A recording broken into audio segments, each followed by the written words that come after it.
The Adventures of Sherlock Holmes. Author, Arthur Conan Doyle. Part 1. A Scandal in Bohemia. To Sherlock Holmes she is always the woman. I have seldom heard him mention her under any other name. In his eyes she eclipses and predominates the whole of her sex. It was not that he felt any emotion akin to love for Irene Adler. All emotions, and that one particularly, were abhorrent to his cold, precise but admirably balanced mind.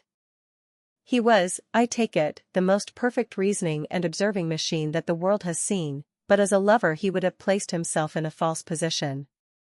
He never spoke of the softer passions, save with a jibe and a sneer. They were admirable things for the observer, excellent for drawing the veil from men's motives and actions.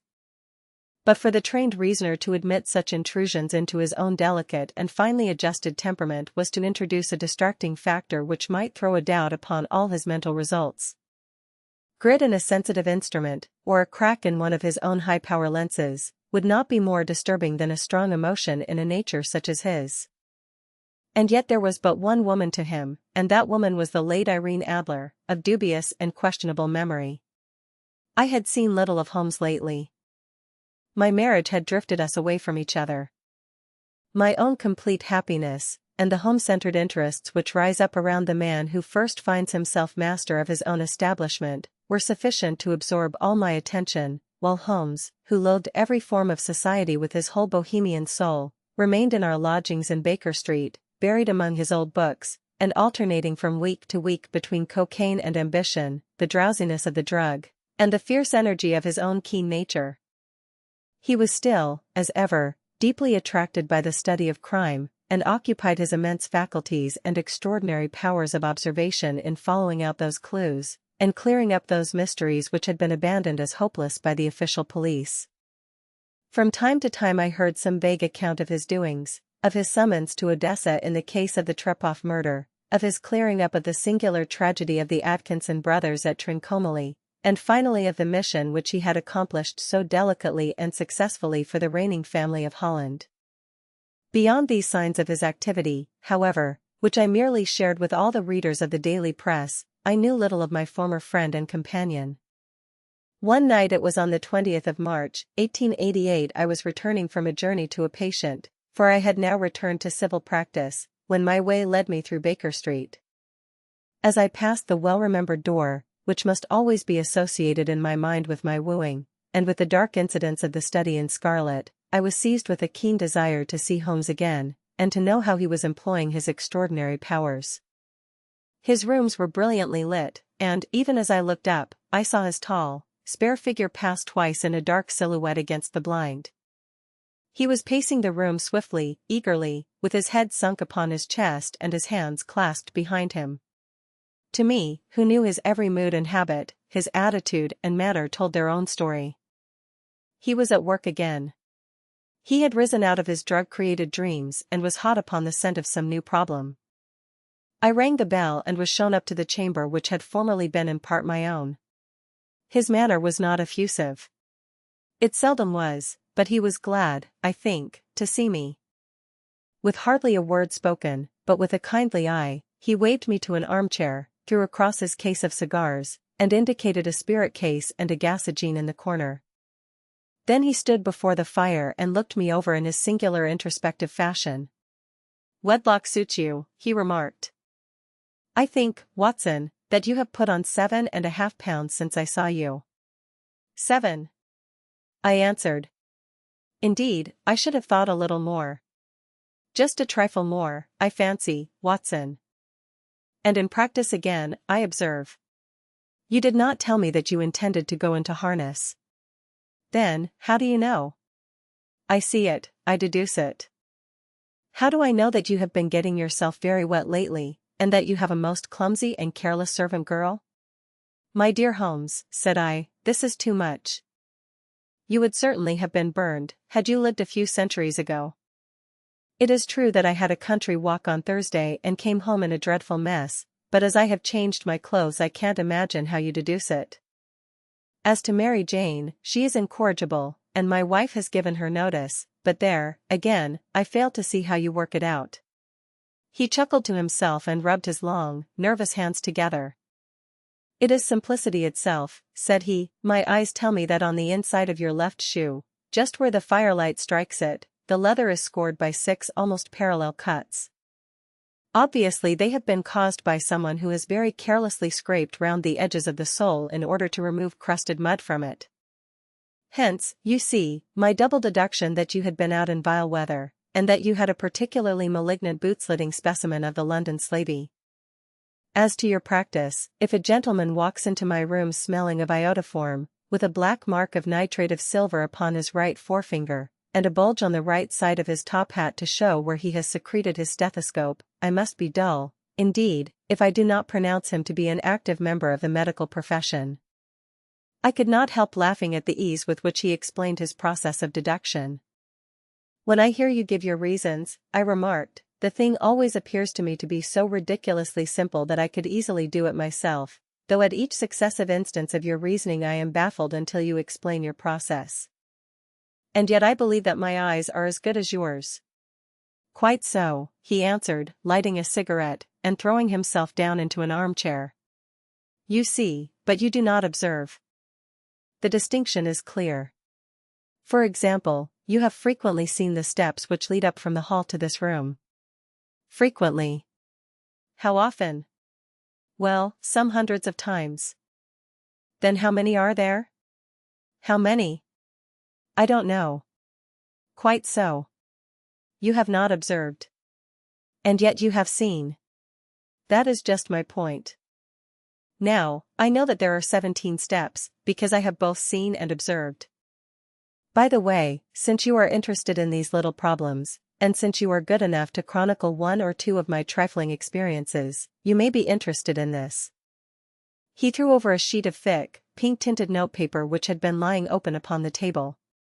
"It came by the last post," said he. "Read it aloud." The note was undated, and without either signature or address.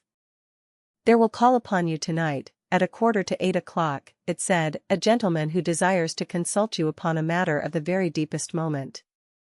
Your recent services to one of the royal houses of Europe have shown that you are one who may safely be trusted with matters which are of an importance which can hardly be exaggerated.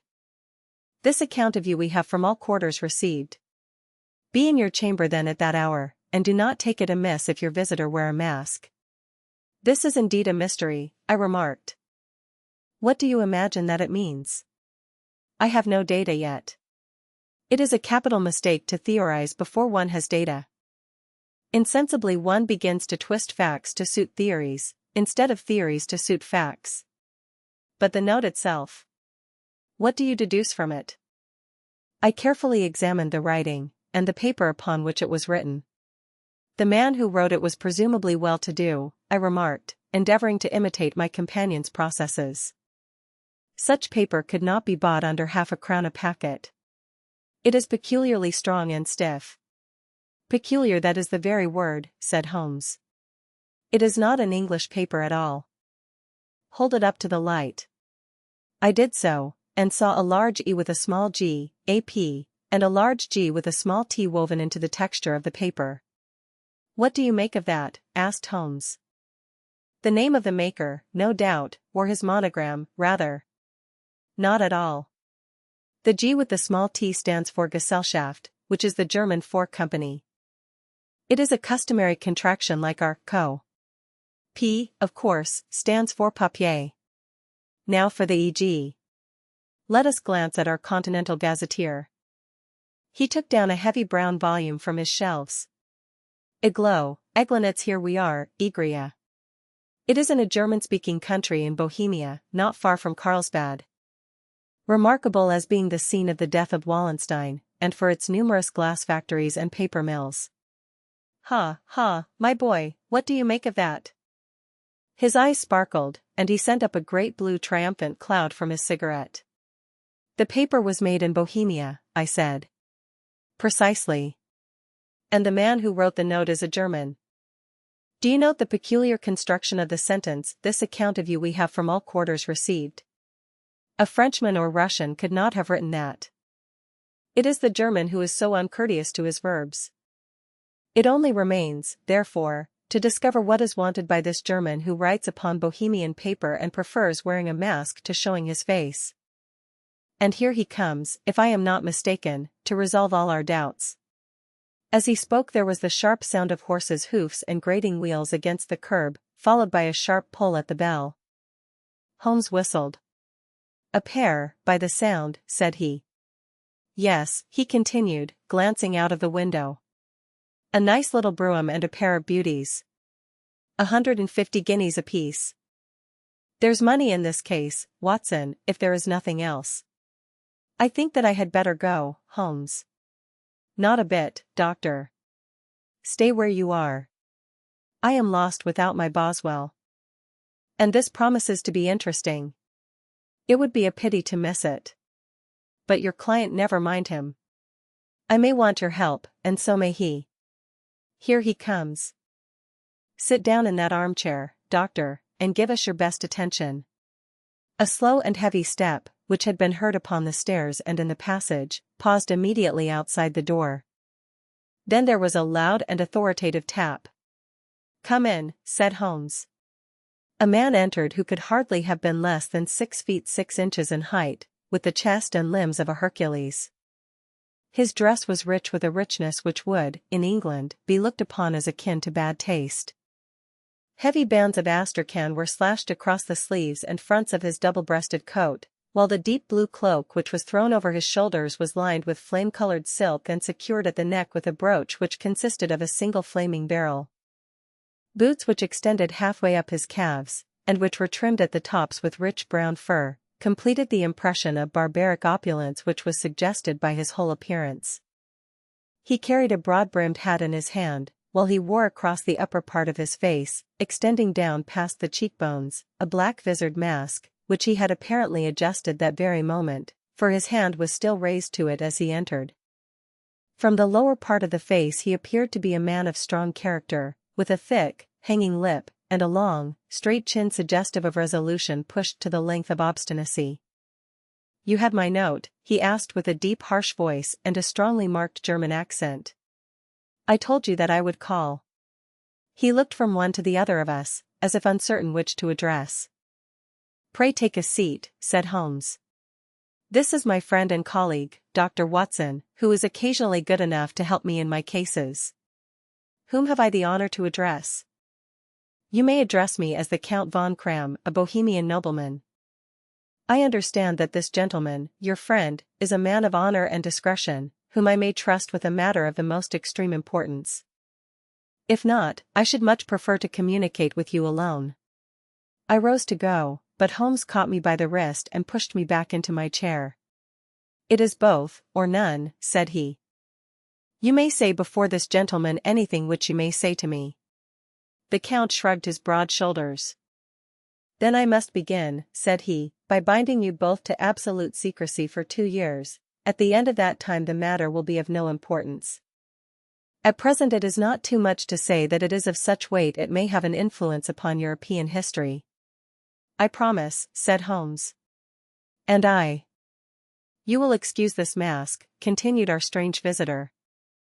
"The august person who employs me wishes his agent to be unknown to you, and I may confess at once that the title by which I have just called myself is not exactly my own." "I was aware of it," said Holmes dryly. "The circumstances are of great delicacy, and every precaution has to be taken to quench what might grow to be an immense scandal and seriously compromise one of the reigning families of Europe. To speak plainly, the matter implicates the great house of Ormstein, hereditary kings of Bohemia." "I was also aware of that," murmured Holmes, settling himself down in his armchair and closing his eyes. Our visitor glanced with some apparent surprise at the languid, lounging figure of the man who had been no doubt depicted to him as the most incisive reasoner and most energetic agent in Europe. Holmes slowly reopened his eyes and looked impatiently at his gigantic client. "If your Majesty would condescend to state your case," he remarked, "I should be better able to advise you." The man sprang from his chair and paced up and down the room in uncontrollable agitation. Then, with a gesture of desperation, he tore the mask from his face and hurled it upon the ground. "You are right," he cried, "I am the king. Why should I attempt to conceal it? Why, indeed, murmured Holmes. Your Majesty had not spoken before I was aware that I was addressing Wilhelm Gottsreich Sigismund von Ormstein, Grand Duke of Kassel-Felstein, and hereditary King of Bohemia. But you can understand, said our strange visitor, sitting down once more and passing his hand over his high white forehead, you can understand that I am not accustomed to doing such business in my own person. Yet the matter was so delicate that I could not confide it to an agent without putting myself in his power. I have come incognito from Prague for the purpose of consulting you. Then, pray consult, said Holmes, shutting his eyes once more. The facts are briefly these: some 5 years ago, during a lengthy visit to Warsaw, I made the acquaintance of the well-known adventuress, Irene Adler. The name is no doubt familiar to you. Kindly look her up in my index, doctor, murmured Holmes without opening his eyes. For many years he had adopted a system of docketing all paragraphs concerning men and things, so that it was difficult to name a subject or a person on which he could not at once furnish information. In this case I found her biography sandwiched in between that of a Hebrew rabbi and that of a staff commander who had written a monograph upon the deep-sea fishes. Let me see, said Holmes. Born in New Jersey in the year 1858. Contralto La Scala, Prima donna Imperial Opera of Warsaw, yes. Retired from operatic stage, Living in London, quite so. Your Majesty, as I understand, became entangled with this young person, wrote her some compromising letters, and is now desirous of getting those letters back. Precisely so. But how? Was there a secret marriage? None. No legal papers or certificates? None. Then I fail to follow your Majesty. If this young person should produce her letters for blackmailing or other purposes, how is she to prove their authenticity? There is the writing. Pooh. Forgery. My private notepaper. Stolen. My own seal. Imitated. My photograph. Bought. We were both in the photograph. Oh, dear. That is very bad. Your Majesty has indeed committed an indiscretion. I was mad and sane. You have compromised yourself seriously. I was only Crown Prince then. I was young. I am but 30 now. It must be recovered. We have tried and failed. Your Majesty must pay. It must be bought. She will not sell. Stolen, then. 5 attempts have been made. Twice burglars in my pay ransacked her house. Once we diverted her luggage when she traveled. Twice she has been waylaid. There has been no result. No sign of it? Absolutely none. Holmes laughed. It is quite a pretty little problem, said he. But a very serious one to me, returned the king reproachfully. Very, indeed. And what does she propose to do with the photograph? To ruin me. But how? I am about to be married. So I have heard. To Clotilde Lothman von Saxe-Meiningen, second daughter of the King of Scandinavia. You may know the strict principles of her family.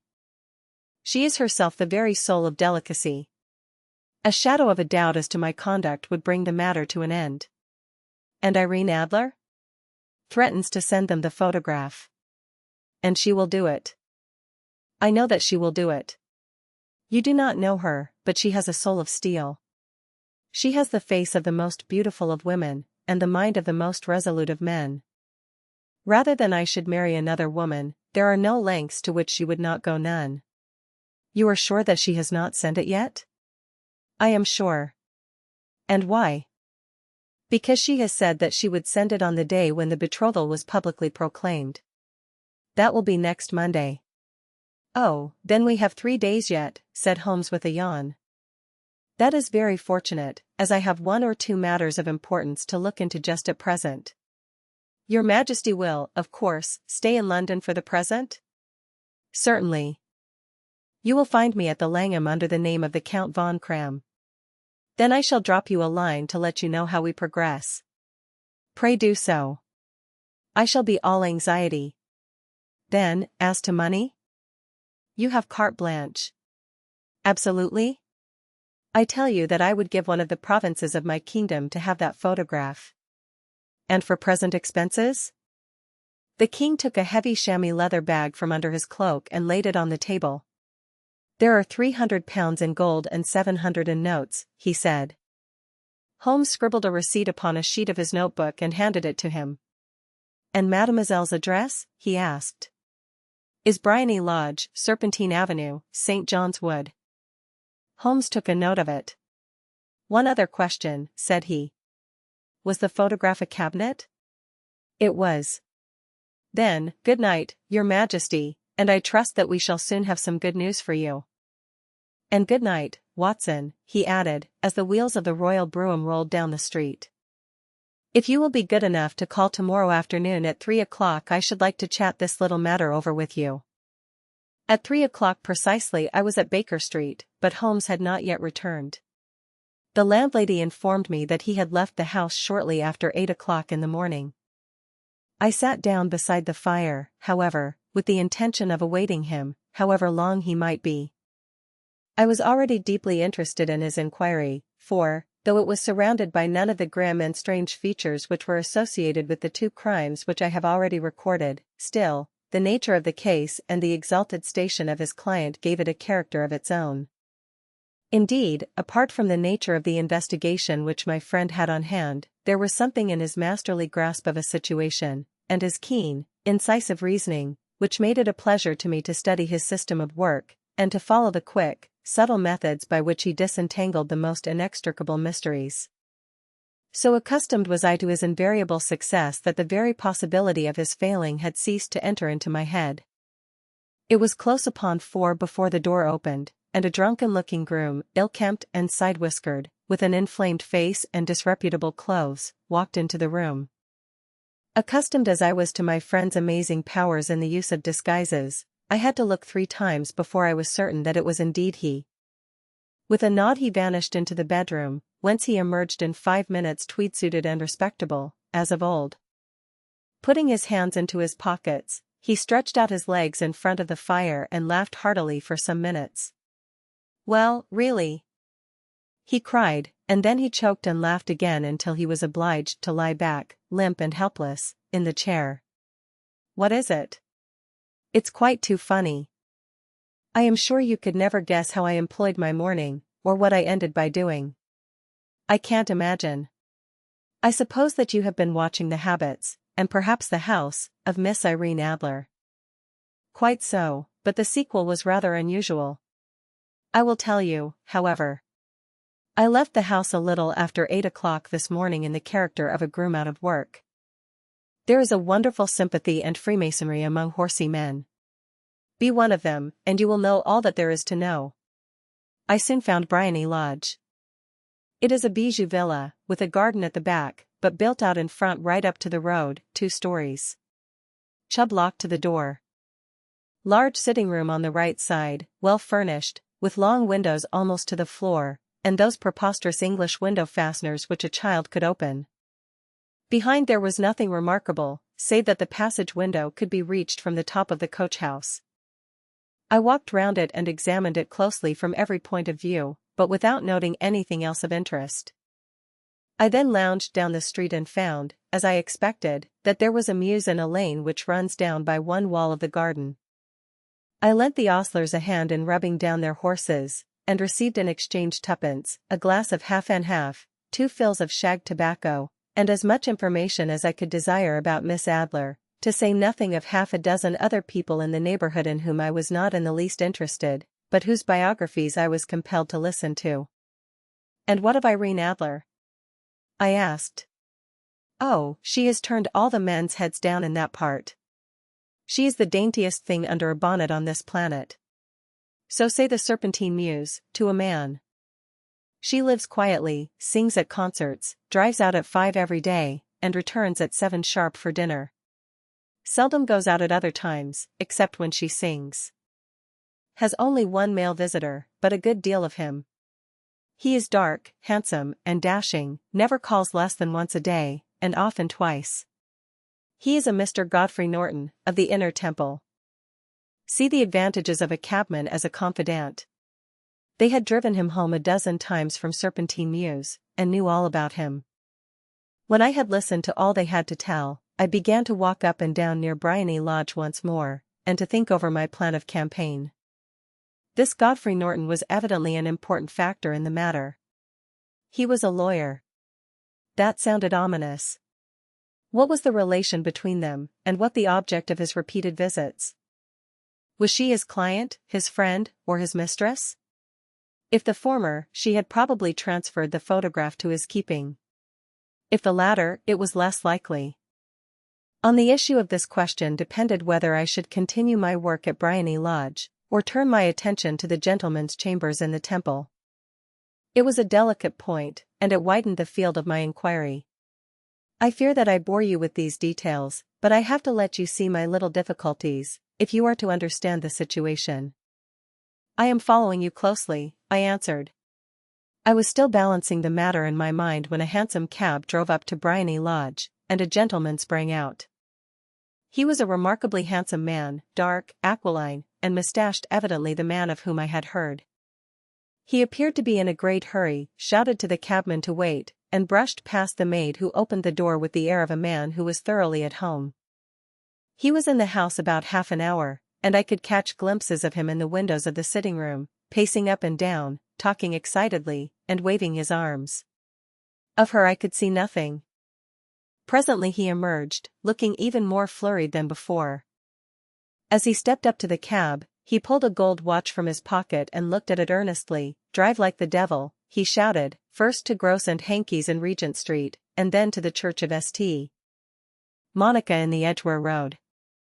"Half a guinea if you do it in 20 minutes. Away they went, and I was just wondering whether I should not do well to follow them when up the lane came a neat little landau, the coachman with his coat only half buttoned, and his tie under his ear, while all the tags of his harness were sticking out of the buckles. It hadn't pulled up before she shot out of the hall door and into it. I only caught a glimpse of her at the moment, but she was a lovely woman, with a face that a man might die for. "The Church of St. Monica, John," she cried, "and half a sovereign if you reach it in 20 minutes. This was quite too good to lose, Watson. I was just balancing whether I should run for it, or whether I should perch behind her landau when a cab came through the street. The driver looked twice at such a shabby fare, but I jumped in before he could object. "The Church of St. Monica," said I, "and half a sovereign if you reach it in 20 minutes. It was 25 minutes to 12, and of course it was clear enough what was in the wind. My cabby drove fast. I don't think I ever drove faster, but the others were there before us. The cab and the landau with their steaming horses were in front of the door when I arrived. I paid the man and hurried into the church. There was not a soul there save the two whom I had followed and a surpliced clergyman, who seemed to be expostulating with them. They were all three standing in a knot in front of the altar. I lounged up the side aisle like any other idler who has dropped into a church. Suddenly, to my surprise, the three at the altar faced round to me, and Godfrey Norton came running as hard as he could towards me. "Thank God," he cried. "You'll do. Come. Come." "What then?" I asked. "Come, man, come, only 3 minutes, or it won't be legal." I was half dragged up to the altar, and before I knew where I was I found myself mumbling responses which were whispered in my ear, and vouching for things of which I knew nothing, and generally assisting in the secure tying up of Irene Adler, spinster, to Godfrey Norton, bachelor. It was all done in an instant, and there was the gentleman thanking me on the one side and the lady on the other, while the clergyman beamed on me in front. It was the most preposterous position in which I ever found myself in my life, and it was the thought of it that started me laughing just now. It seems that there had been some informality about their license, that the clergyman absolutely refused to marry them without a witness of some sort, and that my lucky appearance saved the bridegroom from having to sally out into the streets in search of a best man. The bride gave me a sovereign, and I mean to wear it on my watch chain in memory of the occasion. "This is a very unexpected turn of affairs," said I, "and what then?" Well, I found my plans very seriously menaced. It looked as if the pair might take an immediate departure, and so necessitate very prompt and energetic measures on my part. At the church door, however, they separated, he driving back to the temple, and she to her own house. "I shall drive out in the park at 5 as usual," she said as she left him. I heard no more. They drove away in different directions, and I went off to make my own arrangements. "Which are?" "Some cold beef and a glass of beer," he answered, ringing the bell. "I have been too busy to think of food, and I am likely to be busier still this evening. By the way, Doctor, I shall want your cooperation." "I shall be delighted." "You don't mind breaking the law?" "Not in the least." "Nor running a chance of arrest?" "Not in a good cause." "Oh, the cause is excellent. Then I am your man." "I was sure that I might rely on you. But what is it you wish?" "When Mrs. Turner has brought in the tray I will make it clear to you." "Now," he said as he turned hungrily on the simple fare that our landlady had provided, "I must discuss it while I eat, for I have not much time. It is nearly 5 now. In 2 hours we must be on the scene of action. Miss Irene, or Madam, rather, returns from her drive at 7. We must be at Briony Lodge to meet her." "And what then?" "You must leave that to me. I have already arranged what is to occur. There is only one point on which I must insist. You must not interfere, come what may. You understand? I am to be neutral? To do nothing whatever. There will probably be some small unpleasantness. Do not join in it. It will end in my being conveyed into the house. 4 or 5 minutes afterwards the sitting-room window will open. You are to station yourself close to that open window." "Yes." "You are to watch me, for I will be visible to you." "Yes." "And when I raise my hand so you will throw into the room what I give you to throw, and will, at the same time, raise the cry of fire. You quite follow me?" "Entirely." "It is nothing very formidable," he said, taking a long cigar-shaped roll from his pocket. "It is an ordinary plumber's smoke rocket, fitted with a cap at either end to make it self-lighting. Your task is confined to that. When you raise your cry of fire, it will be taken up by quite a number of people. You may then walk to the end of the street, and I will rejoin you in 10 minutes. I hope that I have made myself clear. I am to remain neutral, to get near the window, to watch you, and at the signal to throw in this object, then to raise the cry of fire, and to wait you at the corner of the street." "Precisely." "Then you may entirely rely on me." "That is excellent. I think, perhaps, it is almost time that I prepare for the new role I have to play." He disappeared into his bedroom and returned in a few minutes in the character of an amiable and simple-minded nonconformist clergyman. His broad black hat, his baggy trousers, his white tie, his sympathetic smile, and general look of peering and benevolent curiosity were such as Mr. John Hare alone could have equaled. It was not merely that Holmes changed his costume. His expression, his manner, his very soul seemed to vary with every fresh part that he assumed. The stage lost a fine actor, even as science lost an acute reasoner, when he became a specialist in crime. It was 6:15 when we left Baker Street, and it still wanted 10 minutes to the hour when we found ourselves in Serpentine Avenue. It was already dusk, and the lamps were just being lighted as we paced up and down in front of Briony Lodge, waiting for the coming of its occupant. The house was just such as I had pictured it from Sherlock Holmes' succinct description, but the locality appeared to be less private than I expected. On the contrary, for a small street in a quiet neighborhood, it was remarkably animated. There was a group of shabbily dressed men smoking and laughing in a corner, a scissors grinder with his wheel, 2 guardsmen who were flirting with a nurse girl, and several well-dressed young men who were lounging up and down with cigars in their mouths. "You see," remarked Holmes, as we paced to and fro in front of the house, "this marriage rather simplifies matters. The photograph becomes a double-edged weapon now. The chances are that she would be as averse to its being seen by Mr. Godfrey Norton, as our client is to its coming to the eyes of his princess. Now the question is, where are we to find the photograph? Where, indeed? It is most unlikely that she carries it about with her. It is cabinet size. Too large for easy concealment about a woman's dress.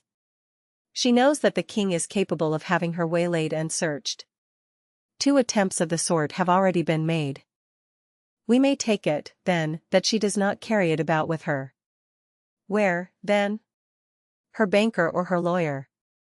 There is that double possibility. But I am inclined to think neither. Women are naturally secretive, and they like to do their own secreting. Why should she hand it over to anyone else? She could trust her own guardianship, but she could not tell what indirect or political influence might be brought to bear upon a businessman. Besides, remember that she had resolved to use it within a few days. It must be where she can lay her hands upon it. It must be in her own house. But it has twice been burgled. Pshaw! They did not know how to look. But how will you look? I will not look. What then? I will get her to show me. But she will refuse. She will not be able to. But I hear the rumble of wheels. It is her carriage. Now carry out my orders to the letter. As he spoke, the gleam of the sidelights of a carriage came round the curve of the avenue. It was a smart little landau which rattled up to the door of Briony Lodge. As it pulled up, one of the loafing men at the corner dashed forward to open the door in the hope of earning a copper, but was elbowed away by another loafer, who had rushed up with the same intention. A fierce quarrel broke out, which was increased by the 2 guardsmen, who took sides with one of the loungers, and by the scissors grinder, who was equally hot upon the other side. A blow was struck, and in an instant the lady, who had stepped from her carriage, was the center of a little knot of flushed and struggling men, who struck savagely at each other with their fists and sticks. Holmes dashed into the crowd to protect the lady, but, just as he reached her, he gave a cry and dropped to the ground, with the blood running freely down his face. At his fall the guardsmen took to their heels in one direction and the loungers in the other, while a number of better-dressed people, who had watched the scuffle without taking part in it, crowded in to help the lady and to attend to the injured man.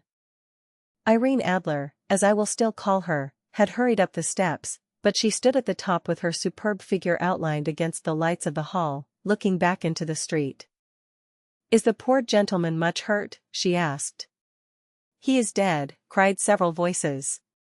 "No, no, there's life in him," shouted another. "But he'll be gone before you can get him to hospital." "He's a brave fellow," said a woman. "They would have had the lady's purse and watch if it hadn't been for him. They were a gang, and a rough one, too. Ah, he's breathing now. He can't lie in the street. May we bring him in, marm?" "Surely.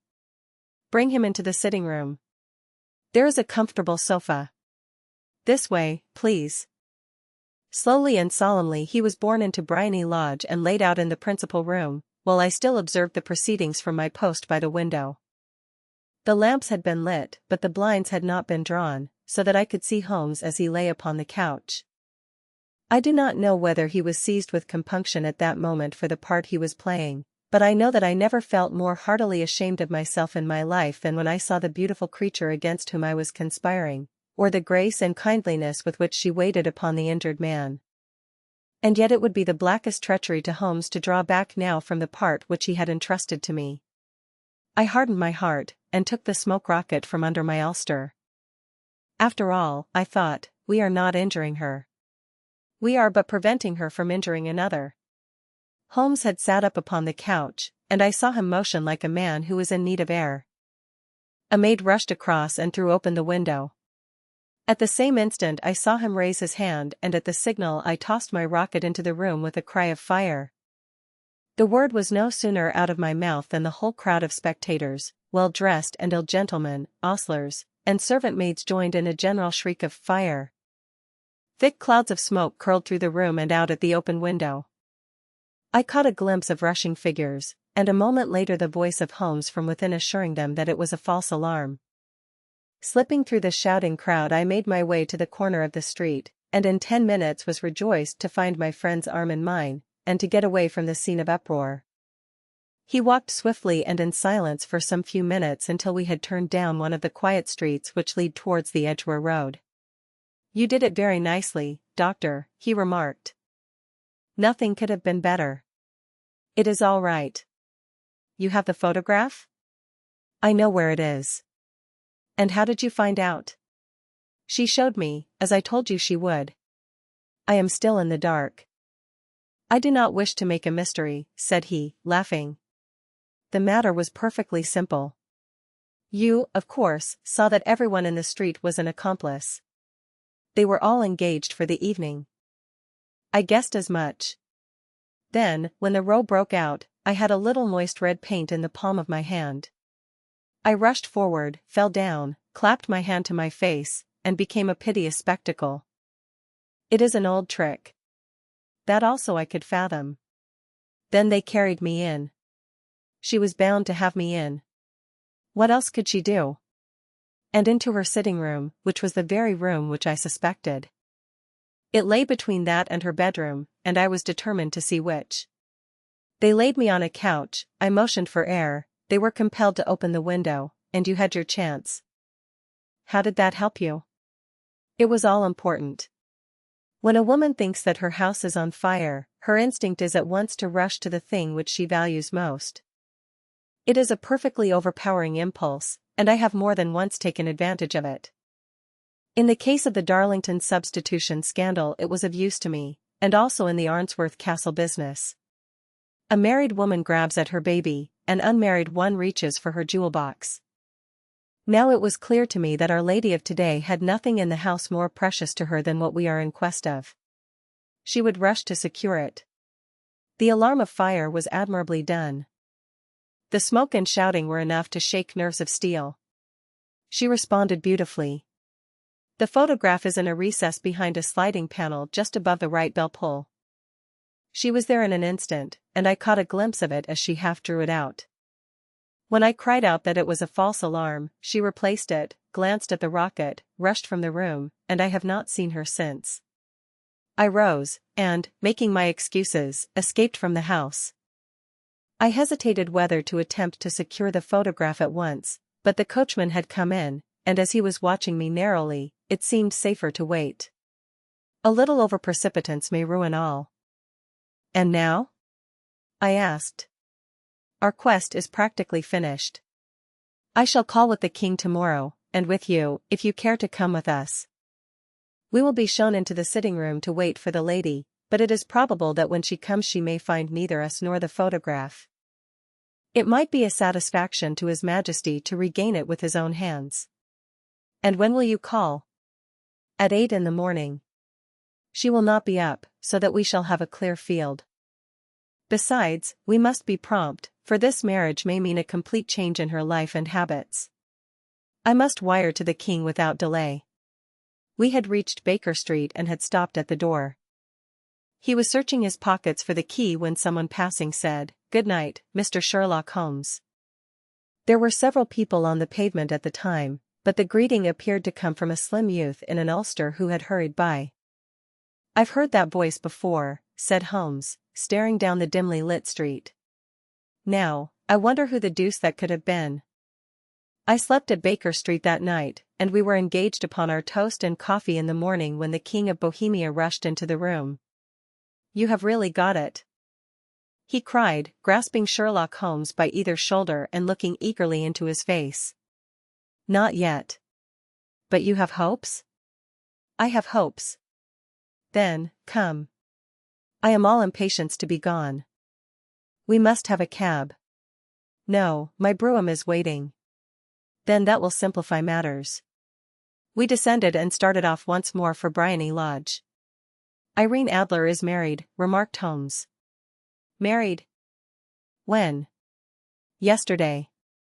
"But to whom?" "To an English lawyer named Norton." "But she could not love him." "I am in hopes that she does." "And why in hopes?" "Because it would spare your Majesty all fear of future annoyance. If the lady loves her husband, she does not love your Majesty. If she does not love your Majesty, there is no reason why she should interfere with your Majesty's plan." "It is true. And yet. Well. I wish she had been of my own station. What a queen she would have made." He relapsed into a moody silence, which was not broken until we drew up in Serpentine Avenue. The door of Bryony Lodge was open, and an elderly woman stood upon the steps. She watched us with a sardonic eye as we stepped from the brougham. "Mr. Sherlock Holmes, I believe," said she. "I am Mr. Holmes," answered my companion, looking at her with a questioning and rather startled gaze. "Indeed. My mistress told me that you were likely to call. She left this morning with her husband by the 5:15 train from Charing Cross for the Continent." "What?" Sherlock Holmes staggered back, white with chagrin and surprise. "Do you mean that she has left England? Never to return?" "And the papers?" asked the king hoarsely. "All is lost. We shall see." He pushed past the servant and rushed into the drawing room, followed by the king and myself. The furniture was scattered about in every direction, with dismantled shelves and open drawers, as if the lady had hurriedly ransacked them before her flight. Holmes rushed at the bell-pull, tore back a small sliding shutter, and, plunging in his hand, pulled out a photograph and a letter. The photograph was of Irene Adler herself in evening dress. The letter was superscribed to Sherlock Holmes, Esq to be left till called for. My friend tore it open, and we all three read it together. It was dated at midnight of the preceding night and ran in this way: "My dear Mr. Sherlock Holmes, you really did it very well. You took me in completely. Until after the alarm of fire, I had not a suspicion. But then, when I found how I had betrayed myself, I began to think. I had been warned against you months ago. I had been told that, if the king employed an agent, it would certainly be you. And your address had been given me. Yet, with all this, you made me reveal what you wanted to know. Even after I became suspicious, I found it hard to think evil of such a dear, kind old clergyman. But, you know, I have been trained as an actress myself. Male costume is nothing new to me. I often take advantage of the freedom which it gives. I sent John, the coachman, to watch you, ran upstairs, got into my walking clothes, as I call them, and came down just as you departed. Well, I followed you to your door, and so made sure that I was really an object of interest to the celebrated Mr. Sherlock Holmes. Then I, rather imprudently, wished you good night, and started for the Temple to see my husband. We both thought the best resource was flight, when pursued by so formidable an antagonist, so you will find the nest empty when you call tomorrow. As to the photograph, your client may rest in peace. I love and am loved by a better man than he. The king may do what he will without hindrance from one whom he has cruelly wronged. I keep it only to safeguard myself, and to preserve a weapon which will always secure me from any steps which he might take in the future. I leave a photograph which he might care to possess, and I remain, dear Mr. Sherlock Holmes, very truly yours, Irene Norton, née Adler." "What a woman, oh, what a woman!" cried the King of Bohemia, when we had all three read this epistle. "Did I not tell you how quick and resolute she was? Would she not have made an admirable queen? Is it not a pity that she was not on my level? From what I have seen of the lady, she seems, indeed, to be on a very different level to your Majesty," said Holmes coldly. "I am sorry that I have not been able to bring your Majesty's business to a more successful conclusion." "On the contrary, my dear sir," cried the king, "nothing could be more successful. I know that her word is inviolate. The photograph is now as safe as if it were in the fire. I am glad to hear your Majesty say so. I am immensely indebted to you. Pray tell me in what way I can reward you." This ring, he slipped an emerald snake ring from his finger and held it out upon the palm of his hand. "Your Majesty has something which I should value even more highly," said Holmes. "You have but to name it." "This photograph." The king stared at him in amazement. "Irene's photograph," he cried. "Certainly, if you wish it." "I thank your Majesty. Then there is no more to be done in the matter. I have the honor to wish you a very good morning." He bowed, and, turning away without observing the hand which the king had stretched out to him, he set off in my company for his chambers. And that was how a great scandal threatened to affect the kingdom of Bohemia, and how the best plans of Mr. Sherlock Holmes were beaten by a woman's wit. He used to make merry over the cleverness of women, but I have not heard him do it of late. And when he speaks of Irene Adler, or when he refers to her photograph, it is always under the honorable title of the woman. Part 2. The Red-Headed League. I had called upon my friend, Mr. Sherlock Holmes, one day in the autumn of last year and found him in deep conversation with a very stout, florid-faced, elderly gentleman with fiery red hair. With an apology for my intrusion, I was about to withdraw when Holmes pulled me abruptly into the room and closed the door behind me. "You could not possibly have come at a better time, my dear Watson," he said cordially. "I was afraid that you were engaged." "So I am." "Very much so." "Then I can wait in the next room." "Not at all. This gentleman, Mr. Wilson, has been my partner and helper in many of my most successful cases, and I have no doubt that he will be of the utmost use to me in yours also." The stout gentleman half rose from his chair and gave a bob of greeting, with a quick little questioning glance from his small fat encircled eyes. "Try the settee," said Holmes, relapsing into his armchair and putting his fingertips together, as was his custom when in judicial moods. "I know, my dear Watson, that you share my love of all that is bizarre and outside the conventions and humdrum routine of everyday life. You have shown your relish for it by the enthusiasm which has prompted you to chronicle, and, if you will excuse my saying so, somewhat to embellish so many of my own little adventures. Your cases have indeed been of the greatest interest to me," I observed. "You will remember that I remarked the other day, just before we went into the very simple problem presented by Miss Mary Sutherland, that for strange effects and extraordinary combinations we must go to life itself, which is always far more daring than any effort of the imagination. A proposition which I took the liberty of doubting." "You did, Doctor, but none the less you must come round to my view, for otherwise I shall keep on piling fact upon fact on you until your reason breaks down under them and acknowledges me to be right. Now, Mr. Jabez Wilson here has been good enough to call upon me this morning, and to begin a narrative which promises to be one of the most singular which I have listened to for some time. You have heard me remark that the strangest and most unique things are very often connected not with the larger but with the smaller crimes, and occasionally, indeed, where there is room for doubt whether any positive crime has been committed. As far as I have heard, it is impossible for me to say whether the present case is an instance of crime or not, but the course of events is certainly among the most singular that I have ever listened to. Perhaps, Mr. Wilson, you would have the great kindness to recommence your narrative. I ask you not merely because my friend Dr. Watson has not heard the opening part but also because the peculiar nature of the story makes me anxious to have every possible detail from your lips. As a rule, when I have heard some slight indication of the course of events, I am able to guide myself by the thousands of other similar cases which occur to my memory. In the present instance I am forced to admit that the facts are, to the best of my belief, unique." The portly client puffed out his chest with an appearance of some little pride and pulled a dirty and wrinkled newspaper from the inside pocket of his greatcoat. As he glanced down the advertisement column, with his head thrust forward and the paper flattened out upon his knee, I took a good look at the man and endeavored, after the fashion of my companion, to read the indications which might be presented by his dress or appearance. I did not gain very much, however, by my inspection.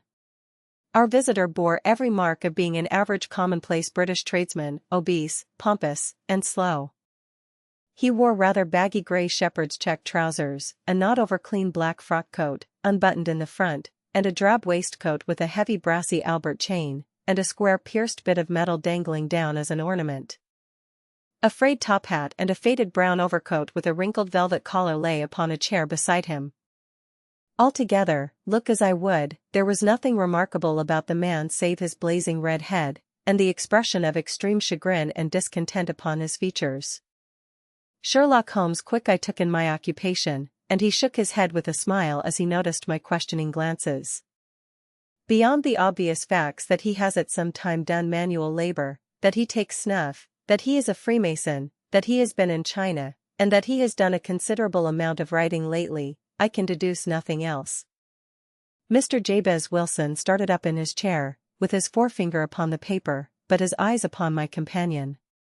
"How, in the name of good fortune, did you know all that, Mr. Holmes?" he asked. "How did you know, for example, that I did manual labor. It's as true as gospel, for I began as a ship's carpenter. Your hands, my dear sir. Your right hand is quite a size larger than your left. You have worked with it, and the muscles are more developed. Well, the snuff, then, and the Freemasonry? I won't insult your intelligence by telling you how I read that, especially as, rather against the strict rules of your order, you use an arc and compass breastpin.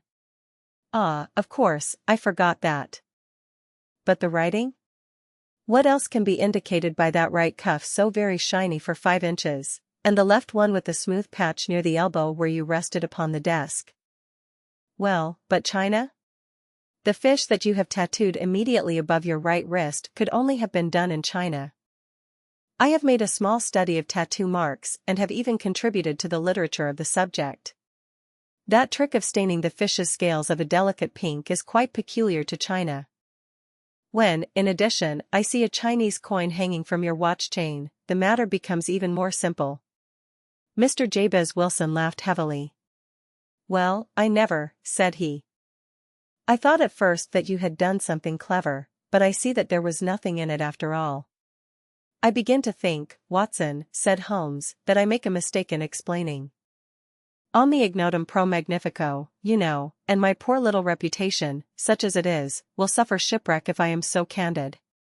Can you not find the advertisement, Mr. Wilson? Yes, I have got it now, he answered with his thick red finger planted halfway down the column. Here it is. This is what began it all. You just read it for yourself, sir. I took the paper from him and read as follows: To the Red-Headed League, on account of the bequest of the late Ezekiah Hopkins, of Lebanon, Pennsylvania, USA. There is now another vacancy open which entitles a member of the League to a salary of £4 a week for purely nominal services. All red-headed men who are sound in body and mind and above the age of 21 years, are eligible. Apply in person on Monday, at 11 o'clock, to Duncan Ross, at the offices of the League, 7 Pope's Court, Fleet Street. What on earth does this mean? I ejaculated after I had twice read over the extraordinary announcement. Holmes chuckled and wriggled in his chair, as was his habit when in high spirits. It is a little off the beaten track, isn't it? Said he. And now, Mr. Wilson, off you go at scratch and tell us all about yourself, your household, and the effect which this advertisement had upon your fortunes. You will first make a note, Doctor, of the paper and the date. It is the Morning Chronicle of April 27, 1890. Just 2 months ago. Very good. Now, Mr. Wilson?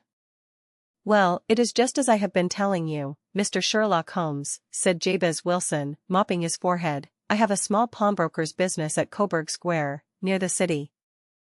It's not a very large affair, and of late years it has not done more than just give me a living. I used to be able to keep 2 assistants, but now I only keep 1, and I would have a job to pay him but that he is willing to come for half wages so as to learn the business. What is the name of this obliging youth? Asked Sherlock Holmes. His name is Vincent Spaulding, and he's not such a youth either. It's hard to say his age. I should not wish a smarter assistant, Mr. Holmes, and I know very well that he could better himself and earn twice what I am able to give him. But, after all, if he is satisfied, why should I put ideas in his head? Why, indeed? You seem most fortunate in having an employee who comes under the full market price. It is not a common experience among employers in this age. I don't know that your assistant is not as remarkable as your advertisement. Oh, he has his faults, too, said Mr. Wilson. Never was such a fellow for photography. Snapping away with a camera when he ought to be improving his mind, and then diving down into the cellar like a rabbit into its hole to develop his pictures. That is his main fault, but on the whole he's a good worker. There's no vice in him. He is still with you, I presume? Yes, sir. He and a girl of 14, who does a bit of simple cooking and keeps the place clean. That's all I have in the house, for I am a widower and never had any family. We live very quietly, sir, the 3 of us, and we keep a roof over our heads and pay our debts, if we do nothing more. The first thing that put us out was that advertisement. Spaulding, he came down into the office just this day 8 weeks, with this very paper in his hand, and he says, "I wish to the Lord, Mr. Wilson, that I was a red-headed man." "Why that?" I asks. "Why," says he, "here's another vacancy on the League of the Red-Headed Men. It's worth quite a little fortune to any man who gets it, and I understand that there are more vacancies than there are men, so that the trustees are at their wits' end what to do with the money. If my hair would only change color, here's a nice little crib all ready for me to step into." "Why, what is it, then?" I asked. "You see, Mr. Holmes, I am a very stay-at-home man, and as my business came to me instead of my having to go to it, I was often weeks on end without putting my foot over the doormat. In that way I didn't know much of what was going on outside, and I was always glad of a bit of news." "Have you never heard of the League of the Red-Headed Men?" he asked with his eyes open. "Never." "Why, I wonder at that, for you are eligible yourself for one of the vacancies." "And what are they worth?" I asked. "Oh, merely a couple of hundred a year, but the work is slight, and it need not interfere very much with one's other occupations." Well, you can easily think that that made me prick up my ears, for the business has not been over good for some years, and an extra couple of hundred would have been very handy. "Tell me all about it," said I. "Well," said he, showing me the advertisement, "you can see for yourself that the League has a vacancy, and there is the address where you should apply for particulars. As far as I can make out, the League was founded by an American millionaire, Ezekiah Hopkins, who was very peculiar in his ways. He was himself red-headed, and he had a great sympathy for all red-headed men, so, when he died, it was found that he had left his enormous fortune in the hands of trustees, with instructions to apply the interest to the providing of easy berths to men whose hair is of that color. From all I hear it is splendid pay and very little to do." "But," said I, "there would be millions of red-headed men who would apply." "Not so many as you might think," he answered. "You see, it is really confined to Londoners, and to grown men." This American had started from London when he was young, and he wanted to do the old town a good turn. Then, again, I have heard it is no use your applying if your hair is light red, or dark red, or anything but real bright, blazing, fiery red. Now, if you cared to apply, Mr. Wilson, you would just walk in, but perhaps it would hardly be worth your while to put yourself out of the way for the sake of a few £100.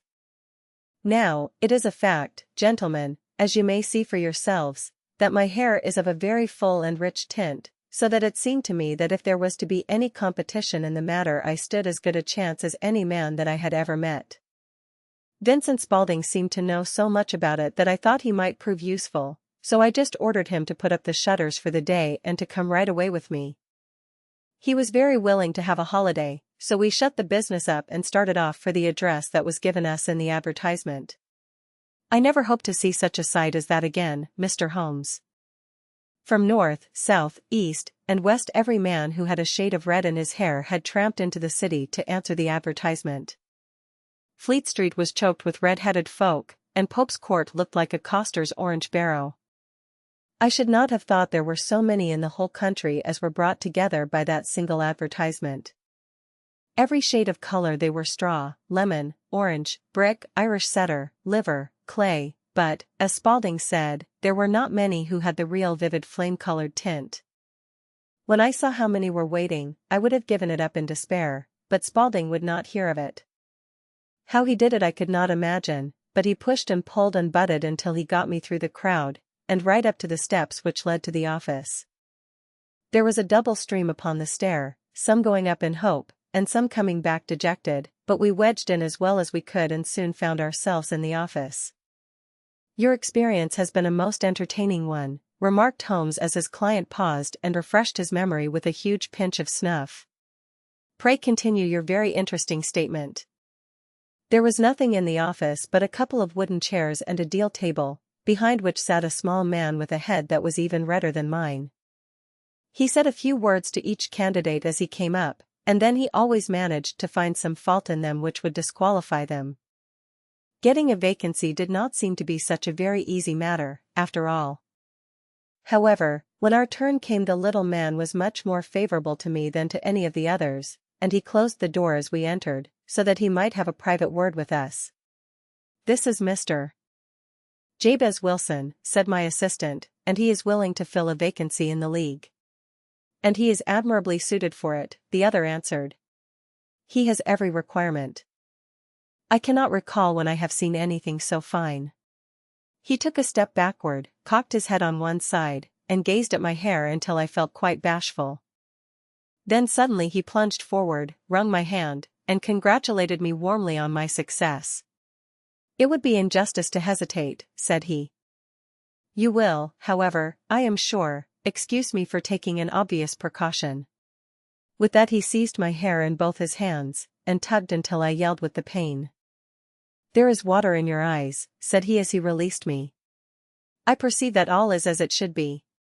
But we have to be careful, for we have twice been deceived by wigs and once by paint. I could tell you tales of cobbler's wax which would disgust you with human nature." He stepped over to the window and shouted through it at the top of his voice that the vacancy was filled. A groan of disappointment came up from below, and the folk all trooped away in different directions until there was not a red head to be seen except my own and that of the manager. "My name," said he, "is Mr. Duncan Ross, and I am myself one of the pensioners upon the fund left by our noble benefactor. Are you a married man, Mr. Wilson? Have you a family?" I answered that I had not. His face fell immediately. "Dear me," he said gravely, "that is very serious indeed. I am sorry to hear you say that. The fund was, of course, for the propagation and spread of the red heads as well as for their maintenance. It is exceedingly unfortunate that you should be a bachelor." My face lengthened at this, Mr. Holmes, for I thought that I was not to have the vacancy after all, but after thinking it over for a few minutes he said that it would be all right. "In the case of another," said he, "the objection might be fatal, but we must stretch a point in favor of a man with such a head of hair as yours. When shall you be able to enter upon your new duties?" "Well, it is a little awkward, for I have a business already," said I. "Oh, never mind about that, Mr. Wilson," said Vincent Spaulding. "I should be able to look after that for you." "What would be the hours?" I asked. 10 to 2. Now a pawnbroker's business is mostly done of an evening, Mr. Holmes, especially Thursday and Friday evening, which is just before payday, so it would suit me very well to earn a little in the mornings. Besides, I knew that my assistant was a good man, and that he would see to anything that turned up. "That would suit me very well," said I. "And the pay?" "Is £4 a week." "And the work?" "Is purely nominal." "What do you call purely nominal?" "Well, you have to be in the office, or at least in the building, the whole time. If you leave, you forfeit your whole position forever. The will is very clear upon that point. You don't comply with the conditions if you budge from the office during that time. It's only 4 hours a day, and I should not think of leaving," said I. "No excuse will avail," said Mr. Duncan Ross, "neither sickness nor business nor anything else. There you must stay, or you lose your billet." "And the work?" "Is to copy out the Encyclopedia Britannica. There is the first volume of it in that press. You must find your own ink, pens, and blotting paper, but we provide this table and chair." "Will you be ready tomorrow?" "Certainly," I answered. "Then, goodbye, Mr. Jabez Wilson, and let me congratulate you once more on the important position which you have been fortunate enough to gain." He bowed me out of the room and I went home with my assistant, hardly knowing what to say or do. I was so pleased at my own good fortune. Well, I thought over the matter all day, and by evening I was in low spirits again, for I had quite persuaded myself that the whole affair must be some great hoax or fraud, though what its object might be I could not imagine. It seemed altogether past belief that anyone could make such a will, or that they would pay such a sum for doing anything so simple as copying out the Encyclopedia Britannica. Vincent Spaulding did what he could to cheer me up, but by bedtime I had reasoned myself out of the whole thing. However, in the morning I determined to have a look at it anyhow, so I bought a penny bottle of ink, and with a quill pen, and 7 sheets of foolscap paper, I started off for Pope's Court. Well, to my surprise and delight, everything was as right as possible. The table was set out ready for me, and Mr. Duncan Ross was there to see that I got fairly to work. He started me off upon the letter A, and then he left me, but he would drop in from time to time to see that all was right with me. At 2 o'clock he bade me good day, complimented me upon the amount that I had written, and locked the door of the office after me. This went on day after day, Mr. Holmes, and on Saturday the manager came in and planked down 4 golden sovereigns for my week's work. It was the same next week, and the same the week after. Every morning I was there at 10, and every afternoon I left at 2. By degrees Mr. Duncan Ross took to coming in only once of a morning, and then, after a time, he did not come in at all. Still, of course, I never dared to leave the room for an instant, for I was not sure when he might come, and the billet was such a good one, and suited me so well, that I would not risk the loss of it. 8 weeks passed away like this, and I had written about abbots and archery and armor and architecture and Attica, and hoped with diligence that I might get on to the bees before very long. It cost me something in foolscap, and I had pretty nearly filled a shelf with my writings. And then suddenly the whole business came to an end. To an end? Yes, sir. And no later than this morning. I went to my work as usual at 10 o'clock, but the door was shut and locked, with a little square of cardboard hammered on to the middle of the panel with a tack. Here it is, and you can read for yourself. He held up a piece of white cardboard about the size of a sheet of notepaper. It read in this fashion: "The Red-Headed League is dissolved. October 9, 1890. Sherlock Holmes and I surveyed this curt announcement and the rueful face behind it, until the comical side of the affair so completely overtopped every other consideration that we both burst out into a roar of laughter. I cannot see that there is anything very funny," cried our client, flushing up to the roots of his flaming head. "If you can do nothing better than laugh at me, I can go elsewhere." "No, no," cried Holmes, shoving him back into the chair from which he had half risen. "I really wouldn't miss your case for the world. It is most refreshingly unusual. But there is, if you will excuse my saying so, something just a little funny about it. Pray what steps did you take when you found the card upon the door?" "I was staggered, sir. I did not know what to do. Then I called at the offices round, but none of them seemed to know anything about it. Finally, I went to the landlord, who is an accountant living on the ground floor, and I asked him if he could tell me what had become of the Red-Headed League. He said that he had never heard of any such body. Then I asked him who Mr. Duncan Ross was. He answered that the name was new to him. "Well," said I, "the gentleman at number 4. "What, the red-headed man?" "Yes." "Oh," said he, "his name was William Morris. He was a solicitor and was using my room as a temporary convenience until his new premises were ready. He moved out yesterday." "Where could I find him?" "Oh, at his new offices. He did tell me the address." "Yes, 17, King Edward Street, near St. Paul's." I started off, Mr. Holmes, but when I got to that address it was a manufactory of artificial kneecaps, and no one in it had ever heard of either Mr. William Morris or Mr. Duncan Ross. "And what did you do then?" asked Holmes. "I went home to Saxe-Coburg Square, and I took the advice of my assistant. But he could not help me in any way. He could only say that if I waited I should hear by post. But that was not quite good enough, Mr. Holmes. I did not wish to lose such a place without a struggle, so, as I had heard that you were good enough to give advice to poor folk who were in need of it, I came right away to you." "And you did very wisely," said Holmes. "Your case is an exceedingly remarkable one, and I shall be happy to look into it. From what you have told me I think that it is possible that graver issues hang from it than might at first sight appear." "Grave enough," said Mr. Jabez Wilson. "Why, I have lost £4 a week." "As far as you are personally concerned," remarked Holmes, "I do not see that you have any grievance against this extraordinary league.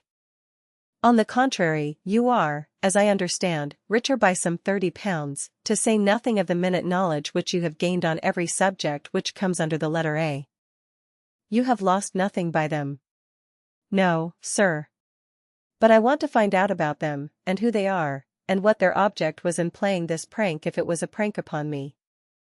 It was a pretty expensive joke for them, for it cost them £32.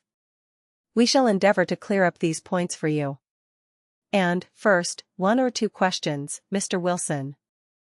This assistant of yours who first called your attention to the advertisement, how long had he been with you? About a month then. How did he come? In answer to an advertisement. Was he the only applicant? No, I had a dozen. Why did you pick him? Because he was handy and would come cheap. At half wages, in fact. Yes. What is he like, this Vincent Spaulding? Small, stout-built, very quick in his ways, no hair on his face, though he's not short of 30. Has a white splash of acid upon his forehead. Holmes sat up in his chair in considerable excitement. I thought as much, said he.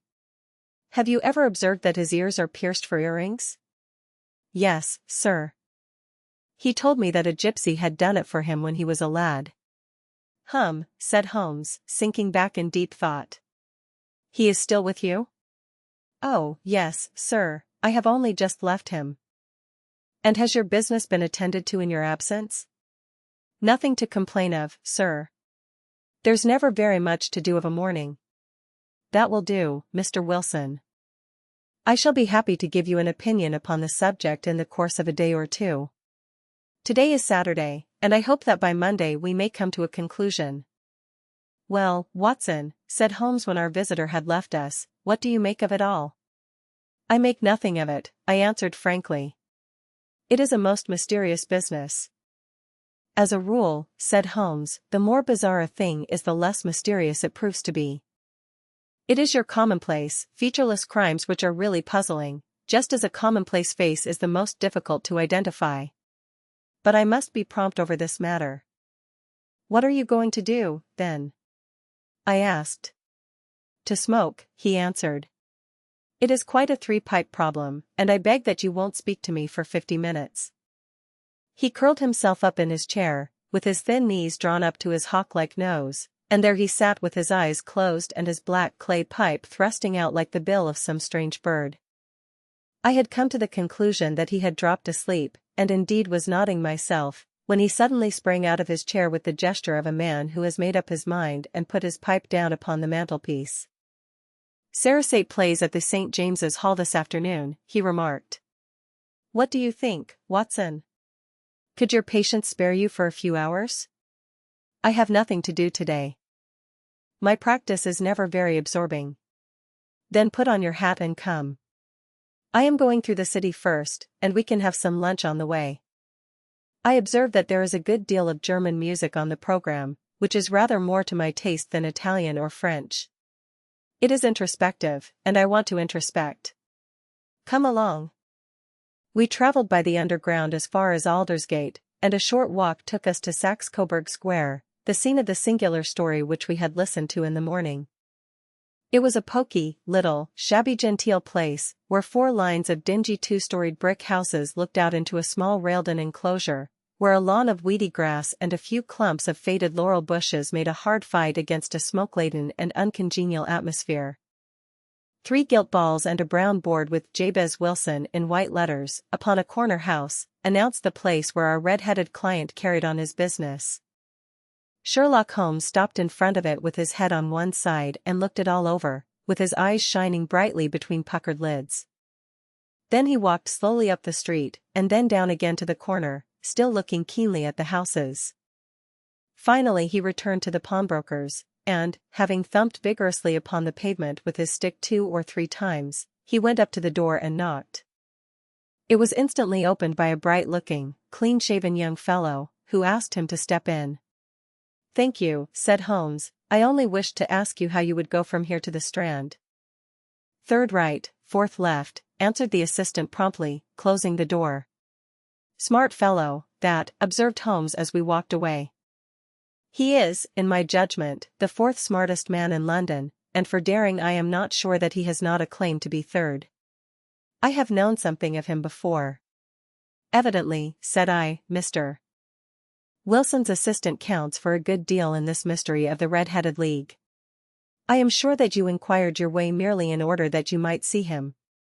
Not him. What then? The knees of his trousers.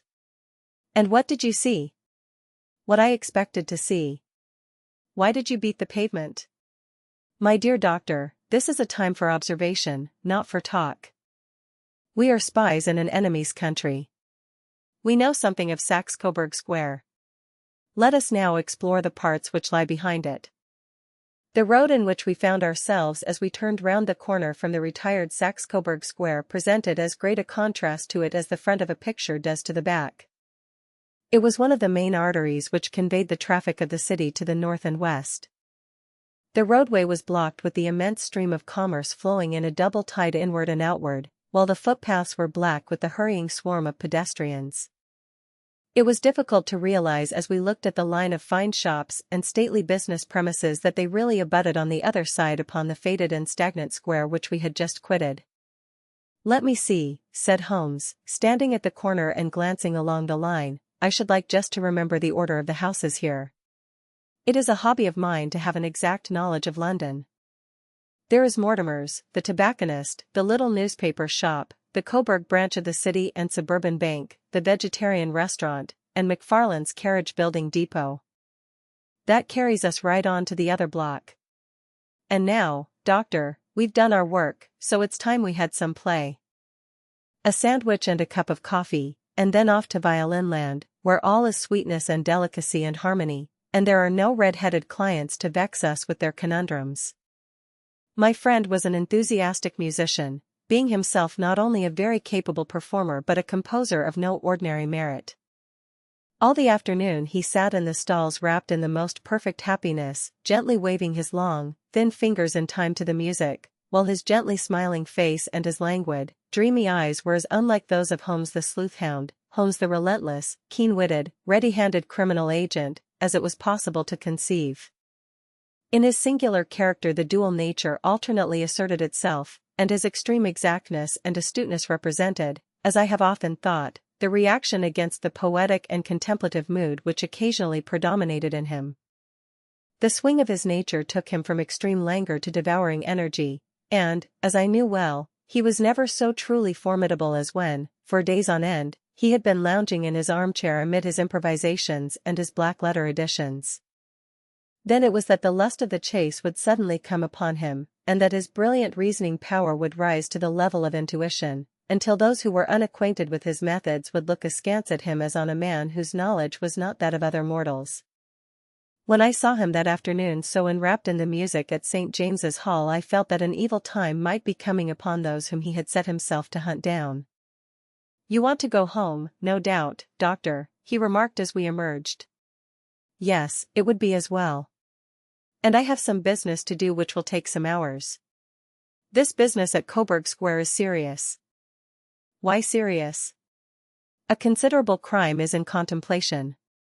I have every reason to believe that we shall be in time to stop it. But today being Saturday rather complicates matters. I shall want your help tonight." "At what time?" 10 will be early enough. I shall be at Baker Street at 10. "Very well.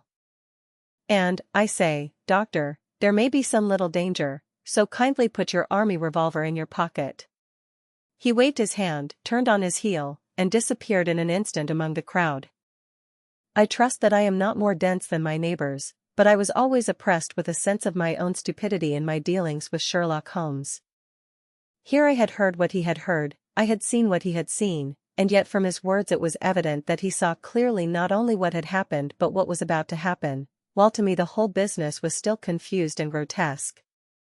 As I drove home to my house in Kensington I thought over it all, from the extraordinary story of the red-headed copier of the encyclopedia down to the visit to Saxe-Coburg Square, and the ominous words with which he had parted from me. What was this nocturnal expedition, and why should I go armed? Where were we going, and what were we to do? I had the hint from Holmes that this smooth-faced pawnbroker's assistant was a formidable man, a man who might play a deep game. I tried to puzzle it out, but gave it up in despair and set the matter aside until night should bring an explanation. It was 9:15 when I started from home and made my way across the park, and so through Oxford Street to Baker Street. 2 hansoms were standing at the door, and as I entered the passage I heard the sound of voices from above. On entering his room, I found Holmes in animated conversation with 2 men, one of whom I recognized as Peter Jones, the official police agent, while the other was a long, thin, sad-faced man, with a very shiny hat and oppressively respectable frock coat. "Ha! Our party is complete," said Holmes, buttoning up his pea jacket and taking his heavy hunting crop from the rack. "Watson, I think you know Mr. Jones, of Scotland Yard? Let me introduce you to Mr. Merryweather, who is to be our companion in tonight's adventure." "We're hunting in couples again, Doctor, you see," said Jones in his consequential way. "Our friend here is a wonderful man for starting a chase. All he wants is an old dog to help him to do the running down." "I hope a wild goose may not prove to be the end of our chase," observed Mr. Merryweather gloomily. "You may place considerable confidence in Mr. Holmes, sir," said the police agent loftily.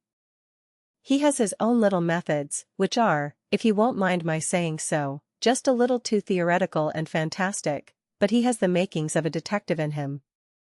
It is not too much to say that once or twice, as in that business of the Sholto murder and the Agra treasure, he has been more nearly correct than the official force." "Oh, if you say so, Mr. Jones, it is all right," said the stranger with deference. "Still, I confess that I miss my rubber. It is the first Saturday night for 27 years that I have not had my rubber."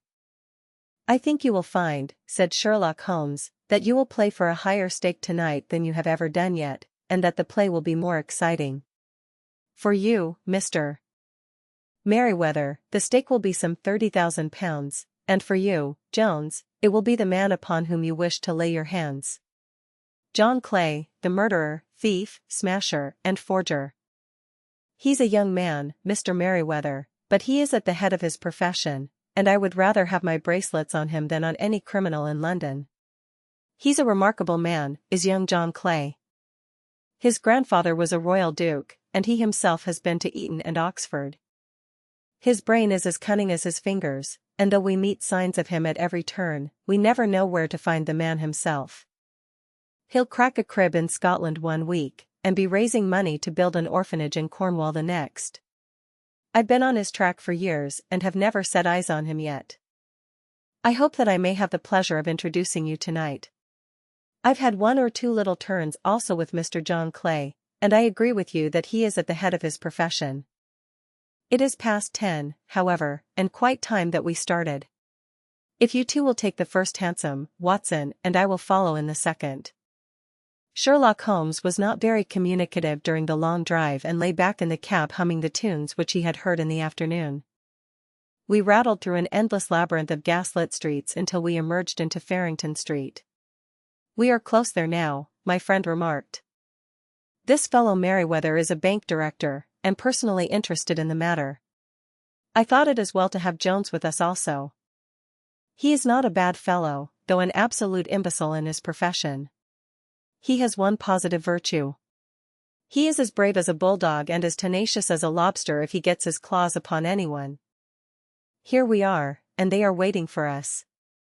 We had reached the same crowded thoroughfare in which we had found ourselves in the morning. Our cabs were dismissed, and, following the guidance of Mr. Merryweather, we passed down a narrow passage and through a side door, which he opened for us. Within there was a small corridor, which ended in a very massive iron gate. This also was opened, and led down a flight of winding stone steps, which terminated at another formidable gate. Mr. Merryweather stopped to light a lantern, and then conducted us down a dark, earth-smelling passage, and so, after opening a third door, into a huge vault or cellar, which was piled all round with crates and massive boxes. "You are not very vulnerable from above," Holmes remarked as he held up the lantern and gazed about him. "Nor from below," said Mr. Merryweather, striking his stick upon the flags which lined the floor. "Why, dear me, it sounds quite hollow," he remarked, looking up in surprise. "I must really ask you to be a little more quiet," said Holmes severely. You have already imperiled the whole success of our expedition. Might I beg that you would have the goodness to sit down upon one of those boxes, and not to interfere?" The solemn Mr. Merryweather perched himself upon a crate, with a very injured expression upon his face, while Holmes fell upon his knees upon the floor and, with the lantern and a magnifying lens, began to examine minutely the cracks between the stones. A few seconds sufficed to satisfy him, for he sprang to his feet again and put his glass in his pocket.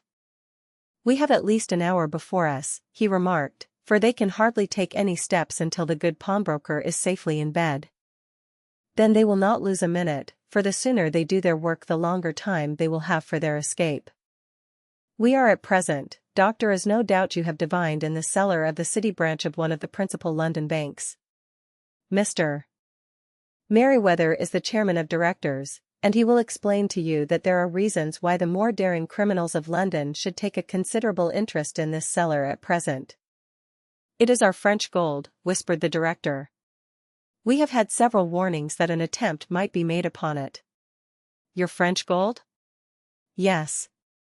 We had occasion some months ago to strengthen our resources and borrowed for that purpose 30,000 Napoleons from the Bank of France. It has become known that we have never had occasion to unpack the money, and that it is still lying in our cellar. The crate upon which I sit contains 2,000 Napoleons packed between layers of lead foil. Our reserve of bullion is much larger at present than is usually kept in a single branch office, and the directors have had misgivings upon the subject." "Which were very well justified," observed Holmes.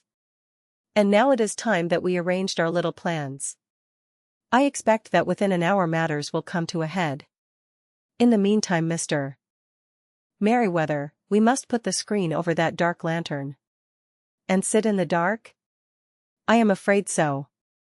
I had brought a pack of cards in my pocket, and I thought that, as we were a party carry, you might have your rubber after all.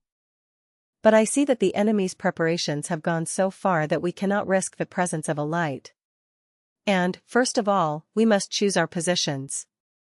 These are daring men, and though we shall take them at a disadvantage, they may do us some harm unless we are careful. I shall stand behind this crate, and do you conceal yourselves behind those. Then, when I flash a light upon them, close and swiftly. If they fire, Watson, have no compunction about shooting them down." I placed my revolver, cocked, upon the top of the wooden case behind which I crouched. Holmes shot the slide across the front of his lantern and left us in pitch darkness, such an absolute darkness as I have never before experienced. The smell of hot metal remained to assure us that the light was still there, ready to flash out at a moment's notice. To me, with my nerves worked up to a pitch of expectancy, there was something depressing and subduing in the sudden gloom, and in the cold dank air of the vault.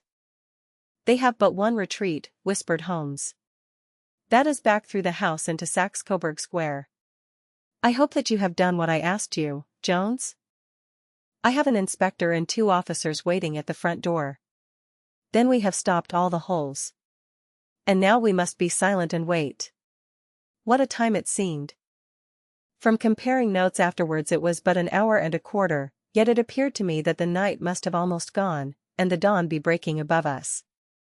My limbs were weary and stiff, for I feared to change my position, yet my nerves were worked up to the highest pitch of tension, and my hearing was so acute that I could not only hear the gentle breathing of my companions, but I could distinguish the deeper, heavier in-breath of the bulky Jones from the thin, sighing note of the bank director.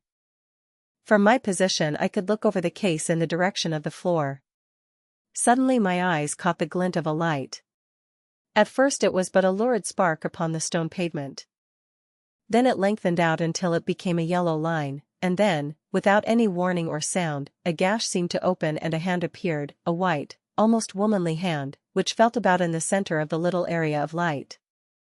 For a minute or more the hand, with its writhing fingers, protruded out of the floor. Then it was withdrawn as suddenly as it appeared, and all was dark again save the single lurid spark which marked a chink between the stones. Its disappearance, however, was but momentary. With a rending, tearing sound, one of the broad, white stones turned over upon its side and left a square, gaping hole, through which streamed the light of a lantern. Over the edge there peeped a clean-cut, boyish face, which looked keenly about it, and then, with a hand on either side of the aperture, drew itself shoulder-high and waist-high, until one knee rested upon the edge. In another instant he stood at the side of the hole and was hauling after him a companion, lithe and small like himself, with a pale face and a shock of very red hair.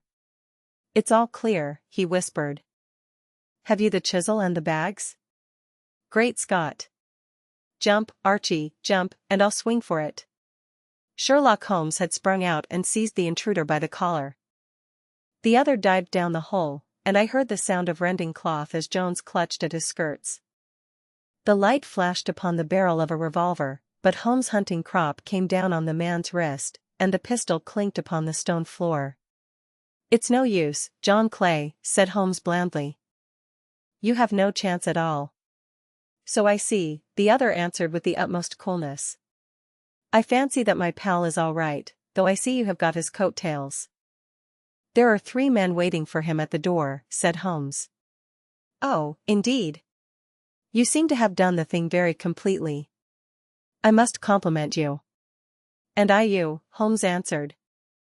"Your red-headed idea was very new and effective." "You'll see your pal again presently," said Jones. "He's quicker at climbing down holes than I am. Just hold out while I fix the derbies." "I beg that you will not touch me with your filthy hands," remarked our prisoner as the handcuffs clattered upon his wrists. "You may not be aware that I have royal blood in my veins.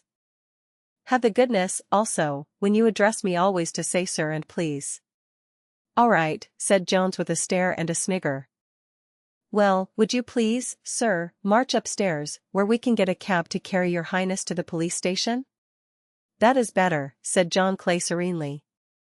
He made a sweeping bow to the 3 of us and walked quietly off in the custody of the detective. "Really, Mr. Holmes," said Mr. Merriweather as we followed them from the cellar, "I do not know how the bank can thank you or repay you. There is no doubt that you have detected and defeated in the most complete manner one of the most determined attempts at bank robbery that have ever come within my experience. I have had 1 or 2 little scores of my own to settle with Mr. John Clay," said Holmes. "I have been at some small expense over this matter, which I shall expect the bank to refund, but beyond that I am amply repaid by having had an experience which is in many ways unique, and by hearing the very remarkable narrative of the Red-Headed League. You see, Watson," he explained in the early hours of the morning as we sat over a glass of whiskey and soda in Baker Street, "it was perfectly obvious from the first that the only possible object of this rather fantastic business of the advertisement of the League, and the copying of the encyclopedia, must be to get this not-over-bright pawnbroker out of the way for a number of hours every day. It was a curious way of managing it, but, really, it would be difficult to suggest a better. The method was no doubt suggested to Clay's ingenious mind by the color of his accomplice's hair. The £4 a week was a lure which must draw him, and what was it to them, who were playing for thousands?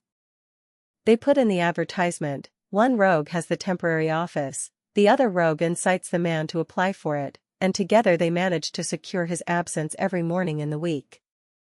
From the time that I heard of the assistant having come for half wages, it was obvious to me that he had some strong motive for securing the situation. But how could you guess what the motive was? Had there been women in the house, I should have suspected a mere vulgar intrigue. That, however, was out of the question. The man's business was a small one, and there was nothing in his house which could account for such elaborate preparations, and such an expenditure as they were at. It must, then, be something out of the house. What could it be? I thought of the assistant's fondness for photography, and his trick of vanishing into the cellar. The cellar! There was the end of this tangled clue. Then I made inquiries as to this mysterious assistant and found that I had to deal with one of the coolest and most daring criminals in London. He was doing something in the cellar, something which took many hours a day for months on end. What could it be, once more? I could think of nothing save that he was running a tunnel to some other building. So far I had got when we went to visit the scene of action. I surprised you by beating upon the pavement with my stick. I was ascertaining whether the cellar stretched out in front or behind. It was not in front. Then I rang the bell, and, as I hoped, the assistant answered it. We have had some skirmishes, but we had never set eyes upon each other before. I hardly looked at his face. His knees were what I wished to see. You must yourself have remarked how worn, wrinkled, and stained they were. They spoke of those hours of burrowing. The only remaining point was what they were burrowing for. I walked round the corner, saw the City and Suburban Bank abutted on our friend's premises, and felt that I had solved my problem. When you drove home after the concert, I called upon Scotland Yard and upon the chairman of the bank directors, with the result that you have seen. And how could you tell that they would make their attempt tonight? I asked. Well, when they closed their league offices, that was a sign that they cared no longer about Mr. Jabez Wilson's presence, in other words, that they had completed their tunnel. But it was essential that they should use it soon, as it might be discovered, or the bullion might be removed. Saturday would suit them better than any other day, as it would give them 2 days for their escape. For all these reasons I expected them to come tonight. You reasoned it out beautifully, I exclaimed in unfeigned admiration. It is so long a chain, and yet every link rings true.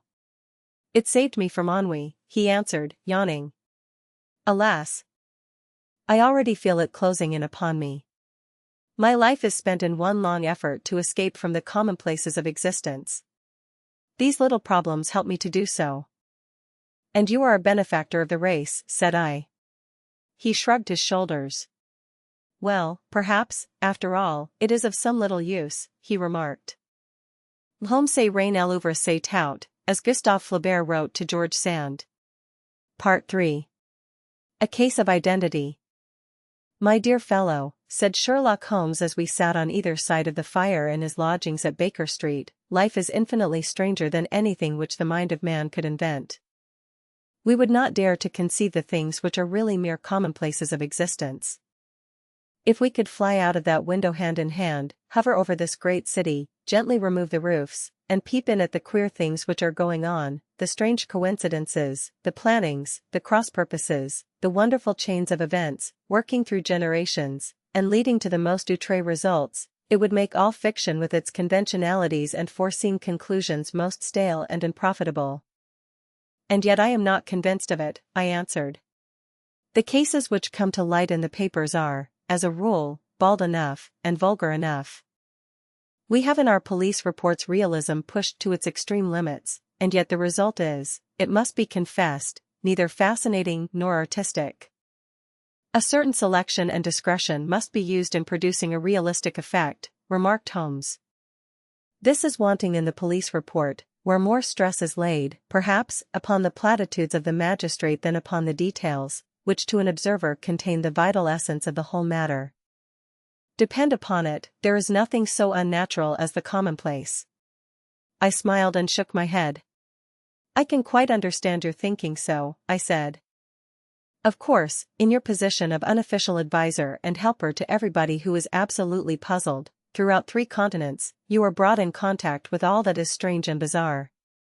But here I picked up the morning paper from the ground. Let us put it to a practical test. Here is the first heading upon which I come. A husband's cruelty to his wife. There is half a column of print, but I know without reading it that it is all perfectly familiar to me. There is, of course, the other woman, the drink, the push, the blow, the bruise, the sympathetic sister or landlady. The crudest of writers could invent nothing more crude. Indeed, your example is an unfortunate one for your argument, said Holmes, taking the paper and glancing his eye down it. This is the Dundas separation case, and, as it happens, I was engaged in clearing up some small points in connection with it. The husband was a teetotaler, there was no other woman, and the conduct complained of was that he had drifted into the habit of winding up every meal by taking out his false teeth and hurling them at his wife, which, you will allow, is not an action likely to occur to the imagination of the average storyteller. Take a pinch of snuff, doctor, and acknowledge that I have scored over you in your example.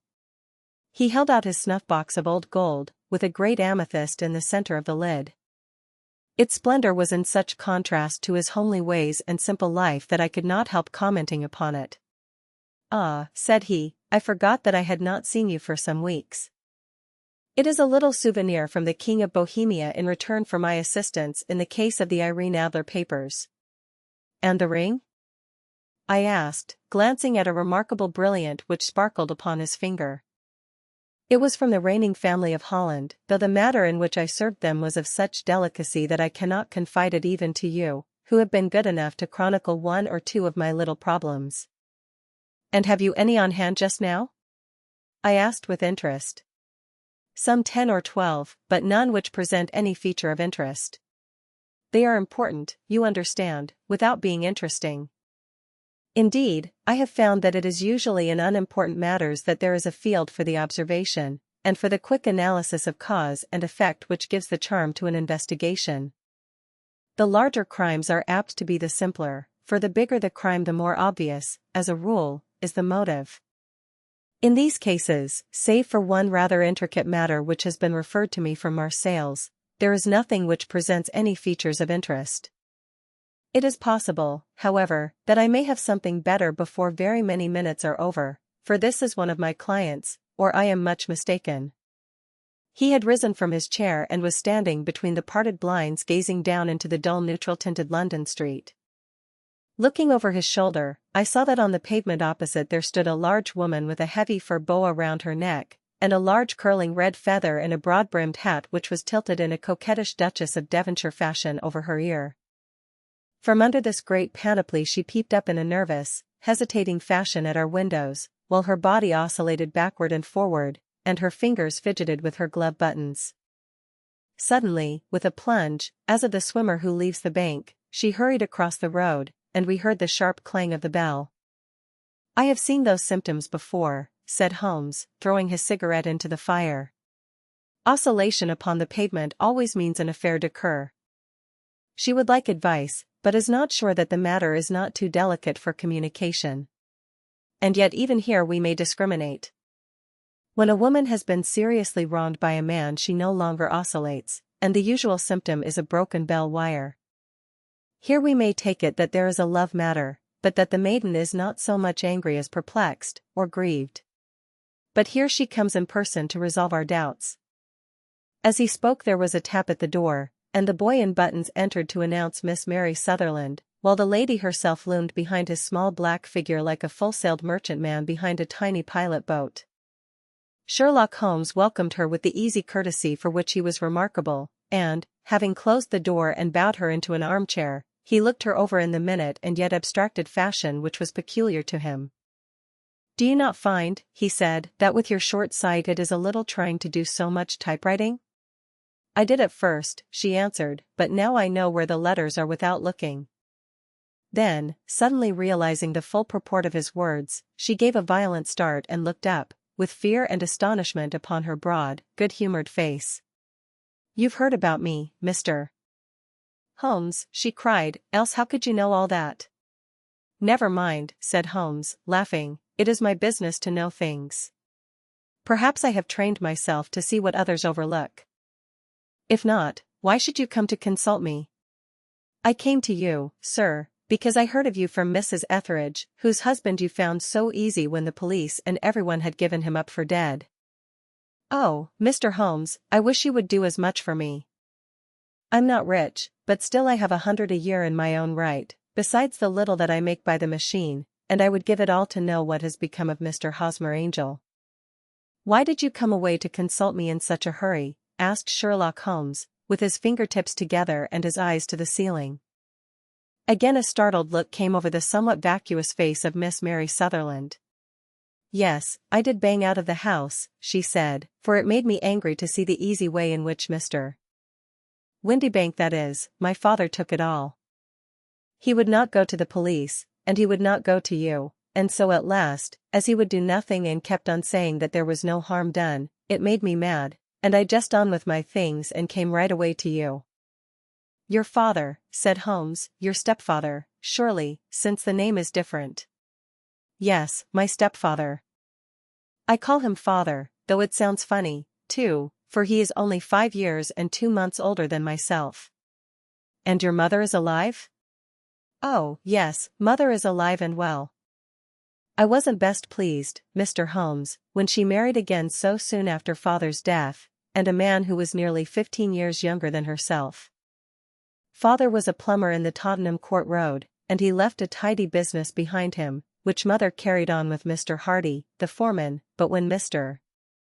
Windibank came he made her sell the business, for he was very superior, being a traveller in wines. They got £4,700 for the goodwill and interest, which wasn't near as much as father could have got if he had been alive. I had expected to see Sherlock Holmes impatient under this rambling and inconsequential narrative, but, on the contrary, he had listened with the greatest concentration of attention. "Your own little income," he asked, "does it come out of the business?" "Oh, no, sir. It is quite separate and was left me by my Uncle Ned in Auckland. It is in New Zealand stock, paying 4.5%. £2,500 was the amount, but I can only touch the interest." "You interest me extremely," said Holmes. "And since you draw so large a sum as 100 a year, with what you earn into the bargain, you no doubt travel a little and indulge yourself in every way. I believe that a single lady can get on very nicely upon an income of about £60. I could do with much less than that, Mr. Holmes, but you understand that as long as I live at home I don't wish to be a burden to them, and so they have the use of the money just while I am staying with them. Of course, that is only just for the time. Mr. Windibank draws my interest every quarter and pays it over to mother, and I find that I can do pretty well with what I earn at typewriting. It brings me twopence a sheet, and I can often do from 15 to 20 sheets in a day." "You have made your position very clear to me," said Holmes. "This is my friend, Dr. Watson, before whom you can speak as freely as before myself. Kindly tell us now all about your connection with Mr. Hosmer Angel." A flush stole over Miss Sutherland's face, and she picked nervously at the fringe of her jacket. "I met him first at the gasfitters' ball," she said. "They used to send father tickets when he was alive, and then afterwards they remembered us, and sent them to mother. Mr. Windibank did not wish us to go. He never did wish us to go anywhere. He would get quite mad if I wanted so much as to join a Sunday school treat.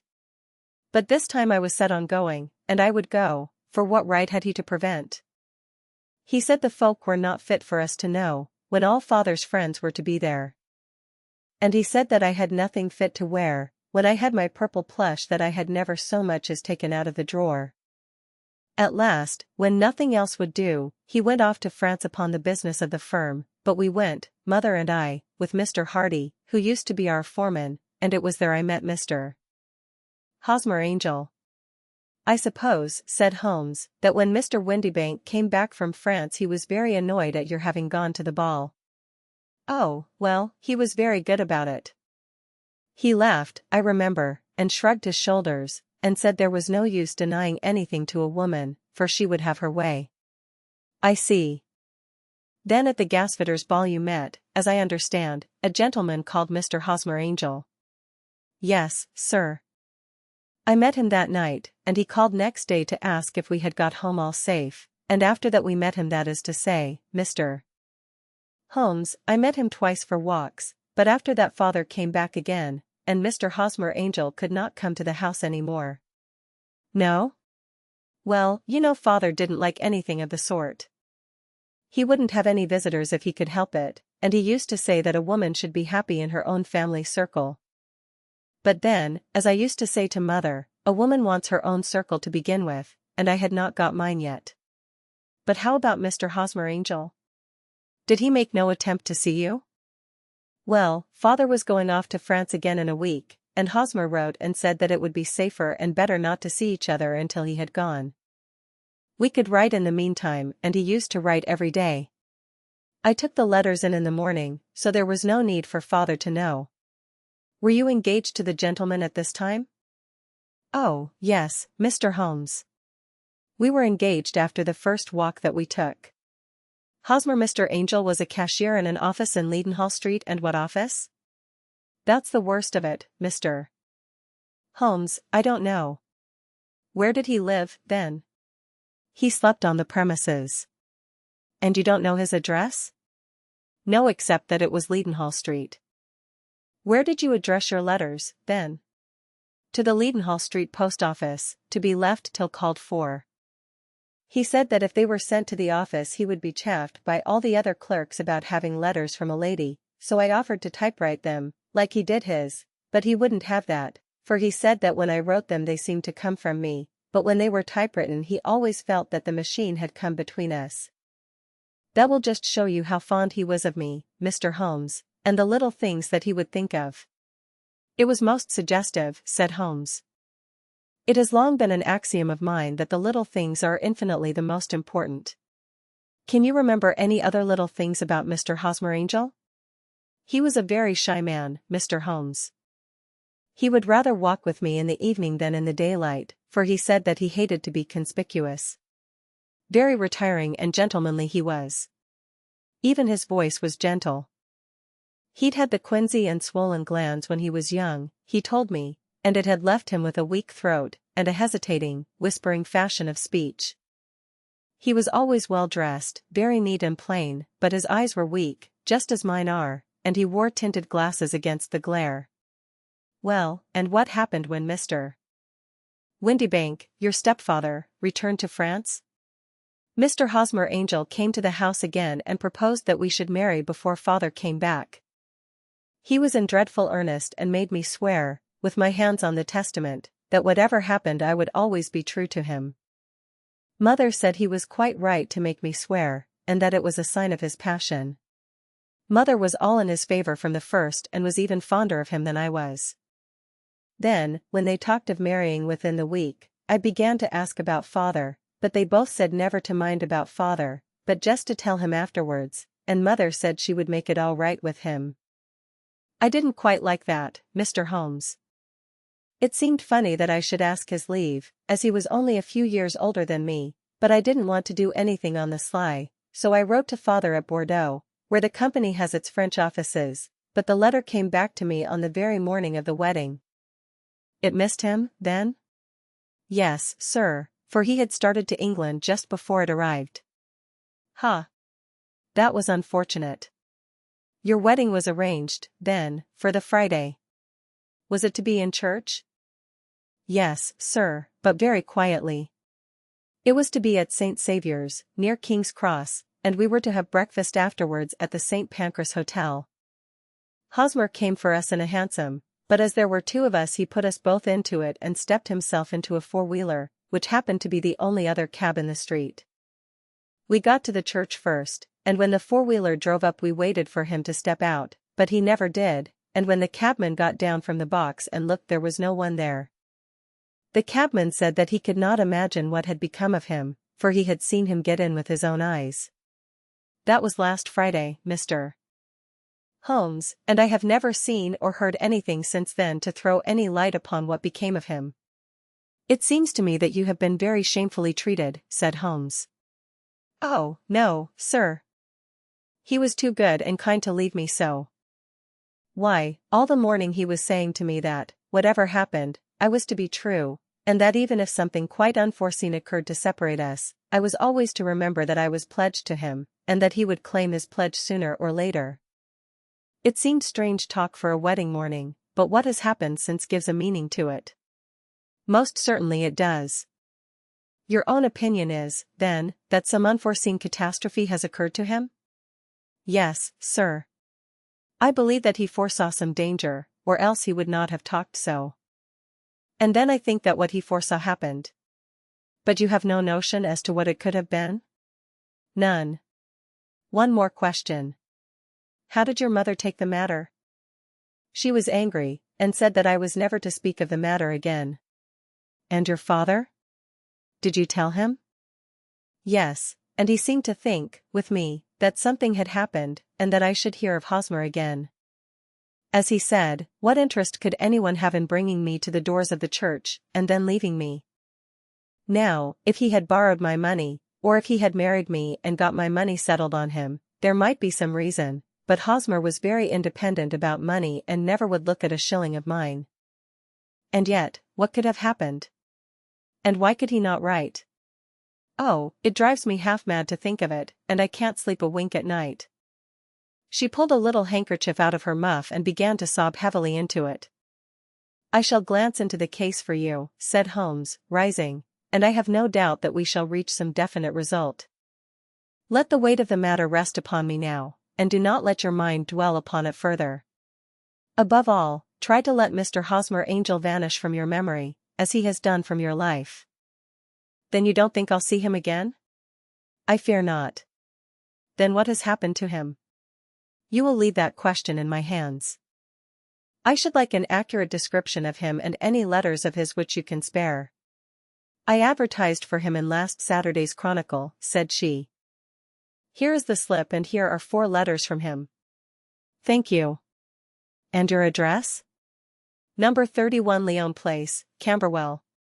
Mr. Angel's address you never had, I understand. Where's your father's place of business? He travels for Westhouse and Marbank, the great claret importers of Fenchurch Street. Thank you. You have made your statement very clearly. You will leave the papers here, and remember the advice which I have given you. Let the whole incident be a sealed book, and do not allow it to affect your life. You are very kind, Mr. Holmes, but I cannot do that. I shall be true to Hosmer. He shall find me ready when he comes back. For all the preposterous hat and the vacuous face, there was something noble in the simple faith of our visitor which compelled our respect. She laid her little bundle of papers upon the table and went her way, with a promise to come again whenever she might be summoned. Sherlock Holmes sat silent for a few minutes with his fingertips still pressed together, his legs stretched out in front of him, and his gaze directed upward to the ceiling. Then he took down from the rack the old and oily clay pipe, which was to him as a counselor, and, having lit it, he leaned back in his chair, with the thick blue cloud wreaths spinning up from him, and a look of infinite languor in his face. Quite an interesting study, that maiden, he observed. I found her more interesting than her little problem, which, by the way, is rather a trite one. You will find parallel cases, if you consult my index, in Andover in '77, and there was something of the sort at The Hague last year. Old as is the idea, however, there were 1 or 2 details which were new to me. But the maiden herself was most instructive. You appeared to read a good deal upon her which was quite invisible to me, I remarked. Not invisible but unnoticed, Watson. You did not know where to look, and so you missed all that was important. I can never bring you to realize the importance of sleeves, the suggestiveness of thumbnails, or the great issues that may hang from a bootlace. Now, what did you gather from that woman's appearance? Describe it. Well, she had a slate-colored, broad-brimmed straw hat, with a feather of a brickish red. Her jacket was black, with black beads sewn upon it, and a fringe of little black jet ornaments. Her dress was brown, rather darker than coffee color, with a little purple plush at the neck and sleeves. Her gloves were grayish and were worn through at the right forefinger. Her boots I didn't observe. She had small round, hanging gold earrings, and a general air of being fairly well-to-do in a vulgar, comfortable, easy-going way. Sherlock Holmes clapped his hands softly together and chuckled. "'Pon my word, Watson, you are coming along wonderfully. You have really done very well indeed. It is true that you have missed everything of importance, but you have hit upon the method, and you have a quick eye for color. Never trust to general impressions, my boy, but concentrate yourself upon details. My first glance is always at a woman's sleeve. In a man it is perhaps better first to take the knee of the trouser. As you observe, this woman had plush upon her sleeves, which is a most useful material for showing traces. The double line a little above the wrist, where the typewriter presses against the table, was beautifully defined. The sewing machine, of the hand type, leaves a similar mark, but only on the left arm, and on the side of it farthest from the thumb, instead of being right across the broadest part, as this was. I then glanced at her face, and, observing the dint of a pince-nez at either side of her nose, I ventured a remark upon short sight and typewriting, which seemed to surprise her. It surprised me. But, surely, it was obvious. I was then much surprised and interested on glancing down to observe that, though the boots which she was wearing were not unlike each other, they were really odd ones, the one having a slightly decorated toe cap, and the other a plain one. One was buttoned only in the 2 lower buttons out of 5, and the other at the first, third, and fifth. Now, when you see that a young lady, otherwise neatly dressed, has come away from home with odd boots, half-buttoned, it is no great deduction to say that she came away in a hurry. And what else? I asked, keenly interested, as I always was, by my friend's incisive reasoning. I noted, in passing, that she had written a note before leaving home but after being fully dressed. You observed that her right glove was torn at the forefinger, but you did not apparently see that both glove and finger were stained with violet ink. She had written in a hurry and dipped her pen too deep. It must have been this morning, or the mark would not remain clear upon the finger. All this is amusing, though rather elementary, but I must go back to business, Watson. Would you mind reading me the advertised description of Mr. Hosmer Angel? I held the little printed slip to the light. Missing, it said, on the morning of the 14th, a gentleman named Hosmer Angel. About 5 feet 7 in height, strongly built, sallow complexion, black hair, a little bald in the center, bushy, black side whiskers and mustache, tinted glasses, slight infirmity of speech. Was dressed, when last seen, in black frock coat faced with silk, black waistcoat, gold Albert chain, and grey Harris tweed trousers, with brown gaiters over elastic-sided boots. Known to have been employed in an office in Leadenhall Street. Anybody bringing, and see, that will do, said Holmes. As to the letters, he continued, glancing over them, they are very commonplace. Absolutely no clue in them to Mr. Angel, save that he quotes Balzac once. There is one remarkable point, however, which will no doubt strike you. They are typewritten, I remarked. Not only that, but the signature is typewritten. Look at the neat little Hosmer Angel at the bottom. There is a date, you see, but no superscription except Leadenhall Street, which is rather vague. The point about the signature is very suggestive, in fact, we may call it conclusive. Of what? My dear fellow, is it possible you do not see how strongly it bears upon the case? I cannot say that I do, unless it were that he wished to be able to deny his signature if an action for breach of promise were instituted. No, that was not the point. However, I shall write 2 letters, which should settle the matter.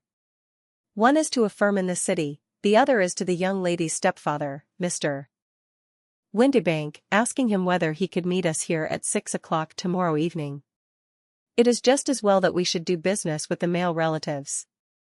And now, Doctor, we can do nothing until the answers to those letters come, so we may put our little problem upon the shelf for the interim.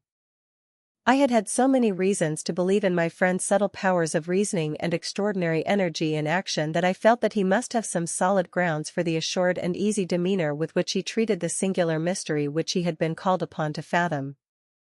Once only had I known him to fail, in the case of the King of Bohemia and of the Irene Adler photograph, but when I looked back to the weird business of the sign of 4, and the extraordinary circumstances connected with the study in scarlet, I felt that it would be a strange tangle indeed which he could not unravel. I left him then, still puffing at his black clay pipe, with the conviction that when I came again on the next evening I would find that he held in his hands all the clues which would lead up to the identity of the disappearing bridegroom of Miss Mary Sutherland. A professional case of great gravity was engaging my own attention at the time, and the whole of next day I was busy at the bedside of the sufferer. It was not until close upon 6 o'clock that I found myself free and was able to spring into a hansom and drive to Baker Street, half afraid that I might be too late to assist at the denouement of the little mystery. I found Sherlock Holmes alone, however, half asleep, with his long, thin form curled up in the recesses of his armchair. A formidable array of bottles and test tubes, with the pungent cleanly smell of hydrochloric acid, told me that he had spent his day in the chemical work which was so dear to him. Well, have you solved it? I asked as I entered. Yes. It was the bisulfate of baryta. No, the mystery. I cried. Oh, that. I thought of the salt that I have been working upon. There was never any mystery in the matter, though, as I said yesterday, some of the details are of interest. The only drawback is that there is no law, I fear, that can touch the scoundrel. Who was he, then, and what was his object in deserting Miss Sutherland? The question was hardly out of my mouth, and Holmes had not yet opened his lips to reply, when we heard a heavy footfall in the passage and a tap at the door. "This is the girl's stepfather, Mr. James Windybank," said Holmes. "He has written to me to say that he would be here at 6. Come in." The man who entered was a sturdy, middle-sized fellow, some 30 years of age, clean-shaven, and sallow-skinned, with a bland, insinuating manner, and a pair of wonderfully sharp and penetrating gray eyes. He shot a questioning glance at each of us, placed his shiny top hat upon the sideboard, and with a slight bow sidled down into the nearest chair. "Good evening, Mr. James Windybank," said Holmes. "I think that this typewritten letter is from you, in which you made an appointment with me for 6 o'clock? "Yes, sir. I am afraid that I am a little late, but I am not quite my own master, you know. I am sorry that Miss Sutherland has troubled you about this little matter, for I think it is far better not to wash linen of the sort in public. It was quite against my wishes that she came, but she is a very excitable, impulsive girl, as you may have noticed, and she is not easily controlled when she has made up her mind on a point. Of course, I did not mind you so much, as you are not connected with the official police, but it is not pleasant to have a family misfortune like this noised abroad. Besides, it is a useless expense, for how could you possibly find this Hosmer angel?" "On the contrary," said Holmes quietly, "I have every reason to believe that I will succeed in discovering Mr. Hosmer angel." Mr. Windybank gave a violent start and dropped his gloves. "I am delighted to hear it," he said. "It is a curious thing," remarked Holmes, "that a typewriter has really quite as much individuality as a man's handwriting. Unless they are quite new, no two of them write exactly alike. Some letters get more worn than others, and some wear only on one side. Now, you remark in this note of yours, Mr. Windybank, that in every case there is some little slurring over of the E, and a slight defect in the tail of the R. There are 14 other characteristics, but those are the more obvious. We do all our correspondence with this machine at the office, and no doubt it is a little worn," our visitor answered, glancing keenly at Holmes with his bright little eyes. "And now I will show you what is really a very interesting study, Mr. Windybank," Holmes continued.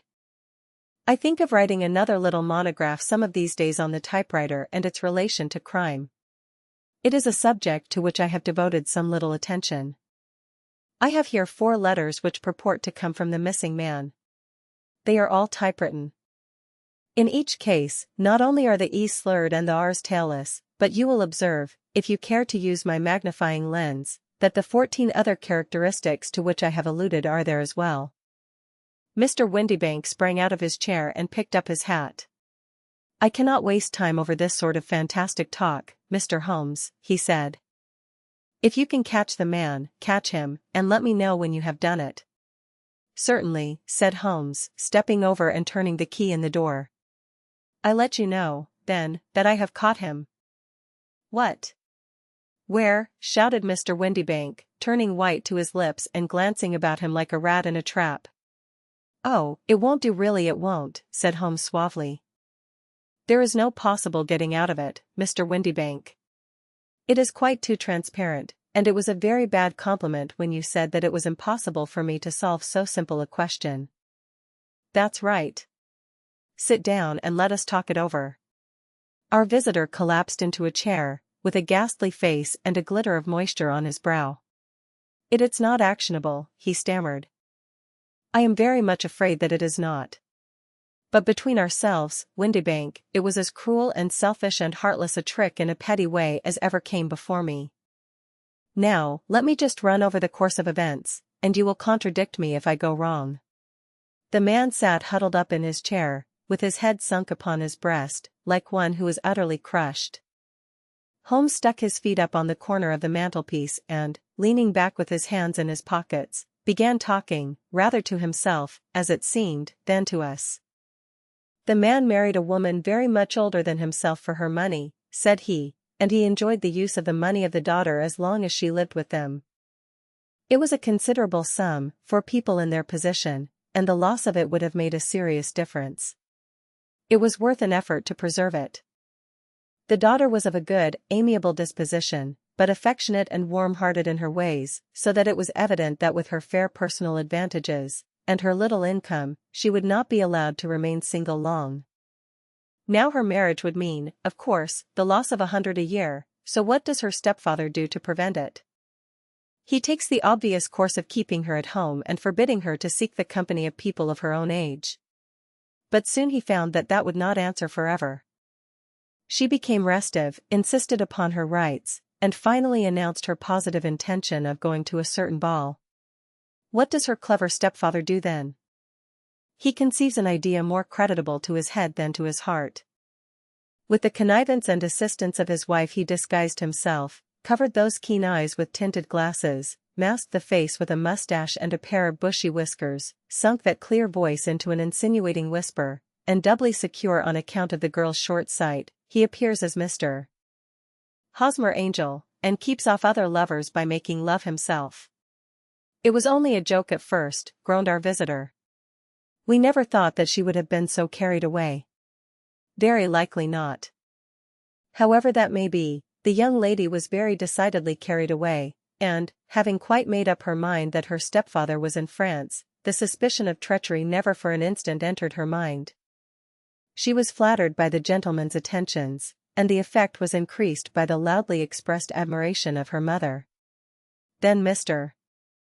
Angel began to call, for it was obvious that the matter should be pushed as far as it would go if a real effect were to be produced.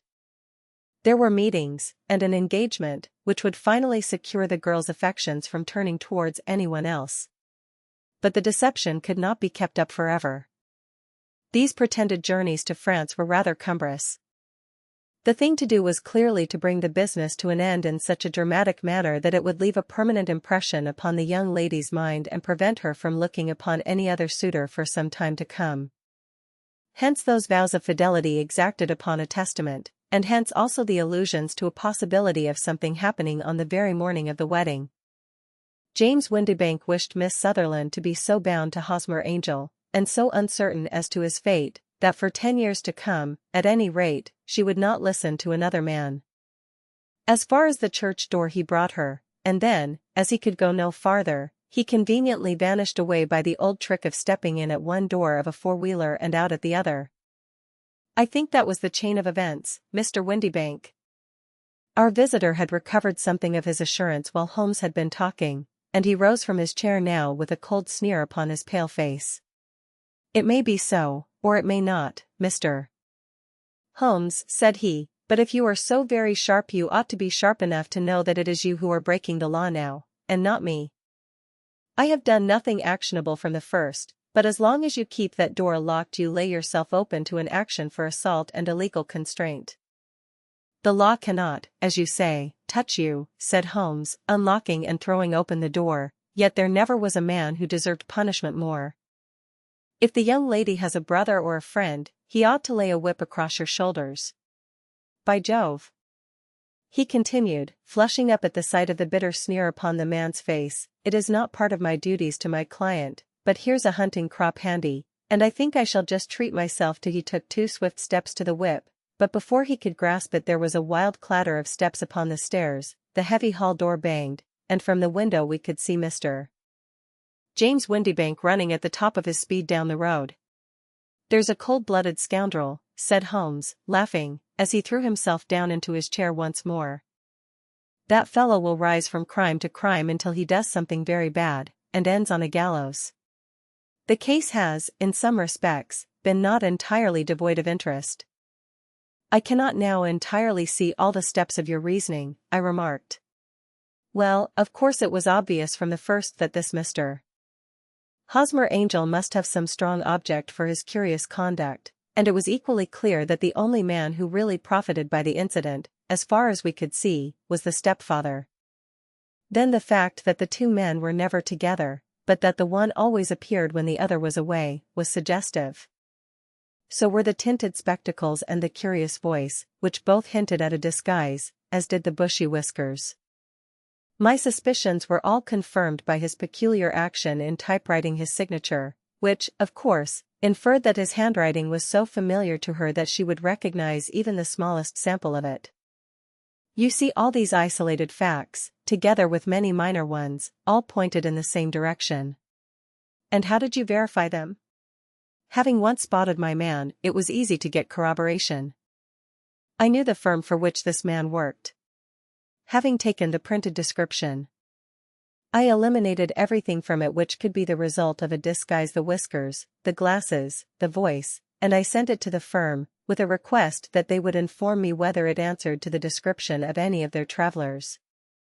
I had already noticed the peculiarities of the typewriter, and I wrote to the man himself at his business address asking him if he would come here. As I expected, his reply was typewritten and revealed the same trivial but characteristic defects. The same post brought me a letter from Westhouse and Marbank, of Fenchurch Street, to say that the description tallied in every respect with that of their employee, James Windybank. Voila tout. And Miss Sutherland? If I tell her, she will not believe me. You may remember the old Persian saying, "There is danger for him who taketh the tiger cub, and danger also for whoso snatches a delusion from a woman." There is as much sense in Hafiz as in Horace, and as much knowledge of the world. Part 4. The Boscombe Valley Mystery.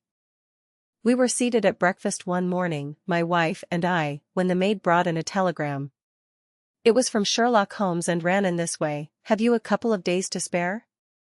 Have just been wired for from the west of England in connection with Boscombe Valley tragedy. Shall be glad if you will come with me. Air and scenery perfect. Leave Paddington by the 11:15. What do you say, dear?" said my wife, looking across at me. "Will you go?" I really don't know what to say. I have a fairly long list at present. Oh, Anstruther would do your work for you. You have been looking a little pale lately. I think that the change would do you good, and you were always so interested in Mr. Sherlock Holmes' cases. I should be ungrateful if I were not, seeing what I gained through one of them, I answered. But if I am to go, I must pack at once, for I have only half an hour. My experience of camp life in Afghanistan had at least had the effect of making me a prompt and ready traveler. My wants were few and simple, so that in less than the time stated I was in a cab with my valise, rattling away to Paddington Station. Sherlock Holmes was pacing up and down the platform, his tall, gaunt figure made even gaunter and taller by his long grey travelling cloak and close-fitting cloth cap. "It is really very good of you to come, Watson," said he. "It makes a considerable difference to me, having someone with me on whom I can thoroughly rely. Local aid is always either worthless or else biased. If you will keep the 2 corner seats, I shall get the tickets." We had the carriage to ourselves save for an immense litter of papers which Holmes had brought with him.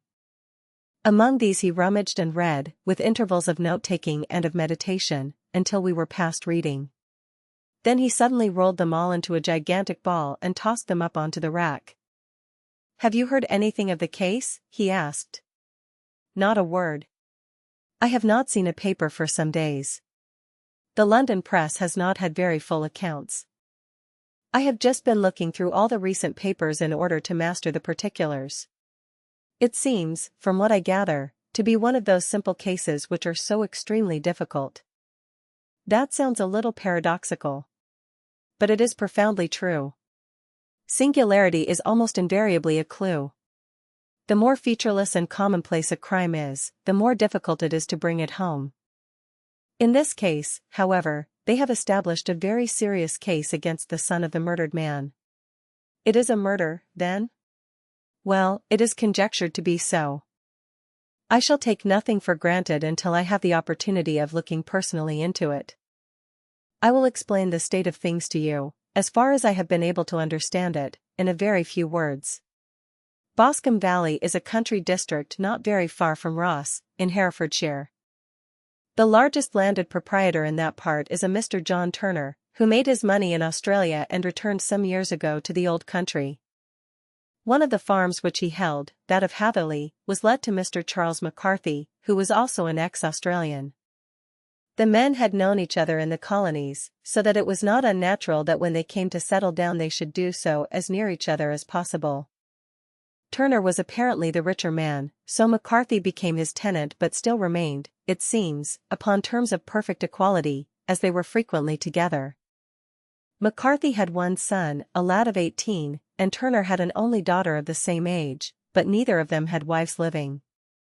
They appear to have avoided the society of the neighboring English families and to have led retired lives, though both the McCarthys were fond of sport and were frequently seen at the race meetings of the neighborhood. McCarthy kept 2 servants, a man and a girl. Turner had a considerable household, some half-dozen at the least. That is as much as I have been able to gather about the families. Now for the facts.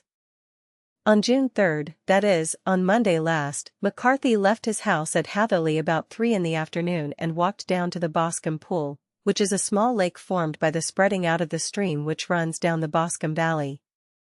He had been out with his serving man in the morning at Ross, and he had told the man that he must hurry, as he had an appointment of importance to keep at 3. From that appointment he never came back alive. From Hatherley farmhouse to the Boscombe Pool is a quarter of a mile, and 2 people saw him as he passed over this ground. One was an old woman, whose name is not mentioned, and the other was William Crowder, a gamekeeper in the employ of Mr. Turner. Both these witnesses depose that Mr. McCarthy was walking alone.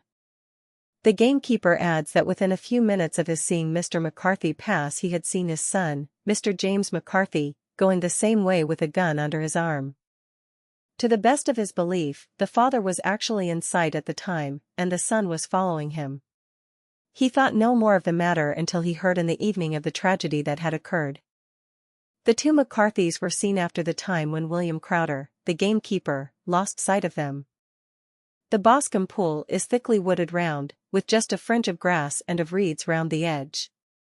A girl of 14, Patience Moran, who is the daughter of the lodge-keeper of the Boscombe Valley estate, was in one of the woods picking flowers. She states that while she was there she saw, at the border of the wood and close by the lake, Mr. McCarthy and his son, and that they appeared to be having a violent quarrel. She heard Mr.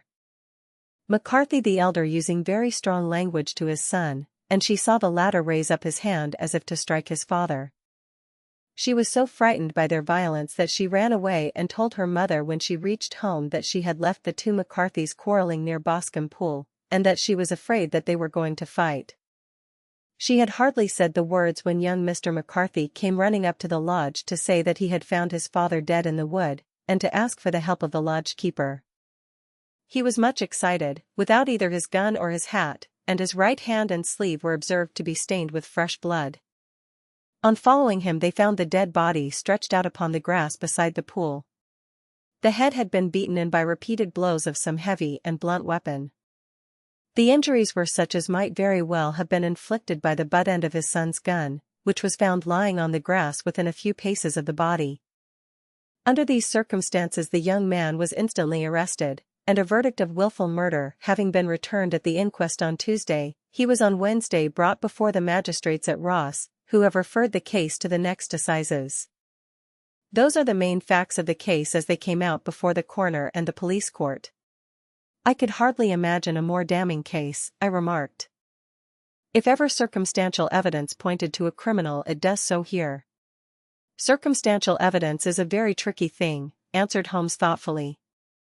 It may seem to point very straight to one thing, but if you shift your own point of view a little, you may find it pointing in an equally uncompromising manner to something entirely different. It must be confessed, however, that the case looks exceedingly grave against the young man, and it is very possible that he is indeed the culprit. There are several people in the neighborhood, however, and among them Miss Turner, the daughter of the neighboring landowner, who believe in his innocence, and who have retained Lestrade, whom you may recollect in connection with the study in Scarlet, to work out the case in his interest. Lestrade, being rather puzzled, has referred the case to me, and hence it is that 2 middle-aged gentlemen are flying westward at 50 miles an hour instead of quietly digesting their breakfasts at home. I am afraid, said I, that the facts are so obvious that you will find little credit to be gained out of this case. There is nothing more deceptive than an obvious fact, he answered, laughing.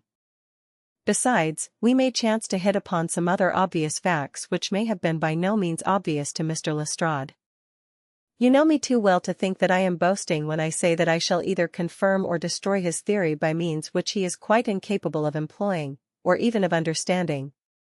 To take the first example to hand, I very clearly perceive that in your bedroom the window is upon the right-hand side, and yet I question whether Mr. Lestrade would have noted even so self-evident a thing as that. How on earth, my dear fellow, I know you well. I know the military neatness which characterizes you. You shave every morning, and in this season you shave by the sunlight, but since your shaving is less and less complete as we get farther back on the left side, until it becomes positively slovenly as we get round the angle of the jaw, it is surely very clear that that side is less illuminated than the other. I could not imagine a man of your habits looking at himself in an equal light and being satisfied with such a result. I only quote this as a trivial example of observation and inference. Therein lies my métier, and it is just possible that it may be of some service in the investigation which lies before us. There are one or two minor points which were brought out in the inquest, and which are worth considering. What are they? It appears that his arrest did not take place at once, but after the return to Hatherley Farm. On the inspector of constabulary informing him that he was a prisoner, he remarked that he was not surprised to hear it, and that it was no more than his deserts. This observation of his had the natural effect of removing any traces of doubt which might have remained in the minds of the coroner's jury. It was a confession, I ejaculated. No, for it was followed by a protestation of innocence. Coming on the top of such a damning series of events, it was at least a most suspicious remark. On the contrary, said Holmes, it is the brightest rift which I can at present see in the clouds. However innocent he might be, he could not be such an absolute imbecile as not to see that the circumstances were very black against him.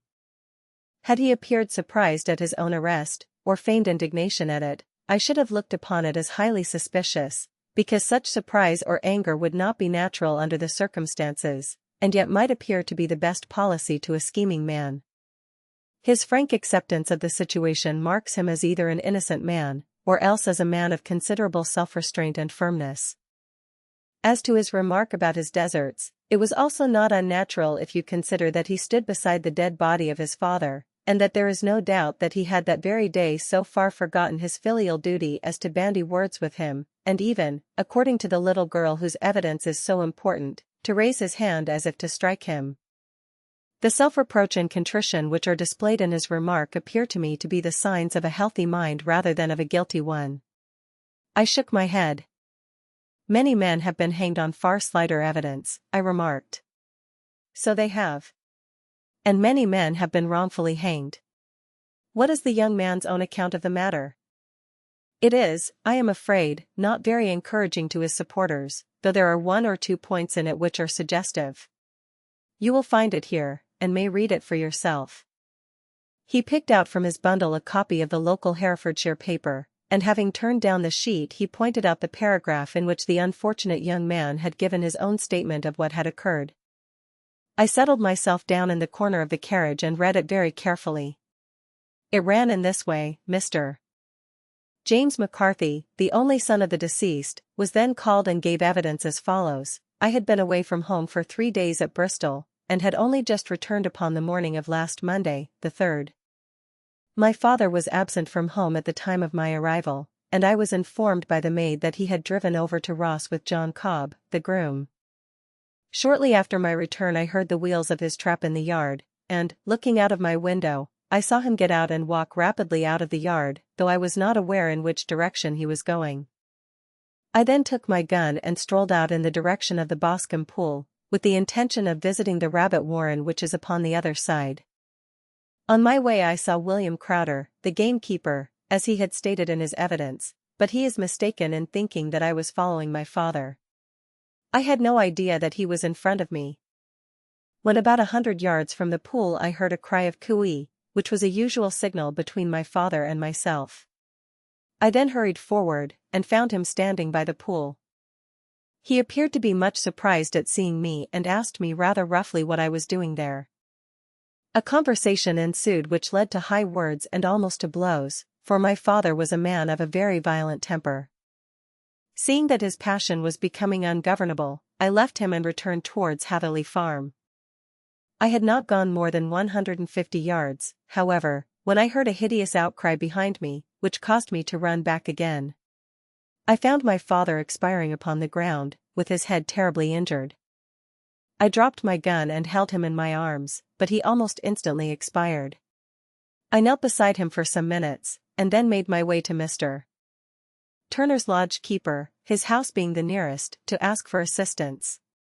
I saw no one near my father when I returned, and I have no idea how he came by his injuries. He was not a popular man, being somewhat cold and forbidding in his manners, but he had, as far as I know, no active enemies. I know nothing further of the matter. The coroner: did your father make any statement to you before he died?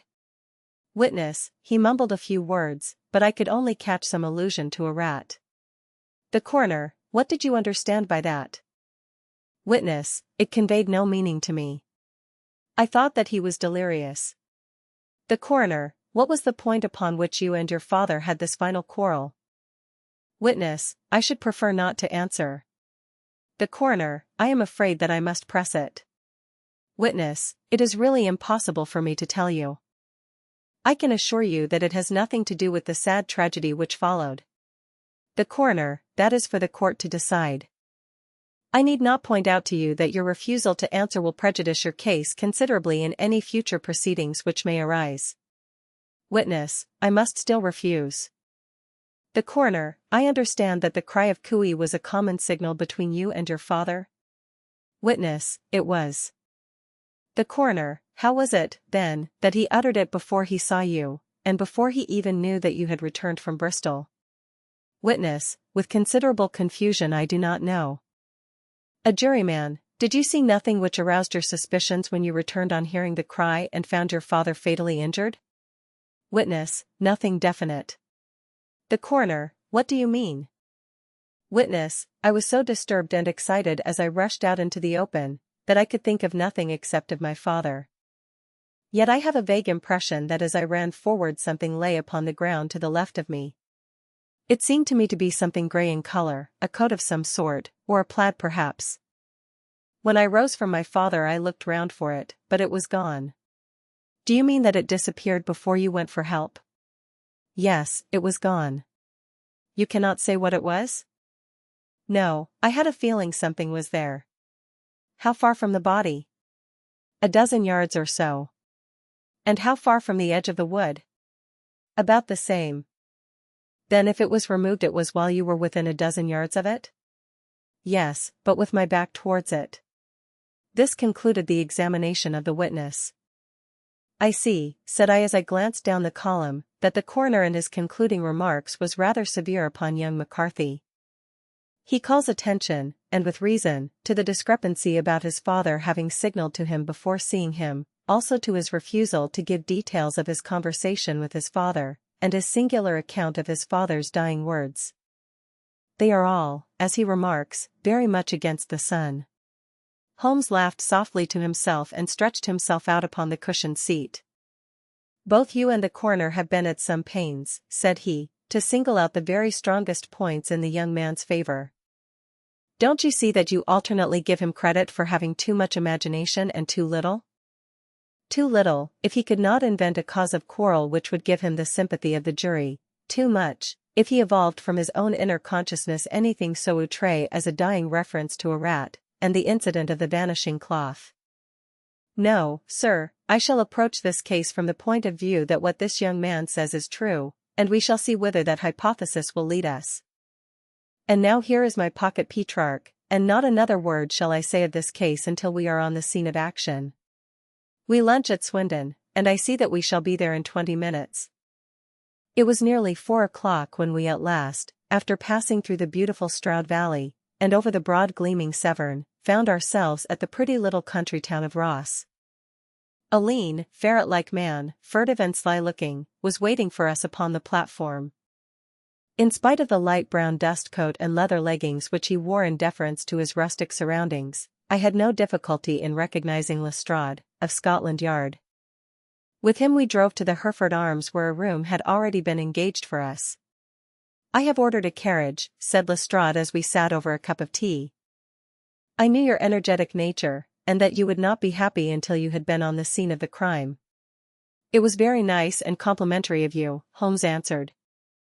It is entirely a question of barometric pressure. Lestrade looked startled. "I do not quite follow," he said. "How is the glass?" 29, I see. No wind, and not a cloud in the sky. I have a caseful of cigarettes here which need smoking, and the sofa is very much superior to the usual country hotel abomination. I do not think that it is probable that I shall use the carriage tonight." Lestrade laughed indulgently. "You have, no doubt, already formed your conclusions from the newspapers," he said. "The case is as plain as a pikestaff, and the more one goes into it the plainer it becomes. Still, of course, one can't refuse a lady, and such a very positive one, too. She has heard of you, and would have your opinion, though I repeatedly told her that there was nothing which you could do which I had not already done. Why, bless my soul! Here is her carriage at the door." He had hardly spoken before there rushed into the room one of the most lovely young women that I have ever seen in my life. Her violet eyes shining, her lips parted, a pink flush upon her cheeks, all thought of her natural reserve lost in her overpowering excitement and concern. "Oh, Mr. Sherlock Holmes!" she cried, glancing from one to the other of us, and finally, with a woman's quick intuition, fastening upon my companion, "I am so glad that you have come. I have driven down to tell you so. I know that James didn't do it. I know it, and I want you to start upon your work knowing it, too. Never let yourself doubt upon that point. We have known each other since we were little children, and I know his faults as no one else does, but he is too tender-hearted to hurt a fly. Such a charge is absurd to anyone who really knows him." "I hope we may clear him, Miss Turner," said Sherlock Holmes. "You may rely upon my doing all that I can. But you have read the evidence. You have formed some conclusion? Do you not see some loophole, some flaw?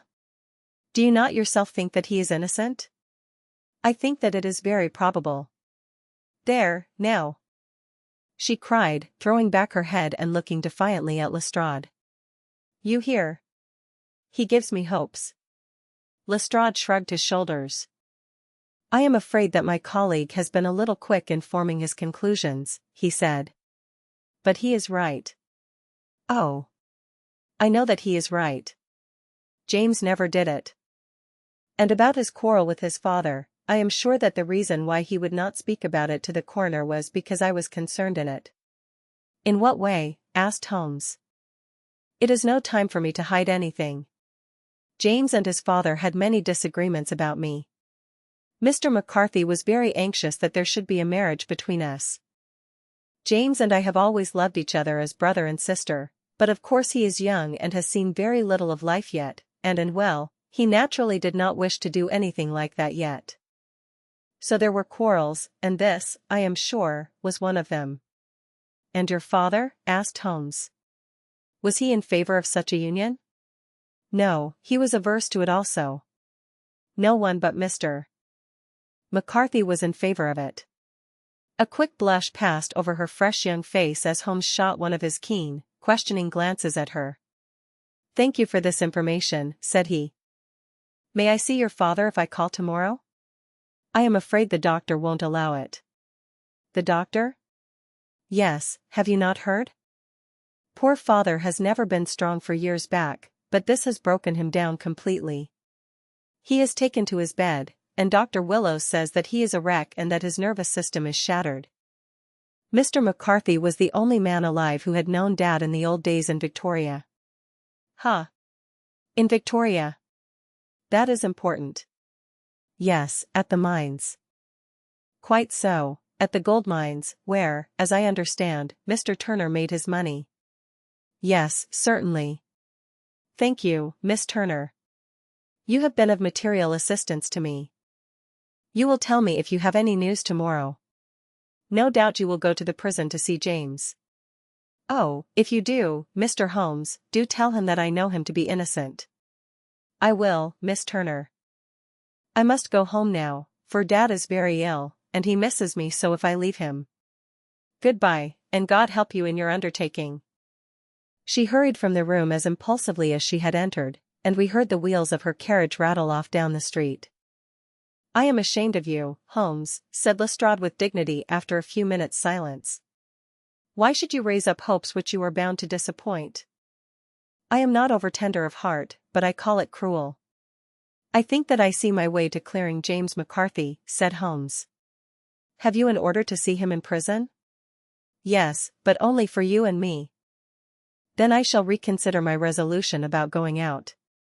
We have still time to take a train to Hereford and see him tonight? Ample. Then let us do so. Watson, I fear that you will find it very slow, but I shall only be away a couple of hours. I walked down to the station with them, and then wandered through the streets of the little town, finally returning to the hotel, where I lay upon the sofa and tried to interest myself in a yellow-backed novel. The puny plot of the story was so thin, however, when compared to the deep mystery through which we were groping, and I found my attention wander so continually from the action to the fact, that I at last flung it across the room and gave myself up entirely to a consideration of the events of the day. Supposing that this unhappy young man's story were absolutely true, then what hellish thing, what absolutely unforeseen and extraordinary calamity could have occurred between the time when he parted from his father, and the moment when, drawn back by his screams, he rushed into the glade? It was something terrible and deadly. What could it be? Might not the nature of the injuries reveal something to my medical instincts? I rang the bell and called for the weekly county paper, which contained a verbatim account of the inquest. In the surgeon's deposition it was stated that the posterior third of the left parietal bone and the left half of the occipital bone had been shattered by a heavy blow from a blunt weapon. I marked the spot upon my own head. Clearly such a blow must have been struck from behind.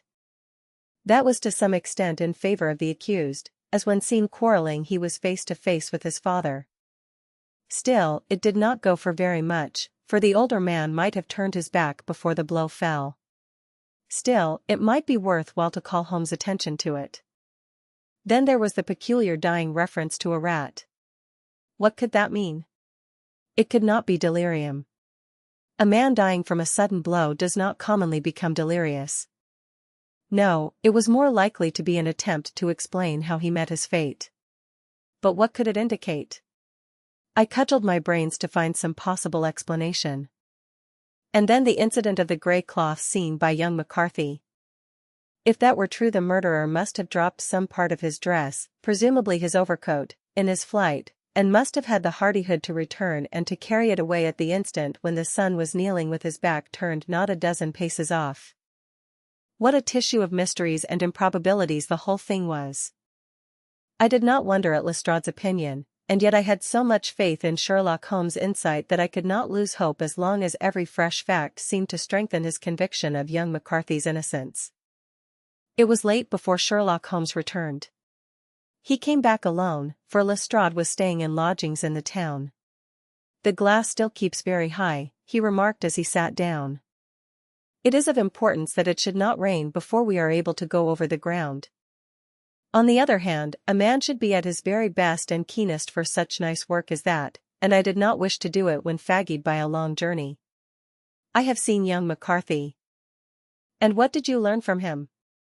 "Nothing." "Could he throw no light?" "None at all. I was inclined to think at one time that he knew who had done it and was screening him or her, but I am convinced now that he is as puzzled as everyone else. He is not a very quick-witted youth, though comely to look at and, I should think, sound at heart. I cannot admire his taste," I remarked, "if it is indeed a fact that he was averse to a marriage with so charming a young lady as this Miss Turner. Ah, thereby hangs a rather painful tale.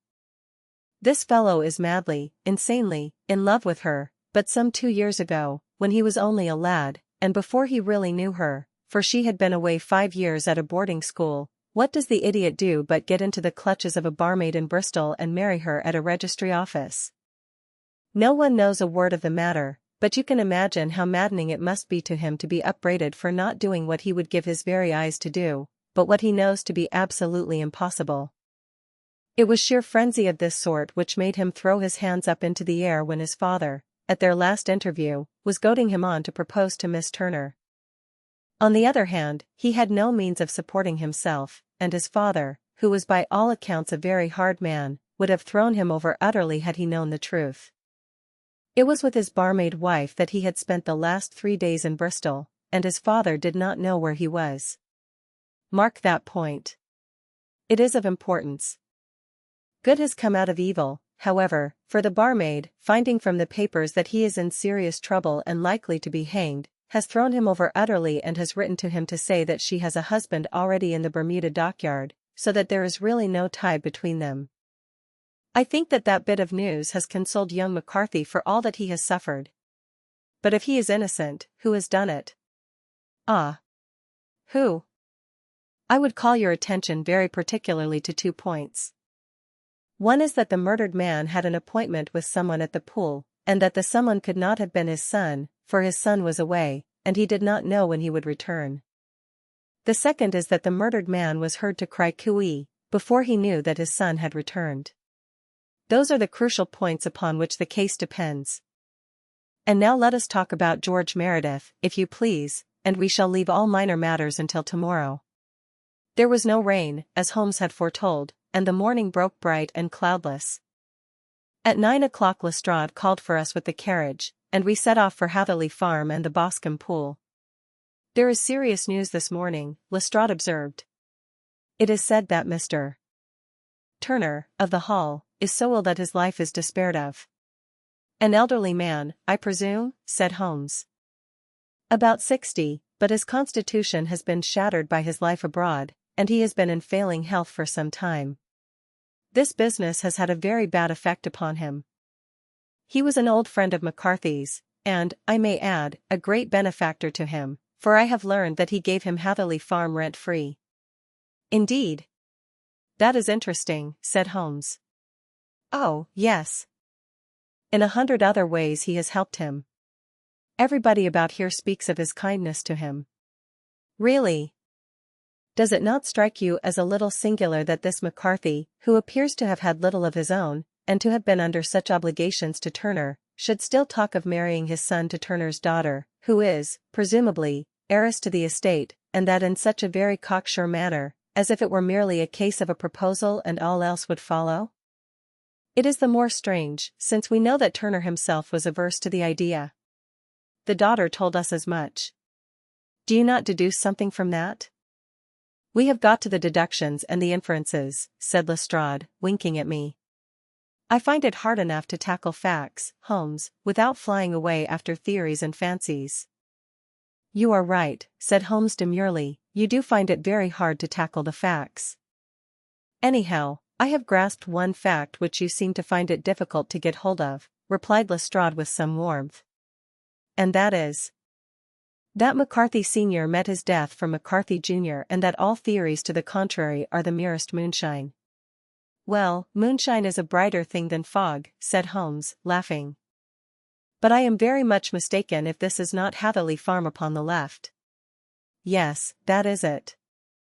It was a widespread, comfortable-looking building, 2-storied, slate-roofed, with great yellow blotches of lichen upon the grey walls. The drawn blinds and the smokeless chimneys, however, gave it a stricken look, as though the weight of this horror still lay heavy upon it. We called at the door, when the maid, at Holmes' request, showed us the boots which her master wore at the time of his death, and also a pair of the son's, though not the pair which he had then had. Having measured these very carefully from 7 or 8 different points, Holmes desired to be led to the courtyard, from which we all followed the winding track which led to Boscombe Pool. Sherlock Holmes was transformed when he was hot upon such a scent as this. Men who had only known the quiet thinker and logician of Baker Street would have failed to recognize him. His face flushed and darkened. His brows were drawn into 2 hard black lines, while his eyes shone out from beneath them with a steely glitter. His face was bent downward, his shoulders bowed, his lips compressed, and the veins stood out like whipcord in his long, sinewy neck. His nostrils seemed to dilate with a purely animal lust for the chase, and his mind was so absolutely concentrated upon the matter before him that a question or remark fell unheeded upon his ears, or, at the most, only provoked a quick, impatient snarl in reply. Swiftly and silently he made his way along the track which ran through the meadows, and so by way of the woods to the Boscombe Pool. It was damp, marshy ground, as is all that district, and there were marks of many feet, both upon the path and amid the short grass which bounded it on either side. Sometimes Holmes would hurry on, sometimes stop dead, and once he made quite a little detour into the meadow. Lestrade and I walked behind him, the detective indifferent and contemptuous, while I watched my friend with the interest which sprang from the conviction that every one of his actions was directed towards a definite end. The Boscombe Pool, which is a little reed-girt sheet of water some 50 yards across, is situated at the boundary between the Hatherley farm and the private park of the wealthy Mr. Turner. Above the woods which lined it upon the farther side we could see the red, jutting pinnacles which marked the site of the rich landowner's dwelling. On the Hatherley side of the pool the woods grew very thick, and there was a narrow belt of sodden grass 20 paces across between the edge of the trees and the reeds which lined the lake. Lestrade showed us the exact spot at which the body had been found, and, indeed, so moist was the ground, that I could plainly see the traces which had been left by the fall of the stricken man. To Holmes, as I could see by his eager face and peering eyes, very many other things were to be read upon the trampled grass. He ran round, like a dog who is picking up a scent, and then turned upon my companion. "What did you go into the pool for?" he asked. "I fished about with a rake. I thought there might be some weapon or other trace. But how on earth? Oh, tut, tut. I have no time. That left foot of yours with its inward twist is all over the place. A mole could trace it, and there it vanishes among the reeds. Oh, how simple it would all have been had I been here before they came like a herd of buffalo and wallowed all over it. Here's where the party with the lodge-keeper came, and they have covered all tracks for 6 or 8 feet round the body. But here are 3 separate tracks of the same feet." He drew out a lens and lay down upon his waterproof to have a better view, talking all the time rather to himself than to us. "These are young McCarthy's feet. Twice he was walking, and once he ran swiftly, so that the soles are deeply marked and the heels hardly visible. That bears out his story. He ran when he saw his father on the ground. Then here are the father's feet as he paced up and down. What is this, then? It is the butt end of the gun as the son stood listening. And this? Ha, ha. What have we here? Tiptoes. Tiptoes. Square, too, quite unusual boots. They come, they go, they come again. Of course that was for the cloak. Now where did they come from?" He ran up and down, sometimes losing, sometimes finding the track until we were well within the edge of the wood and under the shadow of a great beech, the largest tree in the neighborhood. Holmes traced his way to the farther side of this and lay down once more upon his face with a little cry of satisfaction. For a long time he remained there, turning over the leaves and dried sticks, gathering up what seemed to me to be dust into an envelope and examining with his lens not only the ground but even the bark of the tree as far as he could reach. A jagged stone was lying among the moss, and this also he carefully examined and retained. Then he followed a pathway through the wood until he came to the high road, where all traces were lost. "It has been a case of considerable interest," he remarked, returning to his natural manner. "I fancy that this grey house on the right must be the lodge. I think that I will go in and have a word with Moran, and perhaps write a little note. Having done that, we may drive back to our luncheon. You may walk to the cab, and I shall be with you presently." It was about 10 minutes before we regained our cab and drove back into Ross, Holmes still carrying with him the stone which he had picked up in the wood. "This may interest you, Lestrade," he remarked, holding it out. "The murder was done with it. I see no marks." "There are none." "How do you know, then?" "The grass was growing under it. It had only lain there a few days. There was no sign of a place whence it had been taken. It corresponds with the injuries. There is no sign of any other weapon." "And the murderer?" "Is a tall man, left-handed, limps with the right leg, wears thick-soled shooting boots and a grey cloak, smokes Indian cigars, uses a cigar holder, and carries a blunt penknife in his pocket. There are several other indications, but these may be enough to aid us in our search." Lestrade laughed. "I am afraid that I am still a skeptic," he said. "Theories are all very well, but we have to deal with a hard-headed British jury." "Nous verrons," answered Holmes calmly. You work your own method, and I shall work mine. I shall be busy this afternoon, and shall probably return to London by the evening train. And leave your case unfinished? No, finished. But the mystery? It is solved. Who was the criminal, then? The gentleman I describe. But who is he? Surely it would not be difficult to find out. This is not such a populous neighborhood. Lestrade shrugged his shoulders. I am a practical man, he said, and I really cannot undertake to go about the country looking for a left-handed gentleman with a game leg. I should become the laughing-stock of Scotland Yard. All right, said Holmes quietly. I have given you the chance. Here are your lodgings. Goodbye. I shall drop you a line before I leave. Having left Lestrade at his rooms, we drove to our hotel, where we found lunch upon the table. Holmes was silent and buried in thought with a pained expression upon his face, as one who finds himself in a perplexing position. Look here, Watson, he said when the cloth was cleared, just sit down in this chair and let me preach to you for a little. I don't know quite what to do, and I should value your advice. Light a cigar and let me expound. Pray do so. Well, now, in considering this case, there are 2 points about young McCarthy's narrative which struck us both instantly, although they impressed me in his favor and you against him. One was the fact that his father should, according to his account, cry cooey before seeing him. The other was his singular dying reference to a rat. He mumbled several words, you understand, but that was all that caught the son's ear. Now from this double point our research must commence, and we will begin it by presuming that what the lad says is absolutely true. What of this cooey, then? Well, obviously it could not have been meant for the son. The son, as far as he knew, was in Bristol. It was mere chance that he was within earshot. The cooey was meant to attract the attention of whoever it was that he had the appointment with. But cooey is a distinctly Australian cry, and one which is used between Australians. There is a strong presumption that the person whom McCarthy expected to meet him at Boscombe Pool was someone who had been in Australia. What of the rat, then? Sherlock Holmes took a folded paper from his pocket and flattened it out on the table. This is a map of the colony of Victoria, he said. I wired to Bristol for it last night. He put his hand over part of the map. What do you read? ARAT, I read. And now? He raised his hand. Ballarat. Quite so. That was the word the man uttered, and of which his son only caught the last 2 syllables. He was trying to utter the name of his murderer.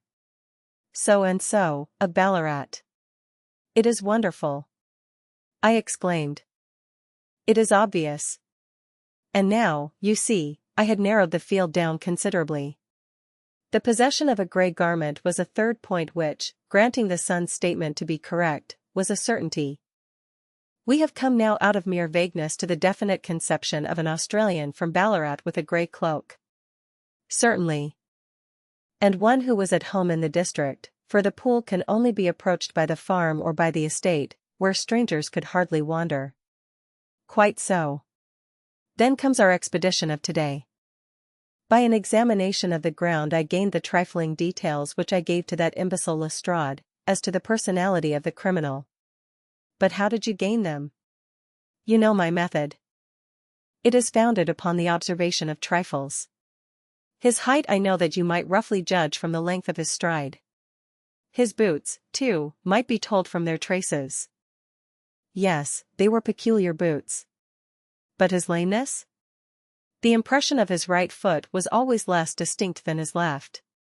He put less weight upon it. Why? Because he limped, he was lame. But his left-handedness? You were yourself struck by the nature of the injury as recorded by the surgeon at the inquest. The blow was struck from immediately behind, and yet was upon the left side. Now, how can that be unless it were by a left-handed man? He had stood behind that tree during the interview between the father and son. He had even smoked there. I found the ash of a cigar, which my special knowledge of tobacco ashes enables me to pronounce as an Indian cigar.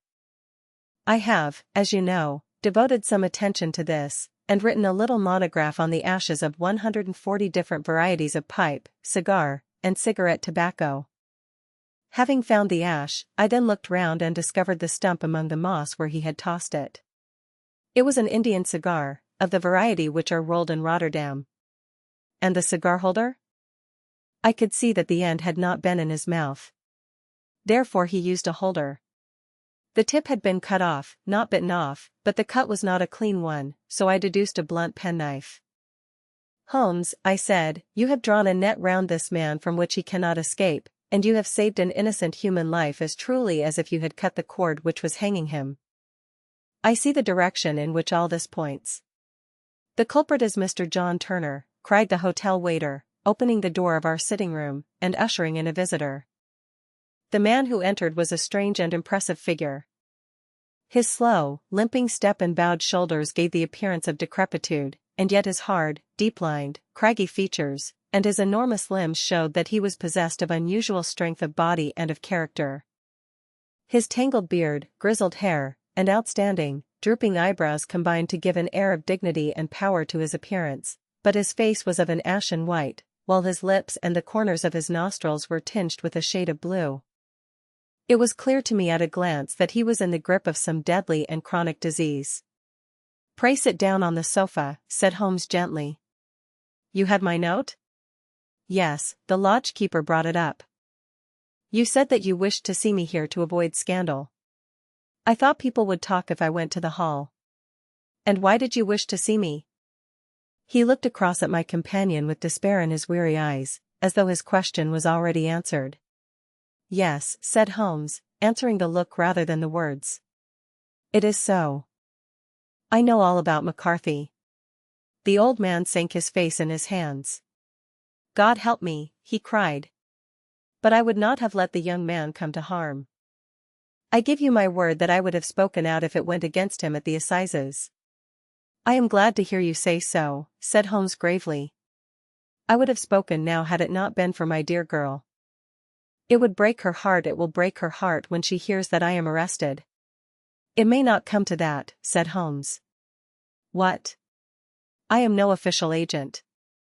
I understand that it was your daughter who required my presence here, and I am acting in her interests. Young McCarthy must be got off, however." "I am a dying man," said old Turner. "I have had diabetes for years.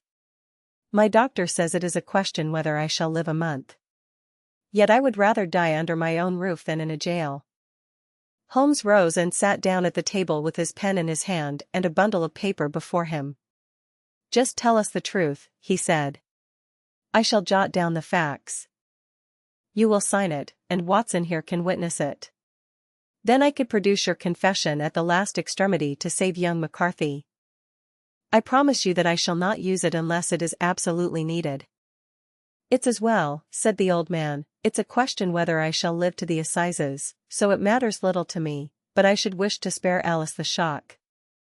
And now I will make the thing clear to you. It has been a long time in the acting, but will not take me long to tell. You didn't know this dead man, McCarthy. He was a devil incarnate. I tell you that. God keep you out of the clutches of such a man as he. His grip has been upon me these 20 years, and he has blasted my life. I'll tell you first how I came to be in his power. It was in the early 60s at the diggings. I was a young chap then, hot-blooded and reckless, ready to turn my hand at anything. I got among bad companions, took to drink, had no luck with my claim, took to the bush, and in a word became what you would call over here a highway robber. There were 6 of us, and we had a wild, free life of it, sticking up a station from time to time, or stopping the wagons on the road to the diggings. Black Jack of Ballarat was the name I went under, and our party is still remembered in the colony as the Ballarat Gang. One day a gold convoy came down from Ballarat to Melbourne, and we lay in wait for it and attacked it. There were 6 troopers and 6 of us, so it was a close thing, but we emptied 4 of their saddles at the first volley. 3 of our boys were killed, however, before we got the swag.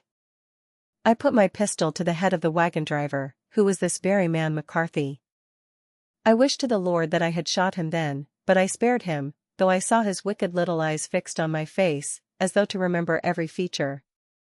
We got away with the gold, became wealthy men, and made our way over to England without being suspected.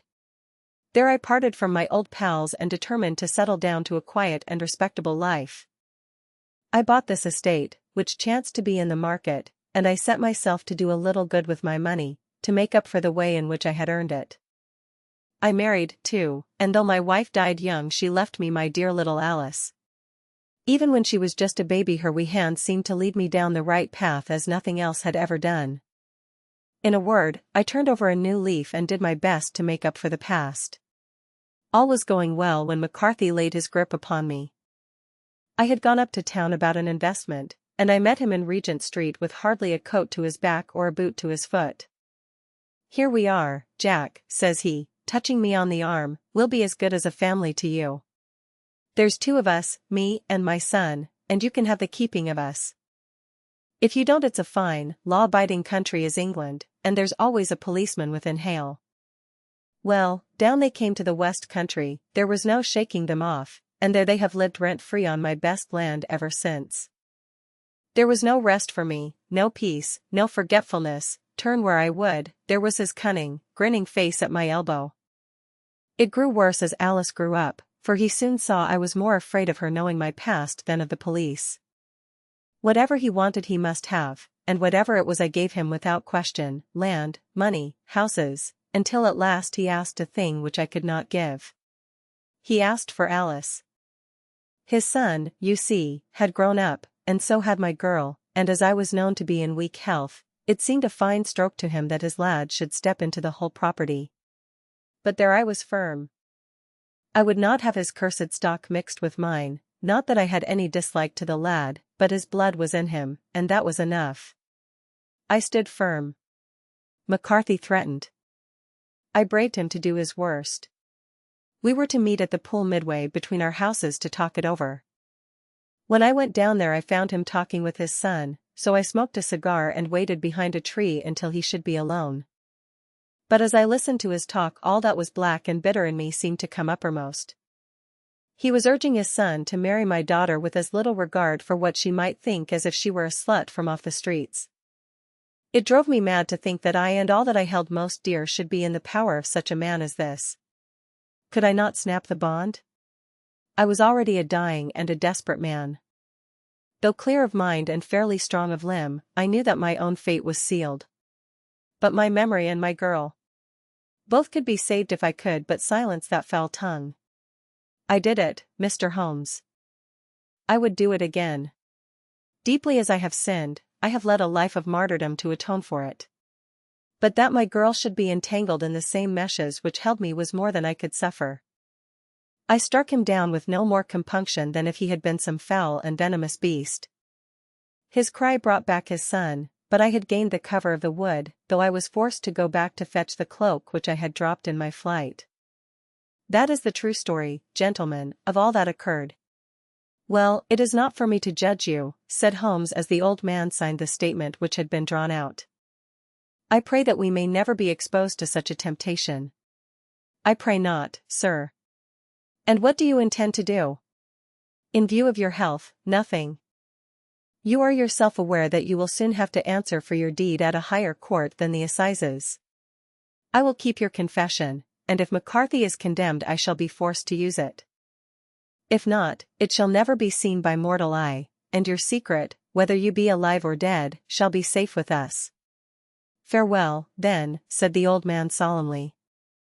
Your own deathbeds, when they come, will be the easier for the thought of the peace which you have given to mine.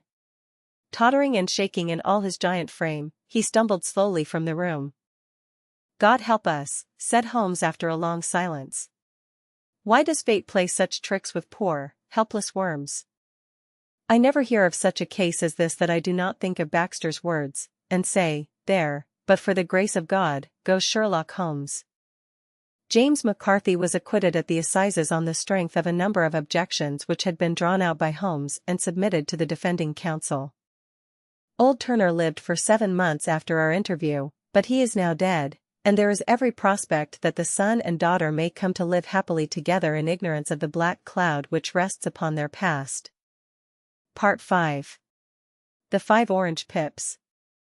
When I glance over my notes and records of the Sherlock Holmes cases between the years 82 and 90, I am faced by so many which present strange and interesting features that it is no easy matter to know which to choose and which to leave.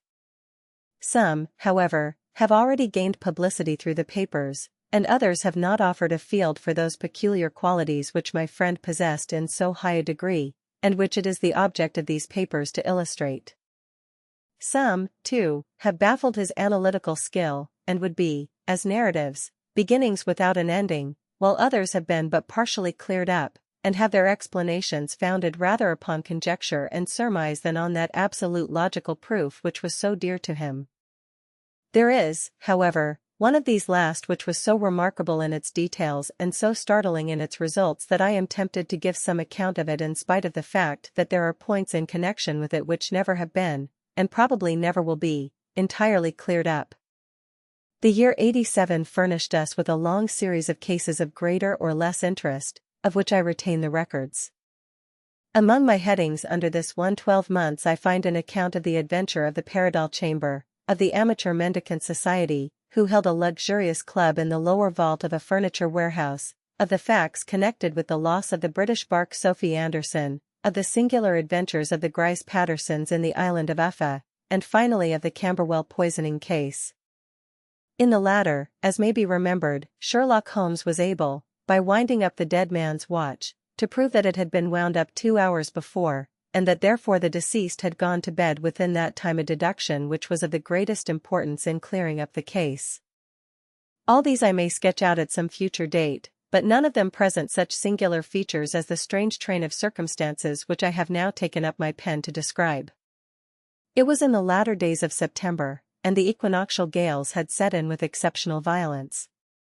All day the wind had screamed and the rain had beaten against the windows, so that even here in the heart of great, handmade London we were forced to raise our minds for the instant from the routine of life and to recognize the presence of those great elemental forces which shriek at mankind through the bars of his civilization, like untamed beasts in a cage. As evening drew in, the storm grew higher and louder, and the wind cried and sobbed like a child in the chimney. Sherlock Holmes sat moodily at one side of the fireplace cross-indexing his records of crime, while I at the other was deep in one of Clark Russell's fine sea stories until the howl of the gale from without seemed to blend with the text, and the splash of the rain to lengthen out into the long swash of the sea waves. My wife was on a visit to her mother's, and for a few days I was a dweller once more in my old quarters at Baker Street. "Why," said I, glancing up at my companion, "that was surely the bell. Who could come tonight? Some friend of yours, perhaps?" "Except yourself I have none," he answered. "I do not encourage visitors."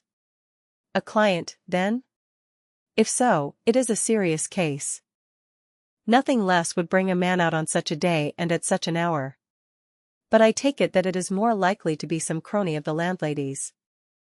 Sherlock Holmes was wrong in his conjecture, however, for there came a step in the passage and a tapping at the door. He stretched out his long arm to turn the lamp away from himself and towards the vacant chair upon which a newcomer must sit. "Come in," said he. The man who entered was young, some 22 at the outside, well-groomed and trimly clad, with something of refinement and delicacy in his bearing. The streaming umbrella which he held in his hand, and his long shining waterproof told of the fierce weather through which he had come.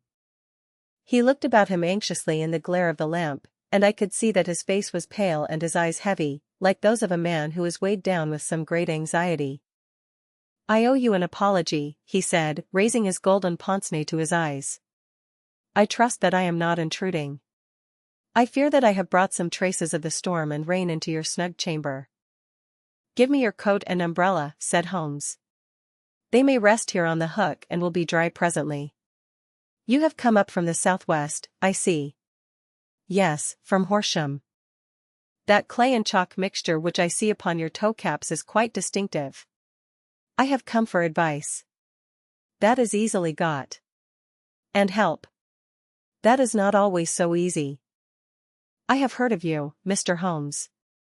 I heard from Major Prendergast how you saved him in the Tankerville Club scandal." "Ah, of course. He was wrongfully accused of cheating at cards. He said that you could solve anything." "He said too much." That you are never beaten. I have been beaten 4 times, 3 times by men, and once by a woman. But what is that compared with the number of your successes? It is true that I have been generally successful. Then you may be so with me. I beg that you will draw your chair up to the fire and favor me with some details as to your case. It is no ordinary one. None of those which come to me are.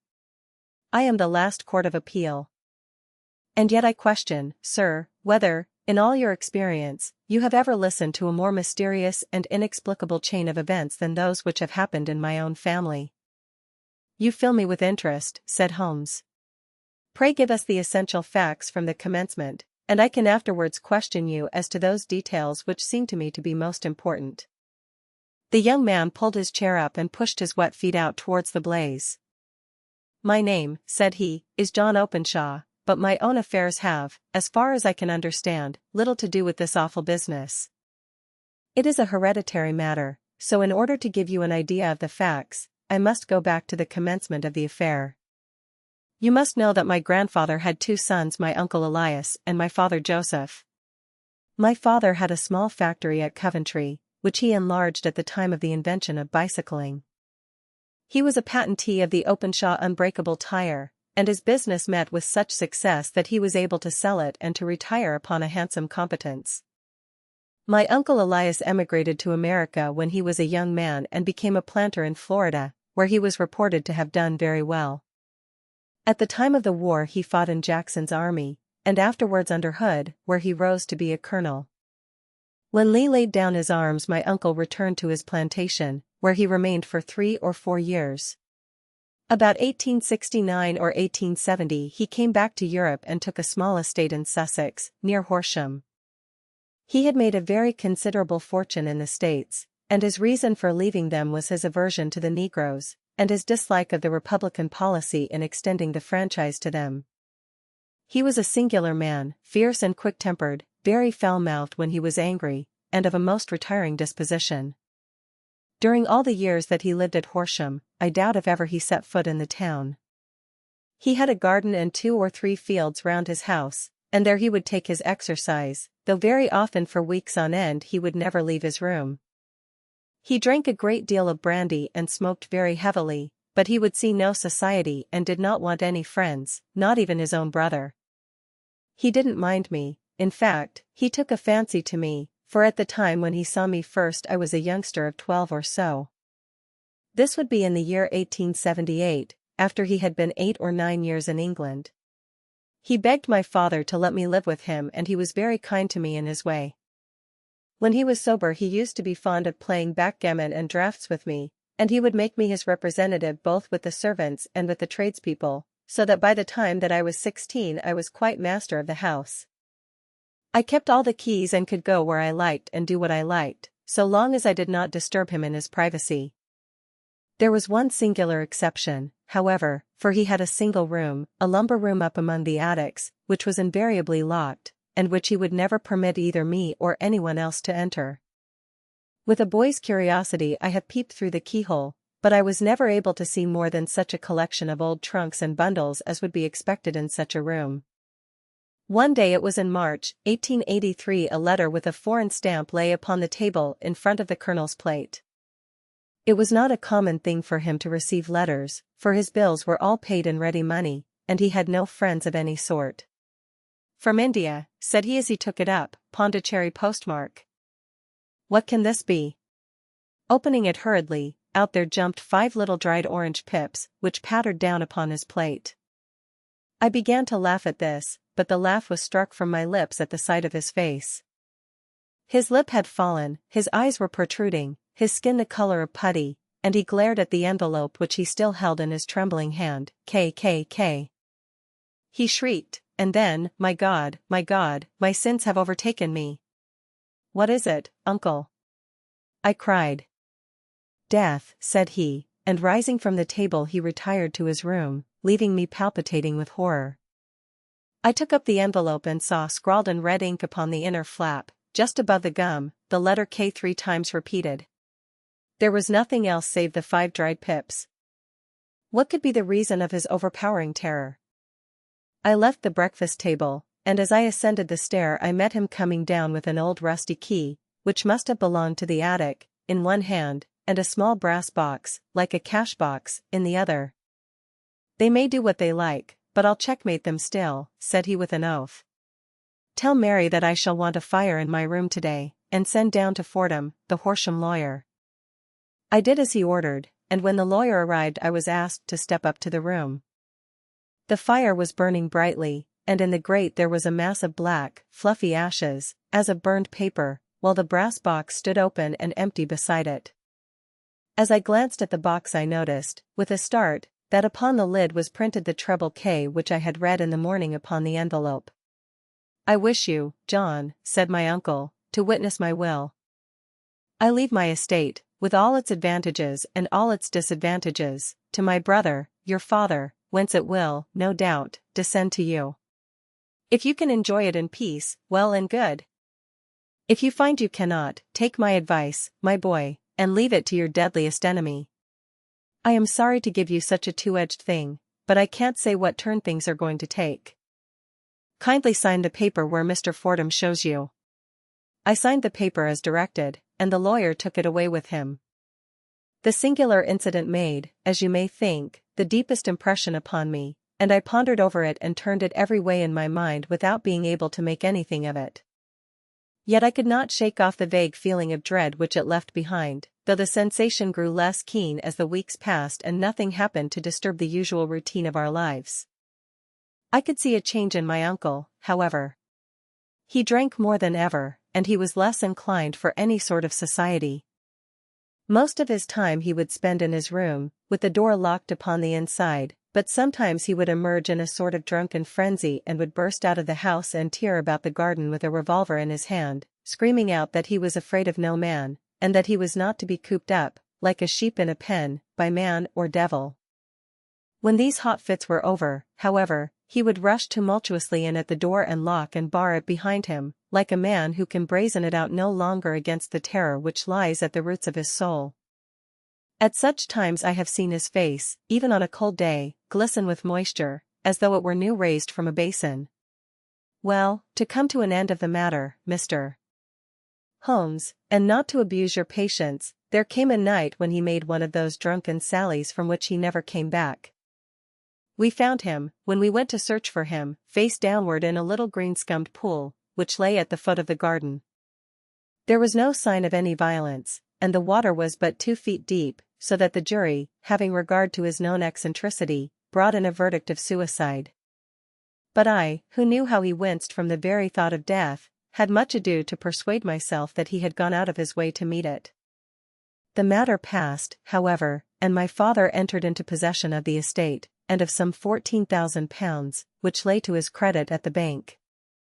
"One moment," Holmes interposed, "your statement is, I foresee, one of the most remarkable to which I have ever listened. Let me have the date of the reception by your uncle of the letter, and the date of his supposed suicide." The letter arrived on March 10, 1883. His death was 7 weeks later, upon the night of May 2. "Thank you. Pray proceed." When my father took over the Horsham property, he, at my request, made a careful examination of the attic, which had been always locked up. We found the brass box there, although its contents had been destroyed. On the inside of the cover was a paper label, with the initials of KKK repeated upon it, and letters, memoranda, receipts, and a register written beneath. These, we presume, indicated the nature of the papers which had been destroyed by Colonel Openshaw. For the rest, there was nothing of much importance in the attic save a great many scattered papers and notebooks bearing upon my uncle's life in America. Some of them were of the war time and showed that he had done his duty well and had borne the repute of a brave soldier. Others were of a date during the reconstruction of the Southern states, and were mostly concerned with politics, for he had evidently taken a strong part in opposing the carpetbag politicians who had been sent down from the north. Well, it was the beginning of '84 when my father came to live at Horsham, and all went as well as possible with us until the January of '85. On the 4th day after the New Year I heard my father give a sharp cry of surprise as we sat together at the breakfast table. There he was, sitting with a newly opened envelope in one hand and 5 dried orange pips in the outstretched palm of the other one. He had always laughed at what he called my cock-and-bull story about the colonel, but he looked very scared and puzzled now that the same thing had come upon himself. "Why, what on earth does this mean, John?" he stammered. My heart had turned to lead. "It is KKK," said I. He looked inside the envelope. "So it is," he cried. "Here are the very letters. But what is this written above them?" "Put the papers on the sundial," I read, peeping over his shoulder. "What papers?" "What sundial?" he asked. "The sundial in the garden." "There is no other," said I, "but the papers must be those that are destroyed." "Pooh," said he, gripping hard at his courage. "We are in a civilized land here, and we can't have tomfoolery of this kind. Where does the thing come from?" "From Dundee," I answered, glancing at the postmark. "Some preposterous practical joke," said he. "What have I to do with sundials and papers? I shall take no notice of such nonsense." "I should certainly speak to the police," I said. "And be laughed at for my pains." "Nothing of the sort." "Then let me do so?" "No, I forbid you. I won't have a fuss made about such nonsense." It was in vain to argue with him, for he was a very obstinate man. I went about, however, with a heart which was full of forebodings. On the 3rd day after the coming of the letter my father went from home to visit an old friend of his, Major Freebody, who was in command of one of the forts upon Portsdown Hill. I was glad that he should go, for it seemed to me that he was farther from danger when he was away from home. In that, however, I was in error. Upon the 2nd day of his absence I received a telegram from the Major, imploring me to come at once. My father had fallen over one of the deep chalk pits which abound in the neighborhood, and was lying senseless, with a shattered skull. I hurried to him, but he passed away without having ever recovered his consciousness. He had, as it appears, been returning from Fareham in the twilight, and as the country was unknown to him, and the chalk pit unfenced, the jury had no hesitation in bringing in a verdict of death from accidental causes. Carefully as I examined every fact connected with his death, I was unable to find anything which could suggest the idea of murder.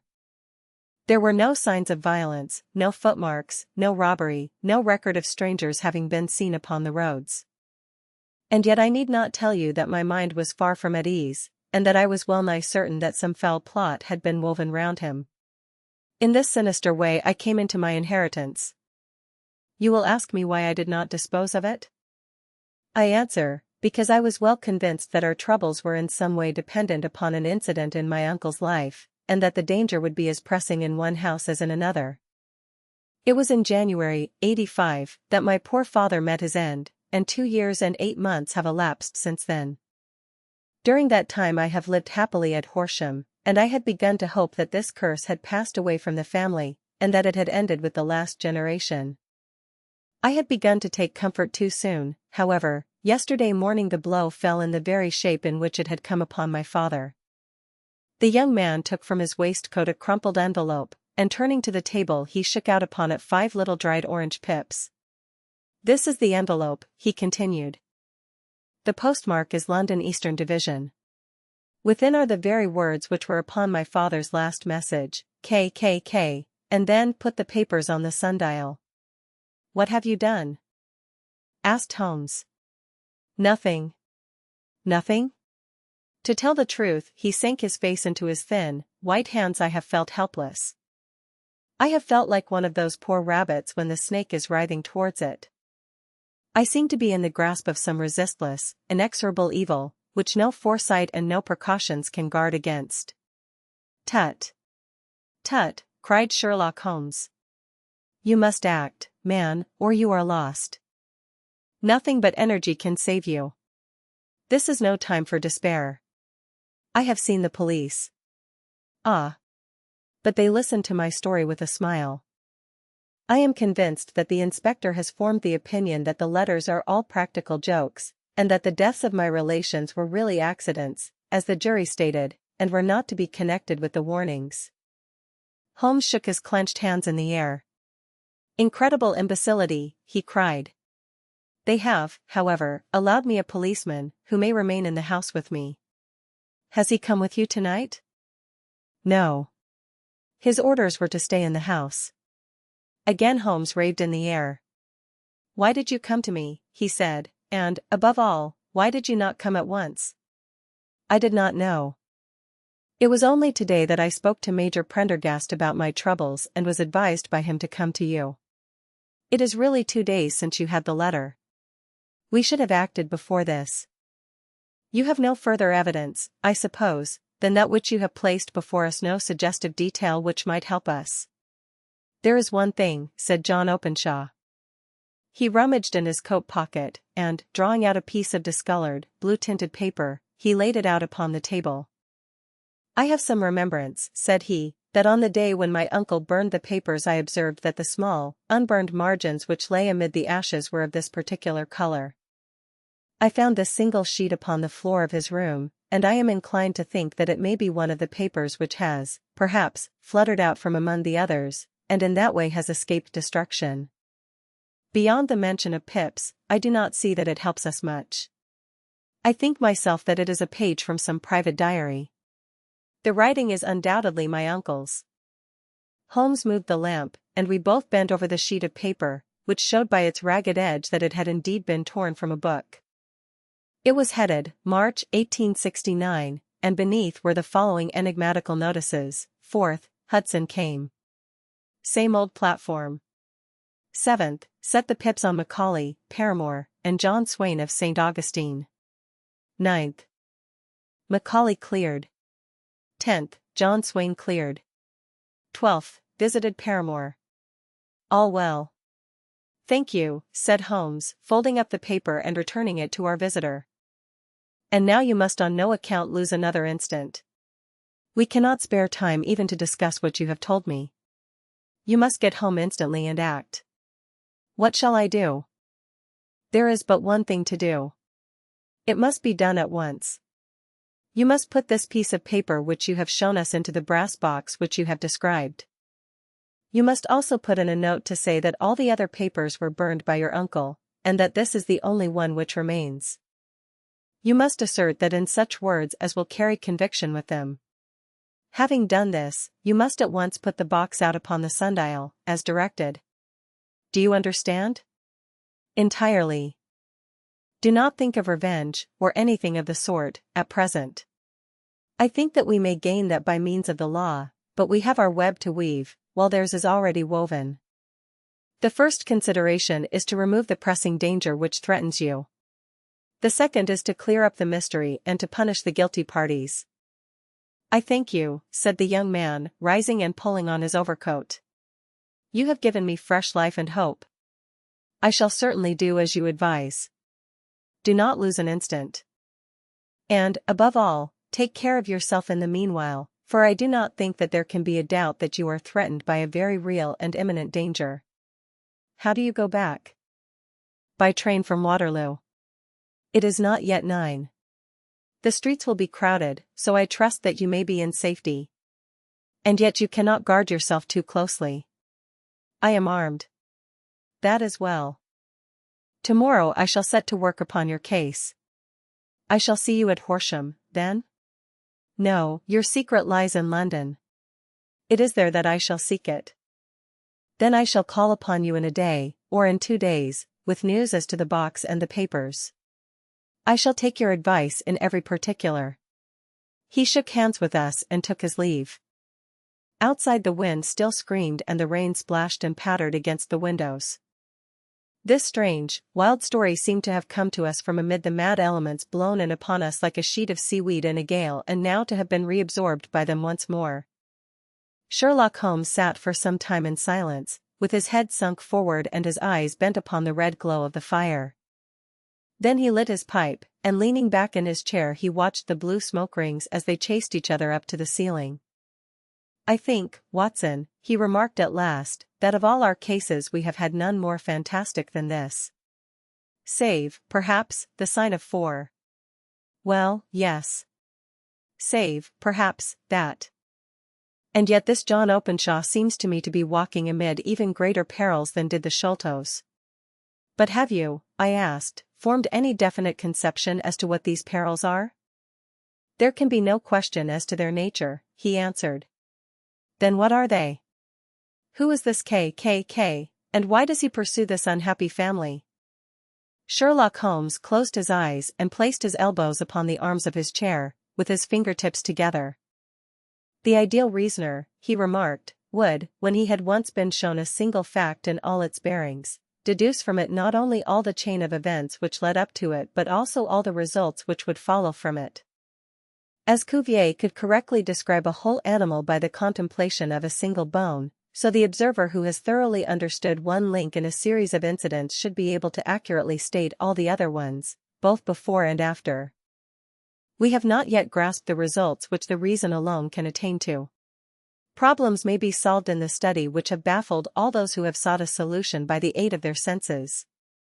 To carry the art, however, to its highest pitch, it is necessary that the reasoner should be able to utilize all the facts which have come to his knowledge, and this in itself implies, as you will readily see, a possession of all knowledge, which, even in these days of free education and encyclopedias, is a somewhat rare accomplishment. It is not so impossible, however, that a man should possess all knowledge which is likely to be useful to him in his work, and this I have endeavored in my case to do.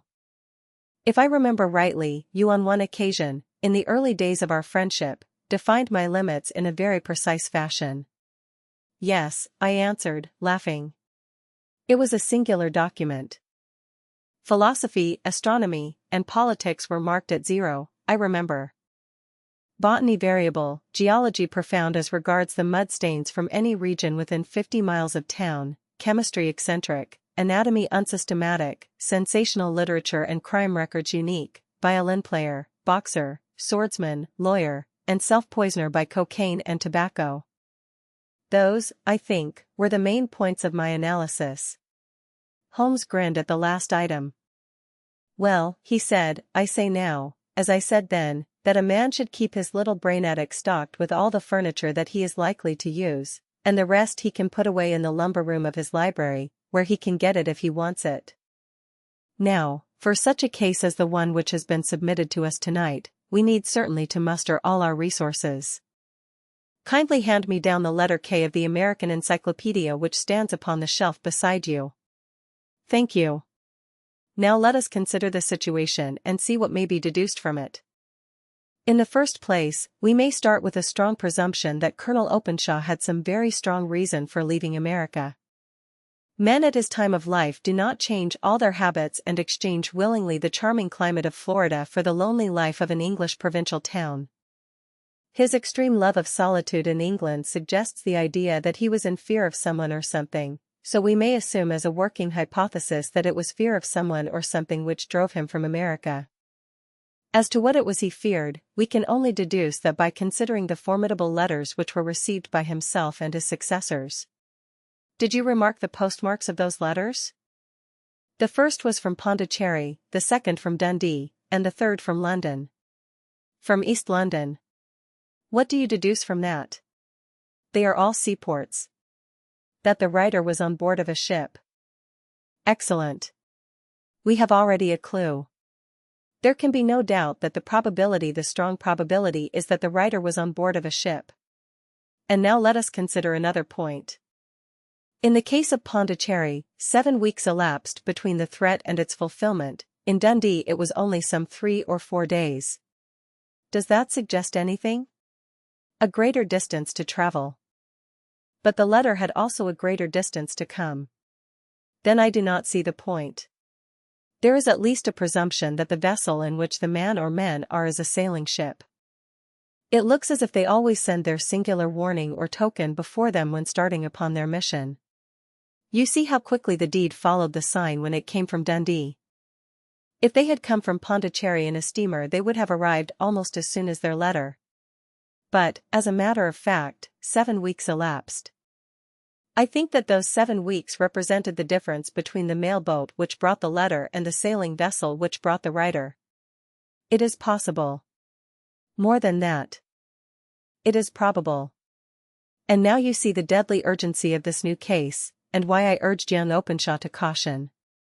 The blow has always fallen at the end of the time which it would take the senders to travel the distance. But this one comes from London, and therefore we cannot count upon delay. Good God! I cried. What can it mean, this relentless persecution? The papers which Openshaw carried are obviously of vital importance to the person or persons in the sailing ship. I think that it is quite clear that there must be more than one of them. A single man could not have carried out 2 deaths in such a way as to deceive a coroner's jury. There must have been several in it, and they must have been men of resource and determination. Their papers they mean to have, be the holder of them who it may. In this way you see K ceases to be the initials of an individual and becomes the badge of a society. But of what society? Have you never, said Sherlock Holmes, bending forward and sinking his voice, have you never heard of the Ku Klux Klan? I never have. Holmes turned over the leaves of the book upon his knee. Here it is, said he presently, Ku Klux Klan. A name derived from the fanciful resemblance to the sound produced by cocking a rifle. This terrible secret society was formed by some ex-Confederate soldiers in the southern states after the Civil War, and it rapidly formed local branches in different parts of the country, notably in Tennessee, Louisiana, the Carolinas, Georgia, and Florida. Its power was used for political purposes, principally for the terrorizing of the Negro voters and the murdering and driving from the country of those who were opposed to its views.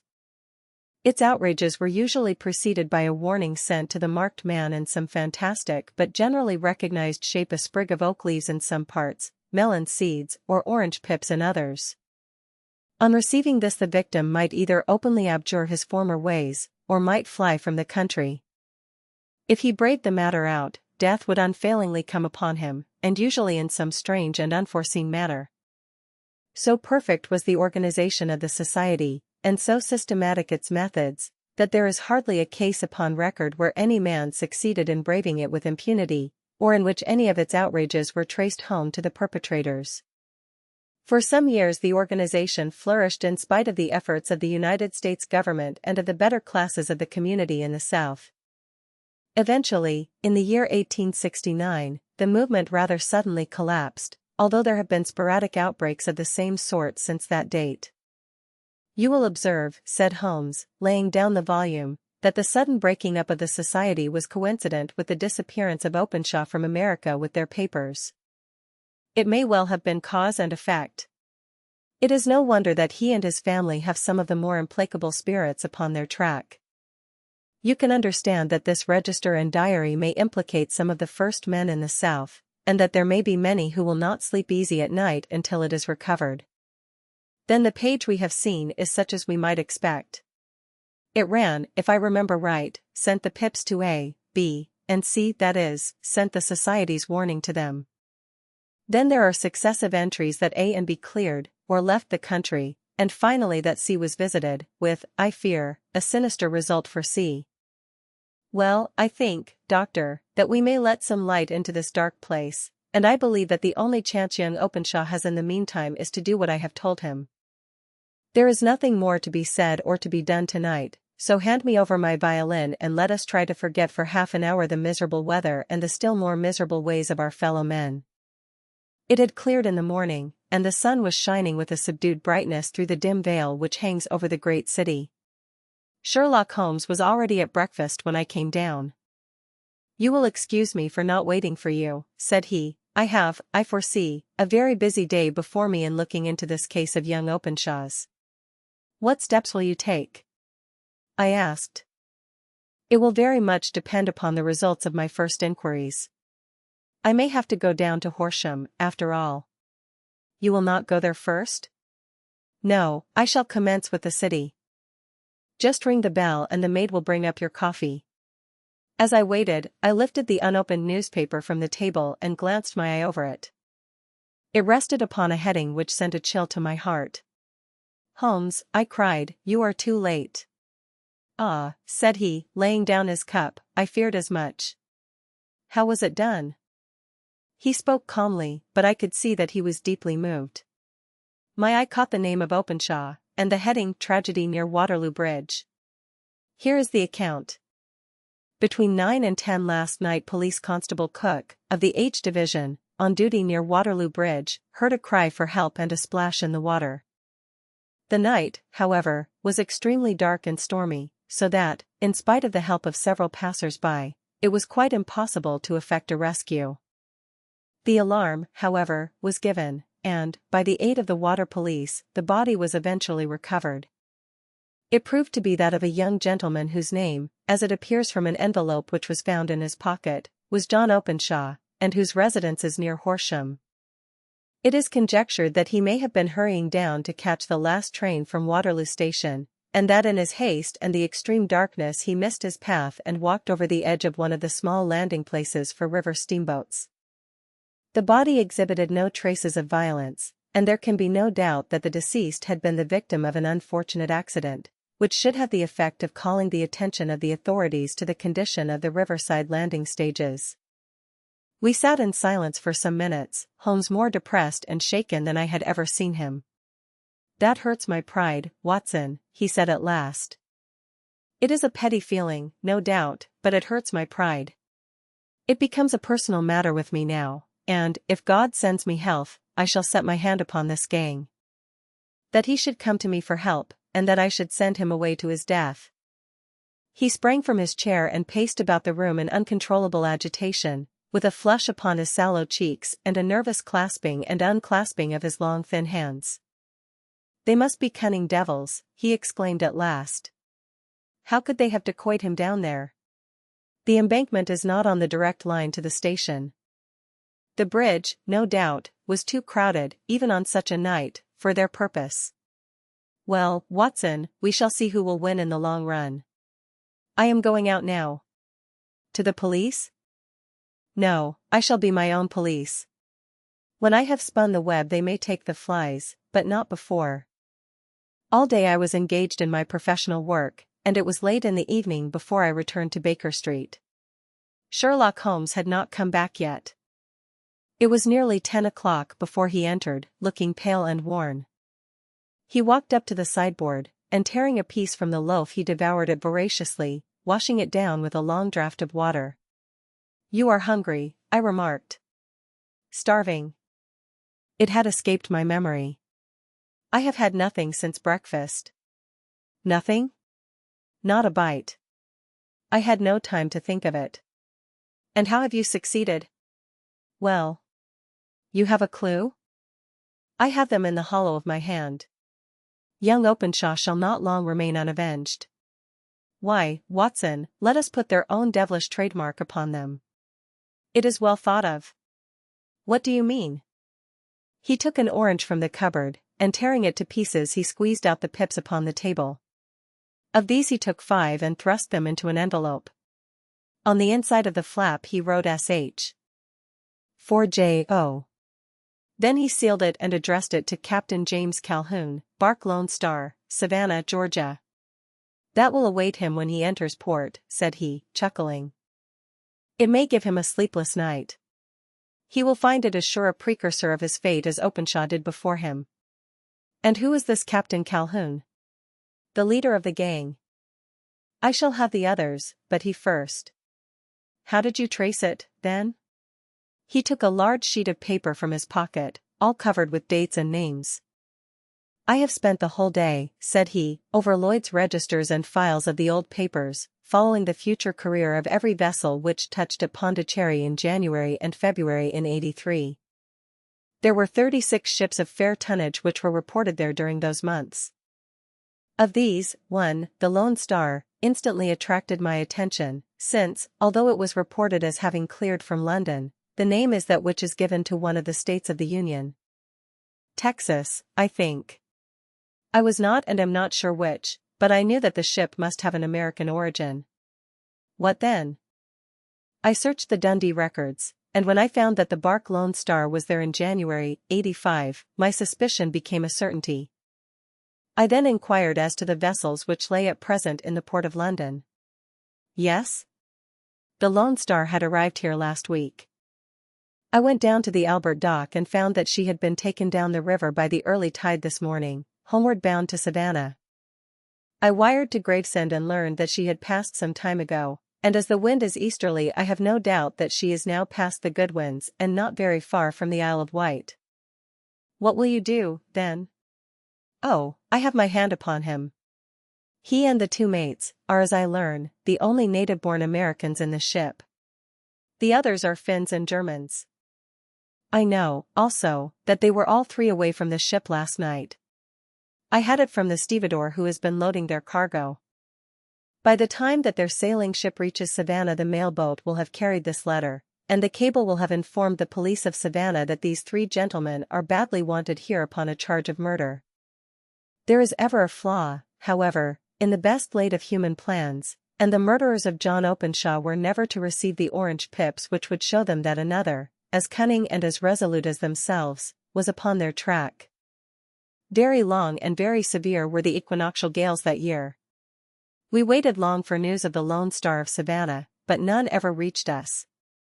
We did at last hear that somewhere far out in the Atlantic a shattered stern post of a boat was seen swinging in the trough of a wave, with the letters L.S.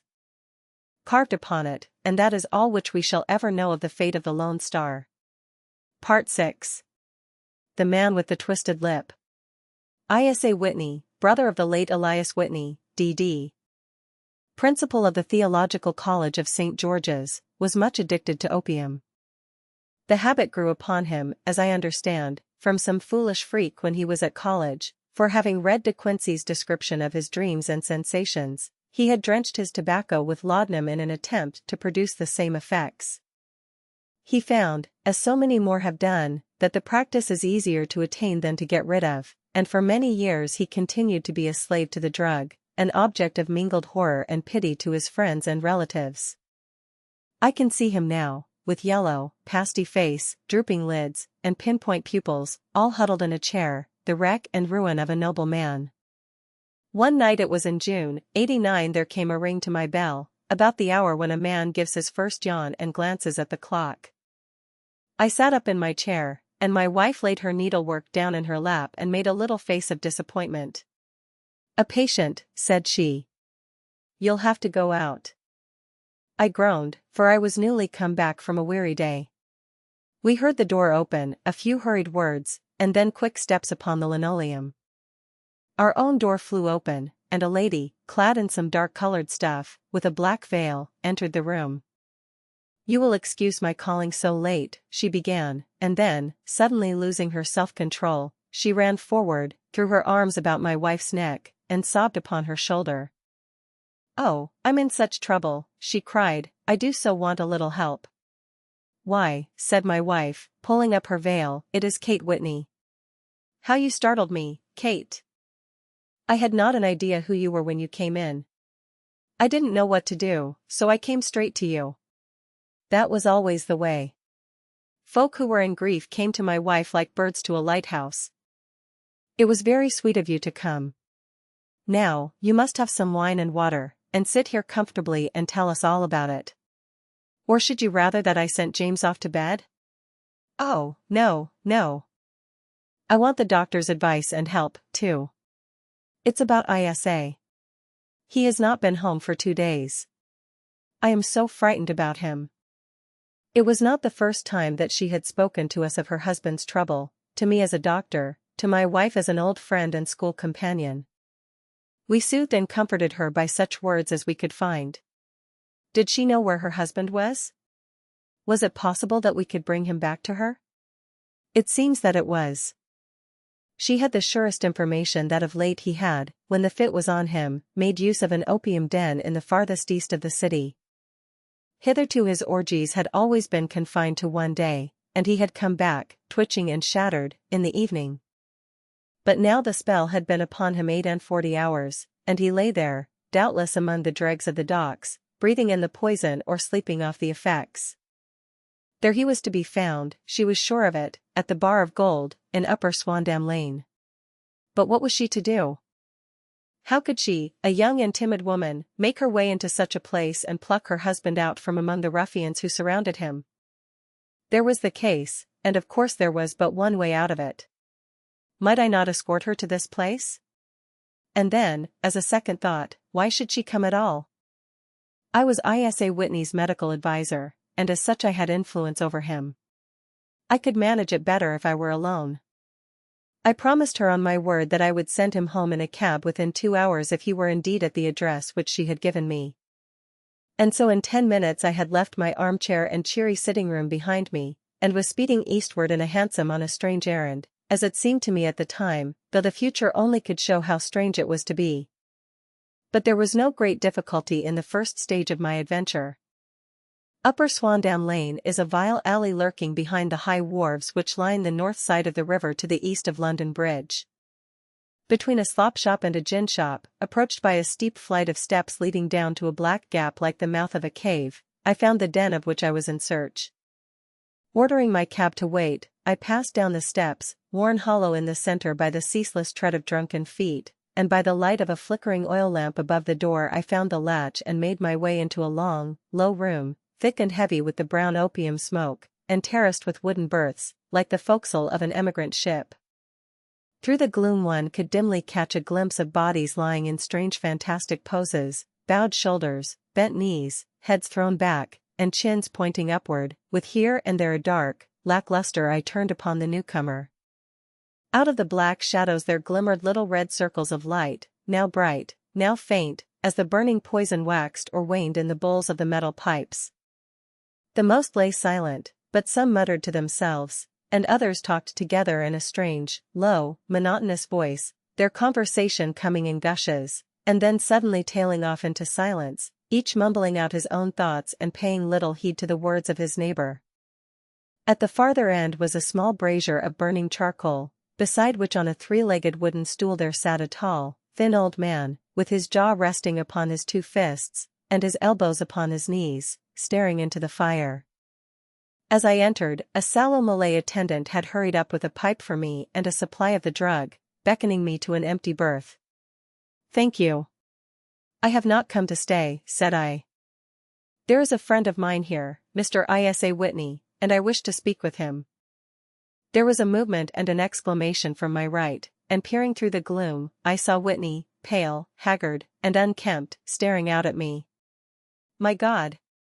It's Watson," said he. He was in a pitiable state of reaction, with every nerve in a twitter. "I say, Watson, what o'clock is it?" "Nearly 11. "Of what day?" "Of Friday, June 19th. "Good heavens! I thought it was Wednesday." "It is Wednesday. What do you want to frighten a chap for?" He sank his face onto his arms and began to sob in a high treble key. "I tell you that it is Friday, man. Your wife has been waiting this 2 days for you. You should be ashamed of yourself." "So I am. But you've got mixed, Watson, for I have only been here a few hours, 3 pipes, 4 pipes, I forget how many. But I'll go home with you. I wouldn't frighten Kate, poor little Kate. Give me your hand." "Have you a cab?" "Yes, I have one waiting." "Then I shall go in it." "But I must owe something." "Find what I owe, Watson." "I am all off color. I can do nothing for myself." I walked down the narrow passage between the double row of sleepers, holding my breath to keep out the vile, stupefying fumes of the drug, and looking about for the manager. As I passed the tall man who sat by the brazier I felt a sudden pluck at my skirt, and a low voice whispered, "Walk past me, and then look back at me." The words fell quite distinctly upon my ear. I glanced down. They could only have come from the old man at my side, and yet he sat now as absorbed as ever, very thin, very wrinkled, bent with age, an opium pipe dangling down from between his knees, as though it had dropped in sheer lassitude from his fingers. I took 2 steps forward and looked back. It took all my self-control to prevent me from breaking out into a cry of astonishment. He had turned his back so that none could see him but I. His form had filled out, his wrinkles were gone, the dull eyes had regained their fire, and there, sitting by the fire and grinning at my surprise, was none other than Sherlock Holmes. He made a slight motion to me to approach him, and instantly, as he turned his face half round to the company once more, subsided into a doddering, loose-lipped senility. "Holmes," I whispered, "what on earth are you doing in this den?" "As low as you can," he answered, "I have excellent ears." If you would have the great kindness to get rid of that sottish friend of yours, I should be exceedingly glad to have a little talk with you. I have a cab outside. Then pray send him home in it. You may safely trust him, for he appears to be too limp to get into any mischief. I should recommend you also to send a note by the cabman to your wife to say that you have thrown in your lot with me. If you will wait outside, I shall be with you in 5 minutes. It was difficult to refuse any of Sherlock Holmes' requests, for they were always so exceedingly definite, and put forward with such a quiet air of mastery.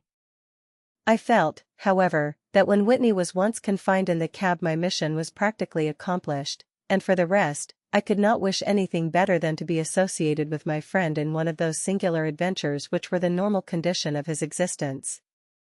In a few minutes I had written my note, paid Whitney's bill, led him out to the cab, and seen him driven through the darkness. In a very short time a decrepit figure had emerged from the opium den, and I was walking down the street with Sherlock Holmes. For 2 streets he shuffled along with a bent back and an uncertain foot. Then, glancing quickly round, he straightened himself out and burst into a hearty fit of laughter. "I suppose, Watson," said he, "that you imagine that I have added opium smoking to cocaine injections, and all the other little weaknesses on which you have favored me with your medical views. I was certainly surprised to find you there. But not more so than I to find you. I came to find a friend. And I to find an enemy." "An enemy?" "Yes, one of my natural enemies, or, shall I say, my natural prey. Briefly, Watson, I am in the midst of a very remarkable inquiry, and I have hoped to find a clue in the incoherent ramblings of these sots, as I have done before now.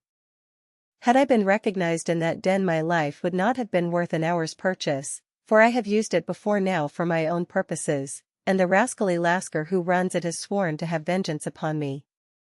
There is a trapdoor at the back of that building, near the corner of Paul's Wharf, which could tell some strange tales of what has passed through it upon the moonless nights." "What? You do not mean bodies?" "Aye, bodies, Watson. We should be rich men if we had £1,000 for every poor devil who has been done to death in that den. It is the vilest murder trap on the whole riverside, and I fear that Neville St. Clair has entered it never to leave it more. But our trap should be here." He put his 2 forefingers between his teeth and whistled shrilly a signal which was answered by a similar whistle from the distance, followed shortly by the rattle of wheels and the clink of horses' hoofs. "Now, Watson," said Holmes, as a tall dog-cart dashed up through the gloom, throwing out 2 golden tunnels of yellow light from its side lanterns. "You'll come with me, won't you? If I can be of use." "Oh, a trusty comrade is always of use, and a chronicler still more so. My room at the Cedars is a double-bedded one." "The Cedars?" "Yes, that is Mr. St. Clair's house. I am staying there while I conduct the inquiry." "Where is it, then?" "Near Lee, in Kent. We have a 7-mile drive before us." "But I am all in the dark." "Of course you are. You'll know all about it presently. Jump up here." "All right, John, we shall not need you. Here's £half-a-crown. Look out for me tomorrow, about 11. Give her her head. So long, then." He flicked the horse with his whip, and we dashed away through the endless succession of somber and deserted streets, which widened gradually, until we were flying across a broad balustrade bridge, with the murky river flowing sluggishly beneath us. Beyond lay another dull wilderness of bricks and mortar, its silence broken only by the heavy, regular footfall of the policeman, or the songs and shouts of some belated party of revellers. A dull rack was drifting slowly across the sky, and a star or 2 twinkled dimly here and there through the rifts of the clouds. Holmes drove in silence, with his head sunk upon his breast, and the air of a man who is lost in thought, while I sat beside him, curious to learn what this new quest might be which seemed to tax his powers so sorely, and yet afraid to break in upon the current of his thoughts. We had driven several miles, and were beginning to get to the fringe of the belt of suburban villas, when he shook himself, shrugged his shoulders, and lit up his pipe with the air of a man who has satisfied himself that he is acting for the best. "You have a grand gift of silence, Watson," said he. "It makes you quite invaluable as a companion. 'Pon my word, it is a great thing for me to have someone to talk to, for my own thoughts are not over-pleasant. I was wondering what I should say to this dear little woman tonight when she meets me at the door. You forget that I know nothing about it. I shall just have time to tell you the facts of the case before we get to Lee. It seems absurdly simple, and yet, somehow I can get nothing to go upon. There's plenty of thread, no doubt, but I can't get the end of it into my hand. Now, I'll state the case clearly and concisely to you, Watson, and maybe you can see a spark where all is dark to me. Proceed, then. Some years ago, to be definite, in May, 1884, there came to Lee a gentleman, Neville St. Clair by name, who appeared to have plenty of money. He took a large villa, laid out the grounds very nicely, and lived generally in good style. By degrees he made friends in the neighborhood, and in 1887 he married the daughter of a local brewer, by whom he now has 2 children. He had no occupation, but was interested in several companies and went into town as a rule in the morning, returning by the 5:14 from Cannon Street every night. Mr. St. Clair is now 37 years of age, is a man of temperate habits, a good husband, a very affectionate father, and a man who is popular with all who know him. I may add that his whole debts at the present moment, as far as we have been able to ascertain, amount to £88 tens. While he has £220 standing to his credit in the Capital and Counties Bank. There is no reason, therefore, to think that money troubles have been weighing upon his mind. Last Monday Mr. Neville St. Clair went into town rather earlier than usual, remarking before he started that he had 2 important commissions to perform, and that he would bring his little boy home a box of bricks. Now, by the merest chance, his wife received a telegram upon this same Monday, very shortly after his departure, to the effect that a small parcel of considerable value which she had been expecting was waiting for her at the offices of the Aberdeen Shipping Company. Now, if you are well up in your London, you will know that the office of the company is in Fresno Street, which branches out of Upper Swandam Lane, where you found me tonight. Mrs. St. Clair had her lunch, started for the city, did some shopping, proceeded to the company's office, got her packet, and found herself at exactly 4:35 walking through Swandam Lane on her way back to the station. Have you followed me so far? It is very clear. If you remember, Monday was an exceedingly hot day, and Mrs. St. Clair walked slowly, glancing about in the hope of seeing a cab, as she did not like the neighborhood in which she found herself.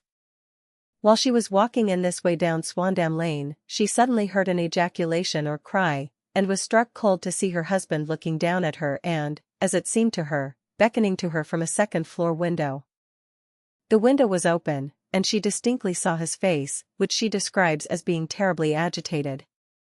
He waved his hands frantically to her, and then vanished from the window so suddenly that it seemed to her that he had been plucked back by some irresistible force from behind. One singular point which struck her quick feminine eye was that although he wore some dark coat, such as he had started to town in, he had on neither collar nor necktie. Convinced that something was amiss with him, she rushed down the steps, for the house was none other than the opium den in which you found me tonight, and running through the front room she attempted to ascend the stairs which led to the first floor. At the foot of the stairs, however, she met this Lascar scoundrel of whom I have spoken, who thrust her back and, aided by a Dane, who acts as assistant there, pushed her out into the street. Filled with the most maddening doubts and fears, she rushed down the lane and, by rare good fortune, met in Fresno Street a number of constables with an inspector, all on their way to their beat. The inspector and 2 men accompanied her back, and in spite of the continued resistance of the proprietor, they made their way to the room in which Mr. St. Clair had last been seen. There was no sign of him there. In fact, in the whole of that floor there was no one to be found save a crippled wretch of hideous aspect, who, it seems, made his home there. Both he and the Lascar stoutly swore that no one else had been in the front room during the afternoon. So determined was their denial that the inspector was staggered, and had almost come to believe that Mrs. St. Clair had been deluded when, with a cry, she sprang at a small deal box which lay upon the table and tore the lid from it. Out there fell a cascade of children's bricks. It was the toy which he had promised to bring home. This discovery, and the evident confusion which the cripple showed, made the inspector realize that the matter was serious. The rooms were carefully examined, and results all pointed to an abominable crime. The front room was plainly furnished as a sitting room and led into a small bedroom, which looked out upon the back of one of the wharves. Between the wharf and the bedroom window is a narrow strip, which is dry at low tide but is covered at high tide with at least 4.5 feet of water. The bedroom window was a broad one and opened from below. On examination, traces of blood were to be seen upon the windowsill, and several scattered drops were visible upon the wooden floor of the bedroom. Thrust away behind a curtain in the front room were all the clothes of Mr. Neville St. Clair, with the exception of his coat. His boots, his socks, his hat, and his watch all were there. There were no signs of violence upon any of these garments, and there were no other traces of Mr. Neville St. Clair. Out of the window he must apparently have gone, for no other exit could be discovered, and the ominous bloodstains upon the sill gave little promise that he could save himself by swimming, for the tide was at its very highest at the moment of the tragedy. And now as to the villains who seemed to be immediately implicated in the matter. The Lascar was known to be a man of the vilest antecedents, but as, by Mrs. St. Clair's story, he was known to have been at the foot of the stair within a very few seconds of her husband's appearance at the window, he could hardly have been more than an accessory to the crime. His defense was one of absolute ignorance, and he protested that he had no knowledge as to the doings of Hugh Boone, his lodger, and that he could not account in any way for the presence of the missing gentleman's clothes. So much for the Lascar manager. Now for the sinister cripple who lives upon the second floor of the opium den, and who was certainly the last human being whose eyes rested upon Neville St. Clair. His name is Hugh Boone, and his hideous face is one which is familiar to every man who goes much to the city. He is a professional beggar, though in order to avoid the police regulations he pretends to a small trade in wax vestas. Some little distance down Threadneedle Street, upon the left-hand side, there is, as you may have remarked, a small angle in the wall. Here it is that this creature takes his daily seat, cross-legged with his tiny stock of matches on his lap, and as he is a piteous spectacle a small rain of charity descends into the greasy leather cap which lies upon the pavement beside him. I have watched the fellow more than once before ever I thought of making his professional acquaintance, and I have been surprised at the harvest which he has reaped in a short time. His appearance, you see, is so remarkable that no one can pass him without observing him. A shock of orange hair, a pale face disfigured by a horrible scar, which, by its contraction, has turned up the outer edge of his upper lip, a bulldog chin, and a pair of very penetrating dark eyes, which present a singular contrast to the color of his hair, all mark him out from amid the common crowd of mendicants, and so, too, does his wit, for he is ever ready with a reply to any piece of chaff which may be thrown at him by the passers-by. This is the man whom we now learn to have been the lodger at the opium den, and to have been the last man to see the gentleman of whom we are in quest. But a cripple, said I. What could he have done single-handed against a man in the prime of life? He is a cripple in the sense that he walks with a limp, but in other respects he appears to be a powerful and well-nurtured man. Surely your medical experience would tell you, Watson, that weakness in one limb is often compensated for by exceptional strength in the others. Pray continue your narrative. Mrs. St. Clair had fainted at the sight of the blood upon the window, and she was escorted home in a cab by the police, as her presence could be of no help to them in their investigations. Inspector Barton, who had charge of the case, made a very careful examination of the premises, but without finding anything which threw any light upon the matter. One mistake had been made in not arresting Boone instantly, as he was allowed some few minutes during which he might have communicated with his friend the Lascar, but this fault was soon remedied, and he was seized and searched, without anything being found which could incriminate him.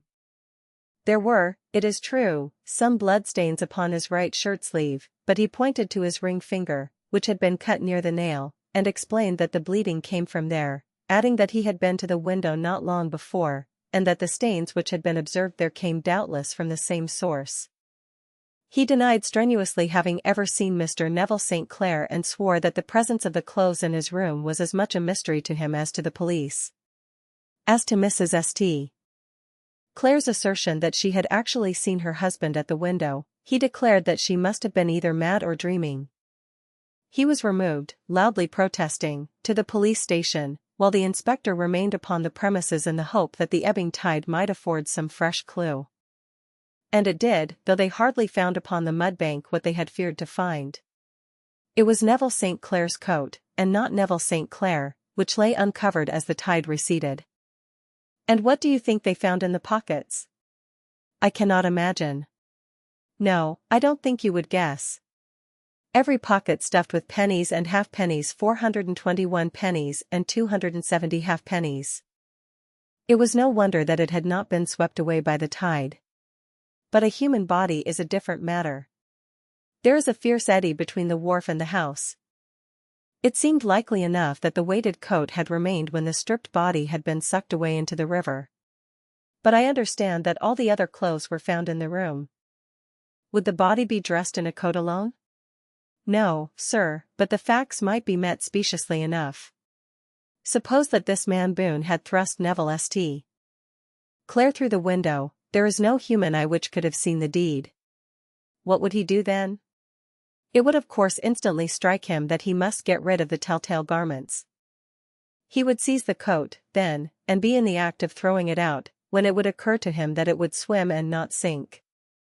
He has little time, for he has heard the scuffle downstairs when the wife tried to force her way up, and perhaps he has already heard from his Lascar confederate that the police are hurrying up the street. There is not an instant to be lost.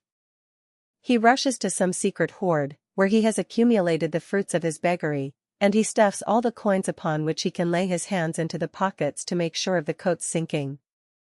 He throws it out, and would have done the same with the other garments had not he heard the rush of steps below, and only just had time to close the window when the police appeared. It certainly sounds feasible. Well, we will take it as a working hypothesis for want of a better. Boone, as I have told you, was arrested and taken to the station, but it could not be shown that there had ever before been anything against him. He had for years been known as a professional beggar, but his life appeared to have been a very quiet and innocent one. There the matter stands at present, and the questions which have to be solved: what Neville St. Clair was doing in the opium den, what happened to him when there, where is he now, and what Hugh Boone had to do with his disappearance are all as far from a solution as ever. I confess that I cannot recall any case within my experience which looked at the first glance so simple and yet which presented such difficulties. While Sherlock Holmes had been detailing this singular series of events, we had been whirling through the outskirts of the great town until the last straggling houses had been left behind, and we rattled along with a country hedge upon either side of us. Just as he finished, however, we drove through two scattered villages, where a few lights still glimmered in the windows. "We are on the outskirts of Lee," said my companion. "We have touched on 3 English counties in our short drive, starting in Middlesex, passing over an angle of Surrey, and ending in Kent. See that light among the trees? That is the Cedars, and beside that lamp sits a woman whose anxious ears have already, I have little doubt, caught the clink of our horses' feet." "But why are you not conducting the case from Baker Street?" I asked. "Because there are many inquiries which must be made out here.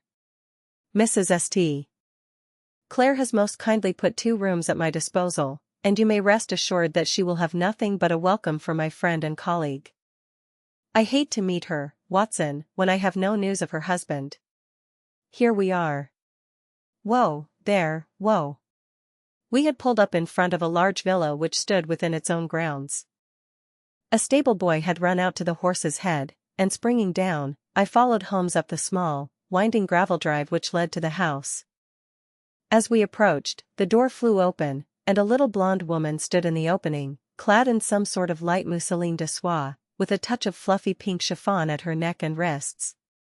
She stood with her figure outlined against the flood of light, one hand upon the door, one half raised in her eagerness, her body slightly bent, her head and face protruded, with eager eyes and parted lips, a standing question. "Well?" she cried, "well?" And then, seeing that there were 2 of us, she gave a cry of hope which sank into a groan as she saw that my companion shook his head and shrugged his shoulders. "No good news?" "None." "No bad?" "No." "Thank God for that. But come in. You must be weary, for you have had a long day." This is my friend, Dr. Watson. He has been of most vital use to me in several of my cases, and a lucky chance has made it possible for me to bring him out and associate him with this investigation. I am delighted to see you, said she, pressing my hand warmly. You will, I am sure, forgive anything that may be wanting in our arrangements, when you consider the blow which has come so suddenly upon us. My dear madam, said I am an old campaigner, and if I were not I can very well see that no apology is needed. If I can be of any assistance, either to you or to my friend here, I shall be indeed happy.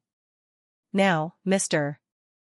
Sherlock Holmes, said the lady as we entered a well-lit dining room, upon the table of which a cold supper had been laid out, I should very much like to ask you one or two plain questions, to which I beg that you will give a plain answer. Certainly, madam. Do not trouble about my feelings. I am not hysterical, nor given to fainting. I simply wish to hear your real opinion. Upon what point? In your heart of hearts, do you think that Neville is alive? Sherlock Holmes seemed to be embarrassed by the question. Frankly, no. She repeated, standing upon the rug and looking keenly down at him as he leaned back in a basket chair. Frankly, then, madam, I do not. You think that he is dead? I do. Murdered? I don't say that. Perhaps. And on what day did he meet his death? On Monday. Then perhaps, Mr. Holmes, you will be good enough to explain how it is that I have received a letter from him today. Sherlock Holmes sprang out of his chair as if he had been galvanized. What? He roared. Yes, today. She stood smiling, holding up a little slip of paper in the air. May I see it? Certainly. He snatched it from her in his eagerness, and smoothing it out upon the table he drew over the lamp and examined it intently. I had left my chair and was gazing at it over his shoulder. The envelope was a very coarse one and was stamped with the Gravesend postmark and with the date of that very day, or rather of the day before, for it was considerably after midnight. Coarse writing, murmured Holmes. Surely this is not your husband's writing, madam. No, but the enclosure is. I perceive also that whoever addressed the envelope had to go and inquire as to the address. How can you tell that? The name, you see, is in perfectly black ink, which has dried itself. The rest is of the grayish color, which shows that blotting paper has been used. If it had been written straight off, and then blotted, none would be of a deep black shade. This man has written the name, and there has then been a pause before he wrote the address, which can only mean that he was not familiar with it. It is, of course, a trifle, but there is nothing so important as trifles. Let us now see the letter. There has been an enclosure here.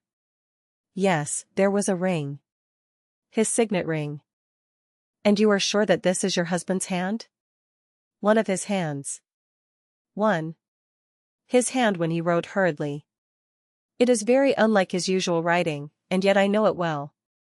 Dearest, do not be frightened. All will come well. There is a huge error which it may take some little time to rectify. Wait in patience. Neville. Written in pencil upon the flyleaf of a book, octavo size, no watermark. Posted today in Gravesend by a man with a dirty thumb.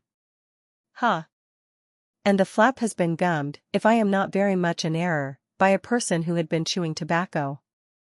And you have no doubt that it is your husband's hand, madam? None. Neville wrote those words. And they were posted today at Gravesend. Well, Mrs. St. Clair, the clouds lighten, though I should not venture to say that the danger is over. But he must be alive, Mr. Holmes. Unless this is a clever forgery to put us on the wrong scent. The ring, after all, proves nothing. It may have been taken from him. No, it is his very own writing. Very well. It may, however, have been written on Monday and only posted today. That is possible. If so, much may have happened between. Oh, you must not discourage me, Mr. Holmes. I know that all is well with him. There is so keen a sympathy between us that I should know if evil came upon him. On the very day that I saw him last he cut himself in the bedroom, and yet I in the dining room rushed upstairs instantly with the utmost certainty that something had happened.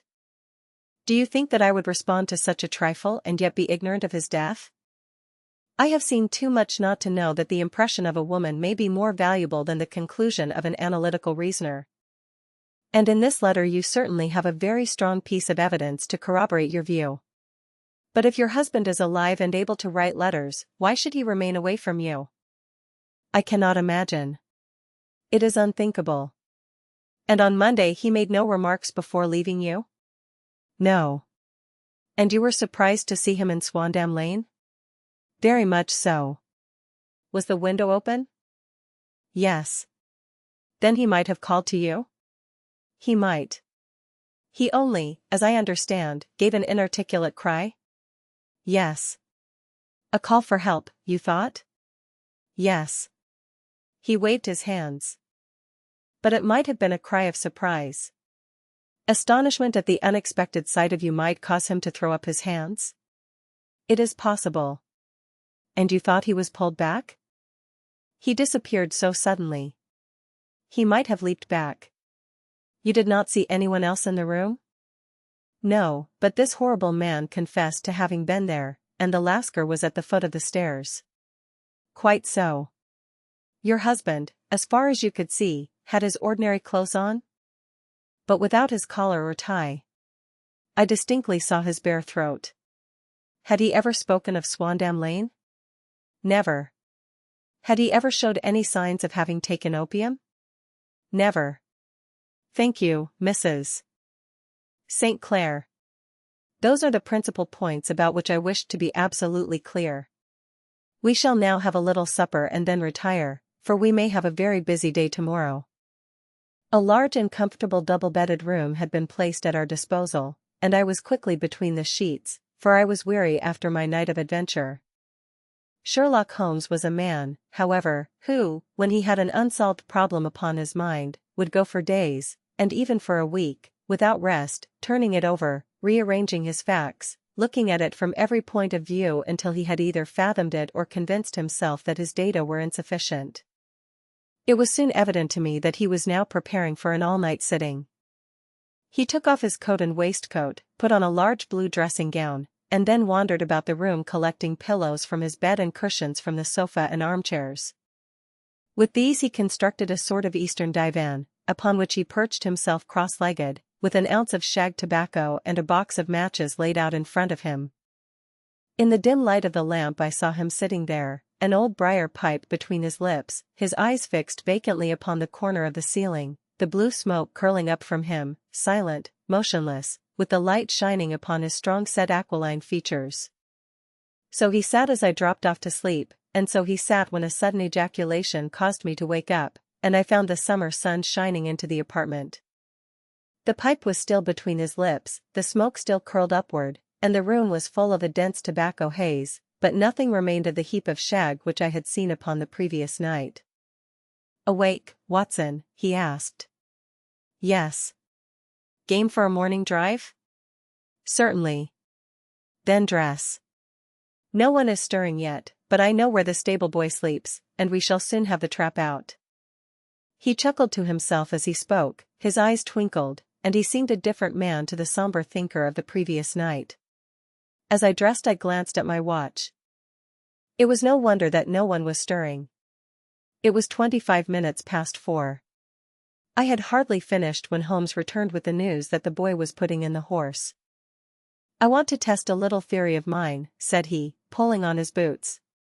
"I think, Watson, that you are now standing in the presence of one of the most absolute fools in Europe. I deserve to be kicked from here to Charing Cross. But I think I have the key of the affair now." "And where is it?" I asked, smiling. "In the bathroom," he answered. "Oh, yes, I am not joking," he continued, seeing my look of incredulity. "I have just been there, and I have taken it out, and I have got it in this Gladstone bag. Come on, my boy, and we shall see whether it will not fit the lock." We made our way downstairs as quietly as possible, and out into the bright morning sunshine. In the road stood our horse and trap, with the half-clad stable boy waiting at the head.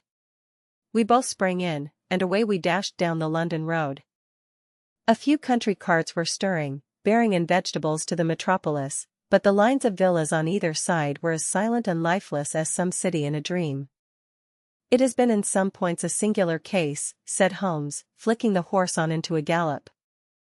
"I confess that I have been as blind as a mole, but it is better to learn wisdom late than never to learn it at all." In town the earliest risers were just beginning to look sleepily from their windows as we drove through the streets of the Surrey side. Passing down the Waterloo Bridge Road we crossed over the river, and dashing up Wellington Street wheeled sharply to the right and found ourselves in Bow Street.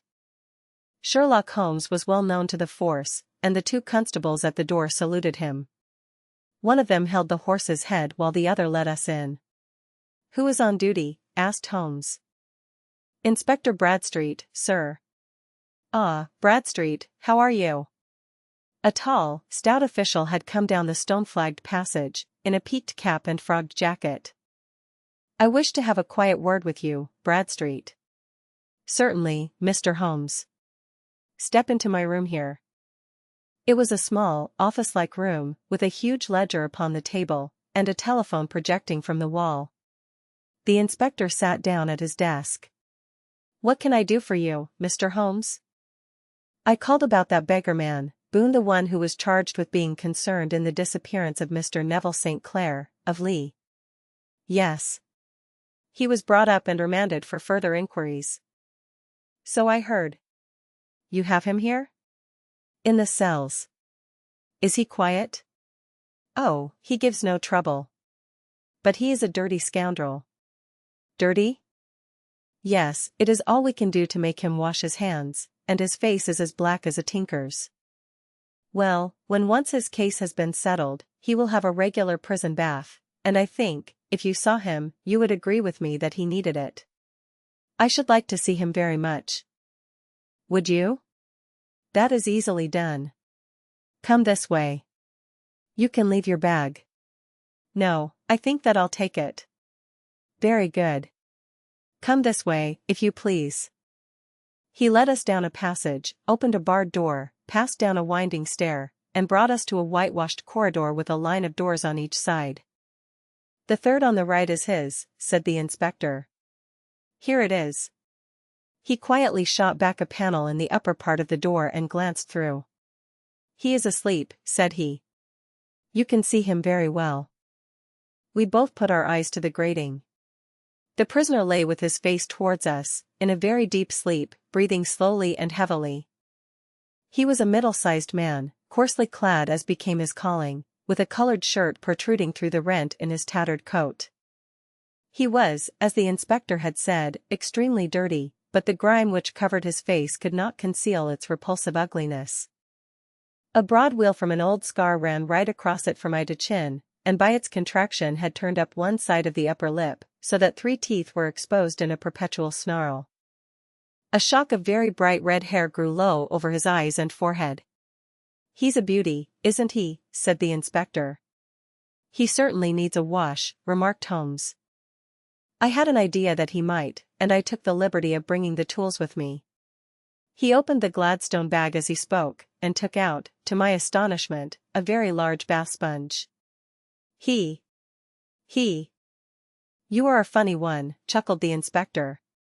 "Now, if you will have the great goodness to open that door very quietly, we will soon make him cut a much more respectable figure." "Well, I don't know why not," said the inspector. "He doesn't look a credit to the Bow Street cells, does he?" He slipped his key into the lock, and we all very quietly entered the cell. The sleeper half turned, and then settled down once more into a deep slumber. Holmes stooped to the water jug, moistened his sponge, and then rubbed it twice vigorously across and down the prisoner's face. "Let me introduce you," he shouted, "to Mr. Neville St. Clair, of Lee, in the county of Kent. Never in my life have I seen such a sight." The man's face peeled off under the sponge like the bark from a tree. Gone was the coarse brown tint. Gone, too, was the horrid scar which had seamed it across, and the twisted lip which had given the repulsive sneer to the face. A twitch brought away the tangled red hair, and there, sitting up in his bed, was a pale, sad-faced, refined-looking man, black-haired and smooth-skinned, rubbing his eyes and staring about him with sleepy bewilderment. Then suddenly realizing the exposure, he broke into a scream and threw himself down with his face to the pillow. "Great heavens!" cried the inspector, "it is, indeed, the missing man. I know him from the photograph." The prisoner turned with the reckless air of a man who abandons himself to his destiny. "Be it so," said he. "And pray what am I charged with?" "With making away with Mr. Neville St." "Oh, come, you can't be charged with that unless they make a case of attempted suicide of it," said the inspector with a grin. "Well, I have been 27 years in the force, but this really takes the cake. If I am Mr. Neville St. Clare, then it is obvious that no crime has been committed, and that, therefore, I am illegally detained." "No crime, but a very great error has been committed," said Holmes. "You would have done better to have trusted your wife." "It was not the wife, it was the children," groaned the prisoner. "God help me, I would not have them ashamed of their father. My God! What an exposure! What can I do?" Sherlock Holmes sat down beside him on the couch and patted him kindly on the shoulder. "If you leave it to a court of law to clear the matter up," said he, "of course you can hardly avoid publicity. On the other hand, if you convince the police authorities that there is no possible case against you, I do not know that there is any reason that the details should find their way into the papers. Inspector Bradstreet would, I am sure, make notes upon anything which you might tell us and submit it to the proper authorities. The case would then never go into court at all." "God bless you!" cried the prisoner passionately. "I would have endured imprisonment, aye, even execution, rather than have left my miserable secret as a family blot to my children. You are the first who have ever heard my story. My father was a schoolmaster in Chesterfield, where I received an excellent education. I traveled in my youth, took to the stage, and finally became a reporter on an evening paper in London. One day my editor wished to have a series of articles upon begging in the metropolis, and I volunteered to supply them.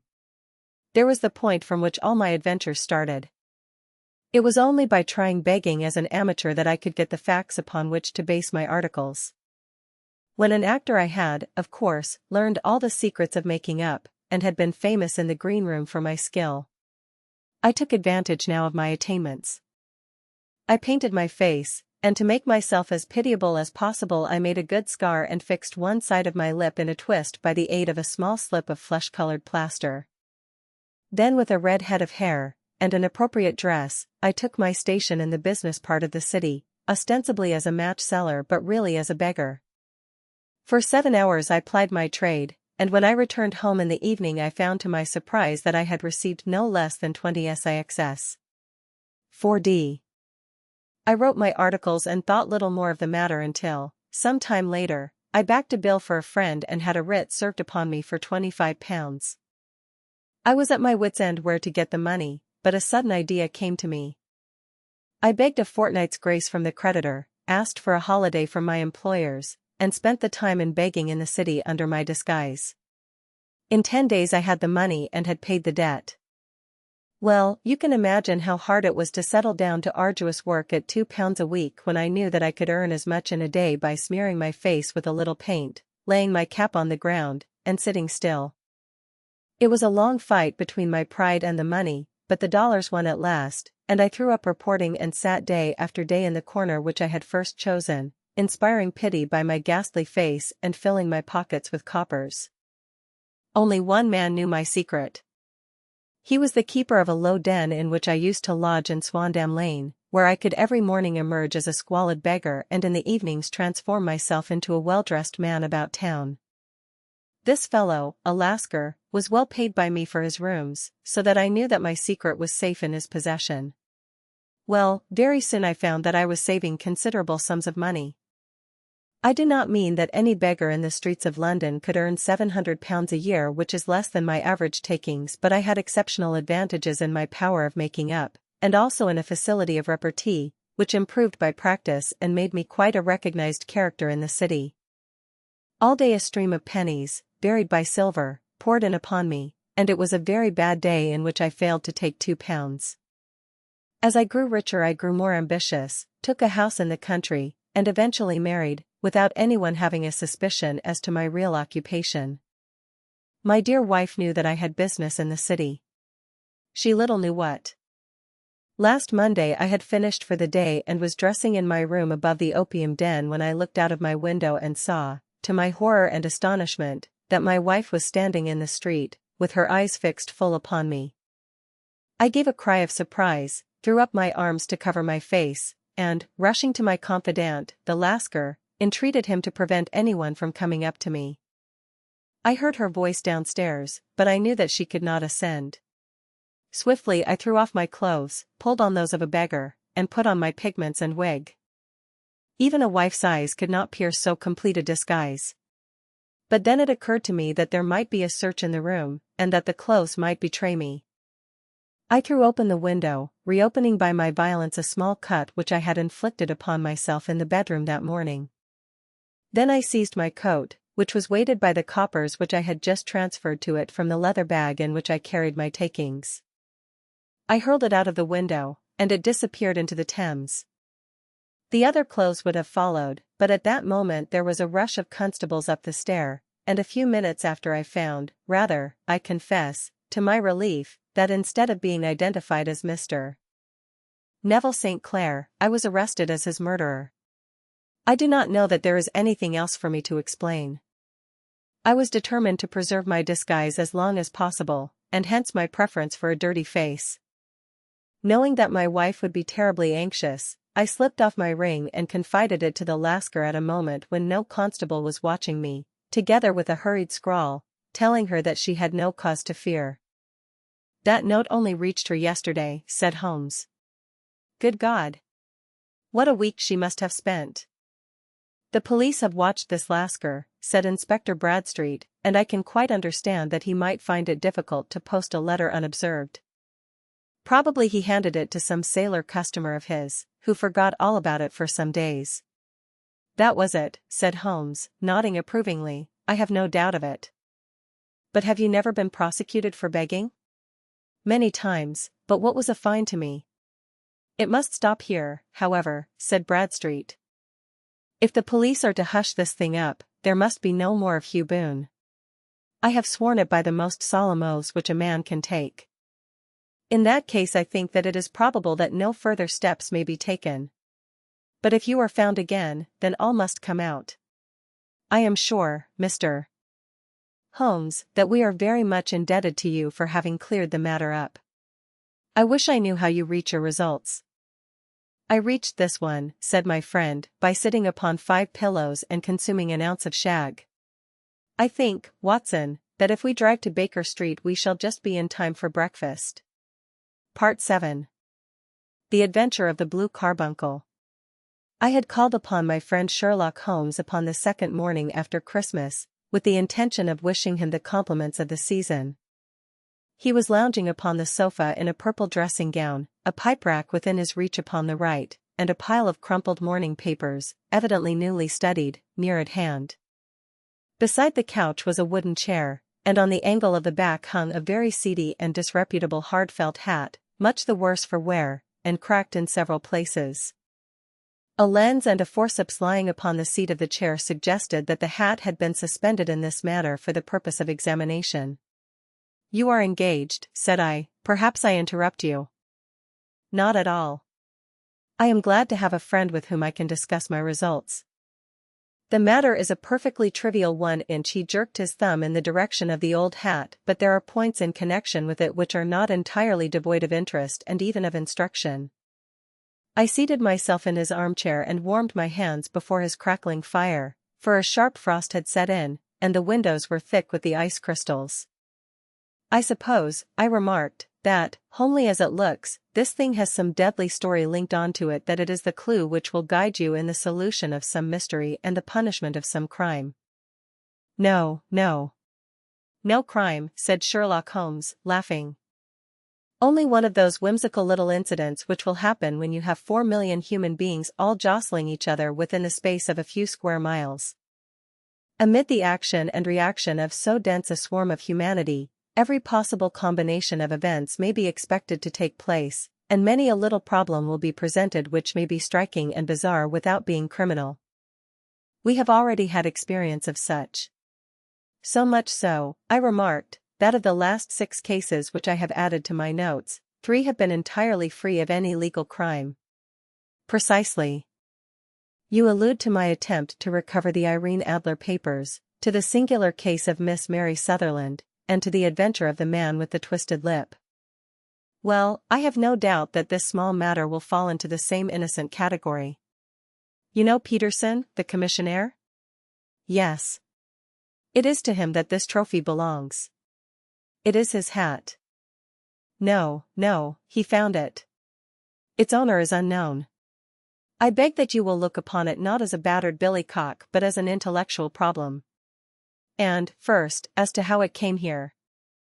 It arrived upon Christmas morning, in company with a good fat goose, which is, I have no doubt, roasting at this moment in front of Peterson's fire. The facts are these. About 4 o'clock on Christmas morning, Peterson, who, as you know, is a very honest fellow, was returning from some small jollification and was making his way homeward down Tottenham Court Road. In front of him he saw, in the gaslight, a tallish man, walking with a slight stagger, and carrying a white goose slung over his shoulder. As he reached the corner of Goodge Street, a row broke out between this stranger and a little knot of roughs. One of the latter knocked off the man's hat, on which he raised his stick to defend himself and, swinging it over his head, smashed the shop window behind him. Peterson had rushed forward to protect the stranger from his assailants, but the man, shocked at having broken the window, and seeing an official-looking person in uniform rushing towards him, dropped his goose, took to his heels, and vanished amid the labyrinth of small streets which lie at the back of Tottenham Court Road. The roughs had also fled at the appearance of Peterson, so that he was left in possession of the field of battle, and also of the spoils of victory in the shape of this battered hat and a most unimpeachable Christmas goose, which surely he restored to their owner. My dear fellow, there lies the problem. It is true that 4 Mrs. Henry Baker was printed upon a small card which was tied to the bird's left leg, and it is also true that the initials H.B. are legible upon the lining of this hat, but as there are some thousands of Bakers, and some hundreds of Henry Bakers in this city of ours, it is not easy to restore lost property to any one of them. What, then, did Peterson do? He brought round both hat and goose to me on Christmas morning, knowing that even the smallest problems are of interest to me. The goose we retained until this morning, when there were signs that, in spite of the slight frost, it would be well that it should be eaten without unnecessary delay. Its finder has carried it off, therefore, to fulfill the ultimate destiny of a goose, while I continue to retain the hat of the unknown gentleman who lost his Christmas dinner. Did he not advertise? No. Then, what clue could you have as to his identity? Only as much as we can deduce. From his hat? Precisely. But you are joking. What can you gather from this old battered felt? Here is my lens. You know my methods. What can you gather yourself as to the individuality of the man who has worn this article? I took the tattered object in my hands and turned it over rather ruefully. It was a very ordinary black hat of the usual round shape, hard and much the worse for wear. The lining had been of red silk, but was a good deal discolored.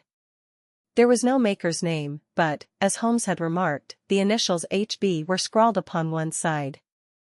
It was pierced in the brim for a hat securer, but the elastic was missing.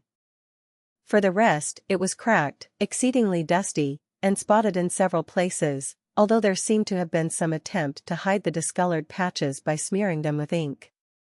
I can see nothing, said I, handing it back to my friend. On the contrary, Watson, you can see everything. You fail, however, to reason from what you see. You are too timid in drawing your inferences. Then, pray tell me what it is that you can infer from this hat.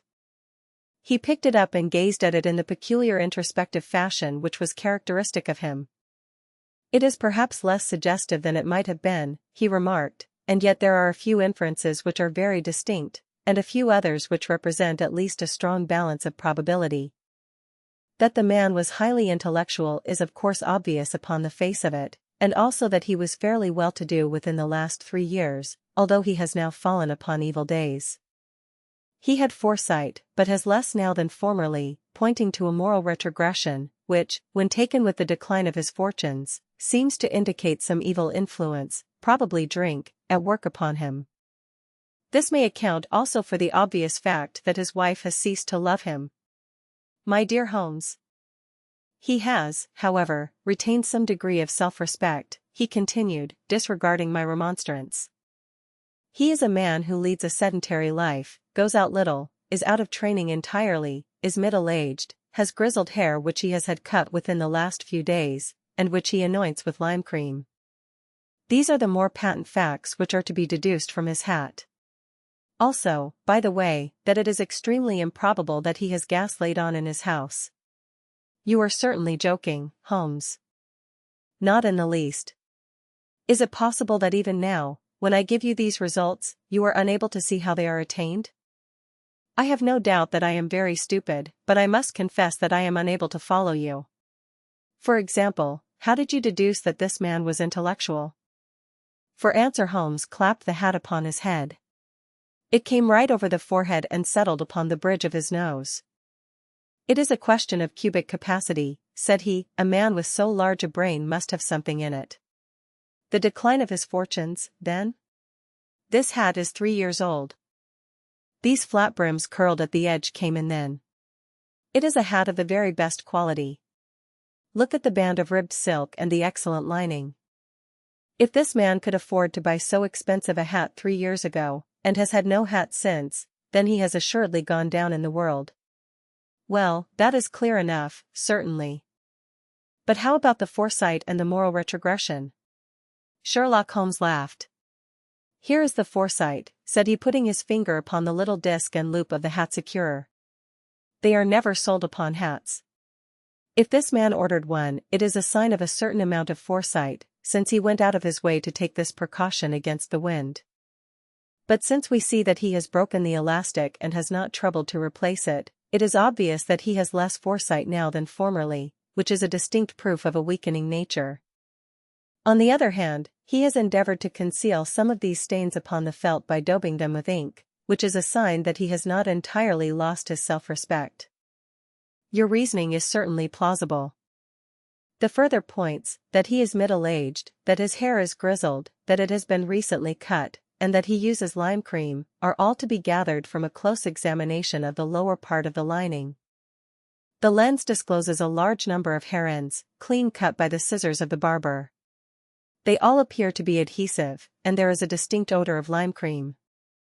This dust, you will observe, is not the gritty, gray dust of the street but the fluffy brown dust of the house, showing that it has been hung up indoors most of the time, while the marks of moisture upon the inside are proof positive that the wearer perspired very freely, and could therefore, hardly be in the best of training. But his wife, you said that she had ceased to love him. This hat has not been brushed for weeks. When I see you, my dear Watson, with a week's accumulation of dust upon your hat, and when your wife allows you to go out in such a state, I shall fear that you also have been unfortunate enough to lose your wife's affection. But he might be a bachelor. Nay, he was bringing home the goose as a peace offering to his wife. Remember the card upon the bird's leg. You have an answer to everything. But how on earth do you deduce that the gas is not laid on in his house?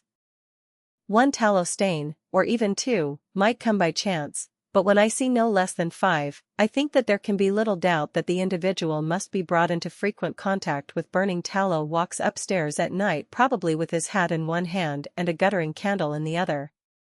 Anyhow, he never got tallow stains from a gas jet. Are you satisfied?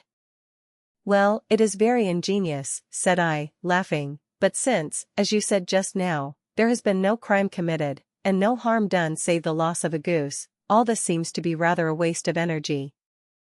Sherlock Holmes had opened his mouth to reply, when the door flew open, and Peterson, the commissionaire, rushed into the apartment with flushed cheeks and the face of a man who is dazed with astonishment.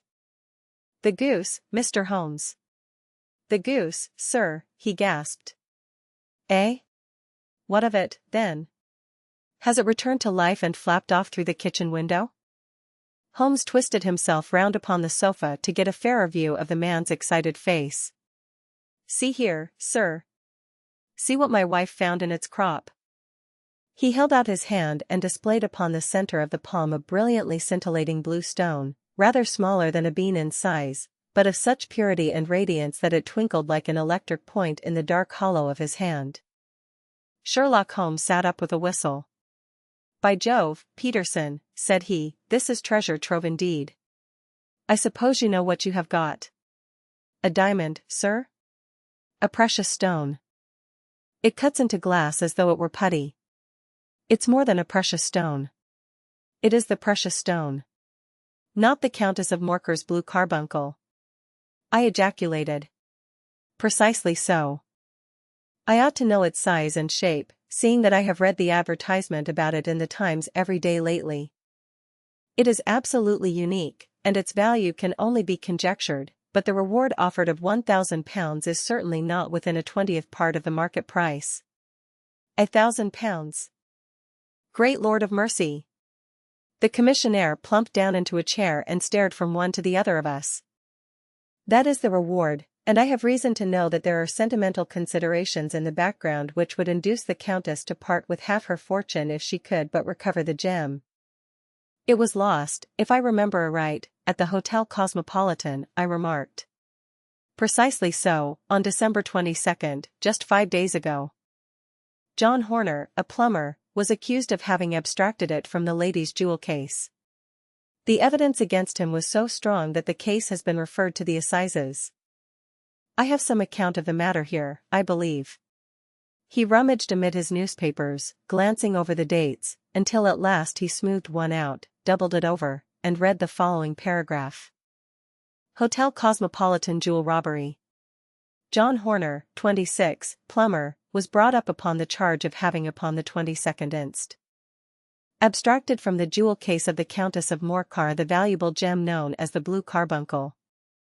James Ryder, upper attendant at the hotel, gave his evidence to the effect that he had shown Horner up to the dressing room of the Countess of Morcar upon the day of the robbery in order that he might solder the second bar of the grate, which was loose. He had remained with Horner some little time, but had finally been called away. On returning, he found that Horner had disappeared, that the bureau had been forced open, and that the small morocco casket in which, as it afterwards transpired, the Countess was accustomed to keep her jewel, was lying empty upon the dressing-table. Ryder instantly gave the alarm, and Horner was arrested the same evening, but the stone could not be found either upon his person or in his rooms. Catherine Cusack, maid to the Countess, deposed to having heard Ryder's cry of dismay on discovering the robbery, and to having rushed into the room, where she found matters as described by the last witness. Inspector Bradstreet, B Division, gave evidence as to the arrest of Horner, who struggled frantically, and protested his innocence in the strongest terms.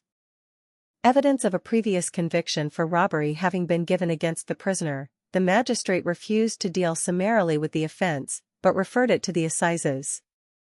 Horner, who had shown signs of intense emotion during the proceedings, fainted away at the conclusion and was carried out of court. "So much for the police court," said Holmes thoughtfully, tossing aside the paper. "The question for us now to solve is the sequence of events leading from a rifled jewel case at one end to the crop of a goose in Tottenham Court Road at the other. You see, Watson, our little deductions have suddenly assumed a much more important and less innocent aspect. Here is the stone came from the goose, and the goose came from Mr. Henry Baker, the gentleman with the bad hat and all the other characteristics with which I have bored you. So now we must set ourselves very seriously to finding this gentleman and ascertaining what part he has played in this little mystery. To do this, we must try the simplest means first, and these lie undoubtedly in an advertisement in all the evening papers. If this fail, I shall have recourse to other methods. What will you say? Give me a pencil and that slip of paper. Now, then, found at the corner of Goodge Street, a goose and a black felt hat. Mr. Henry Baker can have the same by applying at 6:30 this evening at 221B, Baker Street. That is clear and concise. Very. But will he see it? Well, he is sure to keep an eye on the papers since, to a poor man, the loss was a heavy one. He was clearly so scared by his mischance in breaking the window and by the approach of Peterson that he thought of nothing but flight, but since then he must have bitterly regretted the impulse which caused him to drop his bird. Then, again, the introduction of his name will cause him to see it, for everyone who knows him will direct his attention to it. Here you are, Peterson, run down to the advertising agency and have this put in the evening papers. In which, sir? Oh, in the Globe, Star, Pall Mall, St. James's Gazette, Evening News, Standard, Echo, and any others that occur to you. Very well, sir. And this stone? Ah, yes, I shall keep the stone. Thank you. And, I say, Peterson, just buy a goose on your way back and leave it here with me, for we must have one to give to this gentleman in place of the one which your family is now devouring. When the commissionaire had gone, Holmes took up the stone and held it against the light. It's a bonny thing, said he. Just see how it glints and sparkles. Of course it is a nucleus and focus of crime. Every good stone is. They are the devil's pet baits. In the larger and older jewels every facet may stand for a bloody deed. This stone is not yet 20 years old. It was found in the banks of the Amoy River in southern China and is remarkable in having every characteristic of the carbuncle, save that it is blue in shade instead of ruby red. In spite of its youth, it has already a sinister history. There have been 2 murders, a vitriol throwing, a suicide, and several robberies brought about for the sake of this 40-grain weight of crystallized charcoal. Who would think that so pretty a toy would be a purveyor to the gallows and the prison? I'll lock it up in my strong box now and drop a line to the Countess to say that we have it. Do you think that this man Horner is innocent? I cannot tell. Well, then, do you imagine that this other one, Henry Baker, had anything to do with the matter? It is, I think, much more likely that Henry Baker is an absolutely innocent man, who had no idea that the bird which he was carrying was of considerably more value than if it were made of solid gold. That, however, I shall determine by a very simple test if we have an answer to our advertisement. And you can do nothing until then? Nothing. In that case I shall continue my professional round. But I shall come back in the evening at the hour you have mentioned, for I should like to see the solution of so tangled a business. Very glad to see you. I dine at 7. There is a woodcock, I believe. By the way, in view of recent occurrences, perhaps I ought to ask Mrs. Hudson to examine its crop. I had been delayed at a case, and it was a little after 6:30 when I found myself in Baker Street once more. As I approached the house I saw a tall man in a Scotch bonnet with a coat which was buttoned up to his chin waiting outside in the bright semicircle which was thrown from the fanlight. Just as I arrived the door was opened, and we were shown up together to Holmes' room. Mr. Henry Baker, I believe, said he, rising from his armchair and greeting his visitor with the easy air of geniality which he could so readily assume. Pray take this chair by the fire, Mr. Baker. It is a cold night, and I observe that your circulation is more adapted for summer than for winter. Ah, Watson, you have just come at the right time. Is that your hat, Mr. Baker? Yes, sir, that is undoubtedly my hat. He was a large man with rounded shoulders, a massive head, and a broad, intelligent face, sloping down to a pointed beard of grizzled brown. A touch of red in nose and cheeks, with a slight tremor of his extended hand, recalled Holmes' surmise as to his habits. His rusty black frock coat was buttoned right up in front, with the collar turned up, and his lank wrists protruded from his sleeves without a sign of cuff or shirt. He spoke in a slow staccato fashion, choosing his words with care, and gave the impression generally of a man of learning and letters who had had ill usage at the hands of fortune. We have retained these things for some days, said Holmes, because we expected to see an advertisement from you giving your address. I am at a loss to know now why you did not advertise. Our visitor gave a rather shamefaced laugh. Shillings have not been so plentiful with me as they once were, he remarked. I had no doubt that the gang of roughs who assaulted me had carried off both my hat and the bird. I did not care to spend more money in a hopeless attempt at recovering them. Very naturally. By the way, about the bird, we were compelled to eat it. To eat it? Our visitor half rose from his chair in his excitement.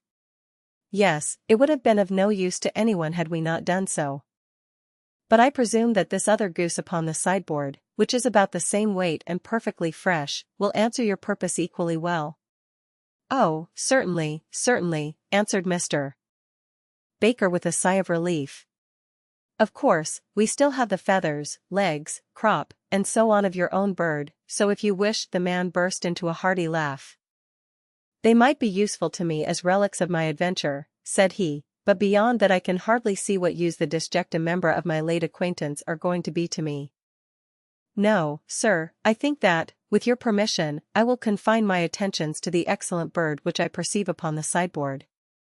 Sherlock Holmes glanced sharply across at me with a slight shrug of his shoulders. There is your hat, then, and there your bird, said he. By the way, would it bore you to tell me where you got the other one from? I am somewhat of a fowl fancier, and I have seldom seen a better grown goose. Certainly, sir, said Baker, who had risen and tucked his newly gained property under his arm.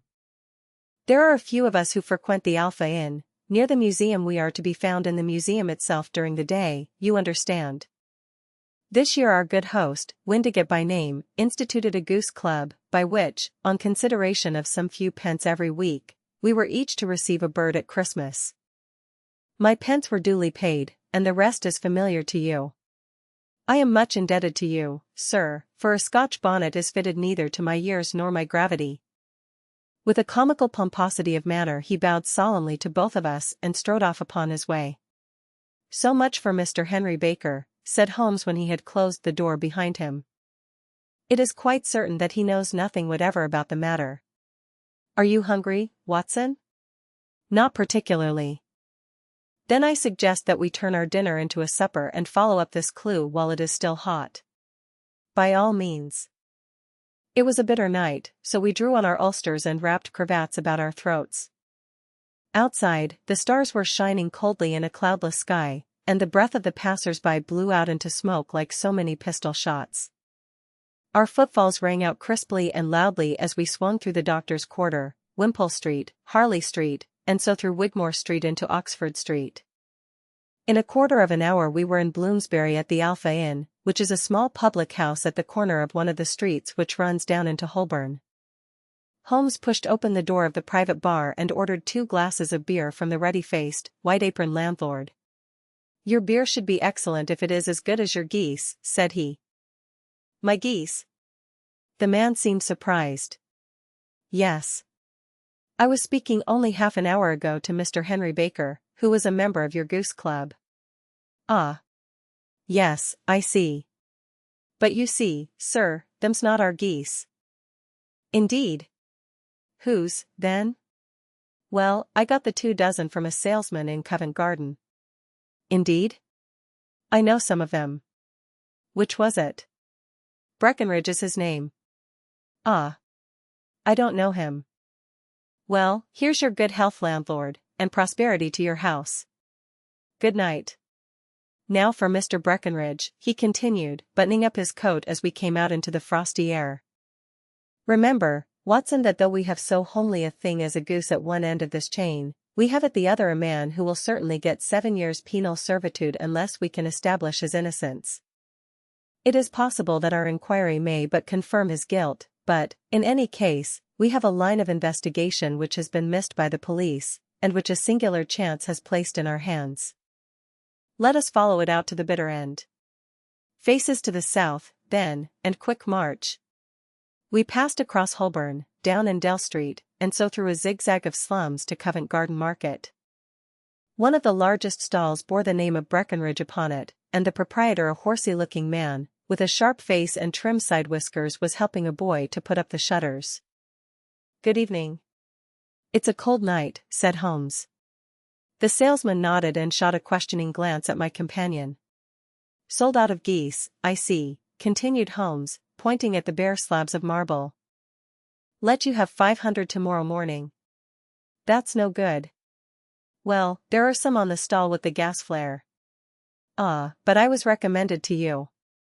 Who by? The landlord of the Alpha.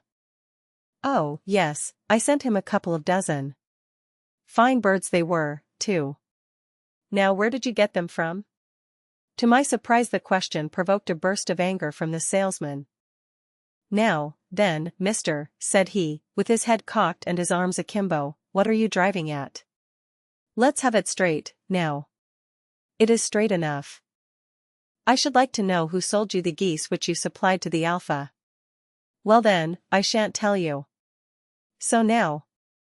Oh, it is a matter of no importance, but I don't know why you should be so warm over such a trifle. Warm? You'd be as warm, maybe, if you were as pestered as I am. When I pay good money for a good article there should be an end of the business, but it's, where are the geese, and who did you sell the geese to, and what will you take for the geese? One would think they were the only geese in the world, to hear the fuss that is made over them. Well, I have no connection with any other people who have been making inquiries, said Holmes carelessly. If you won't tell us the bet is off, that is all. But I'm always ready to back my opinion on a matter of fowls, and I have a fiver on it that the bird I ate is country bred. Well, then, you've lost your fiver, for it's town bred, snapped the salesman. It's nothing of the kind. I say it is. I don't believe it. Do you think you know more about fowls than I, who have handled them ever since I was a nipper? I tell you, all those birds that went to the Alpha were town bred. You'll never persuade me to believe that. Will you bet, then? It's merely taking your money, for I know that I am right. But I'll have a sovereign on with you, just to teach you not to be obstinate. The salesman chuckled grimly. Bring me the books, Bill, said he. The small boy brought round a small thin volume and a great greasy-backed one, laying them out together beneath the hanging lamp. Now then, mister. Cocksure, said the salesman, I thought that I was out of geese, but before I finish you'll find that there is still one left in my shop. You see this little book? Well? That's the list of the folk from whom I buy. Do you see? Well, then, here on this page are the country folk, and the numbers after their names are where their accounts are in the big ledger. Now, then. You see this other page in red ink? Well, that is a list of my town suppliers. Now, look at that third name. Just read it out to me. Mrs. Oakshott, 117, Brixton Road 249, Red Holmes. Quite so. Now turn that up in the ledger. Holmes turned to the page indicated. Here you are, Mrs. Oakshott, 117, Brixton Road, egg and poultry supplier. Now, then, what's the last entry? December 22nd. 24 geese at sevens. 60, quite so. There you are. And underneath? Sold to Mr. Windigate of the Alpha, at 12s. What have you to say now? Sherlock Holmes looked deeply chagrined. He drew a sovereign from his pocket and threw it down upon the slab, turning away with the air of a man whose disgust is too deep for words.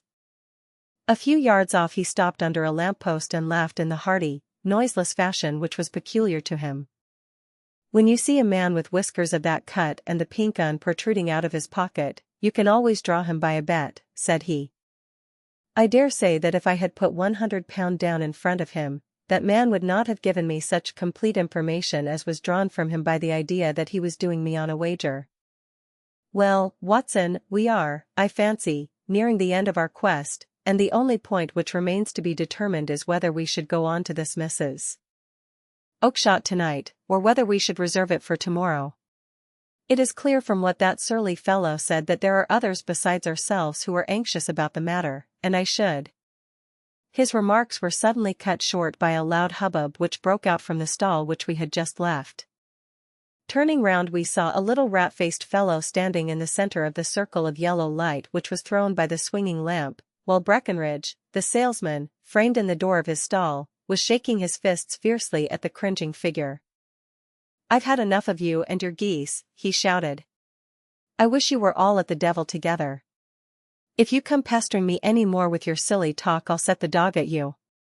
You bring Mrs. Oakshott here and I'll answer her, but what have you to do with it? Did I buy the geese off you? No, but one of them was mine all the same, whined the little man. Well, then, ask Mrs. Oakshott for it. She told me to ask you. Well, you can ask the King of Prussia, for all I care. I've had enough of it. Get out of this. He rushed fiercely forward, and the inquirer flitted away into the darkness. Huh. This may save us a visit to Brixton Road, whispered Holmes. Come with me, and we will see what is to be made of this fellow. Striding through the scattered knots of people who lounged round the flaring stalls, my companion speedily overtook the little man and touched him upon the shoulder. He sprang round, and I could see in the gaslight that every vestige of color had been driven from his face. Who are you, then? What do you want? He asked in a quavering voice. You will excuse me, said Holmes blandly, but I could not help overhearing the questions which you put to the salesman just now. I think that I could be of assistance to you. You? Who are you? How could you know anything of the matter? My name is Sherlock Holmes. It is my business to know what other people don't know. But you can know nothing of this? Excuse me, I know everything of it. You are endeavoring to trace some geese which were sold by Mrs. Oakshott, of Brixton Road, to a salesman named Breckenridge, by him in turn to Mr. Windigate, of the Alpha, and by him to his club, of which Mr. Henry Baker is a member. Oh, sir, you are the very man whom I have longed to meet, cried the little fellow with outstretched hands and quivering fingers. I can hardly explain to you how interested I am in this matter. Sherlock Holmes hailed a four-wheeler which was passing. In that case we had better discuss it in a cozy room rather than in this windswept marketplace, said he. But pray tell me, before we go farther, who it is that I have the pleasure of assisting. The man hesitated for an instant. My name is John Robinson, he answered with a sidelong glance. No, the real name, said Holmes sweetly. It is always awkward doing business with an alias. A flush sprang to the white cheeks of the stranger. Well then, said he, my real name is James Ryder. Precisely so. Head attendant at the Hotel Cosmopolitan. Pray step into the cab, and I shall soon be able to tell you everything which you would wish to know. The little man stood glancing from one to the other of us with half-frightened, half-hopeful eyes, as one who is not sure whether he is on the verge of a windfall or of a catastrophe. Then he stepped into the cab, and in half an hour we were back in the sitting-room at Baker Street. Nothing had been said during our drive, but the high, thin breathing of our new companion, and the claspings and unclaspings of his hands, spoke of the nervous tension within him. Here we are, said Holmes cheerily as we filed into the room. The fire looks very seasonable in this weather. You look cold, Mr. Ryder. Pray take the basket chair. I will just put on my slippers before we settle this little matter of yours. Now, then. You want to know what became of those geese? Yes, sir. Or rather, I fancy, of that goose. It was one bird, I imagine, in which you were interested, white, with a black bar across the tail. Ryder quivered with emotion. Oh, sir, he cried, can you tell me where it went to? It came here. Here? Yes, and a most remarkable bird it proved. I don't wonder that you should take an interest in it. It laid an egg after it was dead, the bonniest, brightest little blue egg that ever was seen. I have it here in my museum. Our visitor staggered to his feet and clutched the mantelpiece with his right hand. Holmes unlocked his strong box and held up the blue carbuncle, which shone out like a star, with a cold, brilliant, many-pointed radiance. Ryder stood glaring with a drawn face, uncertain whether to claim or to disown it. The game's up, Ryder, said Holmes quietly. Hold up, man, or you'll be into the fire. Give him an arm back into his chair, Watson. He's not got blood enough to go in for felony with impunity. Give him a dash of brandy. So. Now he looks a little more human. What a shrimp it is, to be sure. For a moment he had staggered and nearly fallen, but the brandy brought a tinge of color into his cheeks, and he sat staring with frightened eyes at his accuser. I have almost every link in my hands, and all the proofs which I could possibly need, so there is little which you need tell me. Still, that little may as well be cleared up to make the case complete. You had heard, writer, of this blue stone of the Countess of Morkers? It was Catherine Cusack who told me of it, said he in a crackling voice. I see her ladyship's waiting maid. Well, the temptation of sudden wealth so easily acquired was too much for you, as it has been for better men before you, but you were not very scrupulous in the means you used. It seems to me, writer, that there is the making of a very pretty villain in you. You knew that this man Horner, the plumber, had been concerned in some such matter before, and that suspicion would rest the more readily upon him. What did you do, then?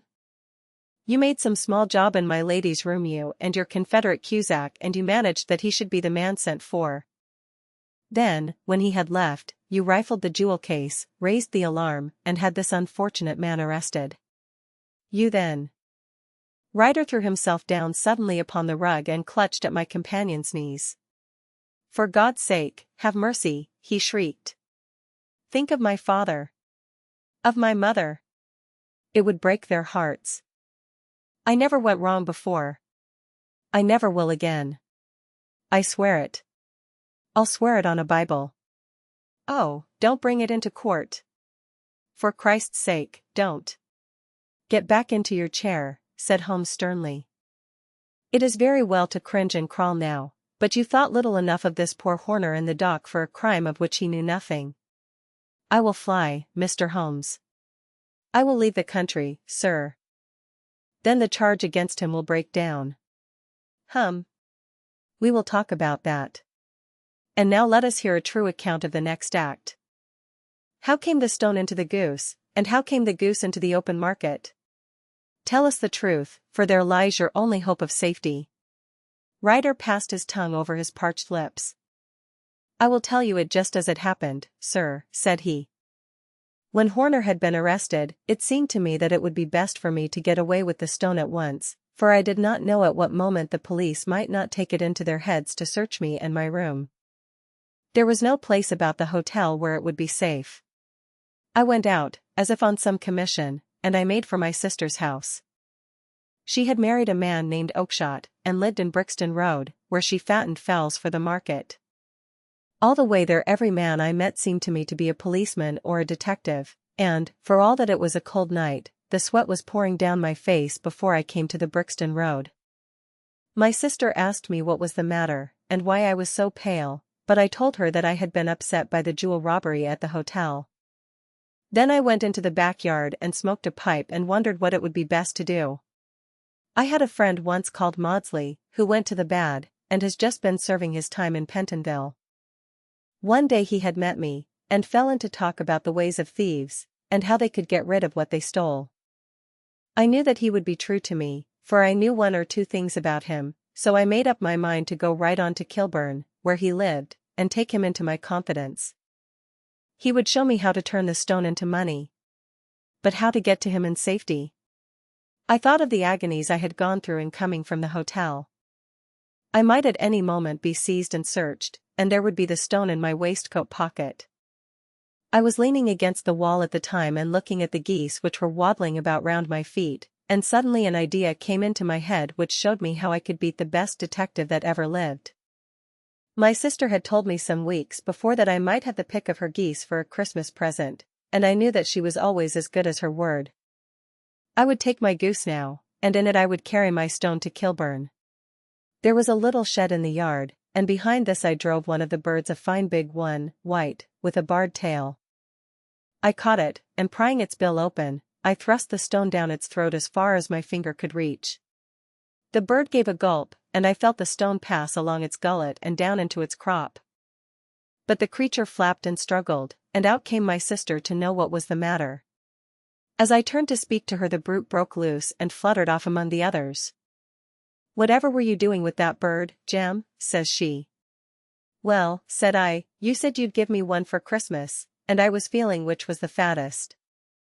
"Oh," says she, "we've set yours aside for you, Jem's bird, we call it. It's the big white one over yonder. There's 26 of them, which makes one for you, and one for us, and 2 dozen for the market." "Thank you, Maggie," says I, "but if it is all the same to you, I'd rather have that one I was handling just now." "The other is a good 3 pound heavier," said she, and we fattened it expressly for you. Never mind. I'll have the other, and I'll take it now, said I. Oh, just as you like, said she, a little huffed. Which is it you want, then?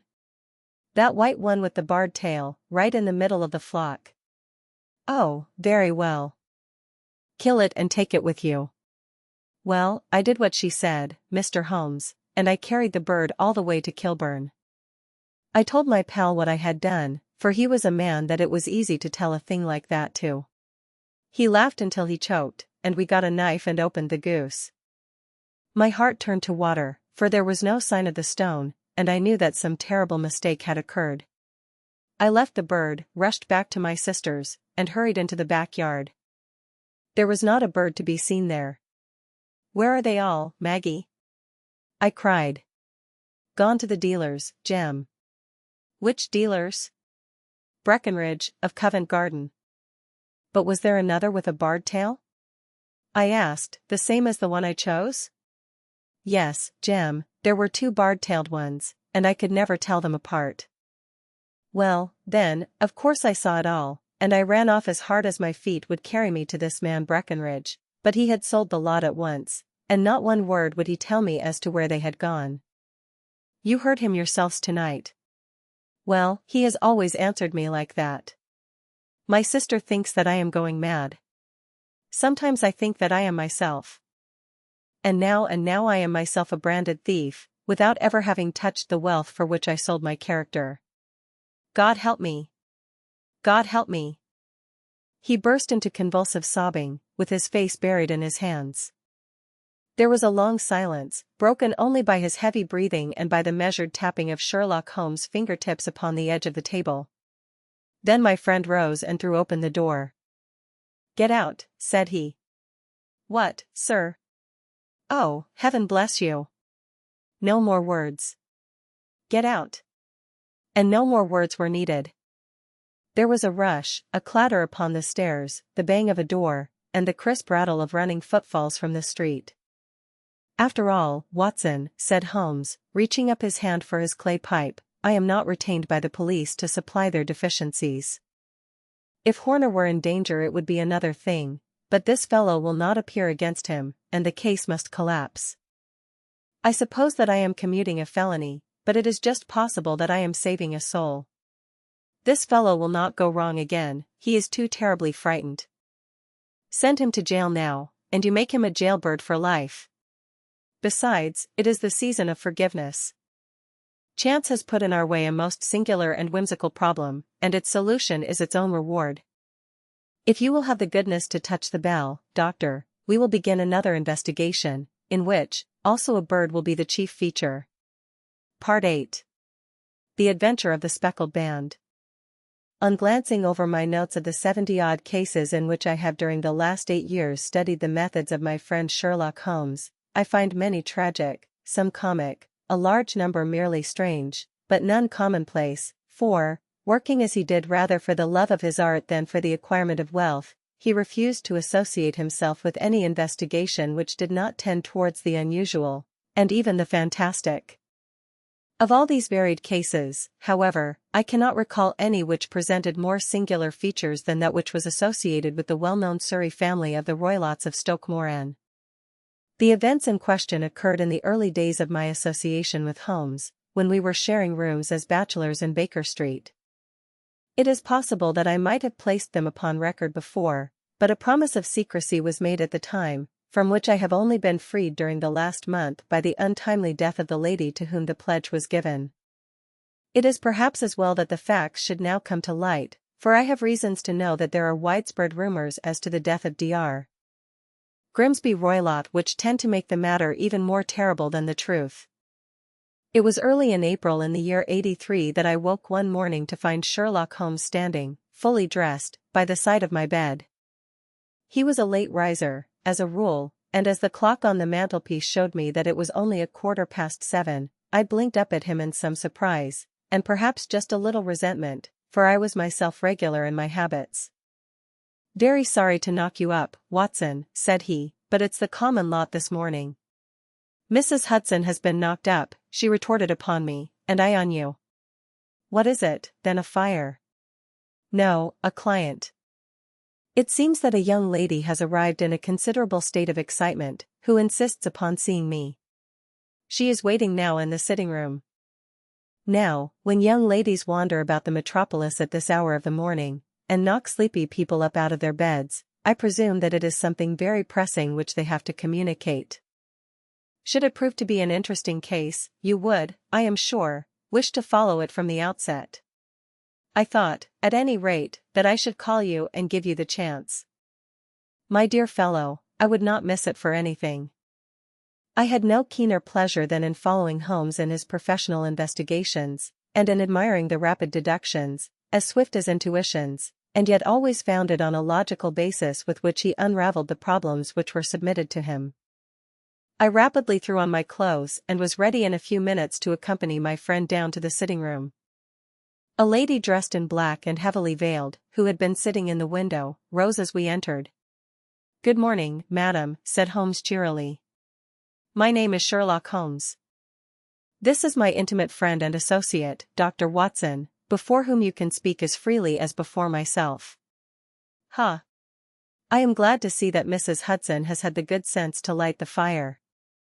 Pray draw up to it, and I shall order you a cup of hot coffee, for I observe that you are shivering." "It is not cold which makes me shiver," said the woman in a low voice, changing her seat as requested. "What, then?" "It is fear, Mr. Holmes. It is terror." She raised her veil as she spoke, and we could see that she was indeed in a pitiable state of agitation, her face all drawn and grey, with restless frightened eyes, like those of some hunted animal. Her features and figure were those of a woman of 30, but her hair was shot with premature grey, and her expression was weary and haggard. Sherlock Holmes ran her over with one of his quick, all-comprehensive glances. "You must not fear," said he soothingly, bending forward and patting her forearm. "We shall soon set matters right, I have no doubt. You have come in by train this morning, I see. You know me, then?" "No, but I observed the second half of a return ticket in the palm of your left glove. You must have started early, and yet you had a good drive in a dog-cart, along heavy roads, before you reached the station." The lady gave a violent start and stared in bewilderment at my companion. "There is no mystery, my dear madam," said he, smiling. "The left arm of your jacket is spattered with mud in no less than 7 places. The marks are perfectly fresh. There is no vehicle save a dog-cart which throws up mud in that way, and then only when you sit on the left-hand side of the driver. Whatever your reasons may be, you are perfectly correct," said she. "I started from home before 6, reached Leatherhead at 20 past, and came in by the first train to Waterloo. Sir, I can stand this strain no longer, I shall go mad if it continues. I have no one to turn to, none, save only one, who cares for me, and he, poor fellow, can be of little aid. I have heard of you, Mr. Holmes, I have heard of you from Mrs. Farintosh, whom you helped in the hour of her sore need. It was from her that I had your address. Oh, sir, do you not think that you could help me, too, and at least throw a little light through the dense darkness which surrounds me? At present it is out of my power to reward you for your services, but in a month or 6 weeks I shall be married, with the control of my own income, and then at least you shall not find me ungrateful." Holmes turned to his desk and, unlocking it, drew out a small case-book, which he consulted. "Farintosh," said he. "Ah yes, I recall the case, it was concerned with an opal tiara. I think it was before your time, Watson. I can only say, madam, that I shall be happy to devote the same care to your case as I did to that of your friend. As to reward, my profession is its own reward, but you are at liberty to defray whatever expenses I may be put to, at the time which suits you best. And now I beg that you will lay before us everything that may help us in forming an opinion upon the matter." "Alas!" replied our visitor, "the very horror of my situation lies in the fact that my fears are so vague, and my suspicions depend so entirely upon small points, which might seem trivial to another, that even he to whom of all others I have a right to look for help and advice looks upon all that I tell him about it as the fancies of a nervous woman. He does not say so, but I can read it from his soothing answers and averted eyes. But I have heard, Mr. Holmes, that you can see deeply into the manifold wickedness of the human heart. You may advise me how to walk amid the dangers which encompass me. I am all attention, madam. My name is Helen Stoner, and I am living with my stepfather, who is the last survivor of one of the oldest Saxon families in England, the Roylotts of Stoke Moran, on the western border of Surrey. Holmes nodded his head. The name is familiar to me, said he. The family was at one time among the richest in England, and the estates extended over the borders into Berkshire in the north, and Hampshire in the west. In the last century, however, for successive heirs were of a dissolute and wasteful disposition, and the family ruin was eventually completed by a gambler in the days of the Regency. Nothing was left save a few acres of ground, and the 200-year-old house, which is itself crushed under a heavy mortgage. The last squire dragged out his existence there, living the horrible life of an aristocratic pauper, but his only son, my stepfather, seeing that he must adapt himself to the new conditions, obtained an advance from a relative, which enabled him to take a medical degree and went out to Calcutta, where, by his professional skill and his force of character, he established a large practice. In a fit of anger, however, caused by some robberies which had been perpetrated in the house, he beat his native butler to death and narrowly escaped a capital sentence. As it was, he suffered a long term of imprisonment and afterwards returned to England a morose and disappointed man. When Dr. Roylott was in India he married my mother, Mrs. Stoner, the young widow of Major General Stoner, of the Bengal Artillery. My sister Julia and I were twins, and we were only 2 years old at the time of my mother's remarriage. She had a considerable sum of money, not less than £1,000 a year, and this she bequeathed to Dr. Roylott entirely while we resided with him, with a provision that a certain annual sum should be allowed to each of us in the event of our marriage. Shortly after our return to England my mother died. She was killed 8 years ago in a railway accident near Crewe. Dr. Roylott then abandoned his attempts to establish himself in practice in London and took us to live with him in the old ancestral house at Stoke Moran. The money which my mother had left was enough for all our wants, and there seemed to be no obstacle to our happiness. But a terrible change came over our stepfather about this time. Instead of making friends and exchanging visits with our neighbors, who had at first been overjoyed to see a Roylott of Stoke Moran back in the old family seat, he shut himself up in his house and seldom came out save to indulge in ferocious quarrels with whoever might cross his path. Violence of temper approaching to mania has been hereditary in the men of the family, and in my stepfather's case it had, I believe, been intensified by his long residence in the tropics. A series of disgraceful brawls took place, 2 of which ended in the police court, until at last he became the terror of the village, and the folks would fly at his approach, for he is a man of immense strength, and absolutely uncontrollable in his anger. Last week he hurled the local blacksmith over a parapet into a stream, and it was only by paying over all the money which I could gather together that I was able to avert another public exposure. He had no friends at all save the wandering gypsies, and he would give these vagabonds leave to encamp upon the few acres of bramble-covered land which represent the family estate, and would accept in return the hospitality of their tents, wandering away with them sometimes for weeks on end. He has a passion also for Indian animals, which are sent over to him by a correspondent, and he has at this moment a cheetah and a baboon, which wander freely over his grounds and are feared by the villagers almost as much as their master. You can imagine from what I say that my poor sister Julia and I had no great pleasure in our lives. No servant would stay with us, and for a long time we did all the work of the house. She was but 30 at the time of her death, and yet her hair had already begun to whiten, even as mine has. Your sister is dead, then? She died just 2 years ago, and it is of her death that I wish to speak to you. You can understand that, living the life which I have described, we were little likely to see anyone of our own age and position. We had, however, an aunt, my mother's maiden sister, Miss Honoria Westvale, who lives near Harrow, and we were occasionally allowed to pay short visits at this lady's house. Julia went there at Christmas 2 years ago, and met there a half-pay major of Marines, to whom she became engaged. My stepfather learned of the engagement when my sister returned and offered no objection to the marriage, but within a fortnight of the day which had been fixed for the wedding, the terrible event occurred which has deprived me of my only companion. Sherlock Holmes had been leaning back in his chair with his eyes closed and his head sunk in a cushion, but he half opened his lids now and glanced across at his visitor. "Pray be precise as to details," said he. "It is easy for me to be so, for every event of that dreadful time is seared into my memory. The manor house is, as I have already said, very old, and only one wing is now inhabited. The bedrooms in this wing are on the ground floor, the sitting rooms being in the central block of the buildings. Of these bedrooms the first is Dr. Roylott's, the second my sister's, and the third my own. There is no communication between them, but they all open out into the same corridor. Do I make myself plain?" "Perfectly so.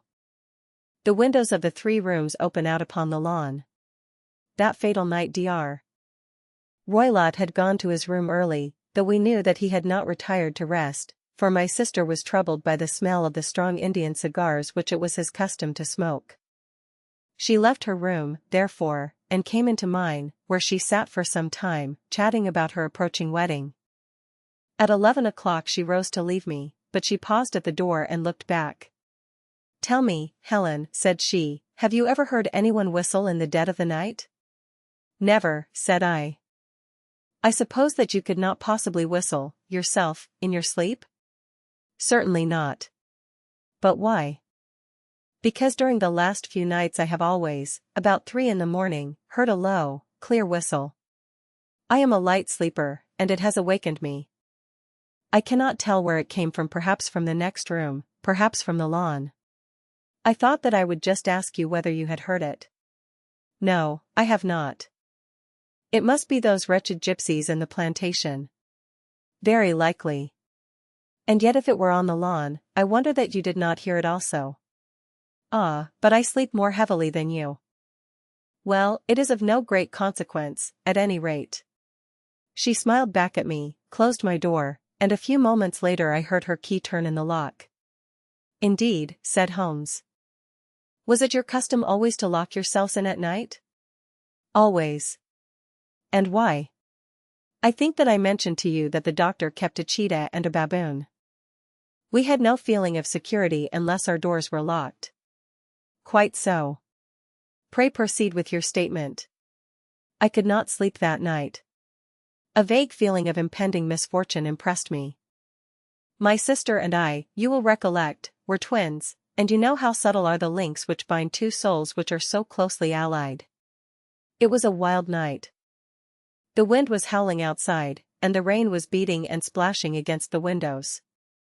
Suddenly, amid all the hubbub of the gale, there burst forth the wild scream of a terrified woman.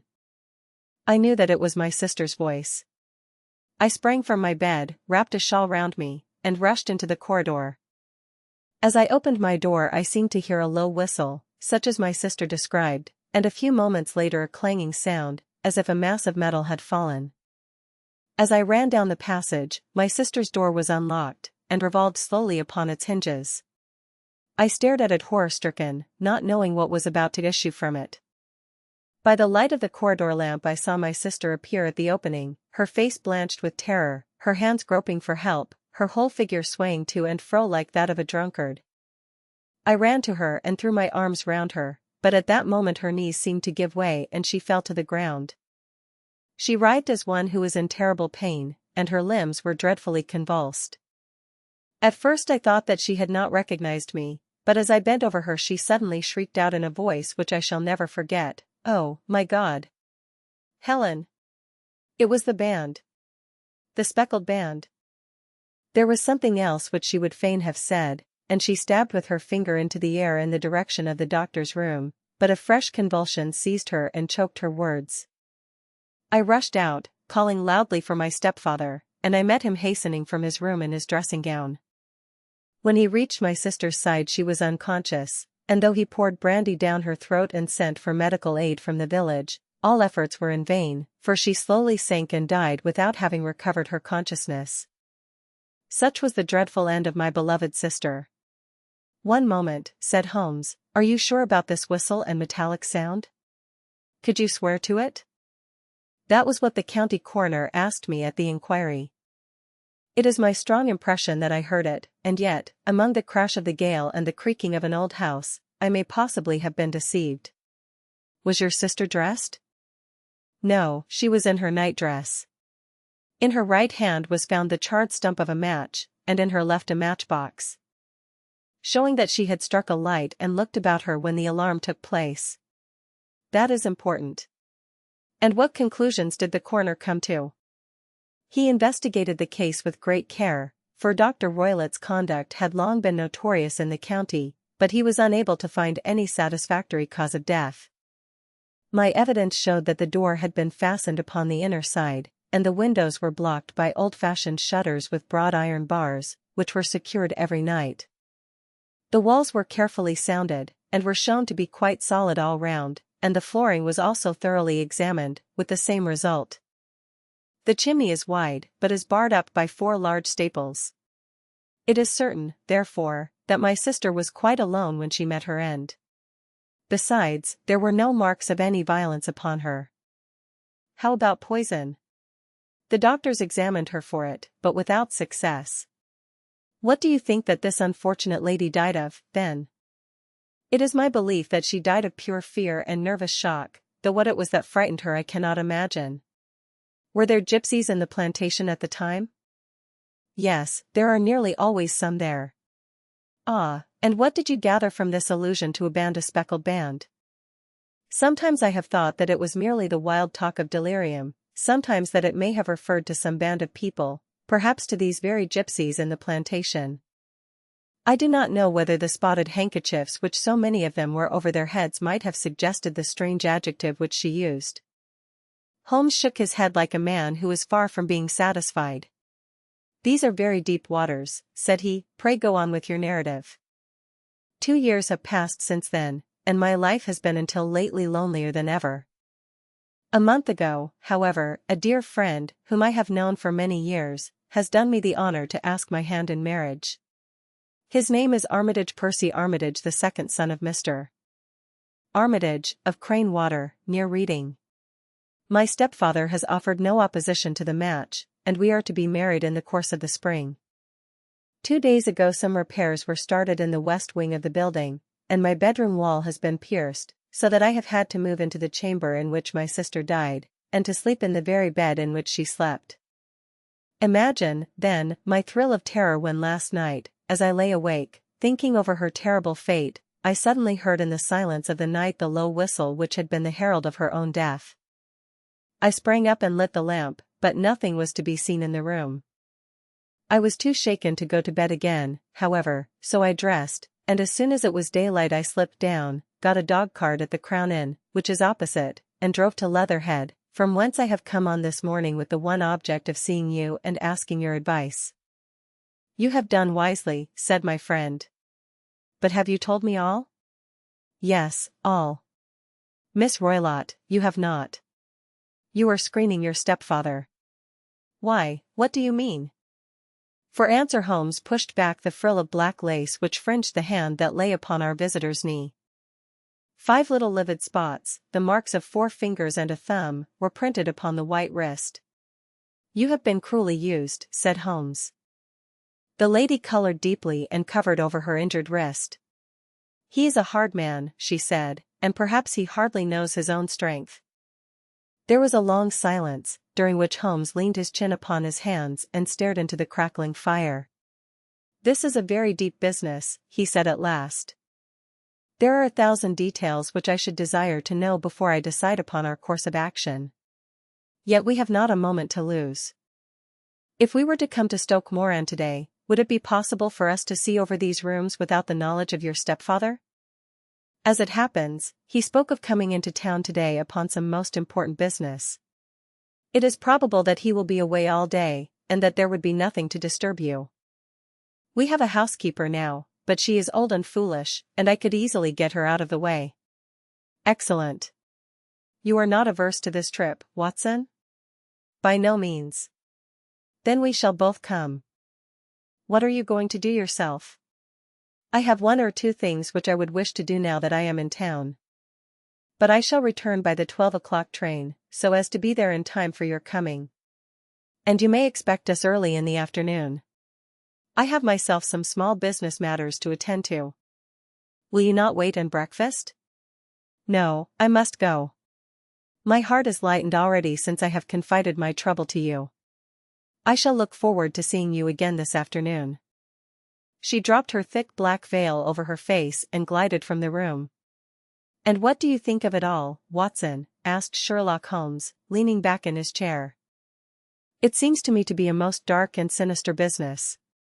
Dark enough and sinister enough. Yet if the lady is correct in saying that the flooring and walls are sound, and that the door, window, and chimney are impassable, then her sister must have been undoubtedly alone when she met her mysterious end. What becomes, then, of these nocturnal whistles, and what of the very peculiar words of the dying woman? I cannot think. When you combine the ideas of whistles at night, the presence of a band of gypsies who are on intimate terms with this old doctor, the fact that we have every reason to believe that the doctor has an interest in preventing his stepdaughter's marriage, the dying allusion to a band, and, finally, the fact that Miss Helen Stoner heard a metallic clang, which might have been caused by one of those metal bars that secured the shutters falling back into its place, I think that there is good ground to think that the mystery may be cleared along those lines. But what, then, did the gypsies do? I cannot imagine. I see many objections to any such theory. And so do I. It is precisely for that reason that we are going to Stoke Moran this day. I want to see whether the objections are fatal, or if they may be explained away. But what in the name of the devil? The ejaculation had been drawn from my companion by the fact that our door had been suddenly dashed open, and that a huge man had framed himself in the aperture. His costume was a peculiar mixture of the professional and of the agricultural, having a black top hat, a long frock coat, and a pair of high gaiters, with a hunting crop swinging in his hand. So tall was he that his hat actually brushed the crossbar of the doorway, and his breadth seemed to span it across from side to side. A large face, seared with 1,000 wrinkles, burned yellow with the sun, and marked with every evil passion, was turned from one to the other of us, while his deep-set, bile-shot eyes, and his high, thin, fleshless nose, gave him somewhat the resemblance to a fierce old bird of prey. "Which of you is Holmes?" asked this apparition. "My name, sir, but you have the advantage of me," said my companion quietly. "I am Dr. Grimsby Roylott, of Stoke Moran." "Indeed, doctor," said Holmes blandly. "Pray take a seat." "I will do nothing of the kind. My stepdaughter has been here. I have traced her." "What has she been saying to you?" "It is a little cold for the time of the year," said Holmes. "What has she been saying to you?" screamed the old man furiously. "But I have heard that the crocuses promise well," continued my companion imperturbably. "Ha! You put me off, do you?" said our new visitor, taking a step forward and shaking his hunting crop. "I know you, you scoundrel. I have heard of you before. You are Holmes, the meddler." My friend smiled. "Holmes, the busybody." His smile broadened. "Holmes, the Scotland Yard Jack-in-office." Holmes chuckled heartily. "Your conversation is most entertaining," said he. "When you go out, close the door, for there is a decided draught." "I will go when I have had my say. Don't you dare to meddle with my affairs. I know that Miss Stoner has been here. I traced her. I am a dangerous man to fall foul of. See here." He stepped swiftly forward, seized the poker, and bent it into a curve with his huge brown hands. "See that you keep yourself out of my grip," he snarled, and hurling the twisted poker into the fireplace he strode out of the room. "He seems a very amiable person," said Holmes, laughing. "I am not quite so bulky, but if he had remained I might have shown him that my grip was not much more feeble than his own." As he spoke he picked up the steel poker and, with a sudden effort, straightened it out again. "Fancy his having the insolence to confound me with the official detective force. This incident gives zest to our investigation, however, and I only trust that our little friend will not suffer from her imprudence in allowing this brute to trace her. And now, Watson, we shall order breakfast, and afterwards I shall walk down to Doctors' Commons, where I hope to get some data which may help us in this matter." It was nearly 1 o'clock when Sherlock Holmes returned from his excursion. He held in his hand a sheet of blue paper, scrawled over with notes and figures. "I have seen the will of the deceased wife," said he. "To determine its exact meaning I have been obliged to work out the present prices of the investments with which it is concerned. The total income, which at the time of the wife's death was little short of £1,100, is now, through the fall in agricultural prices, not more than £750. Each daughter can claim an income of £250 in case of marriage. It is evident, therefore, that if both girls had married, this beauty would have had a mere pittance, while even one of them would cripple him to a very serious extent. My morning's work has not been wasted, since it has proved that he has the very strongest motives for standing in the way of anything of the sort. And now, Watson, this is too serious for dawdling, especially as the old man is aware that we are interesting ourselves in his affairs, so if you are ready, we shall call a cab and drive to Waterloo. I should be very much obliged if you would slip your revolver into your pocket. An Ely's number 2 is an excellent argument with gentlemen who can twist steel pokers into knots. That and a toothbrush are, I think, all that we need." At Waterloo we were fortunate in catching a train for Leatherhead, where we hired a trap at the station inn and drove for 4 or 5 miles through the lovely Surrey lanes. It was a perfect day, with a bright sun and a few fleecy clouds in the heavens. The trees and wayside hedges were just throwing out their first green shoots, and the air was full of the pleasant smell of the moist earth. To me at least there was a strange contrast between the sweet promise of the spring and the sinister quest upon which we were engaged. My companion sat in the front of the trap, his arms folded, his hat pulled down over his eyes, and his chin sunk upon his breast, buried in the deepest thought. Suddenly, however, he started, tapped me on the shoulder, and pointed over the meadows. "Look there," said he. A heavily timbered park stretched up in a gentle slope, thickening into a grove at the highest point. From amid the branches there jutted out the grey gables and high roof tree of a very old mansion. "Stoke Moran," said he. "Yes, sir, that be the house of Dr. Grimsby Roylott," remarked the driver. "There is some building going on there," said Holmes, "that is where we are going." "There's the village," said the driver, pointing to a cluster of roofs some distance to the left, "but if you want to get to the house, you'll find it shorter to get over this stile, and so by the footpath over the fields. There it is, where the lady is walking." "And the lady, I fancy, is Miss Stoner," observed Holmes, shading his eyes. "Yes, I think we had better do as you suggest." We got off, paid our fare, and the trap rattled back on its way to Leatherhead. "I thought it as well," said Holmes as we climbed the stile, "that this fellow should think we had come here as architects, or on some definite business. It may stop his gossip. Good afternoon, Miss Stoner. You see that we have been as good as our word." Our client of the morning had hurried forward to meet us with a face which spoke her joy. "I have been waiting so eagerly for you," she cried, shaking hands with us warmly. "All has turned out splendidly.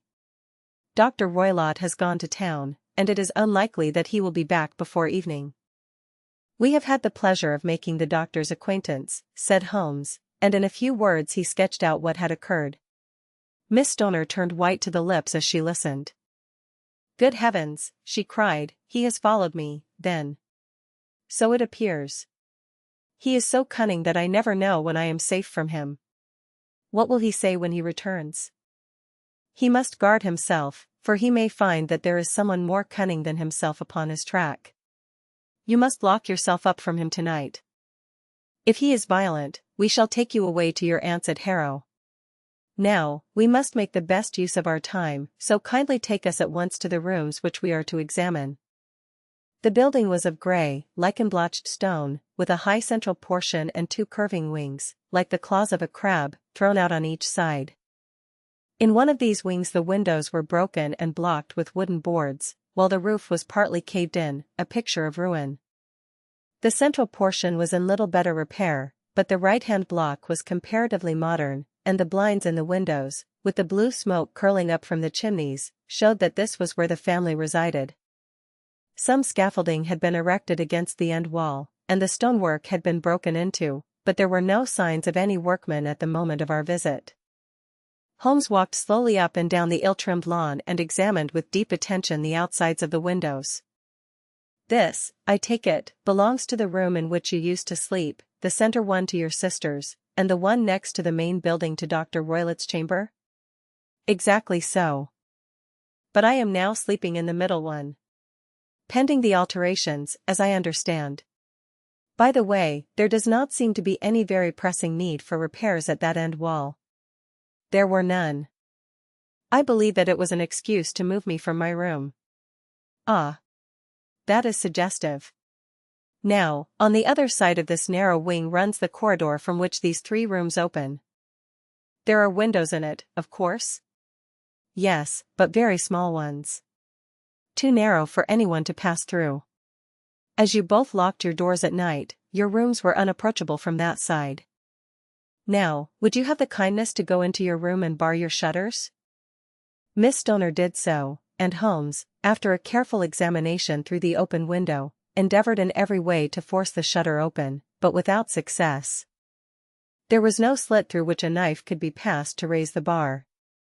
Then with his lens he tested the hinges, but they were of solid iron, built firmly into the massive masonry. "Hum," said he, scratching his chin in some perplexity, "my theory certainly presents some difficulties. No one could pass these shutters if they were bolted. Well, we shall see if the inside throws any light upon the matter." A small side door led into the whitewashed corridor from which the 3 bedrooms opened. Holmes refused to examine the 3rd chamber, so we passed at once to the 2nd, that in which Miss Stoner was now sleeping, and in which her sister had met with her fate. It was a homely little room, with a low ceiling and a gaping fireplace, after the fashion of old country houses. A brown chest of drawers stood in one corner, a narrow white counterpaned bed in another, and a dressing table on the left-hand side of the window. These articles, with 2 small wickerwork chairs, made up all the furniture in the room save for a square of Wilton carpet in the center. The boards round and the paneling of the walls were of brown, worm-eaten oak, so old and discolored that it may have dated from the original building of the house. Holmes drew one of the chairs into a corner and sat silent, while his eyes traveled round and up and down, taking in every detail of the apartment. "Where does that bell communicate with?"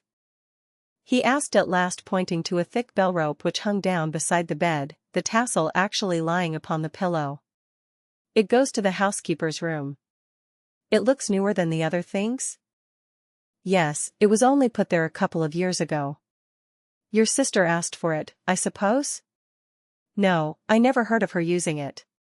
We used always to get what we wanted for ourselves. Indeed, it seemed unnecessary to put so nice a bell-pull there.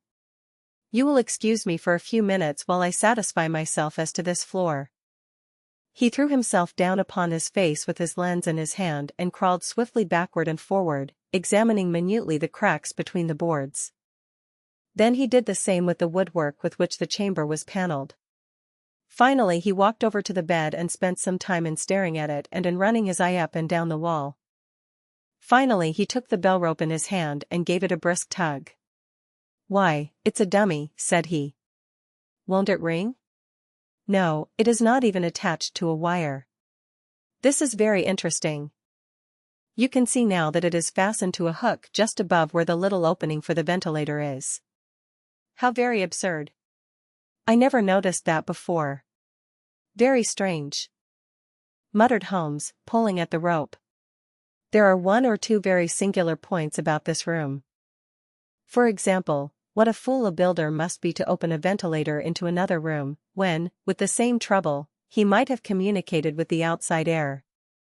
"That is also quite modern," said the lady. "Done about the same time as the bell rope?" remarked Holmes. "Yes, there were several little changes carried out about that time. They seem to have been of a most interesting character: dummy bell ropes, and ventilators which do not ventilate. With your permission, Miss Stoner, we shall now carry our researches into the inner apartment." Dr. Grimsby Roylott's chamber was larger than that of his stepdaughter, but was as plainly furnished. A camp bed, a small wooden shelf full of books, mostly of a technical character, an armchair beside the bed, a plain wooden chair against the wall, a round table, and a large iron safe were the principal things which met the eye. Holmes walked slowly round and examined each and all of them with the keenest interest.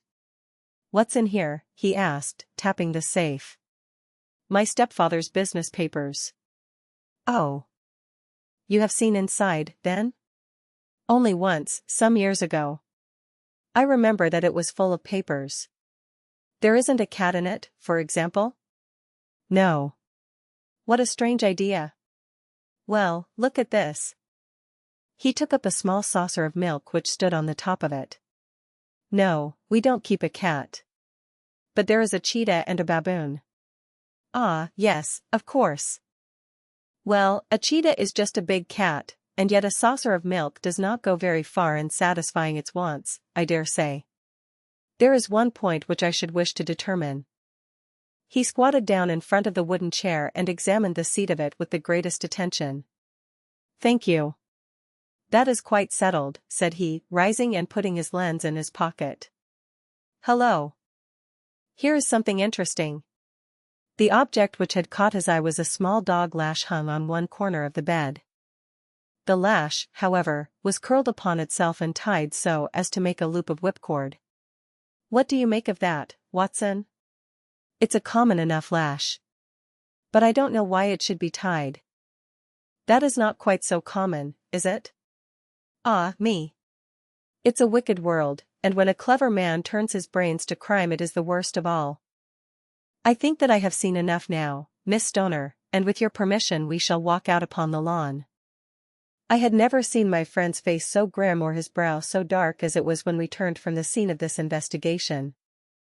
We had walked several times up and down the lawn, neither Miss Stoner nor myself liking to break in upon his thoughts before he roused himself from his reverie. "It is very essential, Miss Stoner," said he, "that you should absolutely follow my advice in every respect." "I shall most certainly do so. The matter is too serious for any hesitation. Your life may depend upon your compliance. I assure you that I am in your hands. In the first place, both my friend and I must spend the night in your room." Both Miss Stoner and I gazed at him in astonishment. "Yes, it must be so." "Let me explain. I believe that is the village inn over there?" "Yes, that is the Crown." "Very good. Your windows would be visible from there?" "Certainly. You must confine yourself to your room, on pretense of a headache, when your stepfather comes back. Then when you hear him retire for the night, you must open the shutters of your window, undo the hasp, put your lamp there as a signal to us, and then withdraw quietly with everything which you are likely to want into the room which you used to occupy. I have no doubt that, in spite of the repairs, you could manage there for one night." "Oh, yes, easily. The rest you will leave in our hands." "But what will you do?" "We shall spend the night in your room, and we shall investigate the cause of this noise which has disturbed you. I believe, Mr. Holmes, that you have already made up your mind," said Miss Stoner, laying her hand upon my companion's sleeve. "Perhaps I have." "Then, for pity's sake, tell me what was the cause of my sister's death. I should prefer to have clearer proofs before I speak. You can at least tell me whether my own thought is correct, and if she died from some sudden fright." "No, I do not think so. I think that there was probably some more tangible cause. And now, Miss Stoner, we must leave you, for if Dr. Roylott returned and saw us our journey would be in vain. Goodbye, and be brave, for if you will do what I have told you, you may rest assured that we shall soon drive away the dangers that threaten you." Sherlock Holmes and I had no difficulty in engaging a bedroom and sitting room at the Crown Inn. They were on the upper floor, and from our window we could command a view of the avenue gate, and of the inhabited wing of Stoke Moran Manor House. At dusk we saw Dr. Grimsby Roylott drive past, his huge form looming up beside the little figure of the lad who drove him. The boy had some slight difficulty in undoing the heavy iron gates, and we heard the hoarse roar of the doctor's voice and saw the fury with which he shook his clenched fists at him. The trap drove on, and a few minutes later we saw a sudden light spring up among the trees as the lamp was lit in one of the sitting rooms. "Do you know, Watson," said Holmes as we sat together in the gathering darkness, "I have really some scruples as to taking you tonight." There is a distinct element of danger. Can I be of assistance? Your presence might be invaluable. Then I shall certainly come. It is very kind of you. You speak of danger. You have evidently seen more in these rooms than was visible to me. No, but I fancy that I may have deduced a little more. I imagine that you saw all that I did. I saw nothing remarkable save the bell rope, and what purpose that could answer I confess is more than I can imagine. You saw the ventilator, too? Yes, but I do not think that it is such a very unusual thing to have a small opening between two rooms. It was so small that a rat could hardly pass through. I knew that we should find a ventilator before ever we came to Stoke Moran. My dear Holmes. Oh, yes, I did. You remember in her statement she said that her sister could smell Dr. Roylott's cigar. Now, of course that suggested at once that there must be a communication between the two rooms. It could only be a small one, or it would have been remarked upon at the coroner's inquiry. I deduced a ventilator. But what harm can there be in that? Well, there is at least a curious coincidence of dates. A ventilator is made, a cord is hung, and a lady who sleeps in the bed dies. Does not that strike you? I cannot as yet see any connection. Did you observe anything very peculiar about that bed? No. It was clamped to the floor. Did you ever see a bed fastened like that before? I cannot say that I have. The lady could not move her bed. It must always be in the same relative position to the ventilator and to the rope, or so we may call it, since it was clearly never meant for a bell pull. Holmes, I cried, I seem to see dimly what you are hinting at. We are only just in time to prevent some subtle and horrible crime. Subtle enough and horrible enough. When a doctor does go wrong, he is the first of criminals. He has nerve and he has knowledge. Palmer and Pritchard were among the heads of their profession. This man strikes even deeper, but I think, Watson, that we shall be able to strike deeper still. But we shall have horrors enough before the night is over. For goodness sake, let us have a quiet pipe and turn our minds for a few hours to something more cheerful. About 9 o'clock the light among the trees was extinguished, and all was dark in the direction of the manor house. 2 hours passed slowly away, and then, suddenly, just at the stroke of 11, a single bright light shone out right in front of us. That is our signal, said Holmes, springing to his feet. It comes from the middle window. As we passed out he exchanged a few words with the landlord, explaining that we were going on a late visit to an acquaintance, and that it was possible that we might spend the night there. A moment later we were out on the dark road, a chill wind blowing in our faces, and one yellow light twinkling in front of us through the gloom to guide us on our somber errand. There was little difficulty in entering the grounds, for unrepaired breaches gaped in the old park wall. Making our way among the trees, we reached the lawn, crossed it, and were about to enter through the window when out from a clump of laurel bushes there darted what seemed to be a hideous and distorted child, who threw itself upon the grass with writhing limbs and then ran swiftly across the lawn into the darkness. My God! I whispered, did you see it? Holmes was for the moment as startled as I. His hand closed like a vice upon my wrist in his agitation. Then he broke into a low laugh and put his lips to my ear. It is a nice household, he murmured. That is the baboon. I had forgotten the strange pets which the doctor affected. There was a cheetah, too, perhaps we might find it upon our shoulders at any moment. I confess that I felt easier in my mind when, after following Holmes' example and slipping off my shoes, I found myself inside the bedroom. My companion noiselessly closed the shutters, moved the lamp onto the table, and cast his eyes round the room. All was as we had seen it in the daytime. Then creeping up to me and making a trumpet of his hand, he whispered into my ear again so gently that it was all that I could do to distinguish the words. The least sound would be fatal to our plans. I nodded to show that I had heard. We must sit without light. He would see it through the ventilator. I nodded again.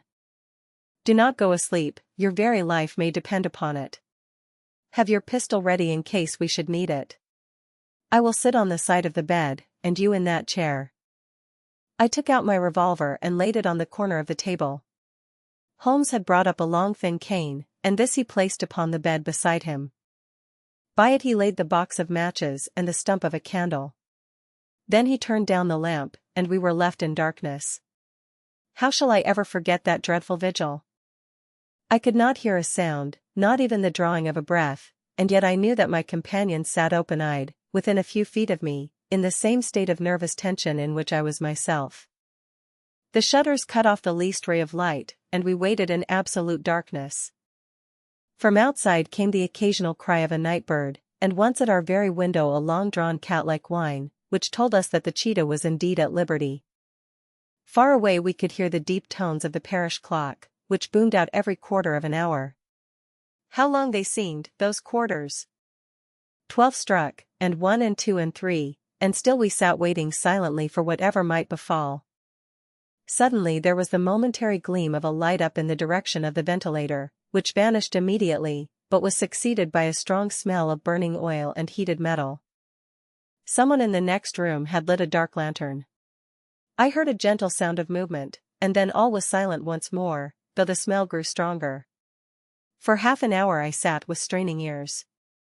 Then suddenly another sound became audible, a very gentle, soothing sound, like that of a small jet of steam escaping continually from a kettle.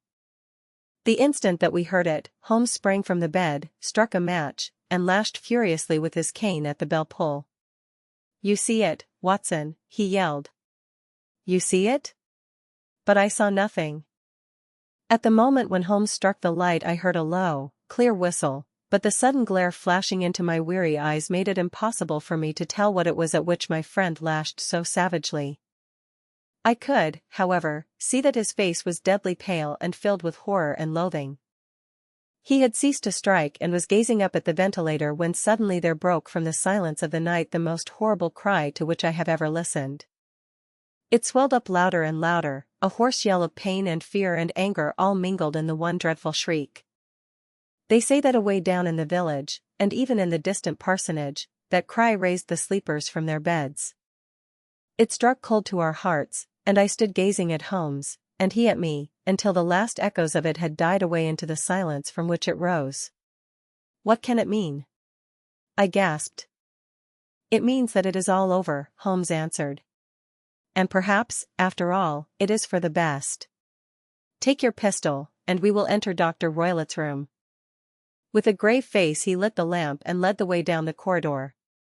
Twice he struck at the chamber door without any reply from within. Then he turned the handle and entered, I at his heels, with the cocked pistol in my hand. It was a singular sight which met our eyes. On the table stood a dark lantern with the shutter half open, throwing a brilliant beam of light upon the iron safe, the door of which was ajar. Beside this table, on the wooden chair, sat Dr. Grimsby Roylott, clad in a long grey dressing gown, his bare ankles protruding beneath, and his feet thrust into red heelless Turkish slippers. Across his lap lay the short stock with the long lash which we had noticed during the day. His chin was cocked upward and his eyes were fixed in a dreadful, rigid stare at the corner of the ceiling. Round his brow he had a peculiar yellow band, with brownish speckles, which seemed to be bound tightly round his head. As we entered he made neither sound nor motion. "The band. The speckled band," whispered Holmes. I took a step forward.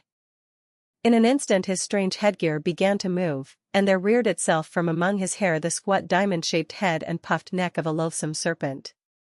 "It is a swamp adder," cried Holmes, "the deadliest snake in India.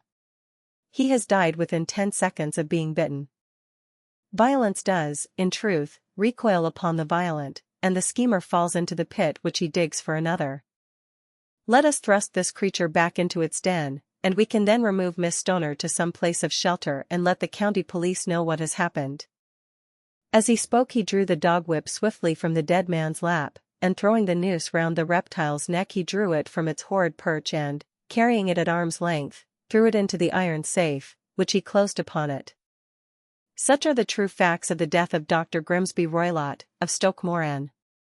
It is not necessary that I should prolong a narrative which has already run to too great a length by telling how we broke the sad news to the terrified girl, how we conveyed her by the morning train to the care of her good aunt at Harrow, of how the slow process of official inquiry came to the conclusion that the doctor met his fate while indiscreetly playing with a dangerous pet.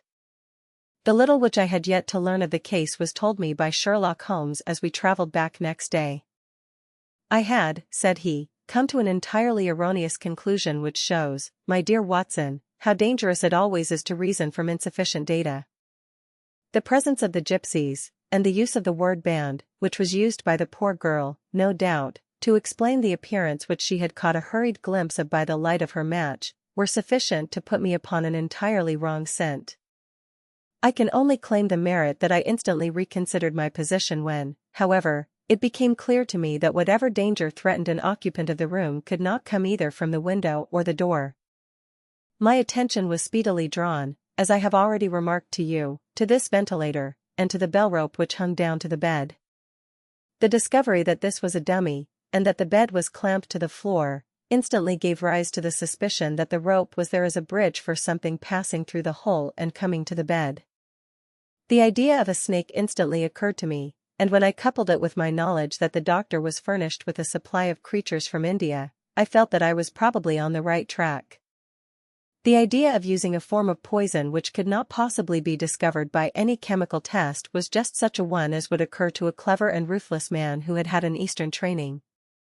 The rapidity with which such a poison would take effect would also, from his point of view, be an advantage. It would be a sharp-eyed coroner, indeed, who could distinguish the two little dark punctures which would show where the poison fangs had done their work. Then I thought of the whistle. Of course he must recall the snake before the morning light revealed it to the victim. He had trained it, probably by the use of the milk which we saw, to return to him when summoned. He would put it through this ventilator at the hour that he thought best, with the certainty that it would crawl down the rope and land on the bed. It might or might not bite the occupant, perhaps she might escape every night for a week, but sooner or later she must fall a victim. I had come to these conclusions before ever I had entered his room. An inspection of his chair showed me that he had been in the habit of standing on it, which of course would be necessary in order that he should reach the ventilator. The sight of the safe, the saucer of milk, and the loop of whipcord were enough to finally dispel any doubts which may have remained. The metallic clang heard by Miss Stoner was obviously caused by her stepfather hastily closing the door of his safe upon its terrible occupant. Having once made up my mind, you know the steps which I took in order to put the matter to the proof. I heard the creature hiss, as I have no doubt that you did also, and I instantly lit the light and attacked it, with the result of driving it through the ventilator, and also with the result of causing it to turn upon its master at the other side. Some of the blows of my cane came home and roused its snakish temper, so that it flew upon the first person it saw. In this way I am no doubt indirectly responsible for Dr. Grimsby Roylett's death, and I cannot say that it is likely to weigh very heavily upon my conscience. Part 9. The Adventure of the Engineer's Thumb. Of all the problems which have been submitted to my friend, Mr. Sherlock Holmes, for solution during the years of our intimacy, there were only two which I was the means of introducing to his notice, that of Mr. Hatherley's thumb, and that of Colonel Warburton's madness. Of these the latter may have afforded a finer field for an acute and original observer, but the other was so strange in its inception and so dramatic in its details that it may be the more worthy of being placed upon record, even if it gave my friend fewer openings for those deductive methods of reasoning by which he achieved such remarkable results. The story has, I believe, been told more than once in the newspapers, but, like all such narratives, its effect is much less striking when set forth in block in a single half-column of print than when the facts slowly evolve before your own eyes, and the mystery clears gradually away as each new discovery furnishes a step which leads on to the complete truth. At the time the circumstances made a deep impression upon me, and the lapse of 2 years has hardly served to weaken the effect. It was in the summer of '89, not long after my marriage, that the events occurred which I am now about to summarize. I had returned to civil practice and had finally abandoned Holmes in his Baker Street rooms, although I continually visited him and occasionally even persuaded him to forego his bohemian habits so far as to come and visit us. My practice had steadily increased, and as I happened to live at no very great distance from Paddington Station, I got a few patients from among the officials. One of these, whom I had cured of a painful and lingering disease, was never weary of advertising my virtues and of endeavoring to send me on every sufferer over whom he might have any influence. One morning, at a little before 7 o'clock, I was awakened by the maid tapping at the door to announce that 2 men had come from Paddington and were waiting in the consulting room. I dressed hurriedly, for I knew by experience that railway cases were seldom trivial, and hastened downstairs. As I descended, my old ally, the guard, came out of the room and closed the door tightly behind him. "I've got him here," he whispered, jerking his thumb over his shoulder. "He's all right." "What is it, then?" I asked, for his manner suggested that it was some strange creature which he had caged up in my room. "It's a new patient," he whispered. "I thought I'd bring him round myself, then he couldn't slip away. There he is, all safe and sound. I must go now, doctor, I have my duties, just the same as you." And off he went, this trusty tout, without even giving me time to thank him. I entered my consulting room and found a gentleman seated by the table. He was quietly dressed in a suit of heather tweed with a soft cloth cap which he had laid down upon my books. Round one of his hands he had a handkerchief wrapped, which was mottled all over with bloodstains.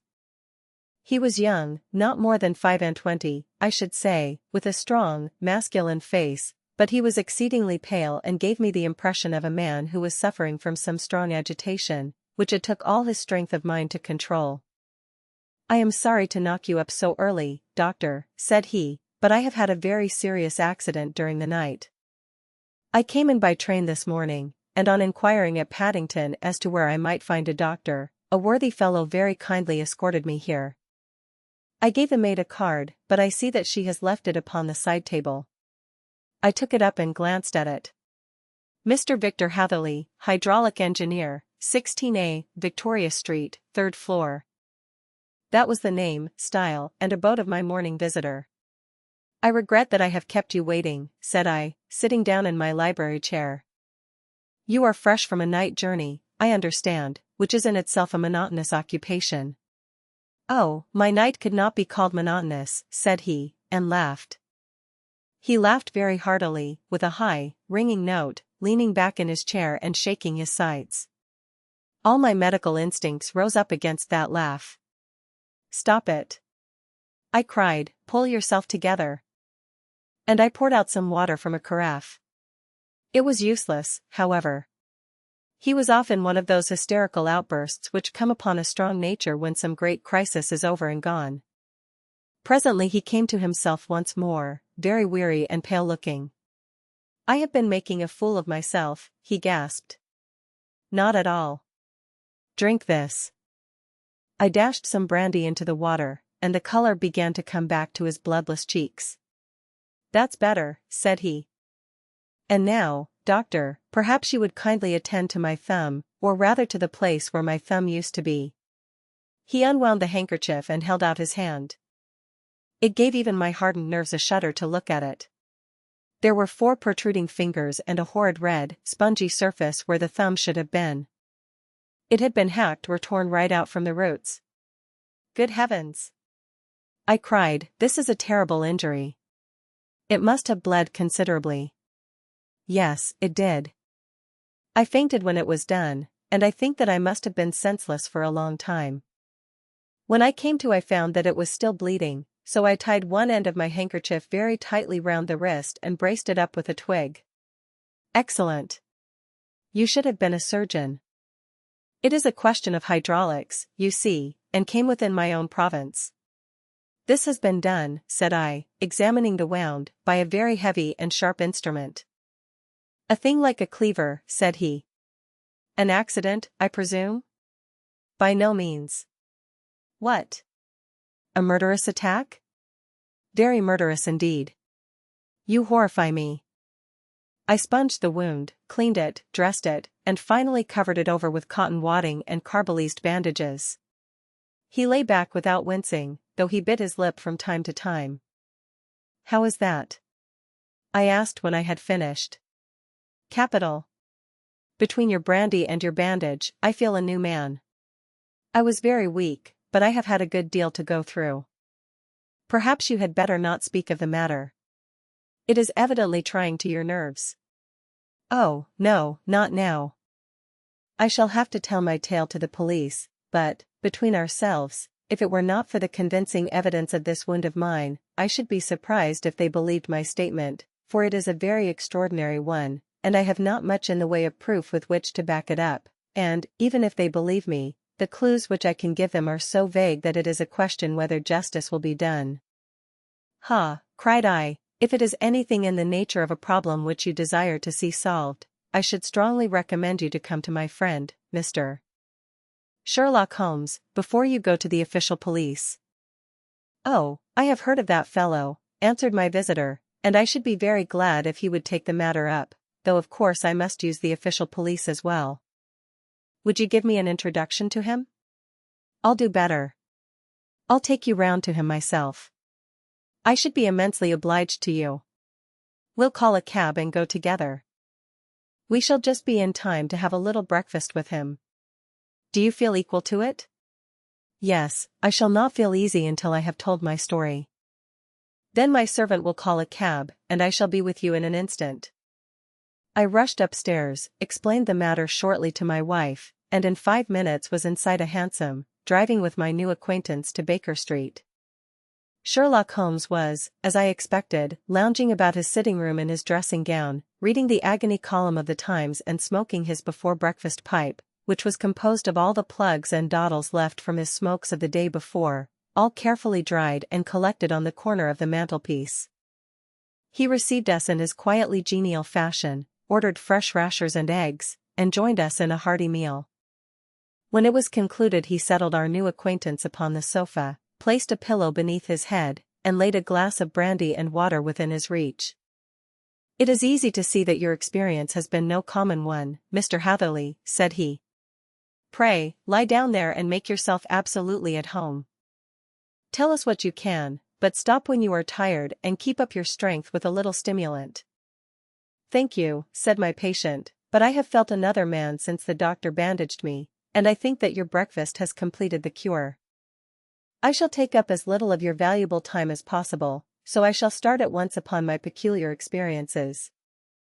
Holmes sat in his big armchair with the weary, heavy-lidded expression which veiled his keen and eager nature, while I sat opposite to him, and we listened in silence to the strange story which our visitor detailed to us. You must know, said he, that I am an orphan and a bachelor, residing alone in lodgings in London. By profession I am a hydraulic engineer, and I have had considerable experience of my work during the 7 years that I was apprenticed to Venner and Matheson, the well-known firm of Greenwich. 2 years ago, having served my time, and having also come into a fair sum of money through my poor father's death, I determined to start in business for myself and took professional chambers in Victoria Street. I suppose that everyone finds his first independent start in business a dreary experience. To me it has been exceptionally so. During 2 years I have had 3 consultations and 1 small job, and that is absolutely all that my profession has brought me. My gross takings amount to £27.10. Every day, from 9 in the morning until 4 in the afternoon, I waited in my little den, until at last my heart began to sink, and I came to believe that I should never have any practice at all. Yesterday, however, just as I was thinking of leaving the office, my clerk entered to say there was a gentleman waiting who wished to see me upon business. He brought up a card, too, with the name of Colonel Lysander Stark engraved upon it. Close at his heels came the colonel himself, a man rather over the middle size, but of an exceeding thinness. I do not think that I have ever seen so thin a man. His whole face sharpened away into nose and chin, and the skin of his cheeks was drawn quite tense over his outstanding bones. Yet this emaciation seemed to be his natural habit, and due to no disease, for his eye was bright, his step brisk, and his bearing assured. He was plainly but neatly dressed, and his age, I should judge, would be nearer 40 than 30. Mr. Hatherley, said he, with something of a German accent. You have been recommended to me, Mr.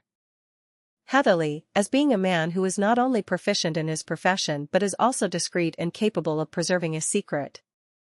I bowed, feeling as flattered as any young man would at such an address.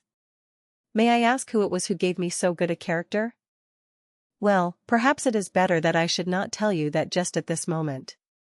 I have it from the same source that you are both an orphan and a bachelor and are residing alone in London. That is quite correct, I answered, but you will excuse me if I say that I cannot see how all this bears upon my professional qualifications. I understand that it was on a professional matter that you wished to speak to me? Undoubtedly so. But you will find that all I say is really to the point. I have a professional commission for you, but absolute secrecy is quite essential. Absolute secrecy, you understand, and of course we may expect that more from a man who is alone than from one who lives in the bosom of his family. If I promise to keep a secret, said I, you may absolutely depend upon my doing so. He looked very hard at me as I spoke, and it seemed to me that I had never seen so suspicious and questioning an eye. Do you promise, then? Said he at last. Yes, I promise.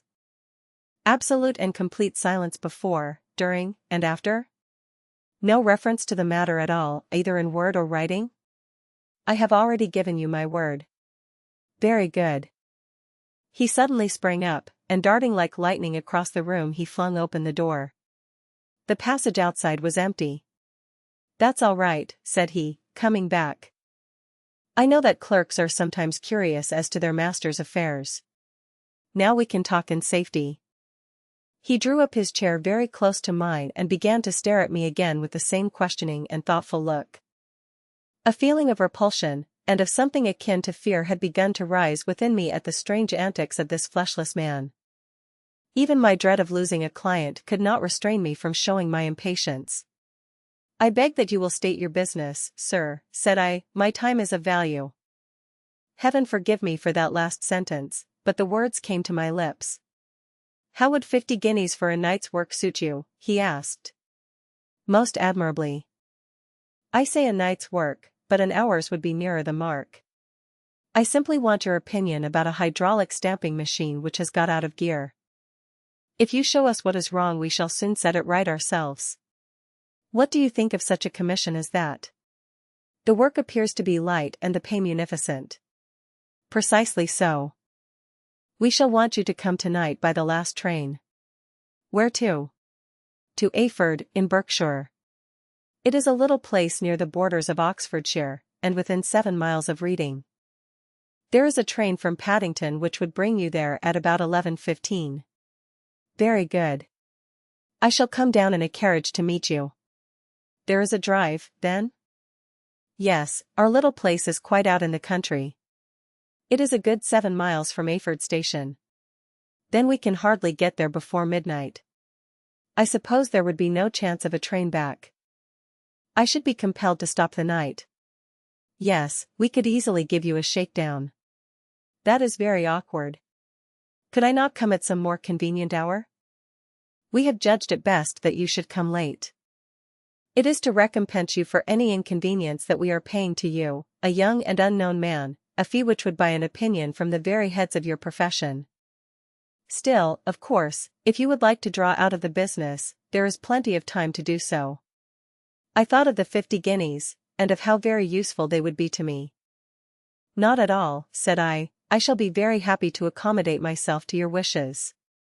I should like, however, to understand a little more clearly what it is that you wish me to do.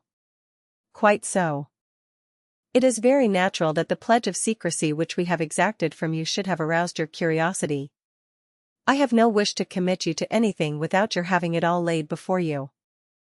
I suppose that we are absolutely safe from eavesdroppers? Entirely. Then the matter stands thus. You are probably aware that fuller's earth is a valuable product, and that it is only found in 1 or 2 places in England? I have heard so. Some little time ago I bought a very small place within 10 miles of Reading. I was fortunate enough to discover that there was a deposit of fuller's earth in one of my fields. On examining it, however, I found that this deposit was a comparatively small one, and that it formed a link between 2 very much larger ones upon the right and left, both of them, however, in the grounds of my neighbors. These good people were absolutely ignorant that their land contained that which was quite as valuable as a gold mine. Naturally, it was to my interest to buy their land before they discovered its true value, but unfortunately I had no capital by which I could do this. I took a few of my friends into the secret, however, and they suggested that we should quietly and secretly work our own little deposit and that in this way we should earn the money which would enable us to buy the neighboring fields. This we have now been doing for some time, and in order to help us in our operations we erected a hydraulic press. This press, as I have already explained, has got out of order, and we wish your advice upon the subject. We guard our secret very jealously, however, and if it once became known that we had hydraulic engineers coming to our little house, it would soon rouse inquiry, and then, if the facts came out, it would be goodbye to any chance of getting these fields and carrying out our plans. That is why I have made you promise me that you will not tell a human being that you are going to Aford tonight. I hope that I make it all plain? I quite follow you, said I. The only point which I could not quite understand was what use you could make of a hydraulic press in excavating fuller's earth, which, as I understand, is dug out like gravel from a pit. Ah, said he carelessly, we have our own process.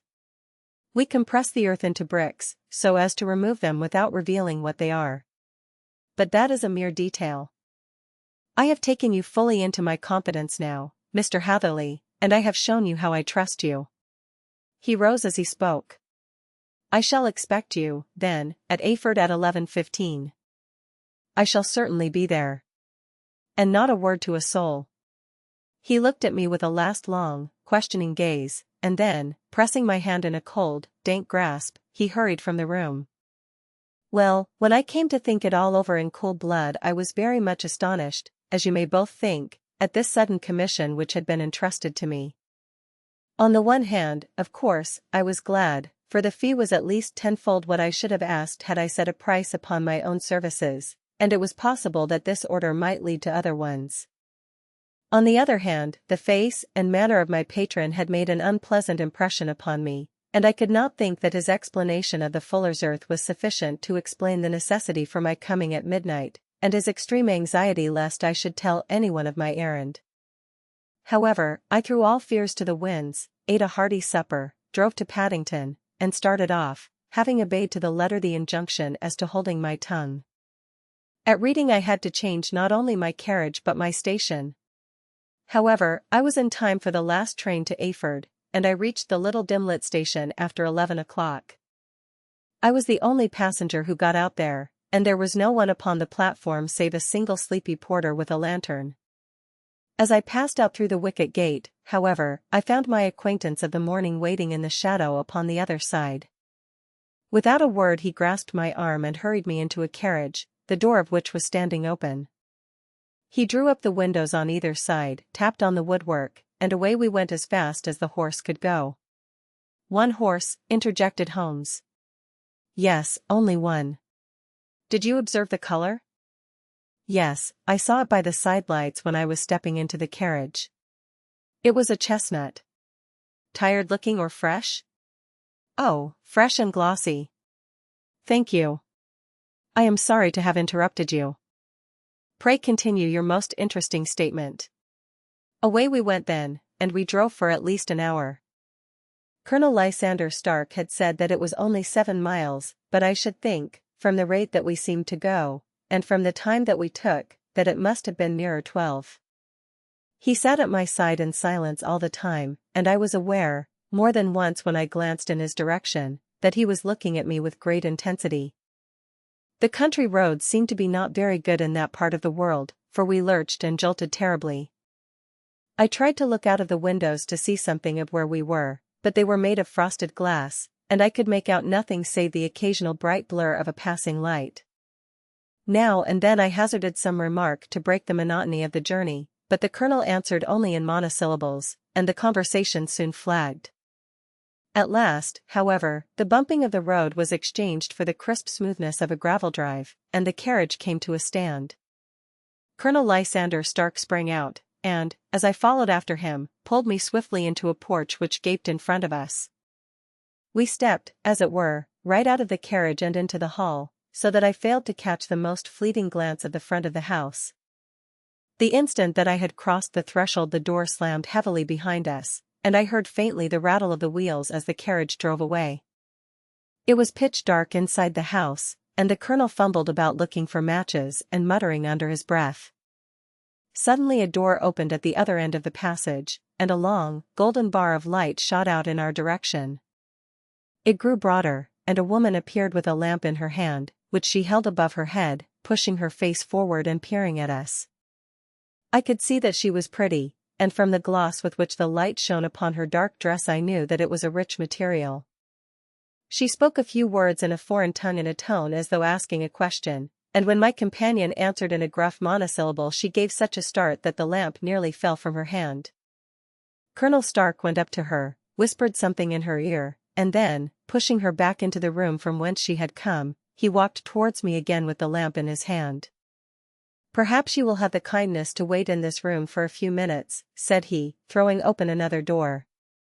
It was a quiet, little, plainly furnished room, with a round table in the center, on which several German books were scattered. Colonel Stark laid down the lamp on the top of a harmonium beside the door. "I shall not keep you waiting an instant," said he, and vanished into the darkness.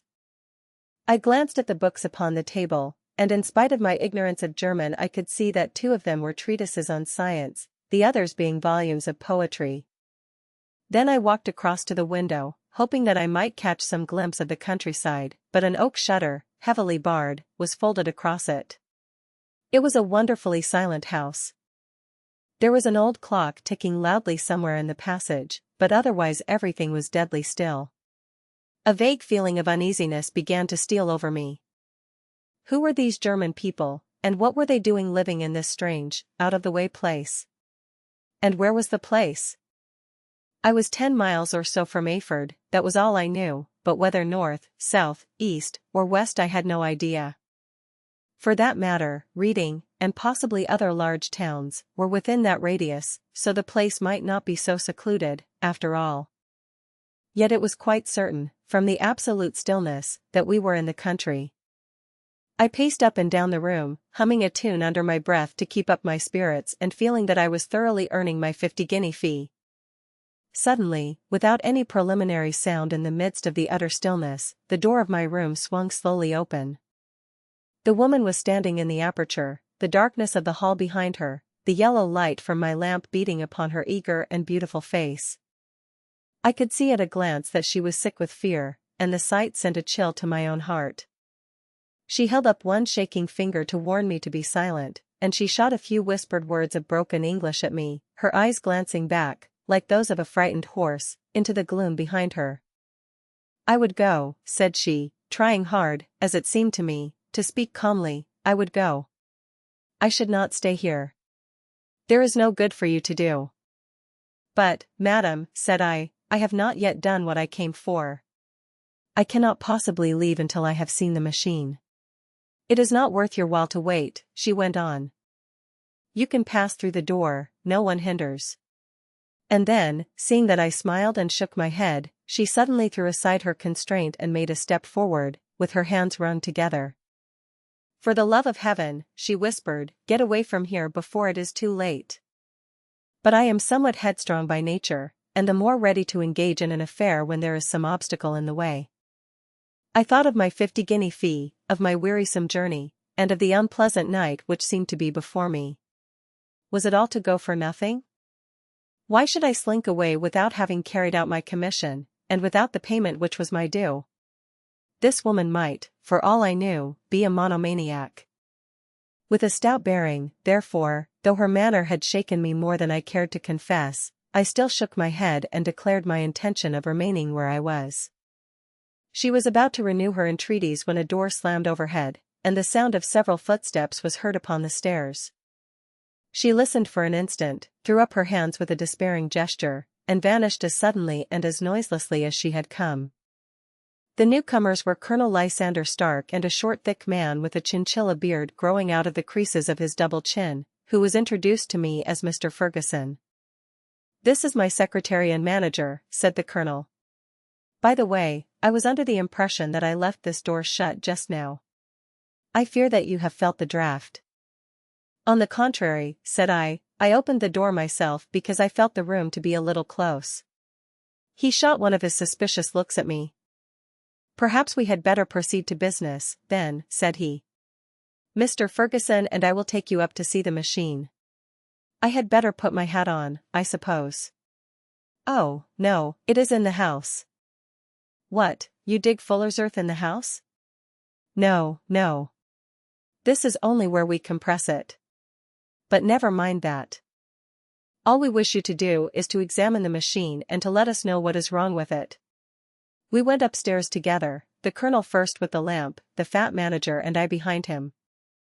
It was a labyrinth of an old house, with corridors, passages, narrow winding staircases, and little low doors, the thresholds of which were hollowed out by the generations who had crossed them. There were no carpets and no signs of any furniture above the ground floor, while the plaster was peeling off the walls, and the damp was breaking through in green, unhealthy blotches. I tried to put on as unconcerned an air as possible, but I had not forgotten the warnings of the lady, even though I disregarded them, and I kept a keen eye upon my two companions. Ferguson appeared to be a morose and silent man, but I could see from the little that he said that he was at least a fellow countryman. Colonel Lysander Stark stopped at last before a low door, which he unlocked. Within was a small, square room, in which the three of us could hardly get at one time. Ferguson remained outside, and the colonel ushered me in. "We are now," said he, "actually within the hydraulic press, and it would be a particularly unpleasant thing for us if anyone were to turn it on.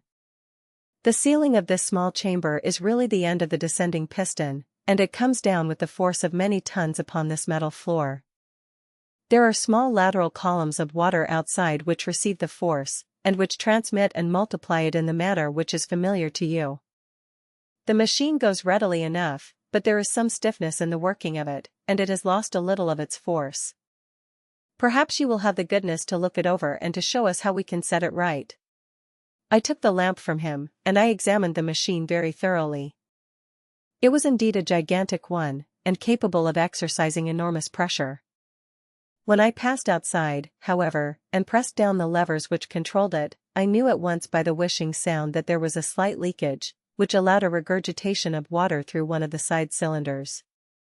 An examination showed that one of the India rubber bands which was round the head of a driving rod had shrunk so as not quite to fill the socket along which it worked. This was clearly the cause of the loss of power, and I pointed it out to my companions, who followed my remarks very carefully and asked several practical questions as to how they should proceed to set it right. When I had made it clear to them, I returned to the main chamber of the machine and took a good look at it to satisfy my own curiosity. It was obvious at a glance that the story of the fuller's earth was the merest fabrication, for it would be absurd to suppose that so powerful an engine could be designed for so inadequate a purpose. The walls were of wood, but the floor consisted of a large iron trough, and when I came to examine it I could see a crust of metallic deposit all over it. I had stooped and was scraping at this to see exactly what it was when I heard a muttered exclamation in German and saw the cadaverous face of the colonel looking down at me. "What are you doing there?" he asked. I felt angry at having been tricked by so elaborate a story as that which he had told me. "I was admiring your fuller's earth," said I. "I think that I should be better able to advise you as to your machine if I knew what the exact purpose was for which it was used." The instant that I uttered the words I regretted the rashness of my speech. His face set hard, and a baleful light sprang up in his grey eyes. "Very well," said he, "you shall know all about the machine." He took a step backward, slammed the little door, and turned the key in the lock. I rushed towards it and pulled at the handle, but it was quite secure, and did not give in the least to my kicks and shoves. "Hello!" I yelled. "Hello! Colonel! Let me out!" And then suddenly in the silence I heard a sound which sent my heart into my mouth. It was the clank of the levers and the swish of the leaking cylinder. He had set the engine at work. The lamp still stood upon the floor where I had placed it when examining the trough. By its light I saw that the black ceiling was coming down upon me, slowly, jerkily, but, as none knew better than myself, with a force which must within a minute grind me to a shapeless pulp. I threw myself, screaming, against the door, and dragged with my nails at the lock. I implored the colonel to let me out, but the remorseless clanking of the levers drowned my cries. The ceiling was only a foot or two above my head, and with my hand upraised I could feel its hard, rough surface. Then it flashed through my mind that the pain of my death would depend very much upon the position in which I met it. If I lay on my face the weight would come upon my spine, and I shuddered to think of that dreadful snap. Easier the other way, perhaps, and yet, had I the nerve to lie and look up at that deadly black shadow wavering down upon me? Already I was unable to stand erect, when my eye caught something which brought a gush of hope back to my heart. I have said that though the floor and ceiling were of iron, the walls were of wood. As I gave a last hurried glance around, I saw a thin line of yellow light between two of the boards, which broadened and broadened as a small panel was pushed backward. For an instant I could hardly believe that here was indeed a door which led away from death.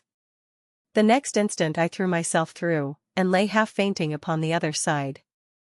The panel had closed again behind me, but the crash of the lamp, and a few moments afterwards the clang of the two slabs of metal, told me how narrow had been my escape. I was recalled to myself by a frantic plucking at my wrist, and I found myself lying upon the stone floor of a narrow corridor, while a woman bent over me and tugged at me with her left hand, while she held a candle in her right. It was the same good friend whose warning I had so foolishly rejected. "Come.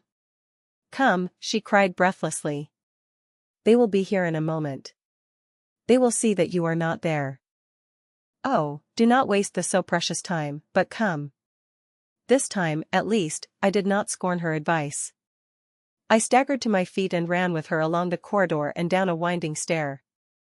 The ladder led to another broad passage, and just as we reached it we heard the sound of running feet and the shouting of two voices, one answering the other from the floor on which we were and from the one beneath. My guide stopped and looked about her like one who is at her wit's end. Then she threw open a door which led into a bedroom, through the window of which the moon was shining brightly. "It is your only chance," said she. "It is high, but it may be that you can jump it." As she spoke a light sprang into view at the further end of the passage, and I saw the lean figure of Colonel Lysander Stark rushing forward with a lantern in one hand and a weapon like a butcher's cleaver in the other. I rushed across the bedroom, flung open the window, and looked out.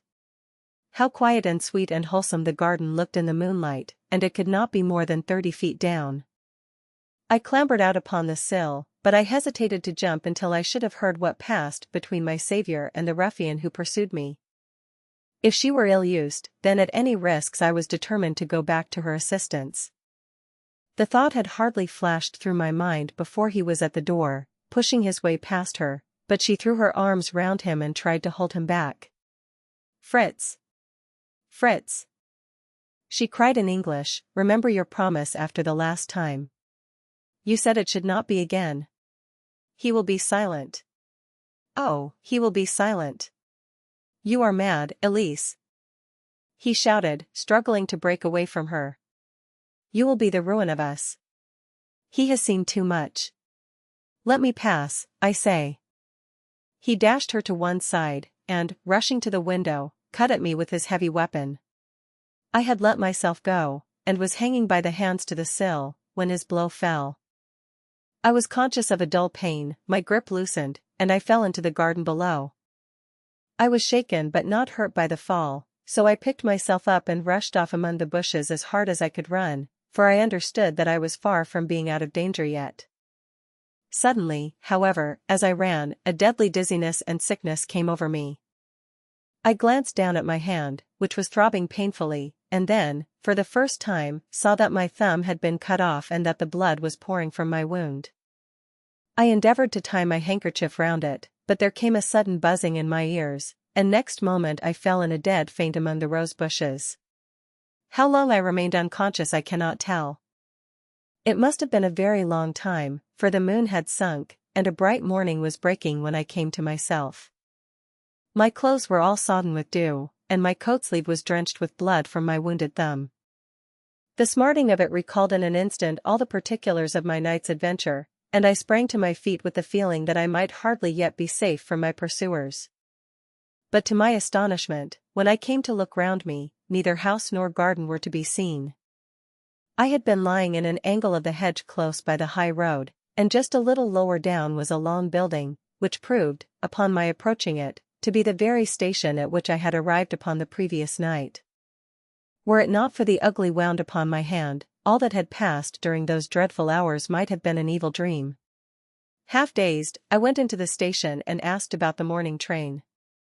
There would be one to Reading in less than an hour. The same porter was on duty, I found, as had been there when I arrived. I inquired of him whether he had ever heard of Colonel Lysander Stark.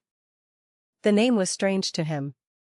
Had he observed a carriage the night before waiting for me? No, he had not. Was there a police station anywhere near?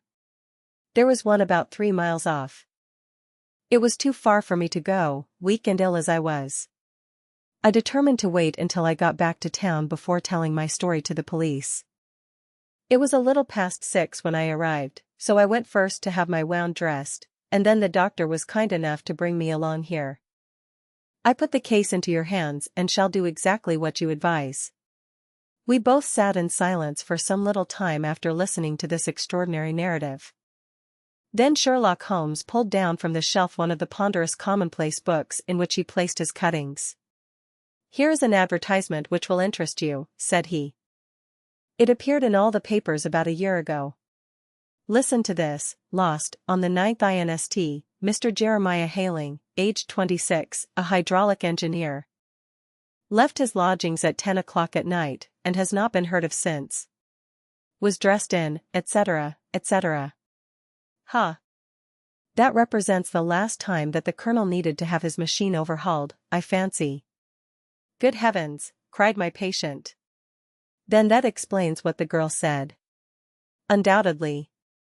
It is quite clear that the colonel was a cool and desperate man, who was absolutely determined that nothing should stand in the way of his little game, like those out-and-out pirates who will leave no survivor from a captured ship.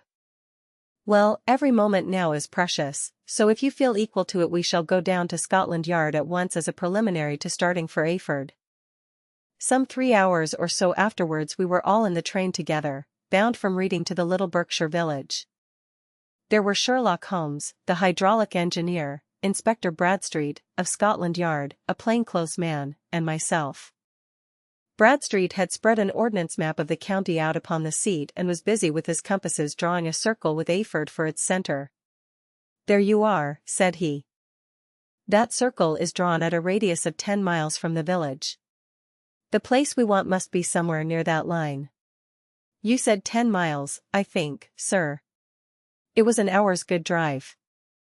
"And you think that they brought you back all that way when you were unconscious?" "They must have done so. I have a confused memory, too, of having been lifted and conveyed somewhere." "What I cannot understand," said I, "is why they should have spared you when they found you lying fainting in the garden." "Perhaps the villain was softened by the woman's entreaties." "I hardly think that likely. I never saw a more inexorable face in my life."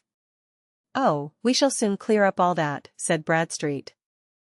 "Well, I have drawn my circle, and I only wish I knew at what point upon it the folk that we are in search of are to be found." "I think I could lay my finger on it," said Holmes quietly. "Really, now," cried the inspector, "you have formed your opinion. Come, now, we shall see who agrees with you." "I say it is south, for the country is more deserted there." "And I say east," said my patient. "I am for west," remarked the plainclothes man. "There are several quiet little villages up there." "And I am for north," said I, "because there are no hills there, and our friend says that he did not notice the carriage go up any." "Come," cried the inspector, laughing, "it's a very pretty diversity of opinion. We have boxed the compass among us. Who do you give your casting vote to? You are all wrong. But we can't all be." "Oh, yes, you can. This is my point." He placed his finger in the center of the circle. "This is where we shall find them." "But the 12-mile drive?" gasped Hatherley. 6 out and 6 back. Nothing simpler. You say yourself that the horse was fresh and glossy when you got in. How could it be that if it had gone 12 miles over heavy roads?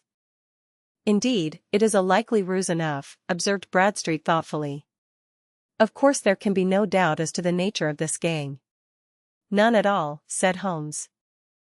"They are coiners on a large scale, and have used the machine to form the amalgam which has taken the place of silver." "We have known for some time that a clever gang was at work," said the inspector. "They have been turning out half-crowns by the thousand. We even traced them as far as Reading, but could get no farther, for they had covered their traces in a way that showed that they were very old hands. But now, thanks to this lucky chance, I think that we have got them right enough." But the inspector was mistaken, for those criminals were not destined to fall into the hands of justice. As we rolled into Ayford Station, we saw a gigantic column of smoke which streamed up from behind a small clump of trees in the neighborhood and hung like an immense ostrich feather over the landscape. "A house on fire?" asked Bradstreet as the train steamed off again on its way. "Yes, sir," said the station master. "When did it break out?" "I hear that it was during the night, sir, but it has got worse, and the whole place is in a blaze." "Whose house is it?" "Dr. Becher's." "Tell me," broke in the engineer, "is Dr. Becher a German, very thin, with a long, sharp nose?" The station master laughed heartily. "No, sir, Dr. Becher is an Englishman, and there isn't a man in the parish who has a better lined waistcoat. But he has a gentleman staying with him, a patient, as I understand, who is a foreigner, and he looks as if a little good Berkshire beef would do him no harm." The station master had not finished his speech before we were all hastening in the direction of the fire. The road topped a low hill, and there was a great widespread whitewashed building in front of us, spouting fire at every chink and window, while in the garden in front 3 fire engines were vainly striving to keep the flames under. "That's it," cried Hatherley, in intense excitement. "There is the gravel drive, and there are the rose bushes where I lay. That second window is the one that I jumped from." "Well, at least," said Holmes, "you have had your revenge upon them. There can be no question that it was your oil lamp which, when it was crushed in the press, set fire to the wooden walls, though no doubt they were too excited in the chase after you to observe it at the time. Now keep your eyes open in this crowd for your friends of last night, though I very much fear that they are a good 100 miles off by now." And Holmes' fears came to be realized, for from that day to this no word has ever been heard either of the beautiful woman, the sinister German, or the morose Englishman. Early that morning a peasant had met a cart containing several people and some very bulky boxes driving rapidly in the direction of Reading, but there all traces of the fugitives disappeared, and even Holmes' ingenuity failed ever to discover the least clue as to their whereabouts. The firemen had been much perturbed at the strange arrangements which they had found within, and still more so by discovering a newly severed human thumb upon a windowsill of the second floor. About sunset, however, their efforts were at last successful, and they subdued the flames, but not before the roof had fallen in, and the whole place been reduced to such absolute ruin that, save some twisted cylinders and iron piping, not a trace remained of the machinery which had cost our unfortunate acquaintance so dearly. Large masses of nickel and of tin were discovered stored in an outhouse, but no coins were to be found, which may have explained the presence of those bulky boxes which have been already referred to. How our hydraulic engineer had been conveyed from the garden to the spot where he recovered his senses might have remained forever a mystery were it not for the soft mold, which told us a very plain tale. He had evidently been carried down by 2 persons, one of whom had remarkably small feet and the other unusually large ones. On the whole, it was most probable that the silent Englishman, being less bold or less murderous than his companion, had assisted the woman to bear the unconscious man out of the way of danger. "Well," said our engineer ruefully as we took our seats to return once more to London, "it has been a pretty business for me. I have lost my thumb and I have lost a 50-guinea fee, and what have I gained?" "Experience," said Holmes, laughing. "Indirectly it may be of value, you know. You have only to put it into words to gain the reputation of being excellent company for the remainder of your existence." Part 10. The Adventure of the Noble Bachelor. The Lord St. Simon marriage, and its curious termination, have long ceased to be a subject of interest in those exalted circles in which the unfortunate bridegroom moves. Fresh scandals have eclipsed it, and their more piquant details have drawn the gossips away from this 4-year-old drama. As I have reason to believe, however, that the full facts have never been revealed to the general public, and as my friend Sherlock Holmes had a considerable share in clearing the matter up, I feel that no memoir of him would be complete without some little sketch of this remarkable episode. It was a few weeks before my own marriage, during the days when I was still sharing rooms with Holmes in Baker Street, that he came home from an afternoon stroll to find a letter on the table waiting for him. I had remained indoors all day, for the weather had taken a sudden turn to rain, with high autumnal winds, and the Jezile bullet which I had brought back in one of my limbs as a relic of my Afghan campaign throbbed with dull persistence. With my body in one easy chair and my legs upon another, I had surrounded myself with a cloud of newspapers until at last, saturated with the news of the day, I tossed them all aside and lay listless, watching the huge crest and monogram upon the envelope upon the table and wondering lazily who my friend's noble correspondent could be. "Here is a very fashionable epistle," I remarked as he entered. "Your morning letters, if I remember right, were from a fishmonger and a tidewaiter." "Yes, my correspondence has certainly the charm of variety," he answered, smiling, "and the humbler are usually the more interesting. This looks like one of those unwelcome social summonses which call upon a man either to be bored or to lie." He broke the seal and glanced over the contents. "Oh, come, it may prove to be something of interest, after all." "Not social, then?" "No, distinctly professional." "And from a noble client?" "One of the highest in England." "My dear fellow, I congratulate you. I assure you, Watson, without affectation, that the status of my client is a matter of less moment to me than the interest of his case. It is just possible, however, that also may not be wanting in this new investigation. You have been reading the papers diligently of late, have you not?" "It looks like it," said I ruefully, pointing to a huge bundle in the corner. "I have had nothing else to do." "It is fortunate, for you will perhaps be able to post me up." I read nothing except the criminal news and the agony column. The latter is always instructive. But if you have followed recent events so closely, you must have read about Lord St. Simon and his wedding? "Oh, yes, with the deepest interest." "That is well. The letter which I hold in my hand is from Lord St. Simon.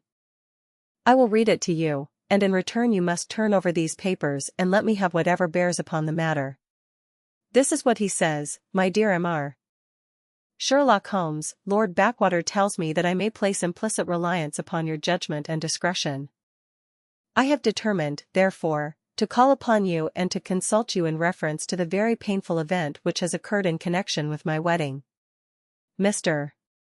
Lestrade, of Scotland Yard, is acting already in the matter, but he assures me that he sees no objection to your cooperation, and that he even thinks that it might be of some assistance.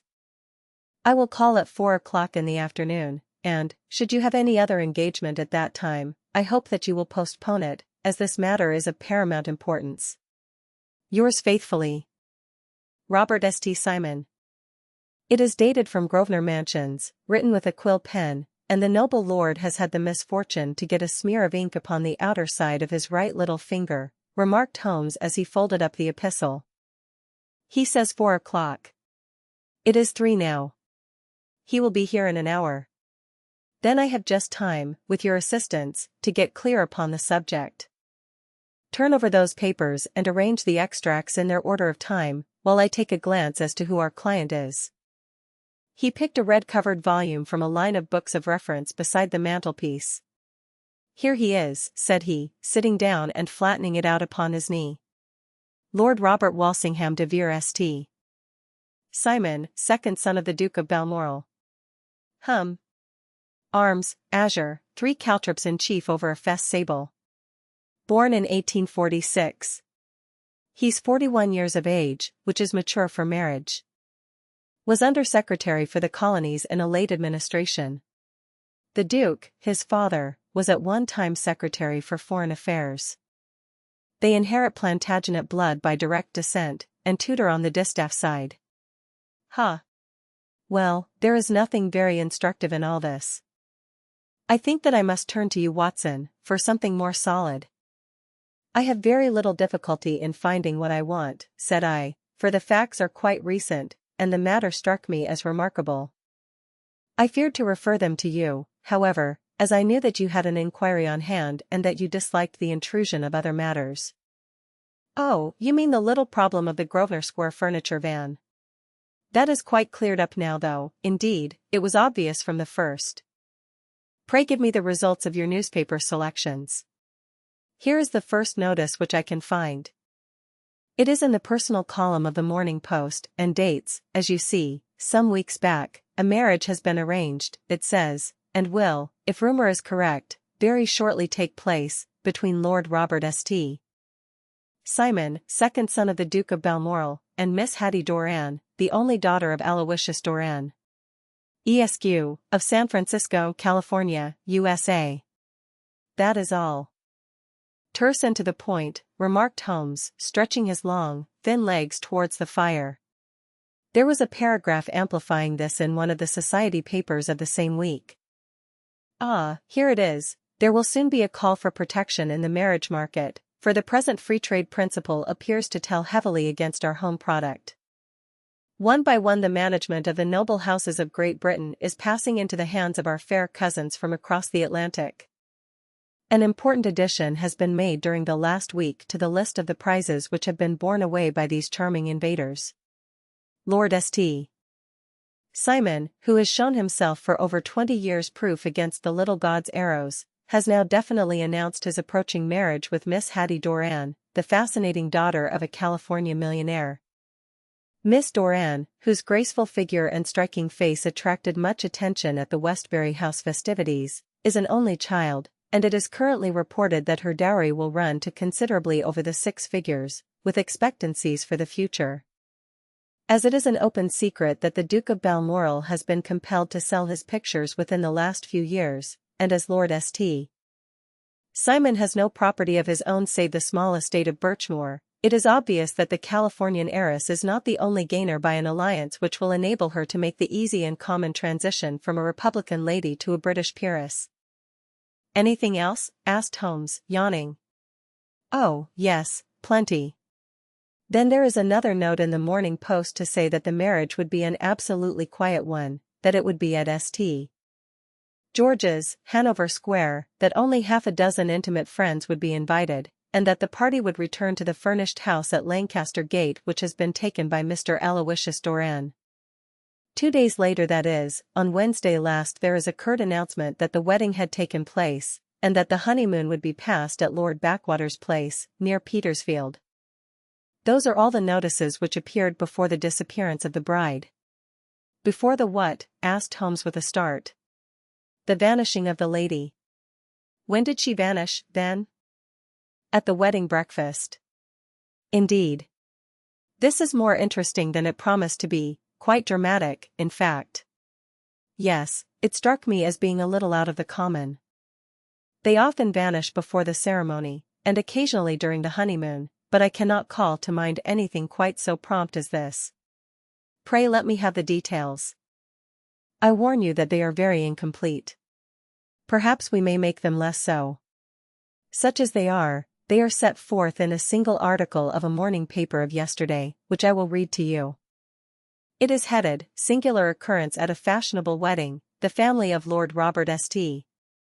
Simon has been thrown into the greatest consternation by the strange and painful episodes which have taken place in connection with his wedding.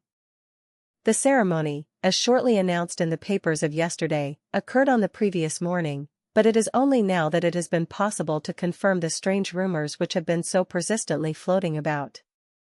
In spite of the attempts of the friends to hush the matter up, so much public attention has now been drawn to it that no good purpose can be served by affecting to disregard what is a common subject for conversation. The ceremony, which was performed at St. George's, Hanover Square, was a very quiet one, no one being present save the father of the bride, Mr.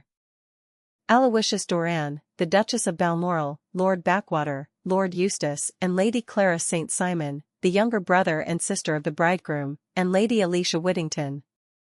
The whole party proceeded afterwards to the house of Mr. Aloysius Doran, at Lancaster Gate, where breakfast had been prepared.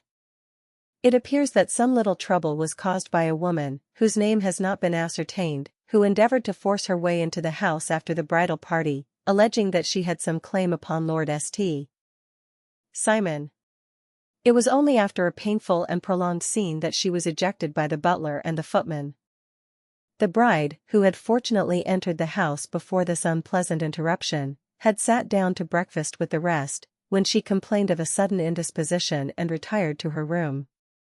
Her prolonged absence having caused some comment, her father followed her, but learned from her maid that she had only come up to her chamber for an instant, caught up an ulster and bonnet, and hurried down to the passage.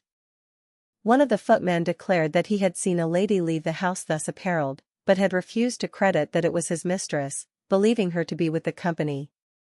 On ascertaining that his daughter had disappeared, Mr. Aloysius Doran, in conjunction with the bridegroom, instantly put themselves in communication with the police, and very energetic inquiries are being made, which will probably result in a speedy clearing up of this very singular business. Up to a late hour last night, however, nothing had transpired as to the whereabouts of the missing lady. There are rumors of foul play in the matter, and it is said that the police have caused the arrest of the woman who had caused the original disturbance, in the belief that, from jealousy or some other motive, she may have been concerned in the strange disappearance of the bride. And is that all? Only one little item in another of the morning papers, but it is a suggestive one. And it is that Miss Flora Miller, the lady who had caused the disturbance, has actually been arrested. It appears that she was formerly a danseuse at the Allegro, and that she has known the bridegroom for some years. There are no further particulars, and the whole case is in your hands now so far as it has been set forth in the public press. And an exceedingly interesting case it appears to be.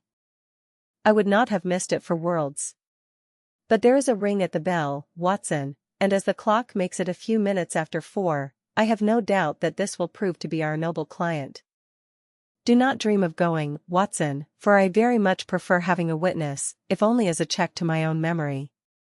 Lord Robert St. Simon, announced our pageboy, throwing open the door.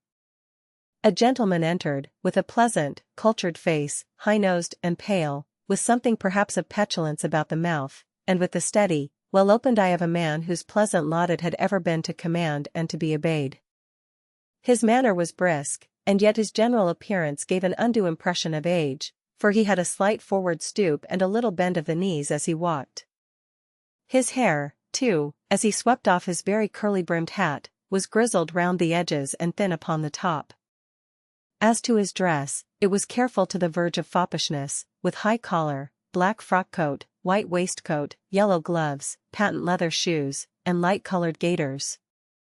He advanced slowly into the room, turning his head from left to right, and swinging in his right hand the cord which held his golden eyeglasses.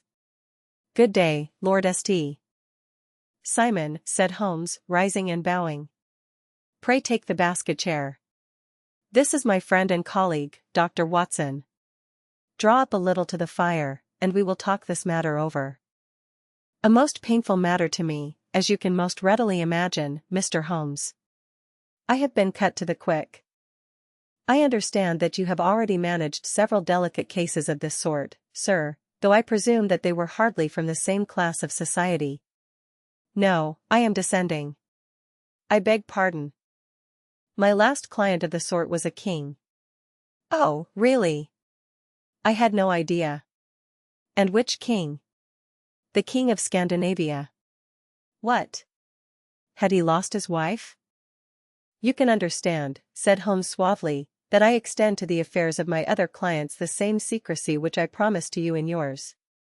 "Of course. Very right. Very right. I'm sure I beg pardon. As to my own case, I am ready to give you any information which may assist you in forming an opinion." "Thank you. I have already learned all that is in the public prints, nothing more. I presume that I may take it as correct this article, for example, as to the disappearance of the bride." Lord St. Simon glanced over it. "Yes, it is correct, as far as it goes. But it needs a great deal of supplementing before anyone could offer an opinion. I think that I may arrive at my facts most directly by questioning you." "Pray do so." "When did you first meet Miss Hattie Doran?" "In San Francisco, a year ago."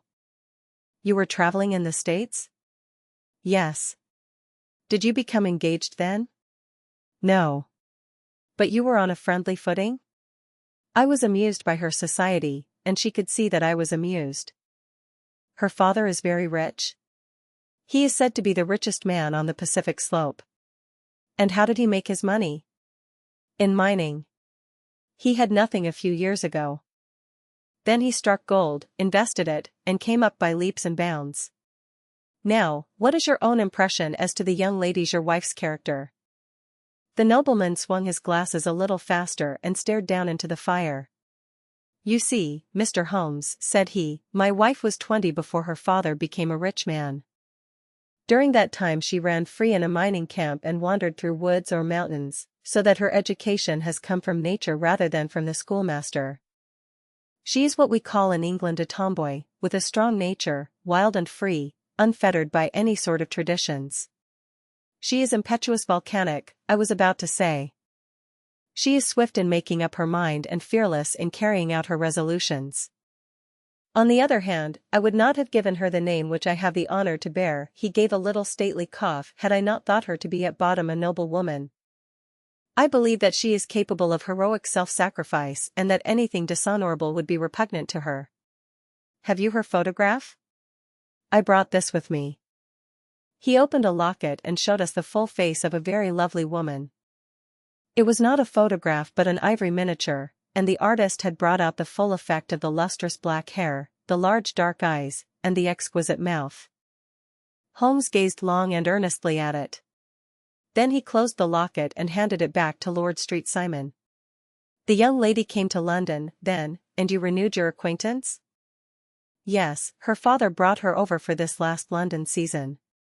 I met her several times, became engaged to her, and have now married her.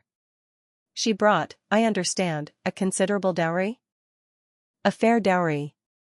Not more than is usual in my family. And this, of course, remains to you, since the marriage is a fait accompli? I really have made no inquiries on the subject. Very naturally not. Did you see Miss Doran on the day before the wedding? Yes. Was she in good spirits? Never better. She kept talking of what we should do in our future lives. Indeed. That is very interesting.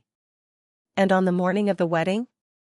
She was as bright as possible, at least until after the ceremony. And did you observe any change in her then? Well, to tell the truth, I saw then the first signs that I had ever seen that her temper was just a little sharp. The incident, however, was too trivial to relate and can have no possible bearing upon the case. Pray let us have it, for all that.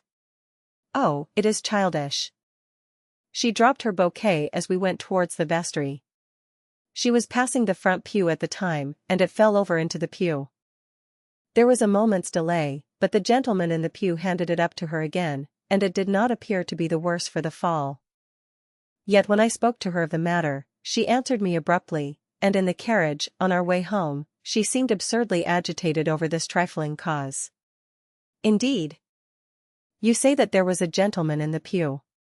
Some of the general public were present, then? Oh, yes. It is impossible to exclude them when the church is open. This gentleman was not one of your wife's friends? No, no, I call him a gentleman by courtesy, but he was quite a common-looking person. I hardly noticed his appearance. But really I think that we are wandering rather far from the point.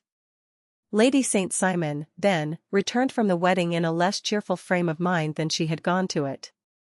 What did she do on re-entering her father's house? I saw her in conversation with her maid.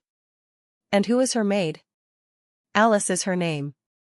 She is an American and came from California with her. A confidential servant? A little too much so. It seemed to me that her mistress allowed her to take great liberties. Still, of course, in America they look upon these things in a different way. How long did she speak to this Alice? Oh, a few minutes. I had something else to think of. You did not overhear what they said? Lady Street Simon said something about jumping a claim. She was accustomed to use slang of the kind. I have no idea what she meant. American slang is very expressive sometimes. And what did your wife do when she finished speaking to her maid? She walked into the breakfast room. On your arm? No, alone. She was very independent in little matters like that. Then, after we had sat down for 10 minutes or so, she rose hurriedly, muttered some words of apology, and left the room. She never came back. But this maid, Alice, as I understand, deposes that she went to her room, covered her bride's dress with a long ulster, put on a bonnet, and went out. Quite so. And she was afterwards seen walking into Hyde Park in company with Flora Miller, a woman who is now in custody, and who had already made a disturbance at Mr. Doran's house that morning. Ah, yes.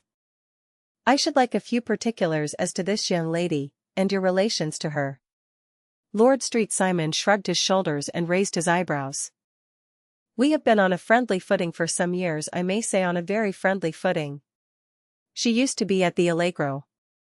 I have not treated her ungenerously, and she had no just cause of complaint against me, but you know what women are, Mr. Holmes. Flora was a dear little thing, but exceedingly hot-headed and devotedly attached to me.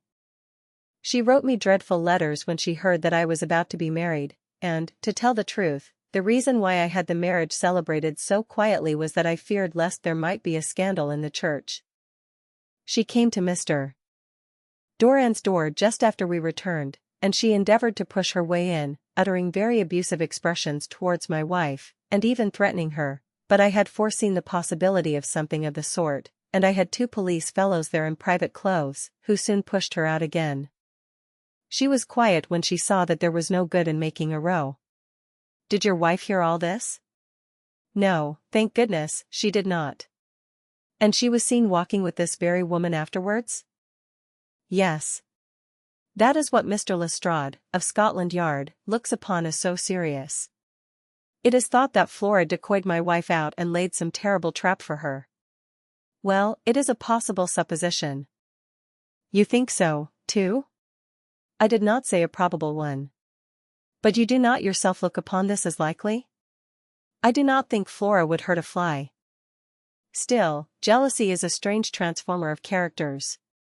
Pray, what is your own theory as to what took place? Well, really, I came to seek a theory, not to propound one. I have given you all the facts. Since you ask me, however, I may say that it has occurred to me as possible that the excitement of this affair, the consciousness that she had made so immense a social stride, had the effect of causing some little nervous disturbance in my wife. In short, that she had become suddenly deranged? Well, really, when I consider that she has turned her back, I will not say upon me, but upon so much that many have aspired to without success, I can hardly explain it in any other fashion. Well, certainly that is also a conceivable hypothesis, said Holmes, smiling. And now, Lord St. Simon, I think that I have nearly all my data. May I ask whether you were seated at the breakfast table so that you could see out of the window? We could see the other side of the road and the park. Quite so. Then I do not think that I need to detain you longer. I shall communicate with you. Should you be fortunate enough to solve this problem, said our client, rising. I have solved it. Eh? What was that? I say that I have solved it.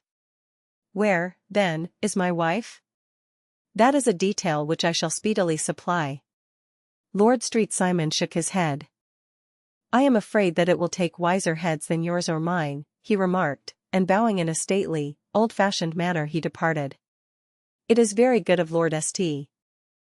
Simon to honor my head by putting it on a level with his own, said Sherlock Holmes, laughing. I think that I shall have a whiskey and soda and a cigar after all this cross-questioning. I had formed my conclusions as to the case before our client came into the room.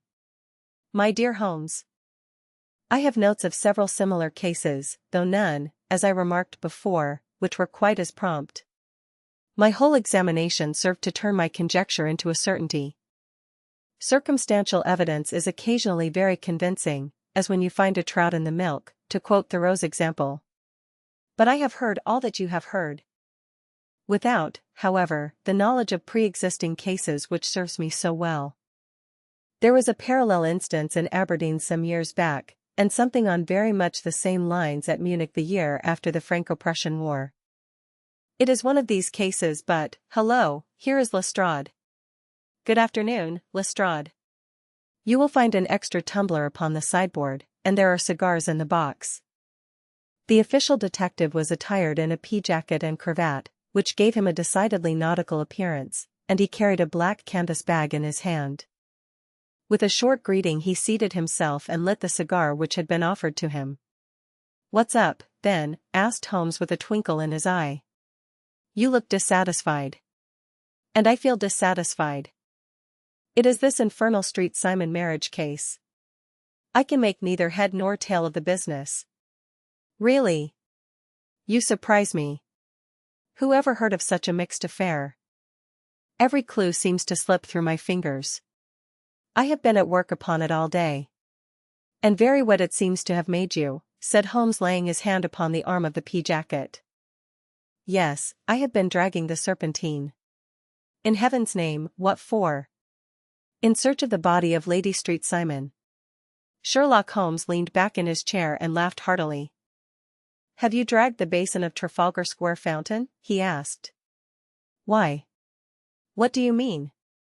"Because you have just as good a chance of finding this lady in the one as in the other." Lestrade shot an angry glance at my companion. "I suppose you know all about it," he snarled. "Well, I have only just heard the facts, but my mind is made up." "Oh, indeed? Then you think that the Serpentine plays no part in the matter?" "I think it very unlikely." "Then perhaps you will kindly explain how it is that we found this in it?" He opened his bag as he spoke, and tumbled onto the floor a wedding dress of watered silk, a pair of white satin shoes and a bride's wreath and veil, all discolored and soaked in water. "There," said he, putting a new wedding ring upon the top of the pile. "There is a little nut for you to crack, Master Holmes." "Oh, indeed," said my friend, blowing blue rings into the air. "You dragged them from the Serpentine?" "No. They were found floating near the margin by a park keeper. They have been identified as her clothes, and it seemed to me that if the clothes were there the body would not be far off. By the same brilliant reasoning, every man's body is to be found in the neighborhood of his wardrobe. And pray what did you hope to arrive at through this?" "At some evidence implicating Flora Miller in the disappearance." "I am afraid that you will find it difficult." "Are you, indeed, now?" cried Lestrade with some bitterness. "I am afraid, Holmes, that you are not very practical with your deductions and your inferences. You have made 2 blunders in as many minutes. This dress does implicate Miss Flora Miller." "And how?" "In the dress is a pocket. In the pocket is a card case. In the card case is a note. And here is the very note." He slapped it down upon the table in front of him. "Listen to this, you will see me when all is ready. Come at once. FHM. Now my theory all along has been that Lady St. Simon was decoyed away by Flora Miller, and that she, with confederates, no doubt, was responsible for her disappearance. Here, signed with her initials, is the very note which was no doubt quietly slipped into her hand at the door and which lured her within their reach." "Very good, Lestrade," said Holmes, laughing. "You really are very fine indeed. Let me see it." He took up the paper in a listless way, but his attention instantly became riveted, and he gave a little cry of satisfaction. "This is indeed important," said he. "Ha! You find it so?" "Extremely so. I congratulate you warmly." Lestrade rose in his triumph and bent his head to look. "Why," he shrieked, "you're looking at the wrong side. On the contrary, this is the right side." "The right side? You're mad. Here is the note written in pencil over here. And over here is what appears to be the fragment of a hotel bill, which interests me deeply. There's nothing in it." "I looked at it before," said Lestrade. "October 4th, rooms 8s, breakfast 2s. 6d. Cocktail 1s. Lunch 2s. 6d, glass sherry, 8d. I see nothing in that." "Very likely not. It is most important, all the same. As to the note, it is important also, or at least the initials are, so I congratulate you again." "I've wasted time enough," said Lestrade, rising. I believe in hard work and not in sitting by the fire spinning fine theories. Good day, Mr. Holmes, and we shall see which gets to the bottom of the matter first. He gathered up the garments, thrust them into the bag, and made for the door. Just one hint to you, Lestrade, drawled Holmes before his rival vanished, I will tell you the true solution of the matter. Lady Street Simon is a myth. There is not, and there never has been, any such person. Lestrade looked sadly at my companion. Then he turned to me, tapped his forehead 3 times, shook his head solemnly, and hurried away. He had hardly shut the door behind him when Holmes rose to put on his overcoat. There is something in what the fellow says about outdoor work, he remarked, so I think, Watson, that I must leave you to your papers for a little. It was after 5 o'clock when Sherlock Holmes left me, but I had no time to be lonely, for within an hour there arrived a confectioner's man with a very large flat box. This he unpacked with the help of a youth whom he had brought with him, and presently, to my very great astonishment, a quite epicurean little cold supper began to be laid out upon our humble lodging-house mahogany. There were a couple of brace of cold woodcock, a pheasant, a pâté de foie gras pie with a group of ancient and cobwebby bottles. Having laid out all these luxuries, my 2 visitors vanished away, like the genii of the Arabian Nights, with no explanation save that the things had been paid for and were ordered to this address. Just before 9 o'clock Sherlock Holmes stepped briskly into the room. His features were gravely set, but there was a light in his eye which made me think that he had not been disappointed in his conclusions. They have laid the supper, then, he said, rubbing his hands. You seem to expect company. They have laid for 5. Yes, I fancy we may have some company dropping in, said he. I am surprised that Lord Street Simon has not already arrived. Ha! I fancy that I hear his step now upon the stairs. It was indeed our visitor of the afternoon who came bustling in, dangling his glasses more vigorously than ever, and with a very perturbed expression upon his aristocratic features. My messenger reached you, then? Asked Holmes. Yes, and I confess that the contents startled me beyond measure. Have you good authority for what you say? The best possible. Lord St. Simon sank into a chair and passed his hand over his forehead. What will the Duke say, he murmured, when he hears that one of the family has been subjected to such humiliation? It is the purest accident. I cannot allow that there is any humiliation. Ah, you look on these things from another standpoint. I fail to see that anyone is to blame. I can hardly see how the lady could have acted otherwise, though her abrupt method of doing it was undoubtedly to be regretted. Having no mother, she had no one to advise her at such a crisis. It was a slight, sir, a public slight, said Lord St. Simon, tapping his fingers upon the table. You must make allowance for this poor girl, placed in so unprecedented a position. I will make no allowance. I am very angry indeed, and I have been shamefully used. I think that I heard a ring, said Holmes. Yes, there are steps on the landing. If I cannot persuade you to take a lenient view of the matter, Lord St. Simon, I have brought an advocate here who may be more successful. He opened the door and ushered in a lady and gentleman. Lord Street Simon, said he, allow me to introduce you to Mr. and Mrs. Francis Hay Moulton.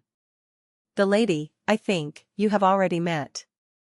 At the sight of these newcomers our client had sprung from his seat and stood very erect, with his eyes cast down and his hand thrust into the breast of his frock coat, a picture of offended dignity. The lady had taken a quick step forward and had held out her hand to him, but he still refused to raise his eyes. It was as well for his resolution, perhaps, for her pleading face was one which it was hard to resist.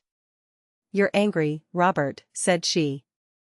Well, I guess you have every cause to be. Pray make no apology to me, said Lord Street Simon bitterly. Oh, yes, I know that I have treated you real bad and that I should have spoken to you before I went, but I was kind of rattled, and from the time when I saw Frank here again I just didn't know what I was doing or saying. I only wonder I didn't fall down and do a faint right there before the altar. Perhaps, Mrs. Moulton, you would like my friend and me to leave the room while you explain this matter? If I may give an opinion, remarked the strange gentleman, we've had just a little too much secrecy over this business already. For my part, I should like all Europe and America to hear the rights of it. He was a small, wiry, sunburnt man, clean-shaven, with a sharp face and alert manner. Then I'll tell our story right away, said the lady. Frank here and I met in '84, in McQuire's camp, near the Rockies, where Pa was working a claim. We were engaged to each other, Frank and I, but then one day Father struck a rich pocket and made a pile, while poor Frank here had a claim that petered out and came to nothing. The richer Pa grew, the poorer was Frank, so at last Pa wouldn't hear of our engagement lasting any longer, and he took me away to Frisco. Frank wouldn't throw up his hand, though, so he followed me there, and he saw me without Pa knowing anything about it. It would only have made him mad to know, so we just fixed it all up for ourselves. Frank said that he would go and make his pile, too, and never come back to claim me until he had as much as Pa. So then I promised to wait for him to the end of time and pledged myself not to marry anyone else while he lived. Why shouldn't we be married right away, then, said he, and then I will feel sure of you, and I won't claim to be your husband until I come back. Well, we talked it over, and he had fixed it all up so nicely, with a clergyman already in waiting, that we just did it right there, and then Frank went off to seek his fortune, and I went back to Pa. The next I heard of Frank was that he was in Montana, and then he went prospecting in Arizona, and then I heard of him from New Mexico. After that came a long newspaper story about how a miners' camp had been attacked by Apache Indians, and there was my Frank's name among the killed. I fainted dead away, and I was very sick for months after. Pa thought I had a decline and took me to half the doctors in Frisco. Not a word of news came for a year and more, so that I never doubted that Frank was really dead. Then Lord St. Simon came to Frisco, and we came to London, and a marriage was arranged, and Pa was very pleased, but I felt all the time that no man on this earth would ever take the place in my heart that had been given to my poor Frank. Still, if I had married Lord St. Simon, of course I'd have done my duty by him. We can't command our love, but we can our actions. I went to the altar with him with the intention to make him just as good a wife as it was in me to be. But you may imagine what I felt when, just as I came to the altar rails, I glanced back and saw Frank standing and looking at me out of the first pew. I thought it was his ghost at first, but when I looked again there he was still, with a kind of question in his eyes, as if to ask me whether I were glad or sorry to see him. I wonder I didn't drop. I know that everything was turning round, and the words of the clergyman were just like the buzz of a bee in my ear. I didn't know what to do. Should I stop the service and make a scene in the church? I glanced at him again, and he seemed to know what I was thinking, for he raised his finger to his lips to tell me to be still. Then I saw him scribble on a piece of paper, and I knew that he was writing me a note. As I passed his pew on the way out I dropped my bouquet over to him, and he slipped the note into my hand when he returned me the flowers. It was only a line asking me to join him when he made the sign to me to do so. Of course I never doubted for a moment that my first duty was now to him, and I determined to do just whatever he might direct. When I got back I told my maid, who had known him in California, and had always been his friend. I ordered her to say nothing, but to get a few things packed and my ulster ready. I know I ought to have spoken to Lord St. Simon, but it was dreadful hard before his mother and all those great people. I just made up my mind to run away and explain afterwards. I hadn't been at the table 10 minutes before I saw Frank out of the window at the other side of the road. He beckoned to me and then began walking into the park. I slipped out, put on my things, and followed him. Some woman came talking something or other about Lord St. Simon to me seemed to me from the little I heard as if he had a little secret of his own before marriage also, but I managed to get away from her and soon overtook Frank. We got into a cab together, and away we drove to some lodgings he had taken in Gordon Square, and that was my true wedding after all those years of waiting.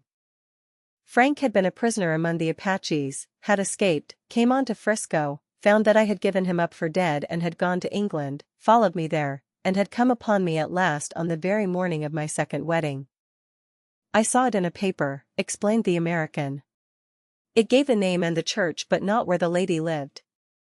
Then we had a talk as to what we should do, and Frank was all for openness, but I was so ashamed of it all that I felt as if I should like to vanish away and never see any of them again, just sending a line to Pa, perhaps, to show him that I was alive.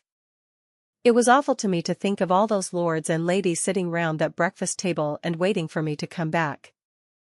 So Frank took my wedding clothes and things and made a bundle of them, so that I should not be traced, and dropped them away somewhere where no one could find them. It is likely that we should have gone on to Paris tomorrow, only that this good gentleman, Mr. Holmes, came round to us this evening, though how he found us is more than I can think, and he showed us very clearly and kindly that I was wrong and that Frank was right, and that we should be putting ourselves in the wrong if we were so secret. Then he offered to give us a chance of talking to Lord Street Simon alone, and so we came right away round to his rooms at once. Now, Robert, you have heard it all, and I am very sorry if I have given you pain, and I hope that you do not think very meanly of me. Lord St. Simon had by no means relaxed his rigid attitude, but had listened with a frowning brow and a compressed lip to this long narrative. "Excuse me," he said, "but it is not my custom to discuss my most intimate personal affairs in this public manner." "Then you won't forgive me? You won't shake hands before I go?" "Oh, certainly, if it would give you any pleasure." He put out his hand and coldly grasped that which she extended to him. "I had hoped," suggested Holmes, "that you would have joined us in a friendly supper." "I think that there you ask a little too much," responded his lordship. "I may be forced to acquiesce in these recent developments, but I can hardly be expected to make merry over them. I think that with your permission I will now wish you all a very good night." He included us all in a sweeping bow and stalked out of the room. "Then I trust that you at least will honor me with your company," said Sherlock Holmes. "It is always a joy to meet an American, Mr. Moulton, for I am one of those who believe that the folly of a monarch and the blundering of a minister in far-gone years will not prevent our children from being someday citizens of the same world-wide country under a flag which shall be a quartering of the Union Jack with the stars and stripes." "The case has been an interesting one," remarked Holmes when our visitors had left us, "because it serves to show very clearly how simple the explanation may be of an affair which at first sight seems to be almost inexplicable. Nothing could be more natural than the sequence of events as narrated by this lady, and nothing stranger than the result when viewed, for instance, by Mr. Lestrade of Scotland Yard." "You were not yourself at fault at all, then?" "From the first, two facts were very obvious to me, the one that the lady had been quite willing to undergo the wedding ceremony, the other that she had repented of it within a few minutes of returning home. Obviously something had occurred during the morning, then, to cause her to change her mind. What could that something be? She could not have spoken to anyone when she was out, for she had been in the company of the bridegroom. Had she seen someone, then? If she had, it must be someone from America, because she had spent so short a time in this country that she could hardly have allowed anyone to acquire so deep an influence over her that the mere sight of him would induce her to change her plans so completely. You see, we have already arrived, by a process of exclusion, at the idea that she might have seen an American. Then who could this American be, and why should he possess so much influence over her? It might be a lover, it might be a husband. Her young woman had, I knew, been spent in rough scenes and under strange conditions. So far I had got before I ever heard Lord St. Simon's narrative. When he told us of a man in a pew, of the change in the bride's manner, of so transparent a device for obtaining a note as the dropping of a bouquet, of her resort to her confidential maid, and of her very significant allusion to claim-jumping, which in miners' parlance means taking possession of that which another person has a prior claim to, the whole situation became absolutely clear. She had gone off with a man, and the man was either a lover or was a previous husband, the chances being in favor of the latter. And how in the world did you find them? It might have been difficult, but friend Lestrade held information in his hands the value of which he did not himself know. The initials were, of course, of the highest importance, but more valuable still was it to know that within a week he had settled his bill at one of the most select London hotels. How did you deduce the select? By the select prices. 8 shillings for a bed and 8 pence for a glass of sherry pointed to one of the most expensive hotels. There are not many in London which charge at that rate. In the second one, which I visited in Northumberland Avenue, I learned by an inspection of the book that Francis H. Moulton, an American gentleman, had left only the day before, and on looking over the entries against him, I came upon the very items which I had seen in the duplicate bill. His letters were to be forwarded to 226, Gordon Square, so thither I travelled, and being fortunate enough to find the loving couple at home, I ventured to give them some paternal advice and to point out to them that it would be better in every way that they should make their position a little clearer both to the general public and to Lord St. Simon in particular. I invited them to meet him here, and, as you see, I made him keep the appointment. But with no very good result, I remarked. His conduct was certainly not very gracious. "Ah, Watson," said Holmes, smiling, "perhaps you would not be very gracious either, if, after all the trouble of wooing and wedding, you found yourself deprived in an instant of wife and of fortune. I think that we may judge Lord St. Simon very mercifully and thank our stars that we are never likely to find ourselves in the same position. Draw your chair up and hand me my violin, for the only problem we have still to solve is how to while away these bleak autumnal evenings." Part 11. The Adventure of the Barrel Coronet. "Holmes," said I as I stood one morning in our bow window looking down the street, "here is a madman coming along. It seems rather sad that his relatives should allow him to come out alone." My friend rose lazily from his armchair and stood with his hands in the pockets of his dressing gown, looking over my shoulder. It was a bright, crisp February morning, and the snow of the day before still lay deep upon the ground, shimmering brightly in the wintry sun. Down the center of Baker Street it had been plowed into a brown crumbly band by the traffic, but at either side and on the heaped-up edges of the footpaths it still lay as white as when it fell. The grey pavement had been cleaned and scraped, but was still dangerously slippery, so that there were fewer passengers than usual. Indeed, from the direction of the Metropolitan Station no one was coming save the single gentleman whose eccentric conduct had drawn my attention. He was a man of about 50, tall, portly, and imposing, with a massive, strongly marked face and a commanding figure. He was dressed in a somber yet rich style, in black frock coat, shining hat, neat brown gaiters, and well-cut pearl-grey trousers. Yet his actions were in absurd contrast to the dignity of his dress and features, for he was running hard, with occasional little springs, such as a weary man gives who is little accustomed to set any tax upon his legs. As he ran he jerked his hands up and down, waggled his head, and writhed his face into the most extraordinary contortions. "What on earth can be the matter with him?" I asked. "He is looking up at the numbers of the houses." "I believe that he is coming here," said Holmes, rubbing his hands. "Here?" "Yes, I rather think he is coming to consult me professionally.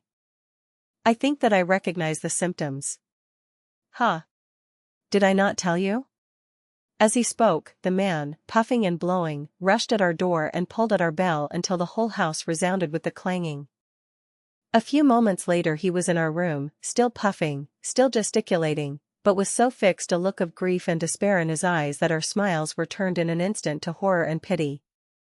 For a while he could not get his words out, but swayed his body and plucked at his hair like one who has been driven to the extreme limits of his reason.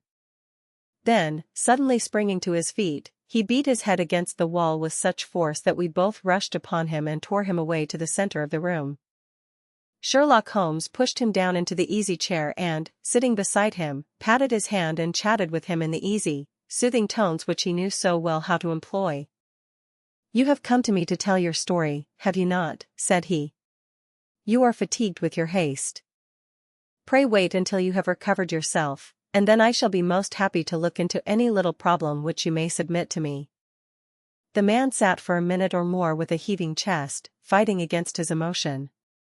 Then he passed his handkerchief over his brow, set his lips tight, and turned his face towards us.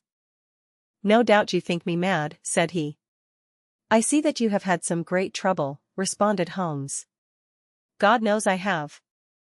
A trouble which is enough to unseat my reason, so sudden and so terrible is it. Public disgrace I might have faced, although I am a man whose character has never yet borne a stain. Private affliction also is the lot of every man, but the two coming together, and in so frightful a form, have been enough to shake my very soul. Besides, it is not I alone. The very noblest in the land may suffer unless some way be found out of this horrible affair. Pray compose yourself, sir, said Holmes, and let me have a clear account of who you are and what it is that has befallen you.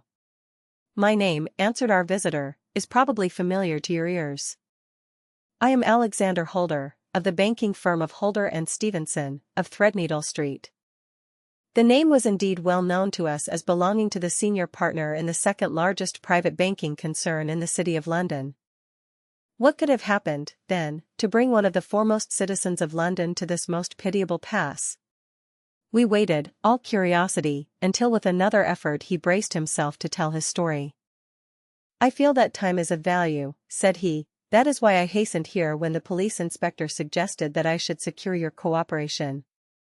I came to Baker Street by the Underground and hurried from there on foot, for the cabs go slowly through this snow. That is why I was so out of breath, for I am a man who takes very little exercise.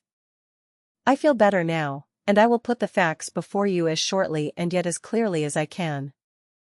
It is, of course, well known to you that in a successful banking business as much depends upon our being able to find remunerative investments for our funds as upon our increasing our connection and the number of our depositors.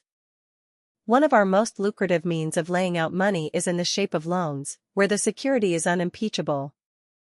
We have done a good deal in this direction during the last few years, and there are many noble families to whom we have advanced large sums upon the security of their pictures, libraries, or plate. Yesterday morning I was seated in my office at the bank when a card was brought in to me by one of the clerks. I started when I saw the name, for it was that of none other than perhaps even to you I had better say no more than that it was a name which is a household word all over the earth, one of the highest, noblest, most exalted names in England. I was overwhelmed by the honor and attempted, when he entered, to say so, but he plunged at once into business with the air of a man who wishes to hurry quickly through a disagreeable task. Mr. Holder, said he, I have been informed that you are in the habit of advancing money. The firm does so when the security is good. I answered. It is absolutely essential to me, said he, that I should have £50,000 at once. I could, of course, borrow so trifling a sum 10 times over from my friends, but I much prefer to make it a matter of business and to carry out that business myself. In my position you can readily understand that it is unwise to place oneself under obligations. For how long, may I ask, do you want this sum? I asked.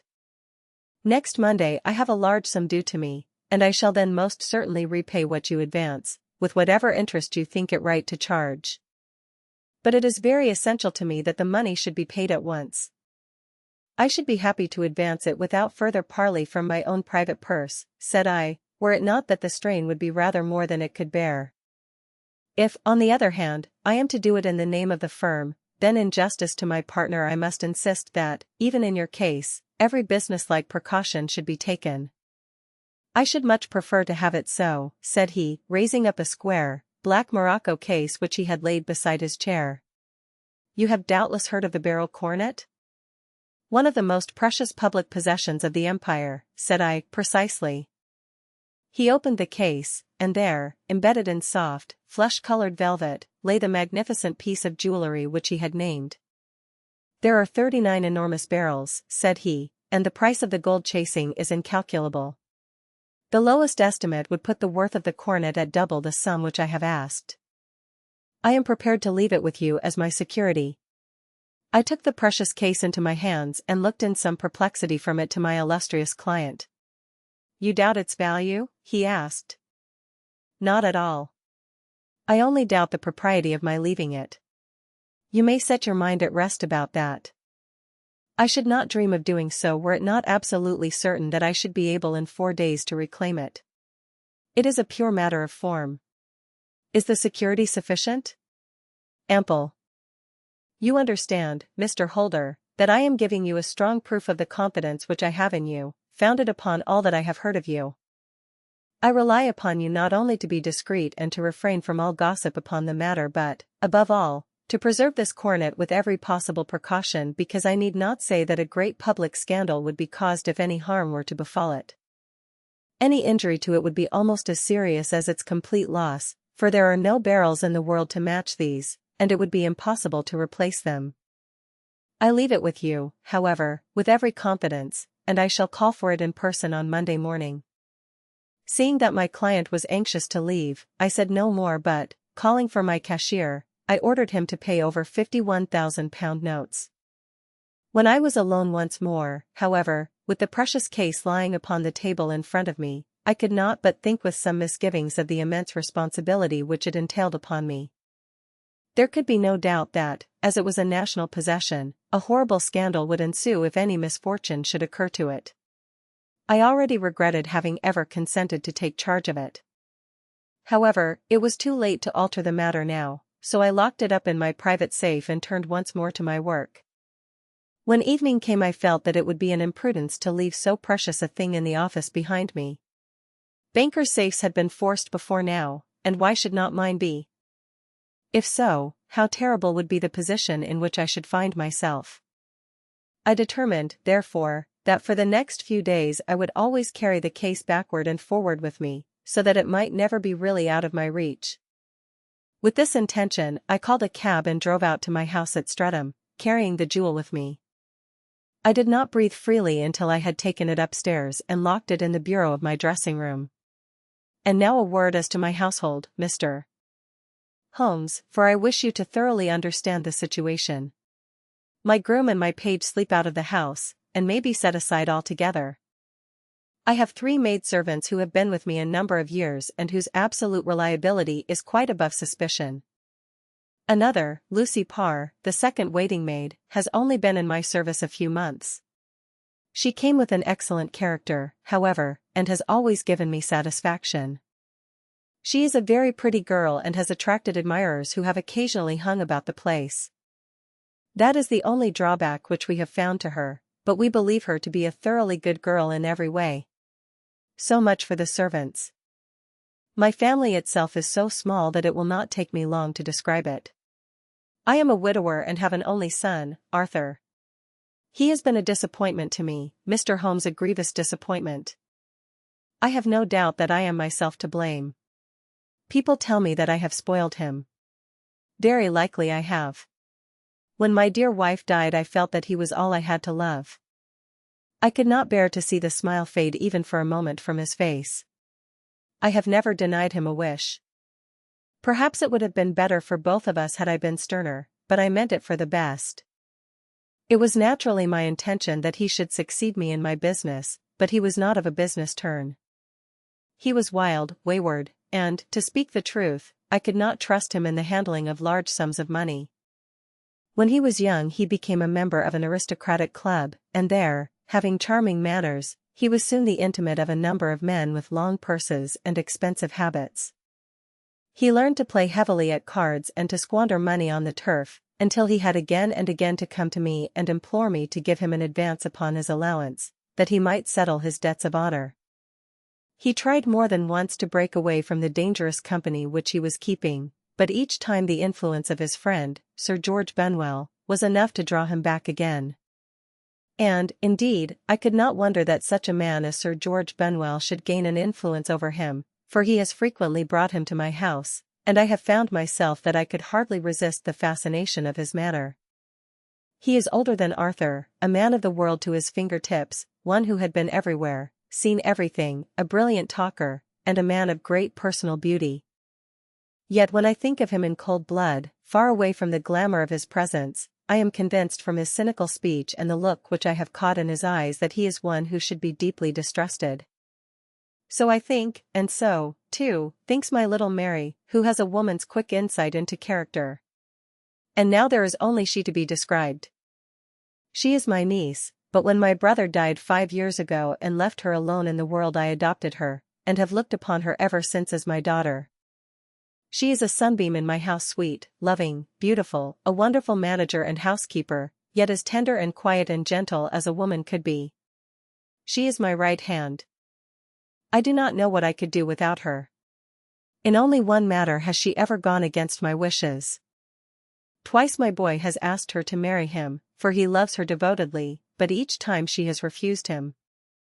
I think that if anyone could have drawn him into the right path it would have been she, and that his marriage might have changed his whole life, but now, alas! It is too late, forever too late. Now, Mr. Holmes, you know the people who live under my roof, and I shall continue with my miserable story. When we were taking coffee in the drawing room that night after dinner, I told Arthur and Mary my experience, and of the precious treasure which we had under our roof, suppressing only the name of my client. Lucy Parr, who had brought in the coffee, had, I am sure, left the room, but I cannot swear that the door was closed.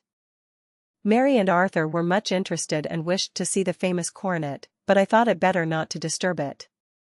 "Where have you put it?" asked Arthur. "In my own bureau." "Well, I hope to goodness the house won't be burgled during the night," said he. "It is locked up," I answered. "Oh, any old key will fit that bureau. When I was a youngster I have opened it myself with the key of the box-room cupboard." He often had a wild way of talking, so that I thought little of what he said. He followed me to my room, however, that night with a very grave face. "Look here, Dad," said he with his eyes cast down, "can you let me have £200? "No, I cannot," I answered sharply. "I have been far too generous with you in money matters." "You have been very kind," said he, "but I must have this money, or else I can never show my face inside the club again." "And a very good thing, too," I cried. "Yes, but you would not have me leave it a dishonored man," said he. "I could not bear the disgrace. I must raise the money in some way, and if you will not let me have it, then I must try other means." I was very angry, for this was the third demand during the month. "You shall not have a farthing from me," I cried, on which he bowed and left the room without another word. When he was gone I unlocked my bureau, made sure that my treasure was safe, and locked it again. Then I started to go round the house to see that all was secure, a duty which I usually leave to Mary but which I thought it well to perform myself that night. As I came down the stairs I saw Mary herself at the side window of the hall, which she closed and fastened as I approached. "Tell me, Dad," said she, looking, I thought, a little disturbed, "did you give Lucy, the maid, leave to go out tonight?" "Certainly not. She came in just now by the back door. I have no doubt that she has only been to the side gate to see someone, but I think that it is hardly safe and should be stopped. You must speak to her in the morning, or I will if you prefer it." "Are you sure that everything is fastened?" "Quite sure, Dad." "Then, good night." I kissed her and went up to my bedroom again, where I was soon asleep. I am endeavoring to tell you everything, Mr. Holmes, which may have any bearing upon the case, but I beg that you will question me upon any point which I do not make clear. On the contrary, your statement is singularly lucid. I come to a part of my story now in which I should wish to be particularly so. I am not a very heavy sleeper, and the anxiety in my mind tended, no doubt, to make me even less so than usual. About 2 in the morning, then, I was awakened by some sound in the house. It had ceased ere I was wide awake, but it had left an impression behind it as though a window had gently closed somewhere. I lay listening with all my ears. Suddenly, to my horror, there was a distinct sound of footsteps moving softly in the next room. I slipped out of bed, all palpitating with fear, and peeped round the corner of my dressing-room door. "Arthur!" I screamed, "You villain! You thief! How dare you touch that coronet?" The gas was half up, as I had left it, and my unhappy boy, dressed only in his shirt and trousers, was standing beside the light, holding the coronet in his hands. He appeared to be wrenching at it, or bending it with all his strength. At my cry he dropped it from his grasp and turned as pale as death. I snatched it up and examined it. One of the gold corners, with 3 of the barrels in it, was missing. "You blackguard!" I shouted, beside myself with rage. "You have destroyed it. You have dishonored me forever. Where are the jewels which you have stolen?" "Stolen," he cried. "Yes, thief!" I roared, shaking him by the shoulder. "There are none missing." "There cannot be any missing," said he. "There are 3 missing. And you know where they are. Must I call you a liar as well as a thief? Did I not see you trying to tear off another piece?" "You have called me names enough," said he, "I will not stand it any longer." I shall not say another word about this business, since you have chosen to insult me. I will leave your house in the morning and make my own way in the world. You shall leave it in the hands of the police. I cried half-mad with grief and rage. I shall have this matter probed to the bottom. You shall learn nothing from me, said he with a passion such as I should not have thought was in his nature. If you choose to call the police, let the police find what they can. By this time the whole house was astir, for I had raised my voice in my anger. Mary was the first to rush into my room, and, at the sight of the coronet and of Arthur's face, she read the whole story and, with a scream, fell down senseless on the ground. I sent the housemaid for the police and put the investigation into their hands at once. When the inspector and a constable entered the house, Arthur, who had stood sullenly with his arms folded, asked me whether it was my intention to charge him with theft. I answered that it had ceased to be a private matter, but had become a public one, since the ruined coronet was national property. I was determined that the law should have its way in everything. At least, said he, you will not have me arrested at once. It would be to your advantage as well as mine if I might leave the house for 5 minutes. That you may get away, or perhaps that you may conceal what you have stolen, said I. And then, realizing the dreadful position in which I was placed, I implored him to remember that not only my honor but that of one who was far greater than I was at stake, and that he threatened to raise a scandal which would convulse the nation. He might avert it all if he would but tell me what he had done with the 3 missing stones.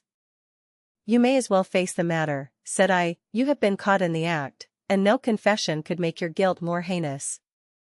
If you but make such reparation as is in your power, by telling us where the barrels are, all shall be forgiven and forgotten.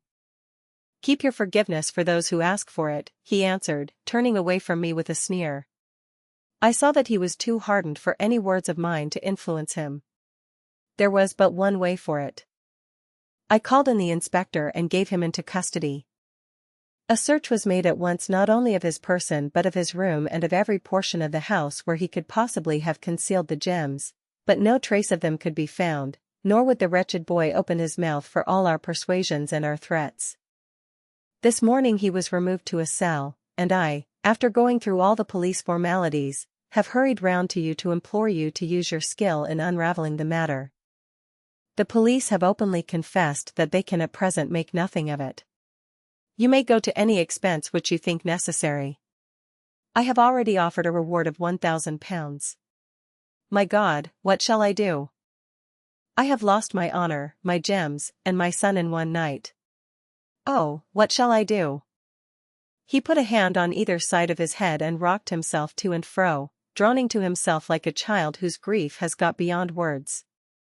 Sherlock Holmes sat silent for some few minutes, with his brows knitted and his eyes fixed upon the fire. Do you receive much company? He asked. None save my partner with his family and an occasional friend of Arthur's. Sir George Benwell has been several times lately. No one else, I think. Do you go out much in society? Arthur does. Mary and I stay at home. We neither of us care for it. That is unusual in a young girl. She is of a quiet nature. Besides, she is not so very young. She is 24. This matter, from what you say, seems to have been a shock to her also. Terrible. She is even more affected than I. You have neither of you any doubt as to your son's guilt? How can we have when I saw him with my own eyes with the coronet in his hands? I hardly consider that a conclusive proof.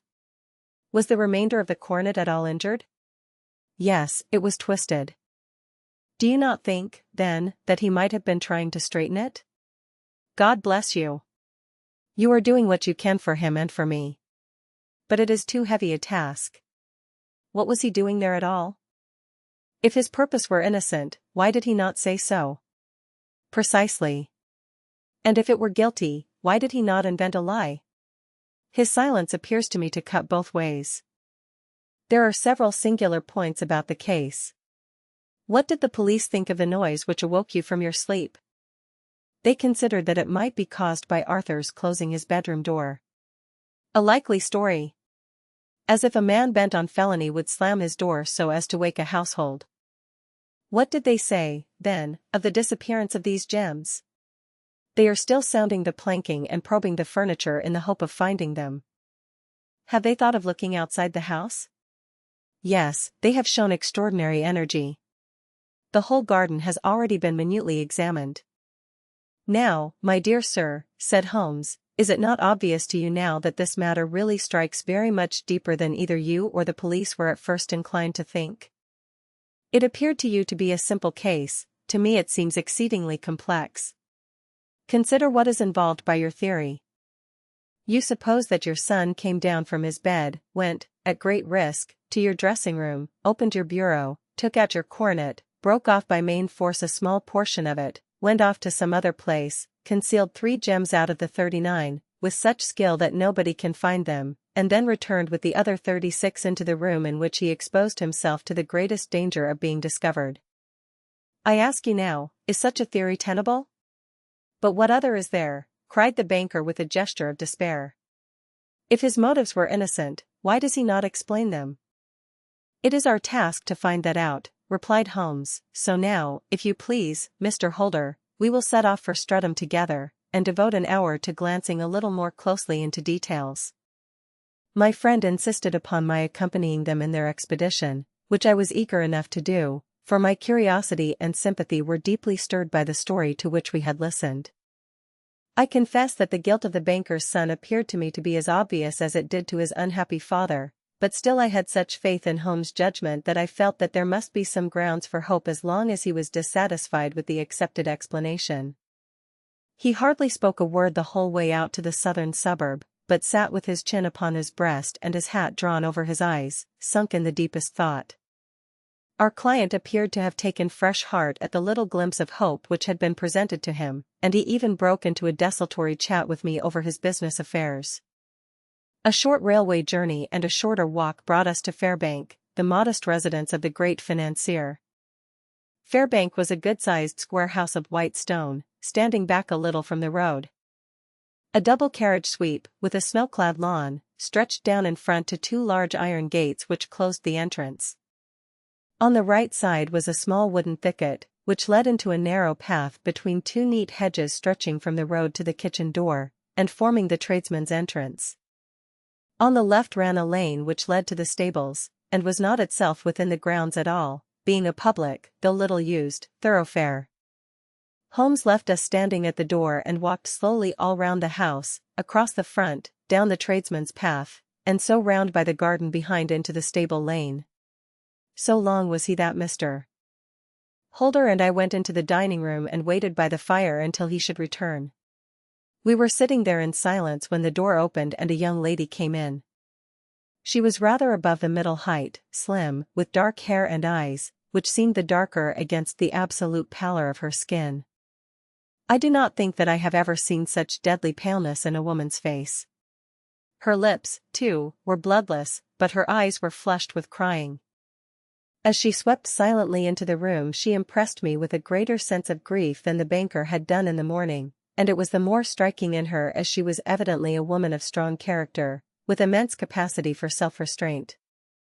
Disregarding my presence, she went straight to her uncle and passed her hand over his head with a sweet womanly caress.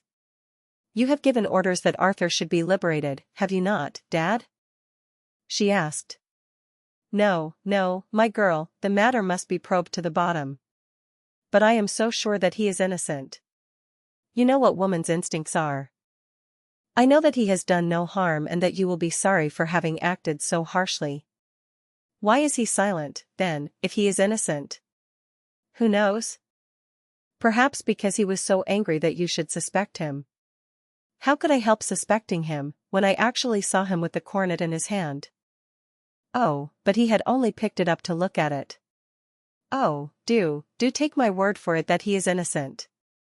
Let the matter drop and say no more. It is so dreadful to think of our dear Arthur in prison. I shall never let it drop until the gems are found, never, Mary. Your affection for Arthur blinds you as to the awful consequences to me. Far from hushing the thing up, I have brought a gentleman down from London to inquire more deeply into it." "This gentleman?" she asked, facing round to me. "No, his friend."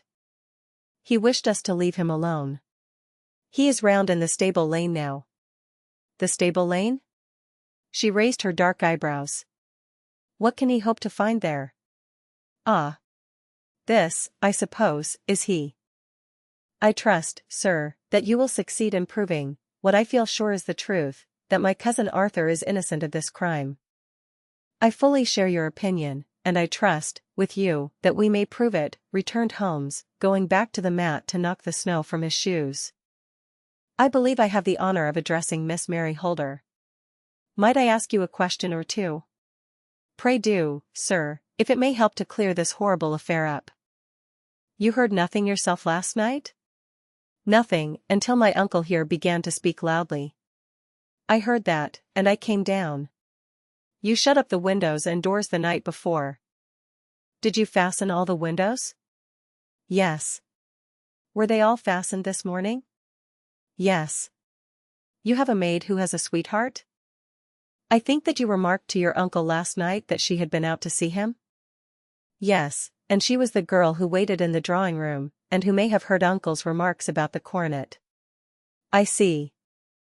You infer that she may have gone out to tell her sweetheart, and that the two may have planned the robbery. But what is the good of all these vague theories, cried the banker impatiently, when I have told you that I saw Arthur with the coronet in his hands? Wait a little, Mr. Holder. We must come back to that. About this girl, Miss Holder. You saw her return by the kitchen door, I presume? Yes, when I went to see if the door was fastened for the night I met her slipping in.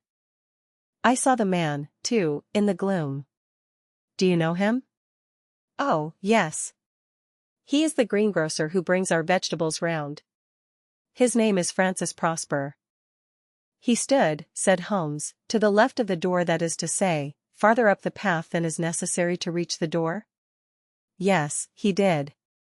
And he is a man with a wooden leg? Something like fear sprang up in the young lady's expressive black eyes. Why, you are like a magician, said she. How do you know that? She smiled, but there was no answering smile in Holmes' thin, eager face. I should be very glad now to go upstairs, said he. I shall probably wish to go over the outside of the house again. Perhaps I had better take a look at the lower windows before I go up. He walked swiftly round from one to the other, pausing only at the large one which looked from the hall onto the stable lane. This he opened and made a very careful examination of the sill with his powerful magnifying lens. Now we shall go upstairs, said he at last.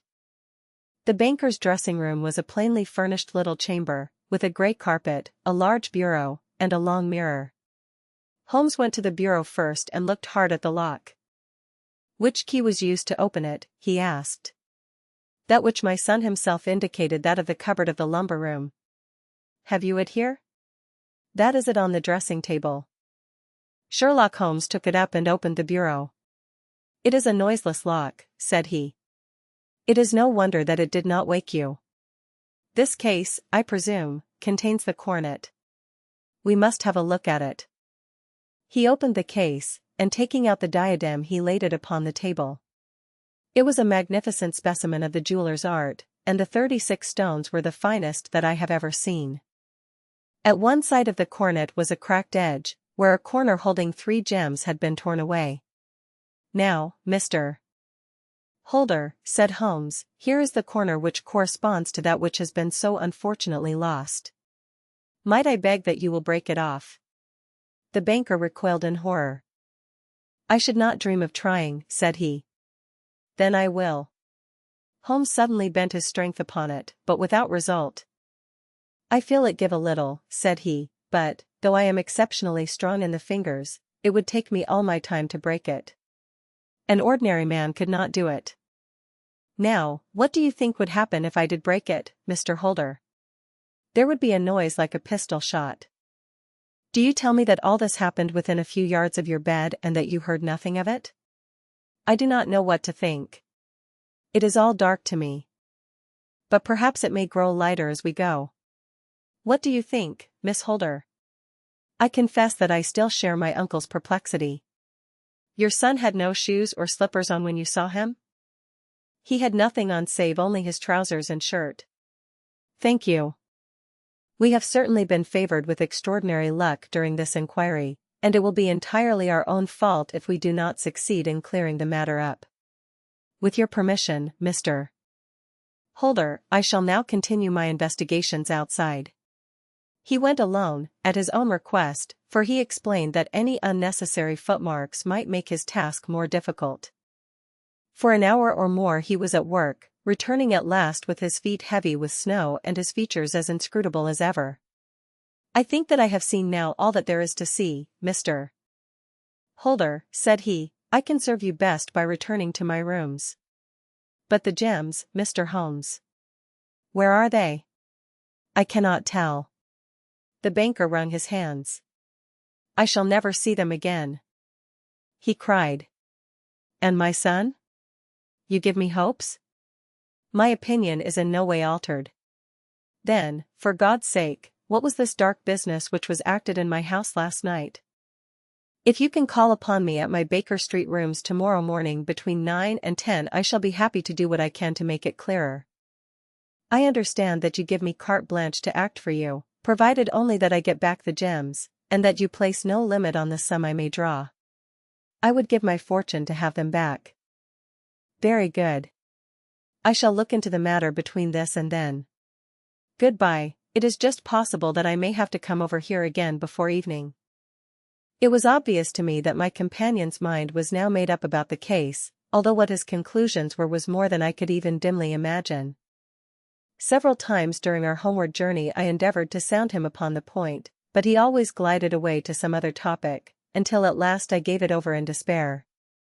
It was not yet 3 when we found ourselves in our rooms once more. He hurried to his chamber and was down again in a few minutes dressed as a common loafer. With his collar turned up, his shiny, seedy coat, his red cravat, and his worn boots, he was a perfect sample of the class. I think that this should do, said he, glancing into the glass above the fireplace. I only wish that you could come with me, Watson, but I fear that it won't do. I may be on the trail in this matter, or I may be following a will-o'-the-wisp, but I shall soon know which it is. I hope that I may be back in a few hours. He cut a slice of beef from the joint upon the sideboard, sandwiched it between 2 rounds of bread, and thrusting this rude meal into his pocket he started off upon his expedition. I had just finished my tea when he returned, evidently in excellent spirits, swinging an old elastic-sided boot in his hand. He chucked it down into a corner and helped himself to a cup of tea. I only looked in as I passed, said he. I am going right on. Where to? Oh, to the other side of the West End. It may be some time before I get back. Don't wait up for me in case I should be late. How are you getting on? Oh, so. Nothing to complain of. I have been out to Streatham since I saw you last, but I did not call at the house. It is a very sweet little problem, and I would not have missed it for a good deal. However, I must not sit gossiping here, but must get these disreputable clothes off and return to my highly respectable self. I could see by his manner that he had stronger reasons for satisfaction than his words alone would imply.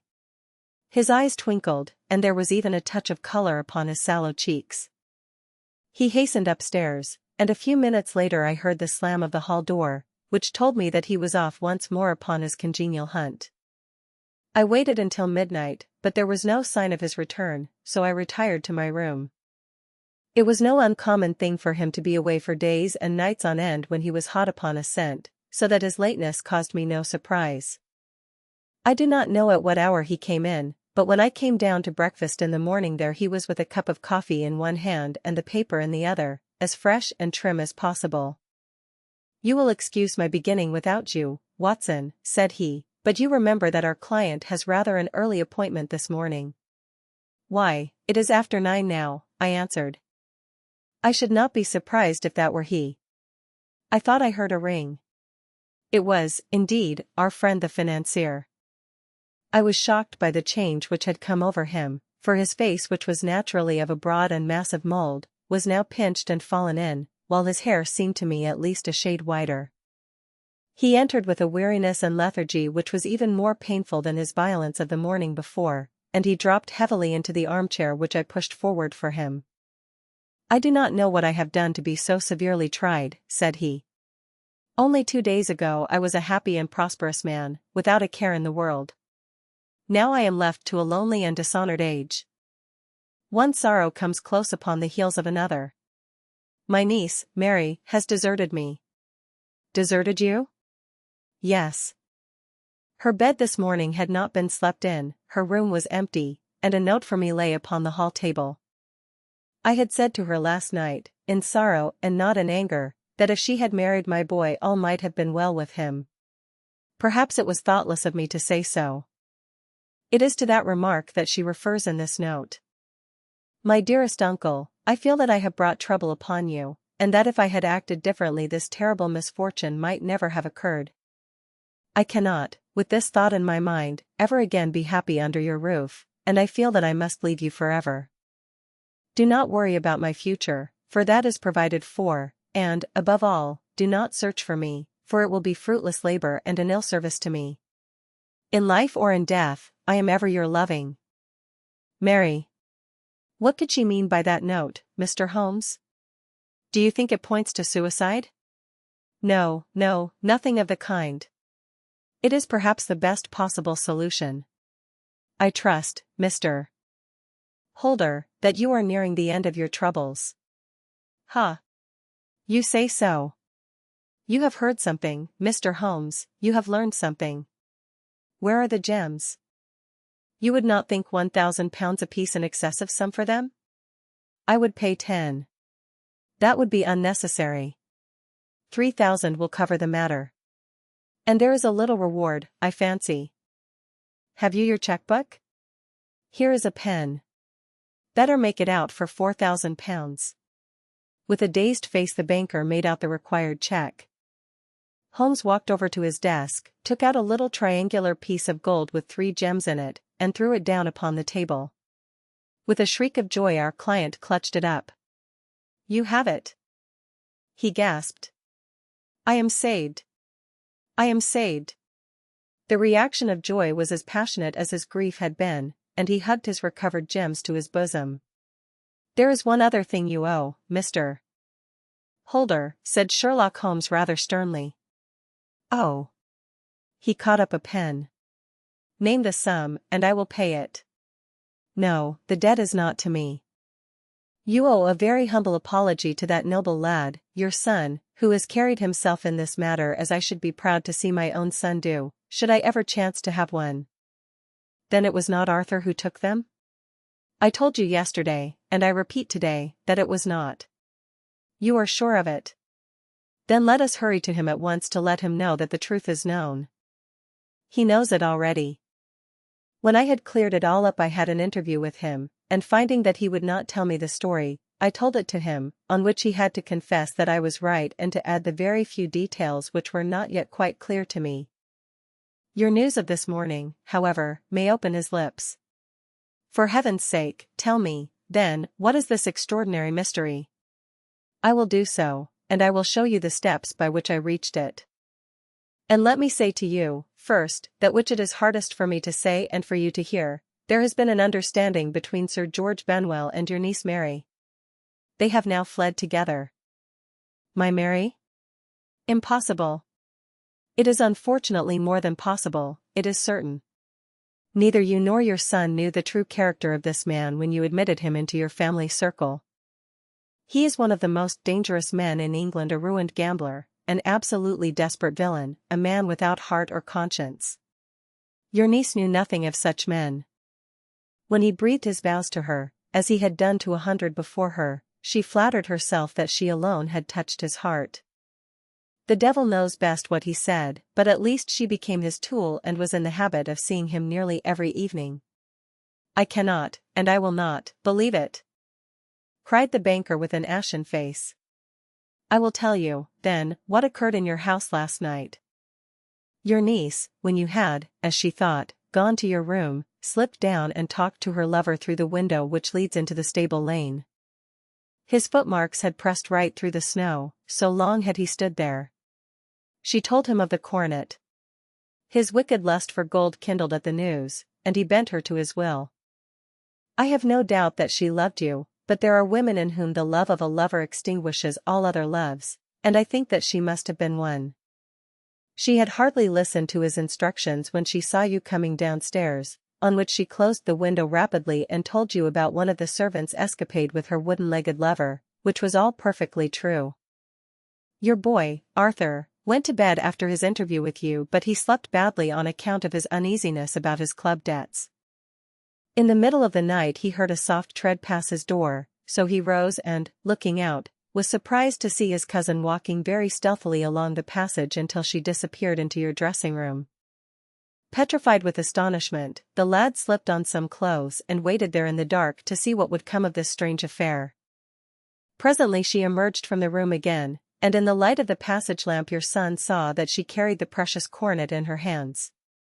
She passed down the stairs, and he, thrilling with horror, ran along and slipped behind the curtain near your door, whence he could see what passed in the hall beneath. He saw her stealthily open the window, hand out the coronet to someone in the gloom, and then closing it once more hurry back to her room, passing quite close to where he stood hid behind the curtain. As long as she was on the scene he could not take any action without a horrible exposure of the woman whom he loved. But the instant that she was gone he realized how crushing a misfortune this would be for you, and how all-important it was to set it right. He rushed down, just as he was, in his bare feet, opened the window, sprang out into the snow, and ran down the lane, where he could see a dark figure in the moonlight. Sir George Benwell tried to get away, but Arthur caught him, and there was a struggle between them, your lad tugging at one side of the coronet, and his opponent at the other. In the scuffle, your son struck Sir George and cut him over the eye. Then something suddenly snapped, and your son, finding that he had the coronet in his hands, rushed back, closed the window, ascended to your room, and had just observed that the coronet had been twisted in the struggle and was endeavoring to straighten it when you appeared upon the scene. "Is it possible?" gasped the banker. You then roused his anger by calling him names at a moment when he felt that he had deserved your warmest thanks. He could not explain the true state of affairs without betraying one who certainly deserved little enough consideration at his hands. He took the more chivalrous view, however, and preserved her secret. "And that was why she shrieked and fainted when she saw the coronet," cried Mr. Holder. "Oh, my God! What a blind fool I have been! And is asking to be allowed to go out for 5 minutes. The dear fellow wanted to see if the missing piece were at the scene of the struggle. How cruelly I have misjudged him. When I arrived at the house," continued Holmes, "I at once went very carefully round it to observe if there were any traces in the snow which might help me. I knew that none had fallen since the evening before, and also that there had been a strong frost to preserve impressions. I passed along the tradesman's path, but found it all trampled down and indistinguishable. Just beyond it, however, at the far side of the kitchen door, a woman had stood and talked with a man, whose round impressions on one side showed that he had a wooden leg. I could even tell that they had been disturbed, for the woman had run back swiftly to the door, as was shown by the deep toe and light heel marks, while wooden leg had waited a little, and then had gone away. I thought at the time that this might be the maid and her sweetheart, of whom you had already spoken to me, and inquiry showed it was so. I passed round the garden without seeing anything more than random tracks, which I took to be the police, but when I got into the stable lane a very long and complex story was written in the snow in front of me. There was a double line of tracks of a booted man, and a second double line which I saw with delight belonged to a man with naked feet. I was at once convinced from what you had told me that the latter was your son. The first had walked both ways, but the other had run swiftly, and as his tread was marked in places over the depression of the boot, it was obvious that he had passed after the other. I followed them up and found they led to the hall window, where Boots had worn all the snow away while waiting. Then I walked to the other end, which was 100 yards or more down the lane. I saw where Boots had faced round, where the snow was cut up as though there had been a struggle, and, finally, where a few drops of blood had fallen, to show me that I was not mistaken. Boots had then run down the lane, and another little smudge of blood showed that it was he who had been hurt. When he came to the high road at the other end, I found that the pavement had been cleared, so there was an end to that clue. On entering the house, however, I examined, as you remember, the sill and framework of the hall window with my lens, and I could at once see that someone had passed out. I could distinguish the outline of an instep where the wet foot had been placed in coming in. I was then beginning to be able to form an opinion as to what had occurred. A man had waited outside the window, someone had brought the gems, the deed had been overseen by your son, he had pursued the thief, had struggled with him, they had each tugged at the cornet, their united strength causing injuries which neither alone could have effected. He had returned with the prize, but had left a fragment in the grasp of his opponent. So far I was clear. The question now was, who was the man, and who was it brought him the cornet? It is an old maxim of mine that when you have excluded the impossible, whatever remains, however improbable, must be the truth. Now, I knew that it was not you who had brought it down, so there only remained your niece and the maids. But if it were the maids, why should your son allow himself to be accused in their place? There could be no possible reason. As he loved his cousin, however, there was an excellent explanation why he should retain her secret, the more so as the secret was a disgraceful one. When I remembered that you had seen her at that window, and how she had fainted on seeing the cornet again, my conjecture became a certainty. And who could it be who was her confederate? A lover evidently, for who else could outweigh the love and gratitude which she must feel to you? I knew that you went out little, and that your circle of friends was a very limited one. But among them was Sir George Benwell. I had heard of him before as being a man of evil reputation among women. It must have been he who wore those boots and retained the missing gems. Even though he knew that Arthur had discovered him, he might still flatter himself that he was safe, for the lad could not say a word without compromising his own family. Well, your own good sense will suggest what measures I took next. I went in the shape of a loafer to Sir George's house, managed to pick up an acquaintance with his valet, learned that his master had cut his head the night before, and, finally, at the expense of 6 shillings, made all sure by buying a pair of his cast-off shoes. With these I journeyed down to Streatham and saw that they exactly fitted the tracks. I saw an ill-dressed vagabond in the lane yesterday evening, said Mr. Holder. Precisely. It was I. I found that I had my man, so I came home and changed my clothes.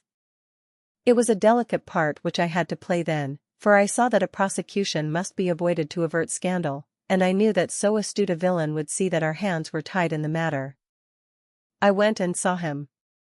At first, of course, he denied everything. But when I gave him every particular that had occurred, he tried to bluster and took down a life-preserver from the wall. I knew my man, however, and I clapped a pistol to his head before he could strike. Then he became a little more reasonable. I told him that we would give him a price for the stones he held £1,000 apiece. That brought out the first signs of grief that he had shown. Why, dash it all, said he, I've let them go at 600 for the 3. I soon managed to get the address of the receiver who had them, on promising him that there would be no prosecution. Off I set to him, and after much chaffering I got our stones at £1,000 apiece. Then I looked in upon your son, told him that all was right, and eventually got to my bed about 2 o'clock, after what I may call a really hard day's work. A day which has saved England from a great public scandal, said the banker, rising. Sir, I cannot find words to thank you, but you shall not find me ungrateful for what you have done. Your skill has indeed exceeded all that I have heard of it. And now I must fly to my dear boy to apologize to him for the wrong which I have done him. As to what you tell me of poor Mary, it goes to my very heart. Not even your skill can inform me where she is now. I think that we may safely say, returned Holmes, that she is wherever Sir George Benwell is. It is equally certain, too, that whatever her sins are, they will soon receive a more than sufficient punishment. Part 12. The Adventure of the Copper Beeches. To the man who loves art for its own sake, remarked Sherlock Holmes, tossing aside the advertisement sheet of the Daily Telegraph, it is frequently in its least important and lowliest manifestations that the keenest pleasure is to be derived. It is pleasant to me to observe, Watson, that you have so far grasped this truth that in these little records of our cases which you have been good enough to draw up, and, I am bound to say, occasionally to embellish, you have given prominence not so much to the many causes célèbres and sensational trials in which I have figured but rather to those incidents which may have been trivial in themselves, but which have given room for those faculties of deduction and of logical synthesis which I have made my special province. And yet, said I, smiling, I cannot quite hold myself absolved from the charge of sensationalism which has been urged against my records. You have erred, perhaps, he observed, taking up a glowing cinder with the tongs and lighting with it the long cherry-wood pipe which was wont to replace his clay when he was in a disputatious rather than a meditative mood. You have erred perhaps in attempting to put color and life into each of your statements instead of confining yourself to the task of placing upon record that severe reasoning from cause to effect which is really the only notable feature about the thing. It seems to me that I have done you full justice in the matter, I remarked with some coldness, for I was repelled by the egotism which I had more than once observed to be a strong factor in my friend's singular character. No, it is not selfishness or conceit, said he, answering, as was his wont, my thoughts rather than my words. If I claim full justice for my art, it is because it is an impersonal thing, a thing beyond myself. Crime is common. Logic is rare. Therefore it is upon the logic rather than upon the crime that you should dwell. You have degraded what should have been a course of lectures into a series of tales. It was a cold morning of the early spring, and we sat after breakfast on either side of a cheery fire in the old room at Baker Street. A thick fog rolled down between the lines of dun-colored houses, and the opposing windows loomed like dark, shapeless blurs through the heavy yellow wreaths. Our gas was lit and shone on the white cloth and glimmer of china and metal, for the table had not been cleared yet. Sherlock Holmes had been silent all the morning, dipping continuously into the advertisement columns of a succession of papers until at last, having apparently given up his search, he had emerged in no very sweet temper to lecture me upon my literary shortcomings. At the same time, he remarked after a pause, during which he had sat puffing at his long pipe and gazing down into the fire, you can hardly be open to a charge of sensationalism, for out of these cases which you have been so kind as to interest yourself in, a fair proportion do not treat of crime, in its legal sense, at all.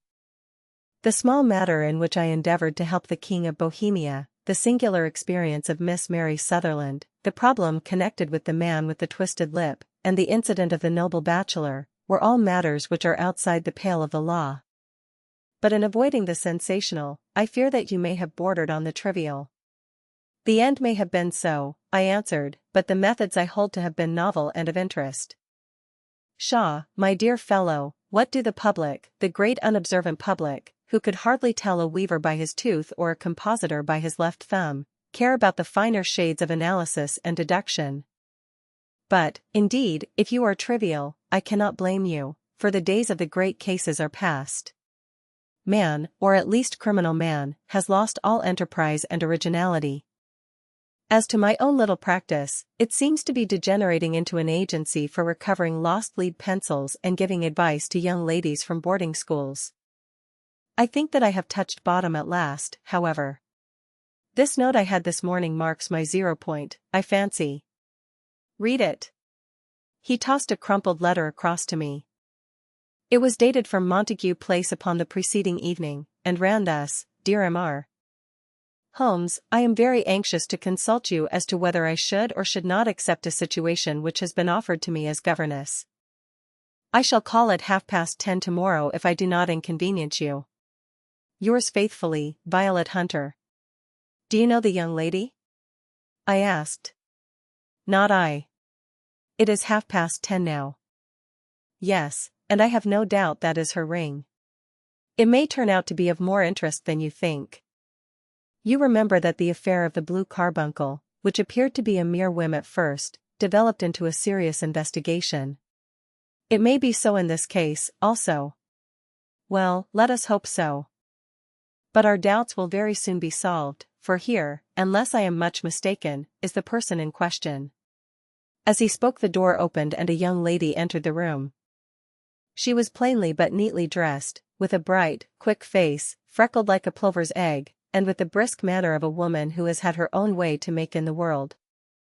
You will excuse my troubling you, I am sure, said she, as my companion rose to greet her, but I have had a very strange experience, and as I have no parents or relations of any sort from whom I could ask advice, I thought that perhaps you would be kind enough to tell me what I should do.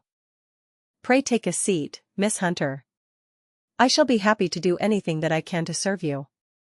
I could see that Holmes was favorably impressed by the manner and speech of his new client. He looked her over in his searching fashion, and then composed himself, with his lids drooping and his fingertips together, to listen to her story. I have been a governess for 5 years, said she, in the family of Colonel Spence Monroe, but 2 months ago the colonel received an appointment at Halifax, in Nova Scotia, and took his children over to America with him, so that I found myself without a situation.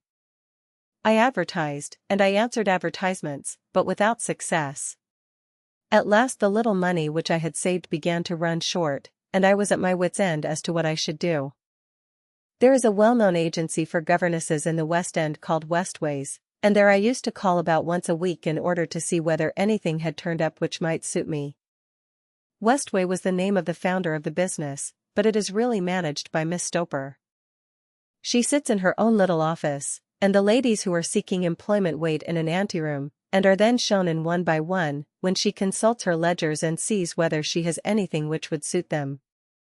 Well, when I called last week I was shown into the little office as usual, but I found that Miss Stoper was not alone. A prodigiously stout man with a very smiling face and a great heavy chin which rolled down in fold upon fold over his throat sat at her elbow with a pair of glasses on his nose, looking very earnestly at the ladies who entered. As I came in he gave quite a jump in his chair and turned quickly to Miss Stoper. "That will do," said he, "I could not ask for anything better." "Capital. Capital." He seemed quite enthusiastic and rubbed his hands together in the most genial fashion. He was such a comfortable-looking man that it was quite a pleasure to look at him. "You are looking for a situation, miss?" he asked. "Yes, sir." "As governess?" "Yes, sir." "And what salary do you ask?" "I had £4 a month in my last place with Colonel Spence Monroe." "Oh, tut, tut." Sweating rank sweating, he cried, throwing his fat hands out into the air like a man who is in a boiling passion. How could anyone offer so pitiful a sum to a lady with such attractions and accomplishments? "My accomplishments, sir, may be less than you imagine," said I. "A little French, a little German, music, and drawing." "Tut, tut," he cried. "This is all quite beside the question. The point is, have you or have you not the bearing and deportment of a lady? There it is in a nutshell. If you have not, you are not fitted for the rearing of a child who may some day play a considerable part in the history of the country. But if you have, why, then, how could any gentleman ask you to condescend to accept anything under the 3 figures? Your salary with me, madam, would commence at £100 a year. You may imagine, Mr. Holmes, that to me, destitute as I was, such an offer seemed almost too good to be true. The gentleman, however, seeing perhaps the look of incredulity upon my face, opened a pocketbook and took out a note. "It is also my custom," said he, smiling in the most pleasant fashion until his eyes were just 2 little shining slits amid the white creases of his face, "to advance to my young ladies half their salary beforehand, so that they may meet any little expenses of their journey and their wardrobe." It seemed to me that I had never met so fascinating and so thoughtful a man. As I was already in debt to my tradesmen, the advance was a great convenience, and yet there was something unnatural about the whole transaction which made me wish to know a little more before I quite committed myself. "May I ask where you live, sir?" said I. "Hampshire." "Charming rural place. The Copper Beeches, 5 miles on the far side of Winchester. It is the most lovely country, my dear young lady, and the dearest old country house." "And my duties, sir?" "I should be glad to know what they would be." "One child, one dear little romper just 6 years old. Oh, if you could see him killing cockroaches with a slipper. Smack. Smack. Smack. 3 gone before you could wink." He leaned back in his chair and laughed his eyes into his head again. I was a little startled at the nature of the child's amusement, but the father's laughter made me think that perhaps he was joking. "My sole duties, then," I asked, "are to take charge of a single child?" No, no, not the soul, not the soul, my dear young lady, he cried. Your duty would be, as I am sure your good sense would suggest, to obey any little commands my wife might give, provided always that they were such commands as a lady might with propriety obey. You see no difficulty, heh? I should be happy to make myself useful. Quite so. In dress now, for example. We are fatty people, you know, fatty but kind-hearted. If you were asked to wear any dress which we might give you, you would not object to our little whim. Heh? No, said I, considerably astonished at his words. Or to sit here, or sit there, that would not be offensive to you? Oh, no. Or to cut your hair quite short before you come to us? I could hardly believe my ears. As you may observe, Mr. Holmes, my hair is somewhat luxuriant, and of a rather peculiar tint of chestnut. It has been considered artistic. I could not dream of sacrificing it in this offhand fashion. I am afraid that that is quite impossible, said I.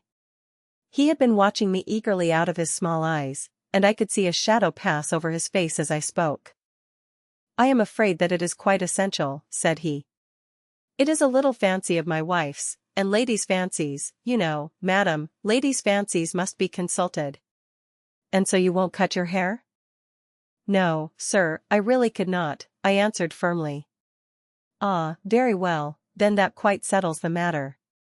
It is a pity, because in other respects you would really have done very nicely. In that case, Miss Stoper, I had best inspect a few more of your young ladies. The manageress had said all this while busy with her papers without a word to either of us, but she glanced at me now with so much annoyance upon her face that I could not help suspecting that she had lost a handsome commission through my refusal. Do you desire your name to be kept upon the books? She asked. If you please, Miss Stoper. Well, really, it seems rather useless, since you refuse the most excellent offers in this fashion, said she sharply. You can hardly expect us to exert ourselves to find another such opening for you. Good day to you, Miss Hunter. She struck a gong upon the table, and I was shown out by the page. Well, Mr.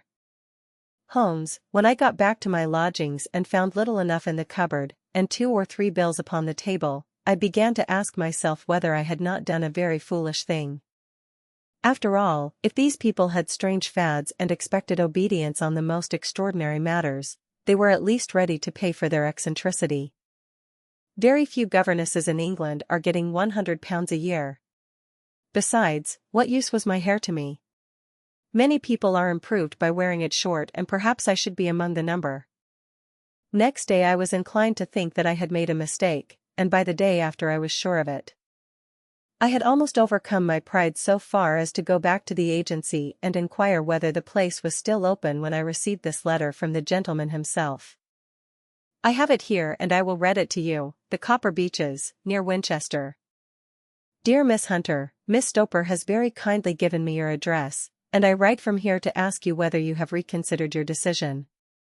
My wife is very anxious that you should come, for she has been much attracted by my description of you. We are willing to give £30 a quarter, or £120 a year, so as to recompense you for any little inconvenience which our fads may cause you. They are not very exacting, after all.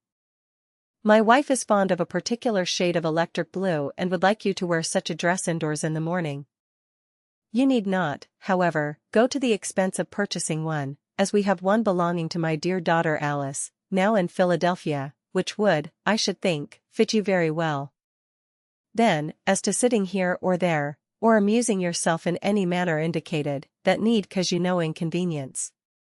As regards your hair, it is no doubt a pity, especially as I could not help remarking its beauty during our short interview, but I am afraid that I must remain firm upon this point, and I only hope that the increased salary may recompense you for the loss.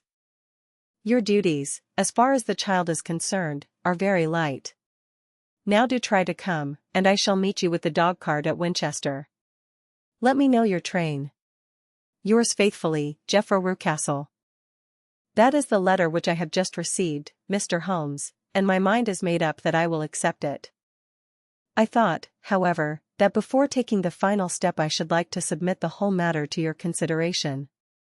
Well, Miss Hunter, if your mind is made up, that settles the question, said Holmes, smiling. But you would not advise me to refuse? I confess that it is not the situation which I should like to see a sister of mine apply for. What is the meaning of it all, Mr. Holmes? Ah, I have no data. I cannot tell. Perhaps you have yourself formed some opinion? Well, there seems to me to be only one possible solution. Mr. Rucastle seemed to be a very kind, good-natured man. Is it not possible that his wife is a lunatic, that he desires to keep the matter quiet for fear she should be taken to an asylum, and that he humors her fancies in every way in order to prevent an outbreak? That is a possible solution. In fact, as matters stand, it is the most probable one. But in any case it does not seem to be a nice household for a young lady. But the money, Mr. Holmes, the money. Well, yes, of course the pay is good, too good. That is what makes me uneasy. Why should they give you £120 a year, when they could have their pick for £40? There must be some strong reason behind. I thought that if I told you the circumstances you would understand afterwards if I wanted your help. I should feel so much stronger if I felt that you were at the back of me. Oh, you may carry that feeling away with you. I assure you that your little problem promises to be the most interesting which has come my way for some months. There is something distinctly novel about some of the features. If you should find yourself in doubt or in danger. What danger do you foresee? Holmes shook his head gravely. It would cease to be a danger if we could define it, said he. But at any time, day or night, a telegram would bring me down to your help. That is enough. She rose briskly from her chair with the anxiety all swept from her face. I shall go down to Hampshire quite easy in my mind now. I shall write to Mr. Rucastle at once, sacrifice my poor hair tonight, and start for Winchester tomorrow. With a few grateful words to Holmes she bade us both good night and bustled off upon her way. At least, said I as we heard her quick, firm steps descending the stairs, she seems to be a young lady who is very well able to take care of herself. And she would need to be, said Holmes gravely. I am much mistaken if we do not hear from her before many days are past. It was not very long before my friend's prediction was fulfilled. A fortnight went by, during which I frequently found my thoughts turning in her direction and wondering what strange side alley of human experience this lonely woman had strayed into. The unusual salary, the curious conditions, the light duties, all pointed to something abnormal, though whether a fad or a plot, or whether the man were a philanthropist or a villain, it was quite beyond my powers to determine. As to Holmes, I observed that he sat frequently for half an hour on end, with knitted brows and an abstracted air, but he swept the matter away with a wave of his hand when I mentioned it. Data! Data! Data! He cried impatiently. I can't make bricks without clay. And yet he would always wind up by muttering that no sister of his should ever have accepted such a situation. The telegram which we eventually received came late one night just as I was thinking of turning in and Holmes was settling down to one of those all-night chemical researches which he frequently indulged in, when I would leave him stooping over a retort and a test tube at night and find him in the same position when I came down to breakfast in the morning. He opened the yellow envelope, and then, glancing at the message, threw it across to me. Just look up the trains in Bradshaw, said he, and turned back to his chemical studies. The summons was a brief and urgent one. Please be at the Black Swan Hotel at Winchester at midday tomorrow, it said. Do come. I am at my wit's end. Hunter. Will you come with me? Asked Holmes, glancing up. I should wish to. Just look it up, then. There is a train at 9:30, said I, glancing over my Bradshaw. It is due at Winchester at 11:30. That will do very nicely. Then perhaps I had better postpone my analysis of the acetones, as we may need to be at our best in the morning.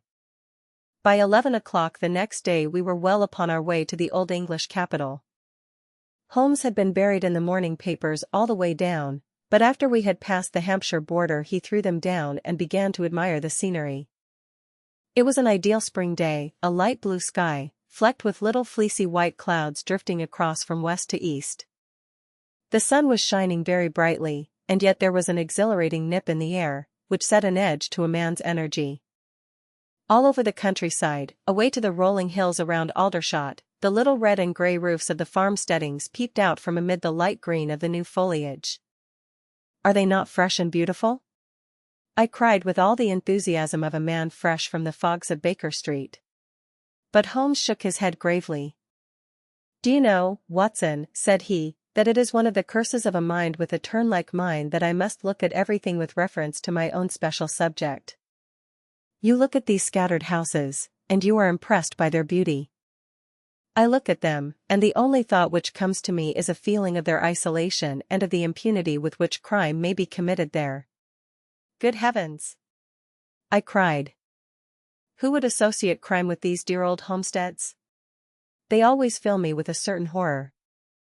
It is my belief, Watson, founded upon my experience, that the lowest and vilest alleys in London do not present a more dreadful record of sin than does the smiling and beautiful countryside. You horrify me. But the reason is very obvious. The pressure of public opinion can do in the town what the law cannot accomplish. There is no lane so vile that the scream of a tortured child, or the thud of a drunkard's blow, does not beget sympathy and indignation among the neighbors, and then the whole machinery of justice is ever so close that a word of complaint can set it going, and there is but a step between the crime and the dock. But look at these lonely houses, each in its own fields, filled for the most part with poor ignorant folk who know little of the law. Think of the deeds of hellish cruelty, the hidden wickedness which may go on, year in, year out, in such places, and none the wiser. Had this lady who appeals to us for help gone to live in Winchester, I should never have had a fear for her. It is the 5 miles of country which makes the danger. Still, it is clear that she is not personally threatened. No. If she can come to Winchester to meet us, she can get away. Quite so. She has her freedom. What can be the matter, then? Can you suggest no explanation? I have devised 7 separate explanations, each of which would cover the facts as far as we know them. But which of these is correct can only be determined by the fresh information which we shall no doubt find waiting for us. Well, there is the tower of the cathedral, and we shall soon learn all that Miss Hunter has to tell. The Black Swan is an inn of repute in the High Street, at no distance from the station, and there we found the young lady waiting for us. She had engaged a sitting room, and our lunch awaited us upon the table. "I am so delighted that you have come," she said earnestly. "It is so very kind of you both, but indeed I do not know what I should do. Your advice will be altogether invaluable to me. Pray tell us what has happened to you." "I will do so, and I must be quick, for I have promised Mr. Rucastle to be back before 3. I got his leave to come into town this morning, though he little knew for what purpose. Let us have everything in its due order." Holmes thrust his long thin legs out towards the fire and composed himself to listen. "In the first place, I may say that I have met, on the whole, with no actual ill treatment from Mr. and Mrs. Rucastle. It is only fair to them to say that. But I cannot understand them, and I am not easy in my mind about them." "What can you not understand?" "Their reasons for their conduct. But you shall have it all just as it occurred. When I came down, Mr. Rucastle met me here and drove me in his dog-cart to the Copper Beeches.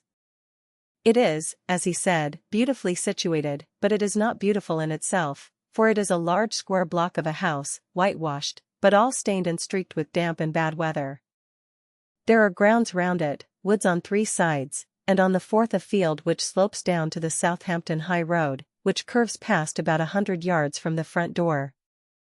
This ground in front belongs to the house, but the woods all round are part of Lord Southerton's preserves. A clump of copper beeches immediately in front of the hall door has given its name to the place. I was driven over by my employer, who was as amiable as ever, and was introduced by him that evening to his wife and the child. There was no truth, Mr. Holmes, in the conjecture which seemed to us to be probable in your rooms at Baker Street. Mrs. Rucastle is not mad. I found her to be a silent, pale-faced woman, much younger than her husband, not more than 30, I should think, while he can hardly be less than 45.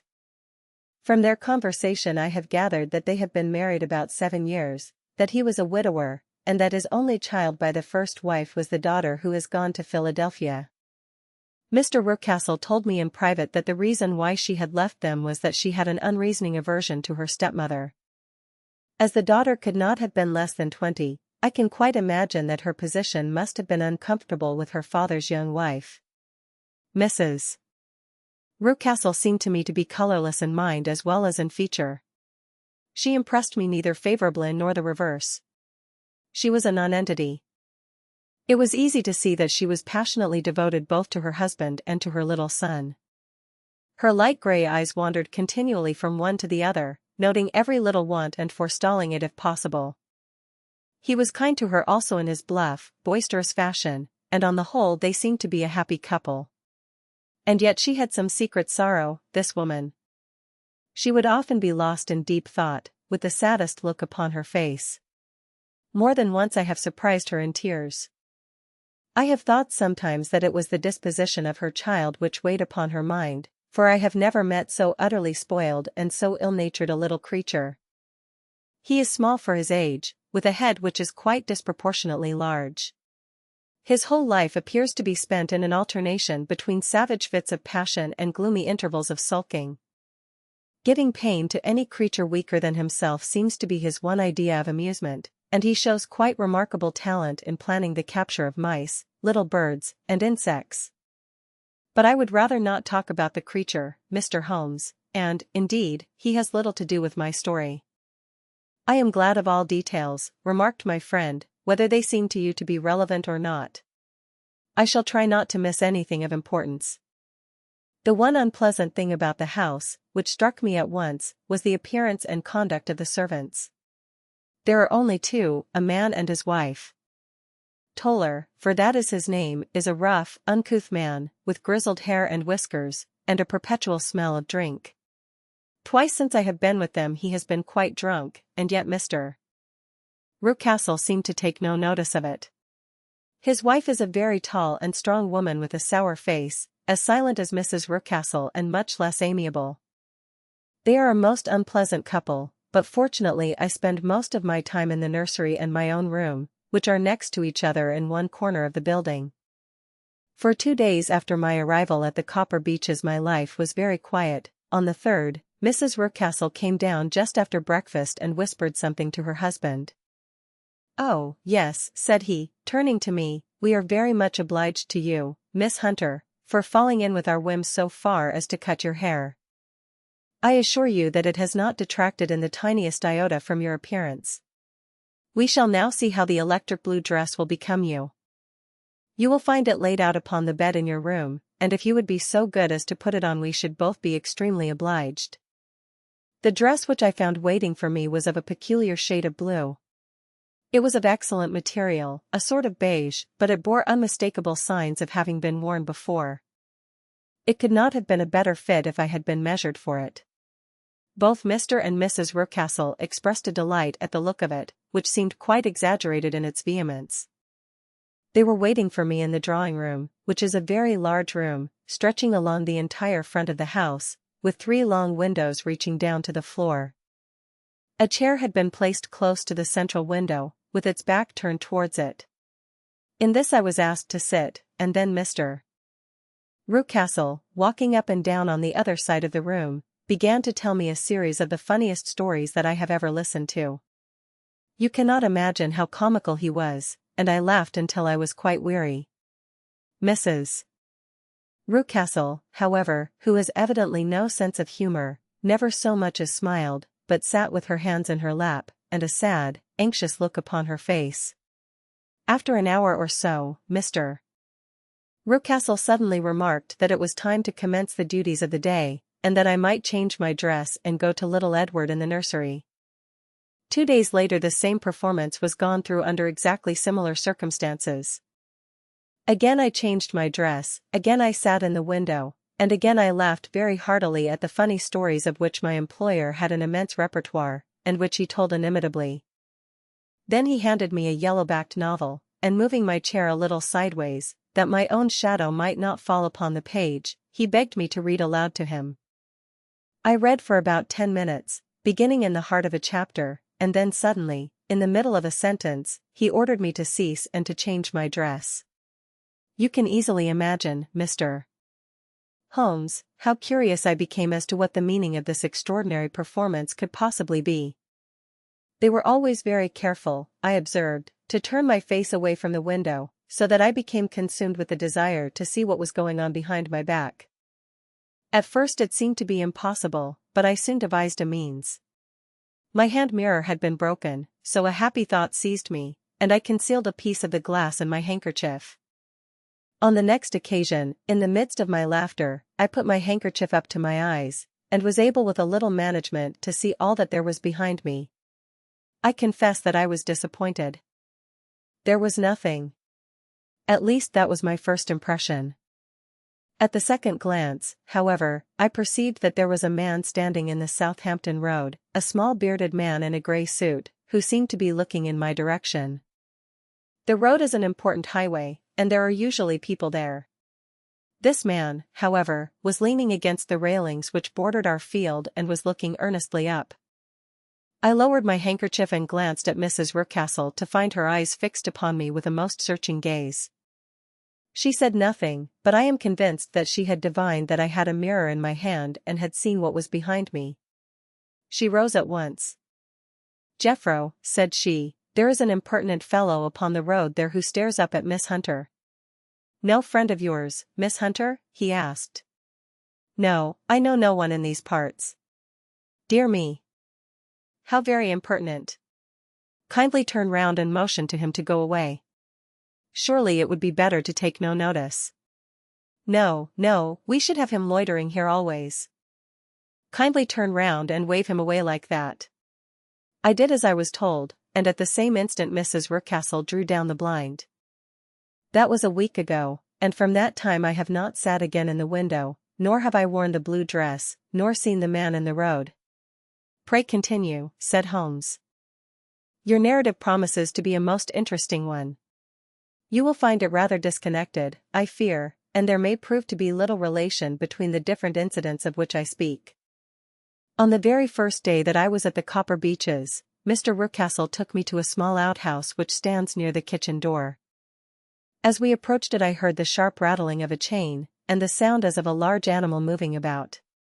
"Look in here," said Mr. Rucastle, showing me a slit between two planks. "Is he not a beauty?" I looked through and was conscious of two glowing eyes, and of a vague figure huddled up in the darkness. "Don't be frightened," said my employer, laughing at the start which I had given. "It's only Carlo, my mastiff. I call him mine, but really old Toller, my groom, is the only man who can do anything with him. We feed him once a day, and not too much then, so that he is always as keen as mustard. Toller lets him loose every night, and God help the trespasser whom he lays his fangs upon. For goodness sake don't you ever on any pretext set your foot over the threshold at night, for it's as much as your life is worth." The warning was no idle one, for 2 nights later I happened to look out of my bedroom window about 2 o'clock in the morning. It was a beautiful moonlight night, and the lawn in front of the house was silvered over and almost as bright as day. I was standing, wrapped in the peaceful beauty of the scene, when I was aware that something was moving under the shadow of the Copper Beeches. As it emerged into the moonshine I saw what it was. It was a giant dog, as large as a calf, tawny tinted, with hanging jowl, black muzzle, and huge projecting bones. It walked slowly across the lawn and vanished into the shadow upon the other side. That dreadful sentinel sent a chill to my heart which I do not think that any burglar could have done. And now I have a very strange experience to tell you. I had, as you know, cut off my hair in London, and I had placed it in a great coil at the bottom of my trunk. One evening, after the child was in bed, I began to amuse myself by examining the furniture of my room and by rearranging my own little things. There was an old chest of drawers in the room, the 2 upper ones empty and open, the lower one locked. I had filled the first 2 with my linen, and as I had still much to pack away I was naturally annoyed at not having the use of the 3rd drawer. It struck me that it might have been fastened by a mere oversight, so I took out my bunch of keys and tried to open it. The very first key fitted to perfection, and I drew the drawer open. There was only one thing in it, but I am sure that you would never guess what it was. It was my coil of hair. I took it up and examined it. It was of the same peculiar tint, and the same thickness. But then the impossibility of the thing obtruded itself upon me. How could my hair have been locked in the drawer? With trembling hands I undid my trunk, turned out the contents, and drew from the bottom my own hair. I laid the two tresses together, and I assure you that they were identical. Was it not extraordinary? Puzzle as I would, I could make nothing at all of what it meant. I returned the strange hair to the drawer, and I said nothing of the matter to the Rucastles, as I felt that I had put myself in the wrong by opening a drawer which they had locked. I am naturally observant, as you may have remarked, Mr. Holmes, and I soon had a pretty good plan of the whole house in my head. There was one wing, however, which appeared not to be inhabited at all. A door which faced that which led into the quarters of the tollers opened into this suite, but it was invariably locked. One day, however, as I ascended the stair, I met Mr. Rucastle coming out through this door, his keys in his hand, and a look on his face which made him a very different person to the round, jovial man to whom I was accustomed. His cheeks were red, his brow was all crinkled with anger, and the veins stood out at his temples with passion. He locked the door and hurried past me without a word or a look. This aroused my curiosity, so when I went out for a walk in the grounds with my charge, I strolled round to the side from which I could see the windows of this part of the house. There were 4 of them in a row, 3 of which were simply dirty, while the 4th was shuttered up. They were evidently all deserted. As I strolled up and down, glancing at them occasionally, Mr.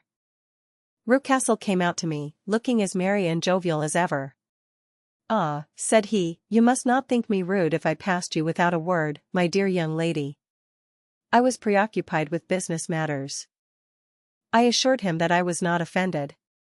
"By the way," said I, "you seem to have quite a suite of spare rooms up there, and one of them has the shutters up."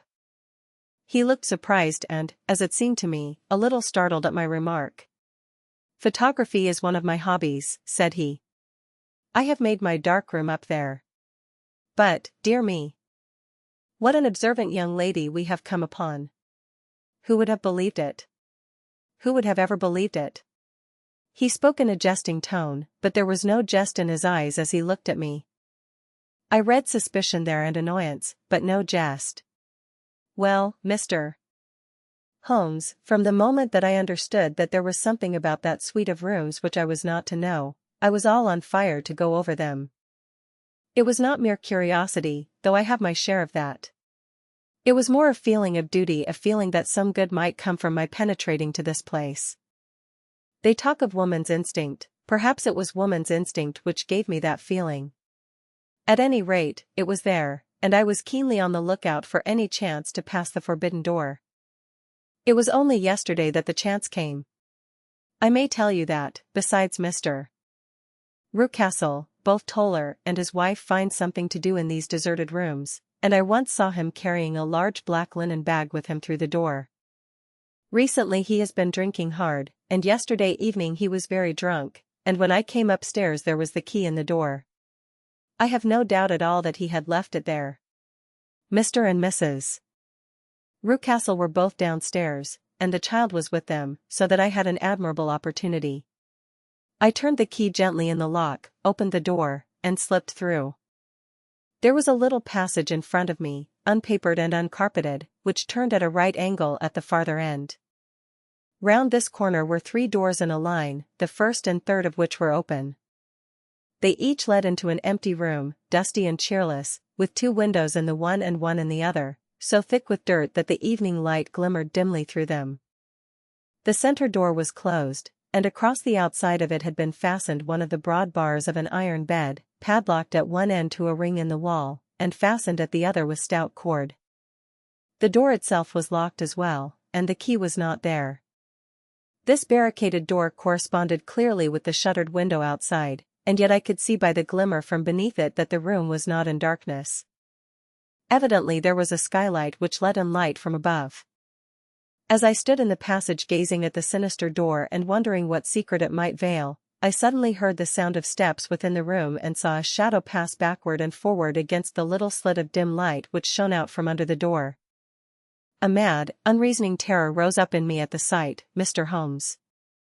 My overstrung nerves failed me suddenly, and I turned and ran as though some dreadful hand were behind me clutching at the skirt of my dress. I rushed down the passage, through the door, and straight into the arms of Mr. Rucastle, who was waiting outside. "So," said he, smiling, "it was you, then." I thought that it must be when I saw the door open. "Oh, I am so frightened," I panted. "My dear young lady. My dear young lady. You cannot think how caressing and soothing his manner was, and what has frightened you, my dear young lady?" But his voice was just a little too coaxing. He overdid it. I was keenly on my guard against him. "I was foolish enough to go into the empty wing," I answered. "But it is so lonely and eerie in this dim light that I was frightened and ran out again." "Oh, it is so dreadfully still in there." "Only that," said he, looking at me keenly. "Why, what did you think?" I asked. "Why do you think that I lock this door?" "I am sure that I do not know. It is to keep people out who have no business there. Do you see?" He was still smiling in the most amiable manner. "I am sure if I had known." "Well, then, you know now. And if you ever put your foot over that threshold again," here in an instant the smile hardened into a grin of rage, and he glared down at me with the face of a demon, "I'll throw you to the mastiff." I was so terrified that I do not know what I did. I suppose that I must have rushed past him into my room. I remember nothing until I found myself lying on my bed trembling all over. Then I thought of you, Mr. Holmes. I could not live there longer without some advice. I was frightened of the house, of the man, of the woman, of the servants, even of the child. They were all horrible to me. If I could only bring you down all would be well. Of course I might have fled from the house, but my curiosity was almost as strong as my fears. My mind was soon made up. I would send you a wire. I put on my hat and cloak, went down to the office, which is about half a mile from the house, and then returned, feeling very much easier. A horrible doubt came into my mind as I approached the door lest the dog might be loose, but I remembered that Toller had drunk himself into a state of insensibility that evening, and I knew that he was the only one in the household who had any influence with the savage creature, or who would venture to set him free. I slipped in safety and lay awake half the night in my joy at the thought of seeing you. I had no difficulty in getting leave to come into Winchester this morning, but I must be back before 3 o'clock, for Mr. and Mrs. Rucastle are going on a visit, and will be away all the evening, so that I must look after the child. Now I have told you all my adventures, Mr. Holmes, and I should be very glad if you could tell me what it all means, and, above all, what I should do." Holmes and I had listened spellbound to this extraordinary story. My friend rose now and paced up and down the room, his hands in his pockets, and an expression of the most profound gravity upon his face. "Is Toller still drunk?" he asked. "Yes. I heard his wife tell Mrs. Rucastle that she could do nothing with him." "That is well. And the Rucastles go out tonight?" "Yes." "Is there a cellar with a good strong lock?" "Yes, the wine cellar." "You seem to me to have acted all through this matter like a very brave and sensible girl, Miss Hunter. Do you think that you could perform one more feat?" "I should not ask it of you if I did not think you a quite exceptional woman." "I will try." "What is it?" "We shall be at the Copper Beeches by 7 o'clock, my friend and I. The Rucastles will be gone by that time, and Toller will, we hope, be incapable. There only remains Mrs. Toller, who might give the alarm. If you could send her into the cellar on some errand, and then turn the key upon her, you would facilitate matters immensely." "I will do it." "Excellent. We shall then look thoroughly into the affair. Of course there is only one feasible explanation. You have been brought there to personate someone, and the real person is imprisoned in this chamber." "That is obvious.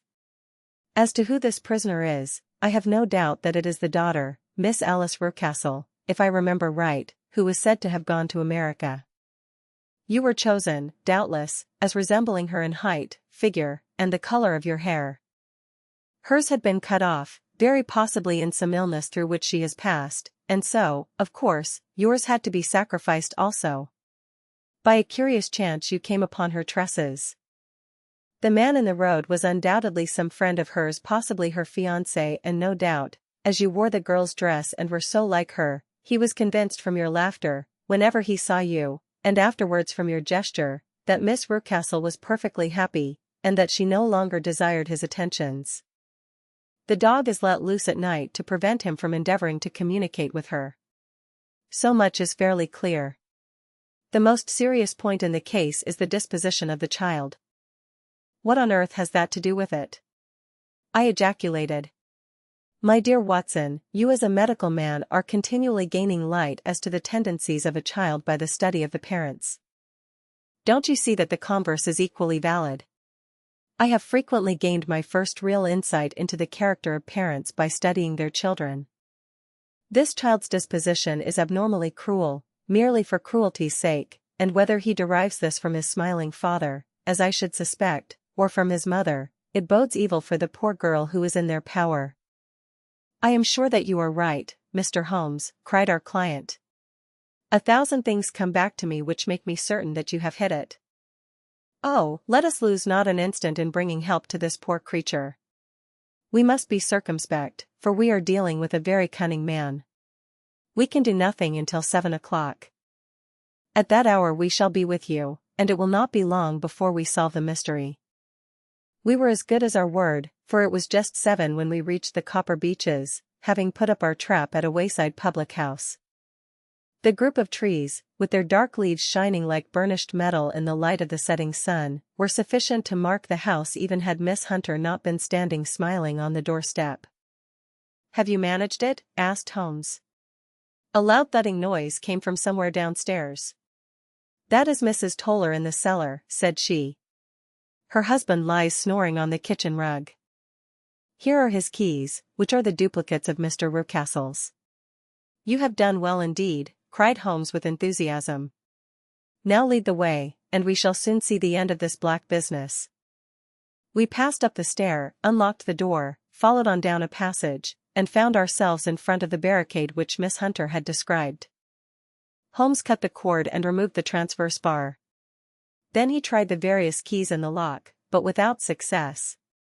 No sound came from within, and at the silence Holmes' face clouded over. I trust that we are not too late, said he. I think, Miss Hunter, that we had better go in without you. Now, Watson, put your shoulder to it, and we shall see whether we cannot make our way in. It was an old rickety door and gave at once before our united strength. Together we rushed into the room. It was empty. There was no furniture save a little pallet bed, a small table, and a basket full of linen. The skylight above was open, and the prisoner gone. There has been some villainy here, said Holmes. This beauty has guessed Miss Hunter's intentions and has carried his victim off. But how? Through the skylight. We shall soon see how he managed it. He swung himself up onto the roof. Ah, yes, he cried, here's the end of a long light ladder against the eaves. That is how he did it.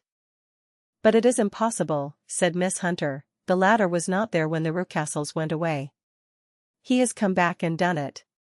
I tell you that he is a clever and dangerous man. I should not be very much surprised if this were he whose step I hear now upon the stair. I think, Watson, that it would be as well for you to have your pistol ready. The words were hardly out of his mouth before a man appeared at the door of the room, a very fat and burly man, with a heavy stick in his hand.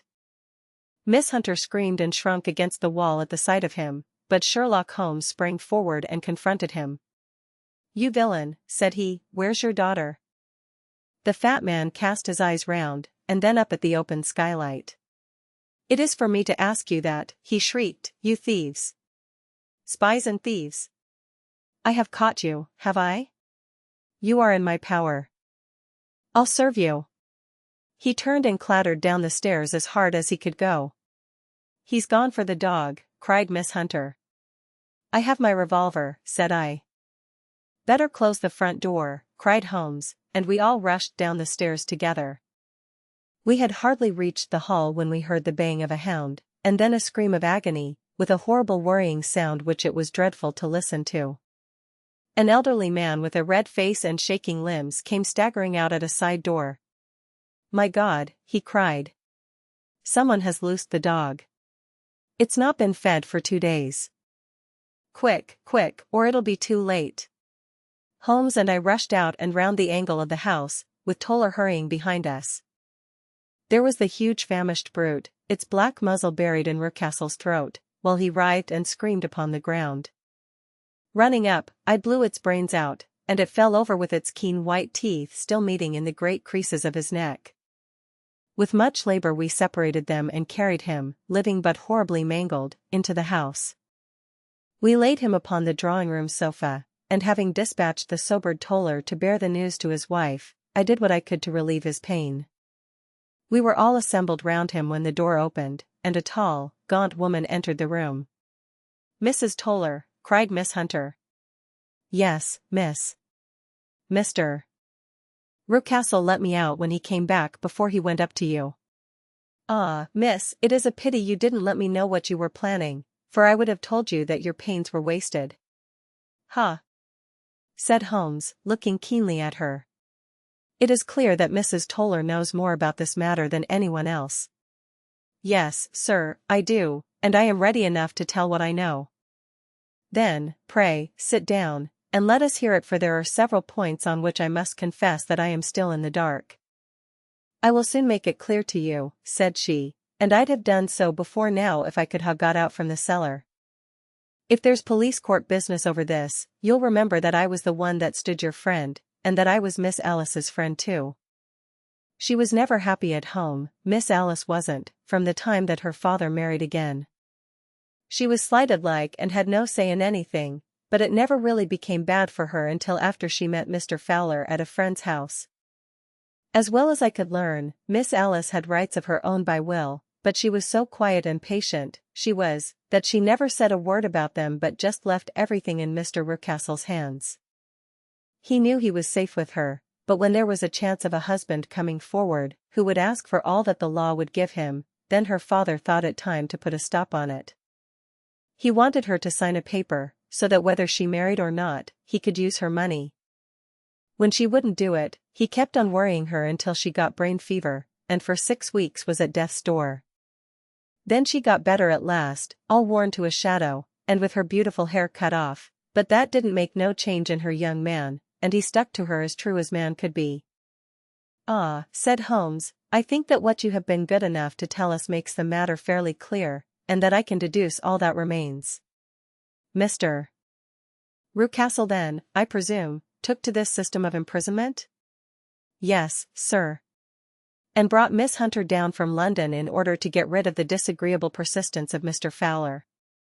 "That was it, sir. But Mr.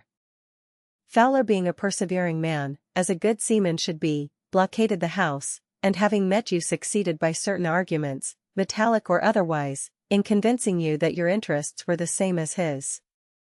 "Mr. Fowler was a very kind-spoken, free-handed gentleman," said Mrs. Toller serenely. "And in this way he managed that your good man should have no want of drink, and that a ladder should be ready at the moment when your master had gone out." "You have it, sir, just as it happened." "I am sure we owe you an apology, Mrs. Toller," said Holmes, "for you have certainly cleared up everything which puzzled us. And here comes the country surgeon and Mrs.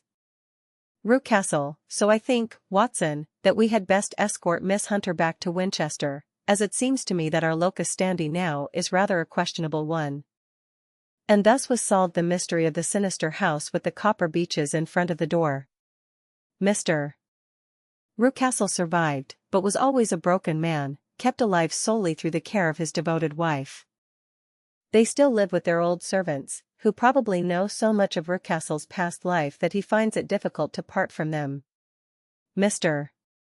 Fowler and Miss Rucastle were married, by special license, in Southampton the day after their flight, and he is now the holder of a government appointment in the island of Mauritius. As to Miss Violet Hunter, my friend Holmes, rather to my disappointment, manifested no further interest in her when once she had ceased to be the center of one of his problems, and she is now the head of a private school at Walsall, where I believe that she has met with considerable success. End of the Project Gutenberg ebook The Adventures of Sherlock Holmes.